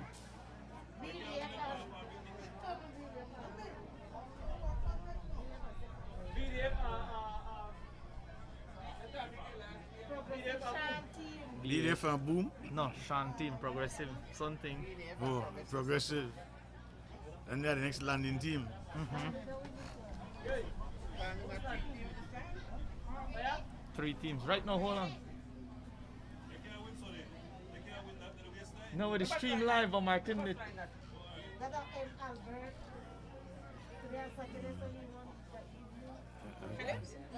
You can't deprive the people of opportunities. Yeah, so as soon as the game finish. Alright, so now so now we could give them a break to play music because I think the game finishes now. Okay. Well, not going to do that. I want to say hi to Miss Mary Wade, right there. Is in Los Angeles. Miss Mary Wade, thank you for joining us. All the best. So the game over. Yeah. So we're gonna take a lead. So we're gonna take a lead break then, Dirk, and we're gonna come back with the start of the next game. All right, sure. Yes, sir. Thanks.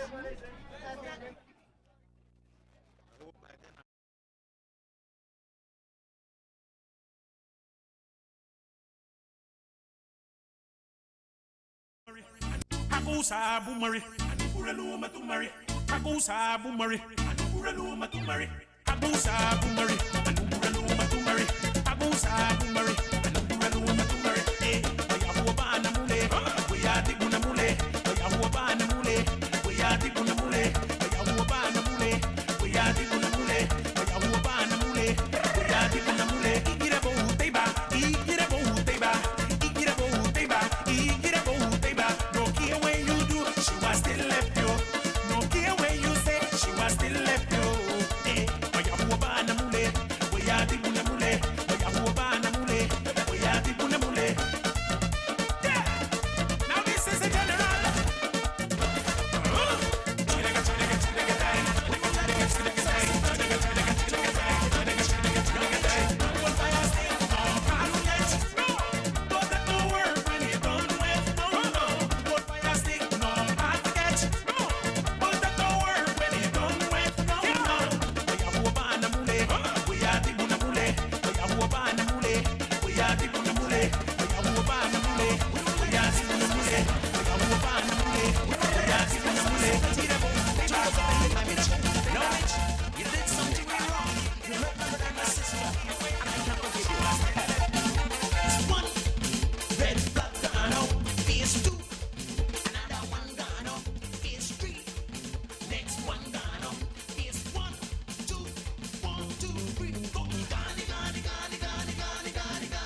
much kids you have? 2 boys.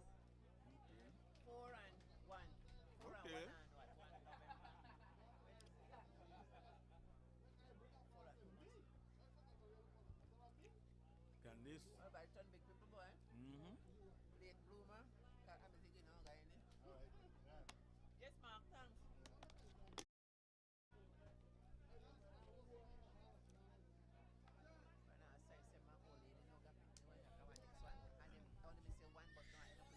Hold on.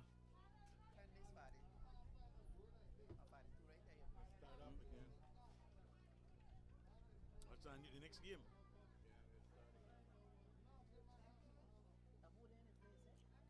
BDF and who?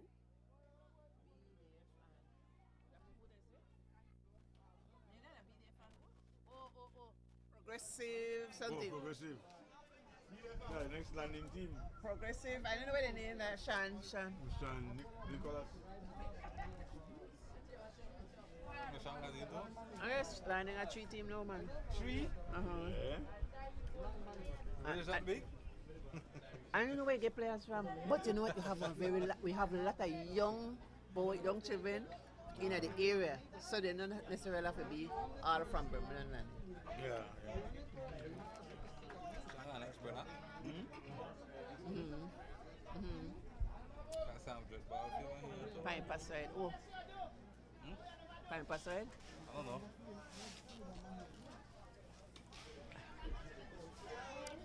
I run. I try to know which one, and then that I try to see who I recognize to say which Tashan team.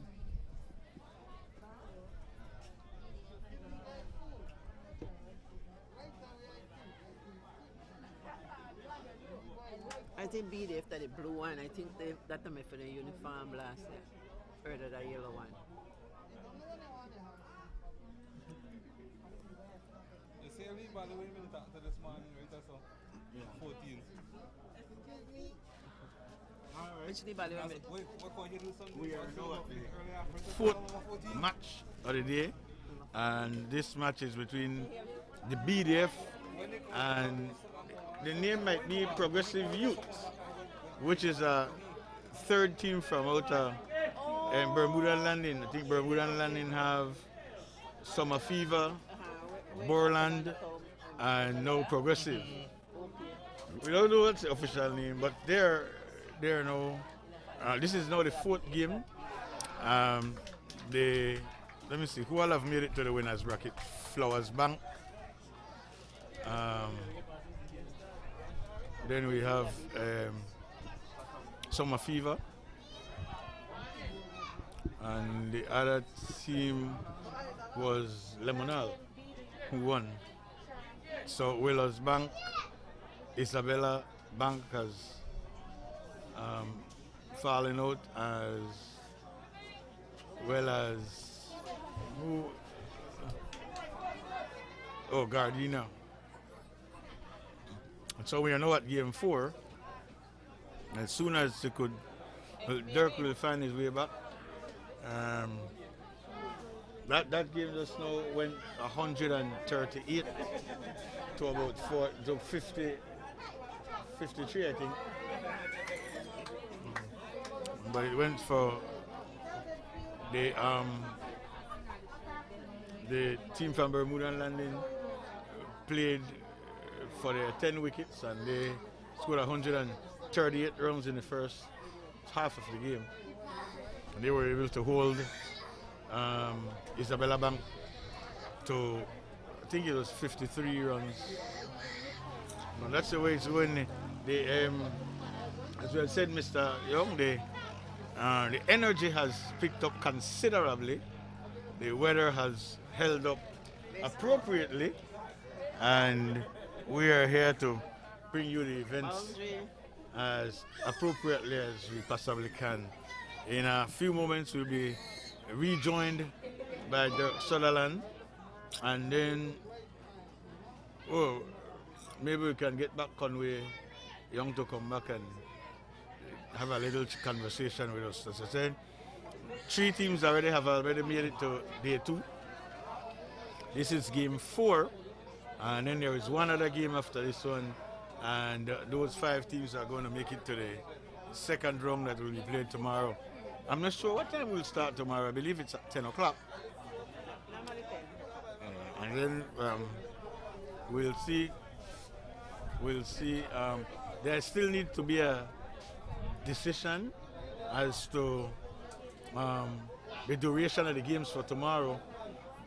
Perhaps they may play either 10, 12, or 15 overs. But we'll be able to verify that before we leave from here this evening. Again, we're invitation extended to each and every one of you are streaming with us and you are in the vicinity of Bermudan Landing. It's still time enough for you to come. If not, you can come out tomorrow. As we've said earlier, the turnout has grown significantly since we were here this morning. A lot of people from up and down the river valley that have been here. So there, as I said, there is one final game for today, and I want to tell you that the food is nice, real nice. I can't not say that, Mr. Young. The food is nice and the treatment is a lot of love. Good food, huh? Excellent, excellent, and I can't tell you where I eat though, for the risk of putting my foot in my mouth. I was settled for the food is good. Fire Heart, that's right. I had tamales as a corn, you know, Miss Stella. Yeah, but ask Keegan to find me rice. And so I get me proper Fire Heart food in our big plate. That's correct, yeah, big plate. So the food in the villages are different. yeah, village food of a Fire Heart. Belize, the city, the urban areas they cook for butane. Butane.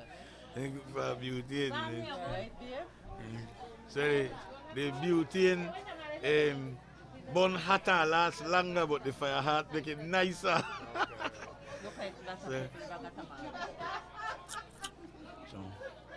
And I have to sample my coconut tart later.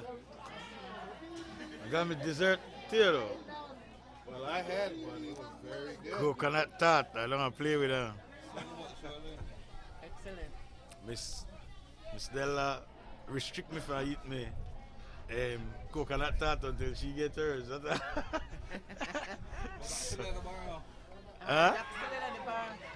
That's all right to go. If you don't, What? Why? Touch your hand, man. Your man, she touch your hand. huh? The balance in your hand, will hold it. Yeah. Good testing pass. Would you up the back? No. No.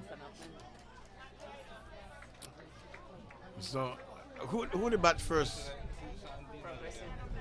Progressive.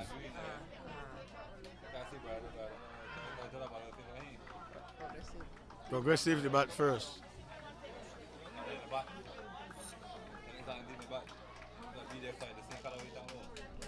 Keegan said that I need to big up Miss.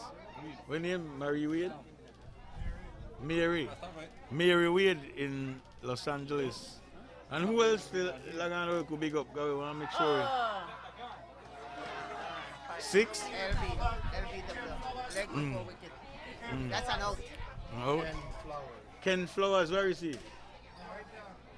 They're right here? Okay, so Ken Flowers, who is a native of the soil, wherever you are, thanks for joining and for being a part of this. When you know that we will be back tomorrow, day 2, and I'm sure tomorrow is going to be better. It's going to be better. Yes. We started a little late this morning. There was an opening ceremony and that was delayed because of inclement weather. But the weather has turned out to be really nice this afternoon. Really nice. And for those people in the Vista del Mar and Lords Bank area, so that have been locked up for a while, it's a good little outing. It's a good little outing, so here's an invitation for you to come out. As I did promise earlier, we also hope to get a little word with Dr. Rayong, who is the president of the Belize National Cricket Association. And from one else, we want to really congratulate the association for the excellent job that they continue to do. The field here in Bermuda Landing have gone great investment. The pitch has been upgraded to international standards, and they have fenced the field. The bleachers have been erected. It's lovely. The greatest challenge today is that the music man really restricted. He want to play. He want to play music bad. Hopefully we'll get to have a little chat as well with Conway. Conway demolished his Avella Bank a little while ago. Gonna play and all, or is play a coach? Yeah. So if we could get Keegan and Dirk, who's my able commentator, has gone to try and locate the president. But Mr. Roy, I can tell you it's difficult to just go on a mission and come back because the traffic is thick. But the traffic is really thick, and so of course when Dirk come back, he will have the statistics on how the game is proceeding as it is right now. So.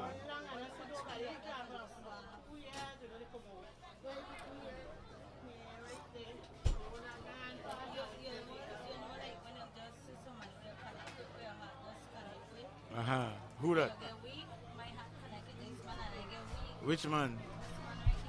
Side of me?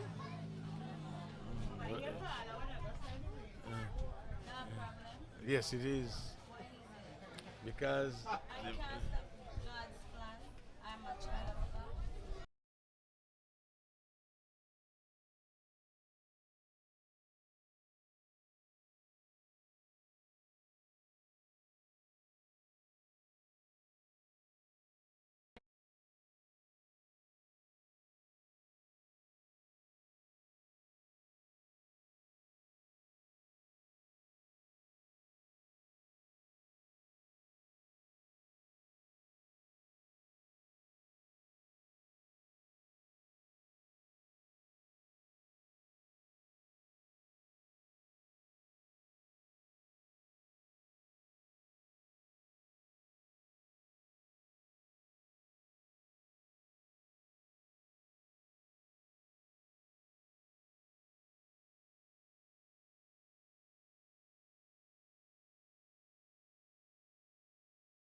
It's all part of the good enjoyment, that's right.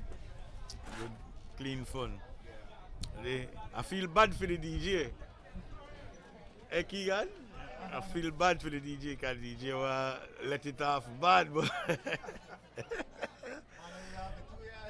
yeah man, lock up for a long time.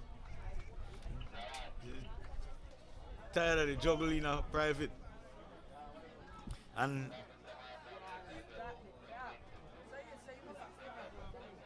I don't know, Mr. Dirk. There.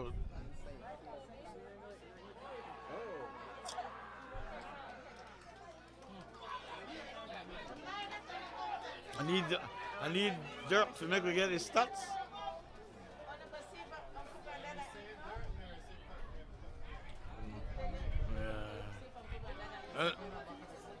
Sorry? Make we just have just some of the video for a little while until we connect back with the commentators. That's all right, sir. Okay, sure.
Chatting with Mr. Sean Nicholas. Sean, welcome to YNL Streaming. We are streaming the events live on Facebook and YouTube.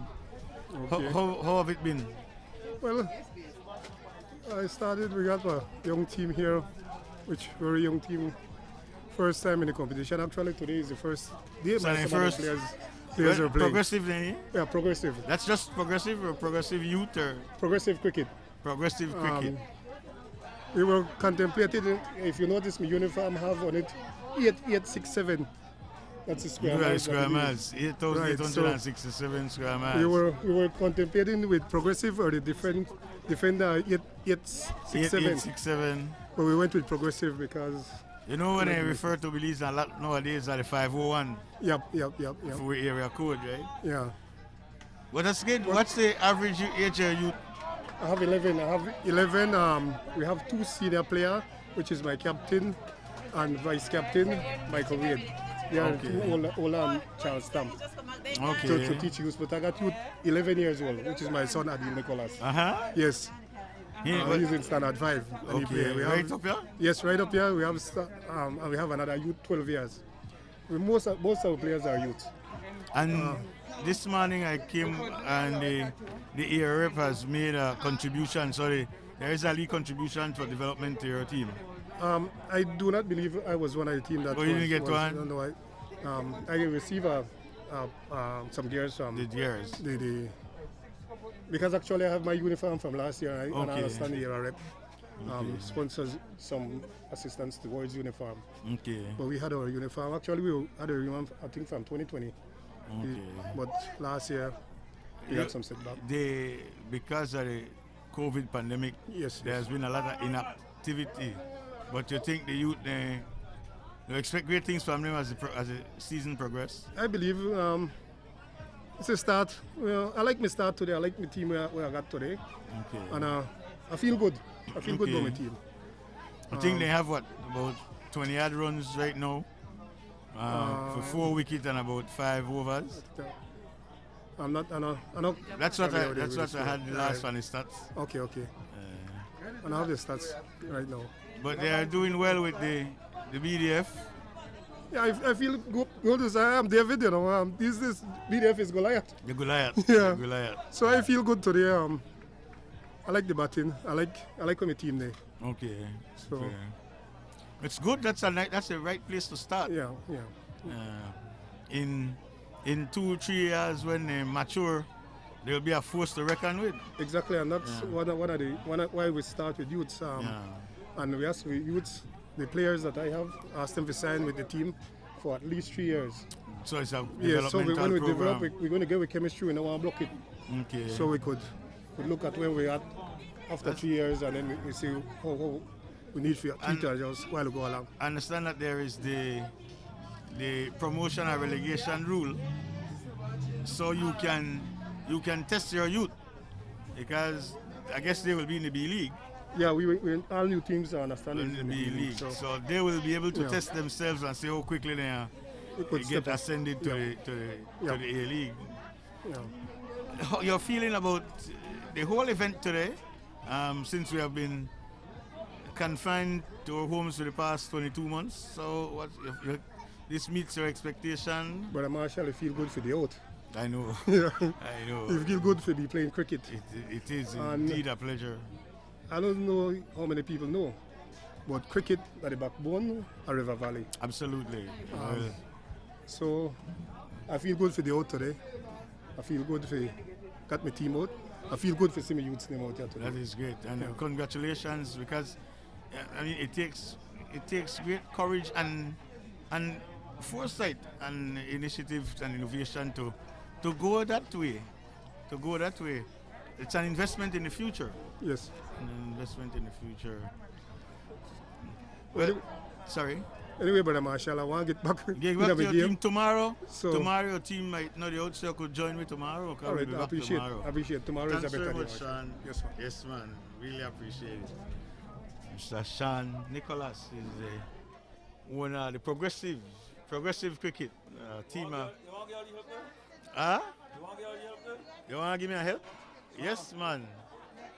Come give me a help. No. You introduce yourself, can you come give me a help? Yeah. You're up on you're live, go ahead. Well, live? Yeah. Oh, I am Glixton Bennett, original from Limonal. Uh-huh. Yep.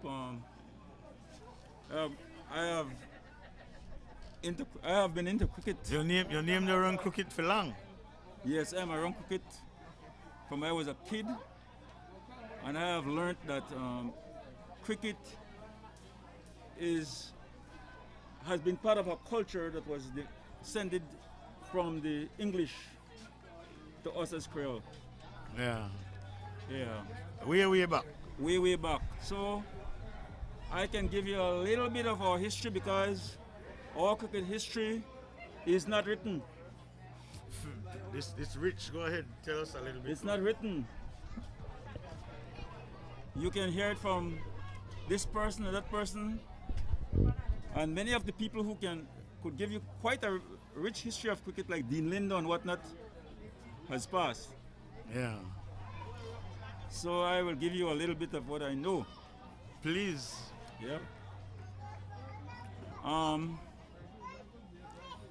Cricket has been playing in Belize for many years. Probably there are good records to show from in the 1930s. Wow. And most of the cricket was mainly in Belize City. The MCC ground. MCC ground. And the MCC mean Marylebone Cricket Club, which was given to Belizean from an Englishman that was playing on the MCC team in England. Okay. But it was never officially passed in the House that this MCC is for cricketers. It was never ever officially, and that is why it's bouncing about. Yeah. It goes to football and whatever it is. But MCC means Marylebone Cricket Club, and I'm always asking that at least for the respect of us cricketers, don't put only MCC, put Marylebone Cricket Club, and let the footballers and whoever want to use it, use it. Give it the name. Give it its correct name, Marylebone Cricket Club. At least I would be happy to see that. Anyway, cricket started playing in the Belize rural. And it started in 1950, 1952 to be exact. So one of those dates is correct. When we started to play cricket, we in the rural areas, it was under colonial rule, the country. Right, because we were still British Honduras. That's correct. We have never been Belize until 1973, well, 1st of June. Well, self-government came in 1964, so... Right. In fact, the People's United Party was formed in 1950. Yeah. So all this time was before we even had an official political organization in the country. Yes, and cricket was supported by all the organizations in Belize because they were predominant. They were main game. Right, they were all English people, like BEC Company. Yeah. And BEC Company has owned almost the whole of Belize. So everywhere they have their operation, mainly logging and whatever, they have created some kind of sort of cricket. Open space. Right. We had so the there BEC was field up Boina now. Right. That was BEC cricket field. Okay. And even down south, there was cricket going down south where we talk about the East Indians or whatever it is in in Punta in PG area. In Toledo. In Toledo. Yeah. Okay. A lot of cricket was going up on there, and cricket also goes on in the north from the sugar factory, BSI. From BSI. Yeah. Remember we had Tower Hill and Libertad factory. Right, and cricket was going on there quite a bit. Actually, Libertad had a beautiful pitch. Well, I didn't know all of that, but where the English or where BSI has contributed they have contributed pretty good things towards cricket. Okay. Yeah. Okay. But cricket has been falling in Belize City, and around 1970, 1975, 1979, cricket has reached like a peak in Belize City. In Belize City or in Belize? Belize City. In the city. And then our rural cricket has been flourishing beautifully in 1970s. And this rural cricket has been started by one fellow from St. Paul's named Marcelo Casasola. Marcelo Casasola from St. Paul's? Right, from St. Paul's. St. Paul's is Casasola. Yeah, Casasola. And he started the first rural cricket competition. And that competition has gone on until 1979. Back then it was all at St. Paul's by Dory. All the movement was Dory. Dory. So I am from Limonal, so we paddle from Limonal to Rancho, and then we walk across on the through road to St. Paul's. All right. And everybody would move either by horse or dory. Or dory. Yeah. So the road never existed. Again? These roads that are here now. Well, if they even existed, they were existed as horse roads. Okay, okay. Or Picardo. Picardo as well. Whatever. Yeah. And so, Marcelo Casasola cricket has lasted until 1979, when there was the first big flood in Belize, if you could remember. We had the first big flood in Belize River Valley in 1979. Okay. And history has said that the last flood before that one was 1804. Wow. So it was like 75 years in difference. Mm-hmm. From that time until now, we had about 4 more floods in the Belize River Valley. River Valley, yeah. I mean floods that cover big land, not Okay. only the bankside. Well, anyway, during that flood in 1979, cricket had stopped. Okay. Stopped in the rural totally. And then in Belize City, it was getting weak, and cricket has totally stopped in Belize City by 1985. Okay.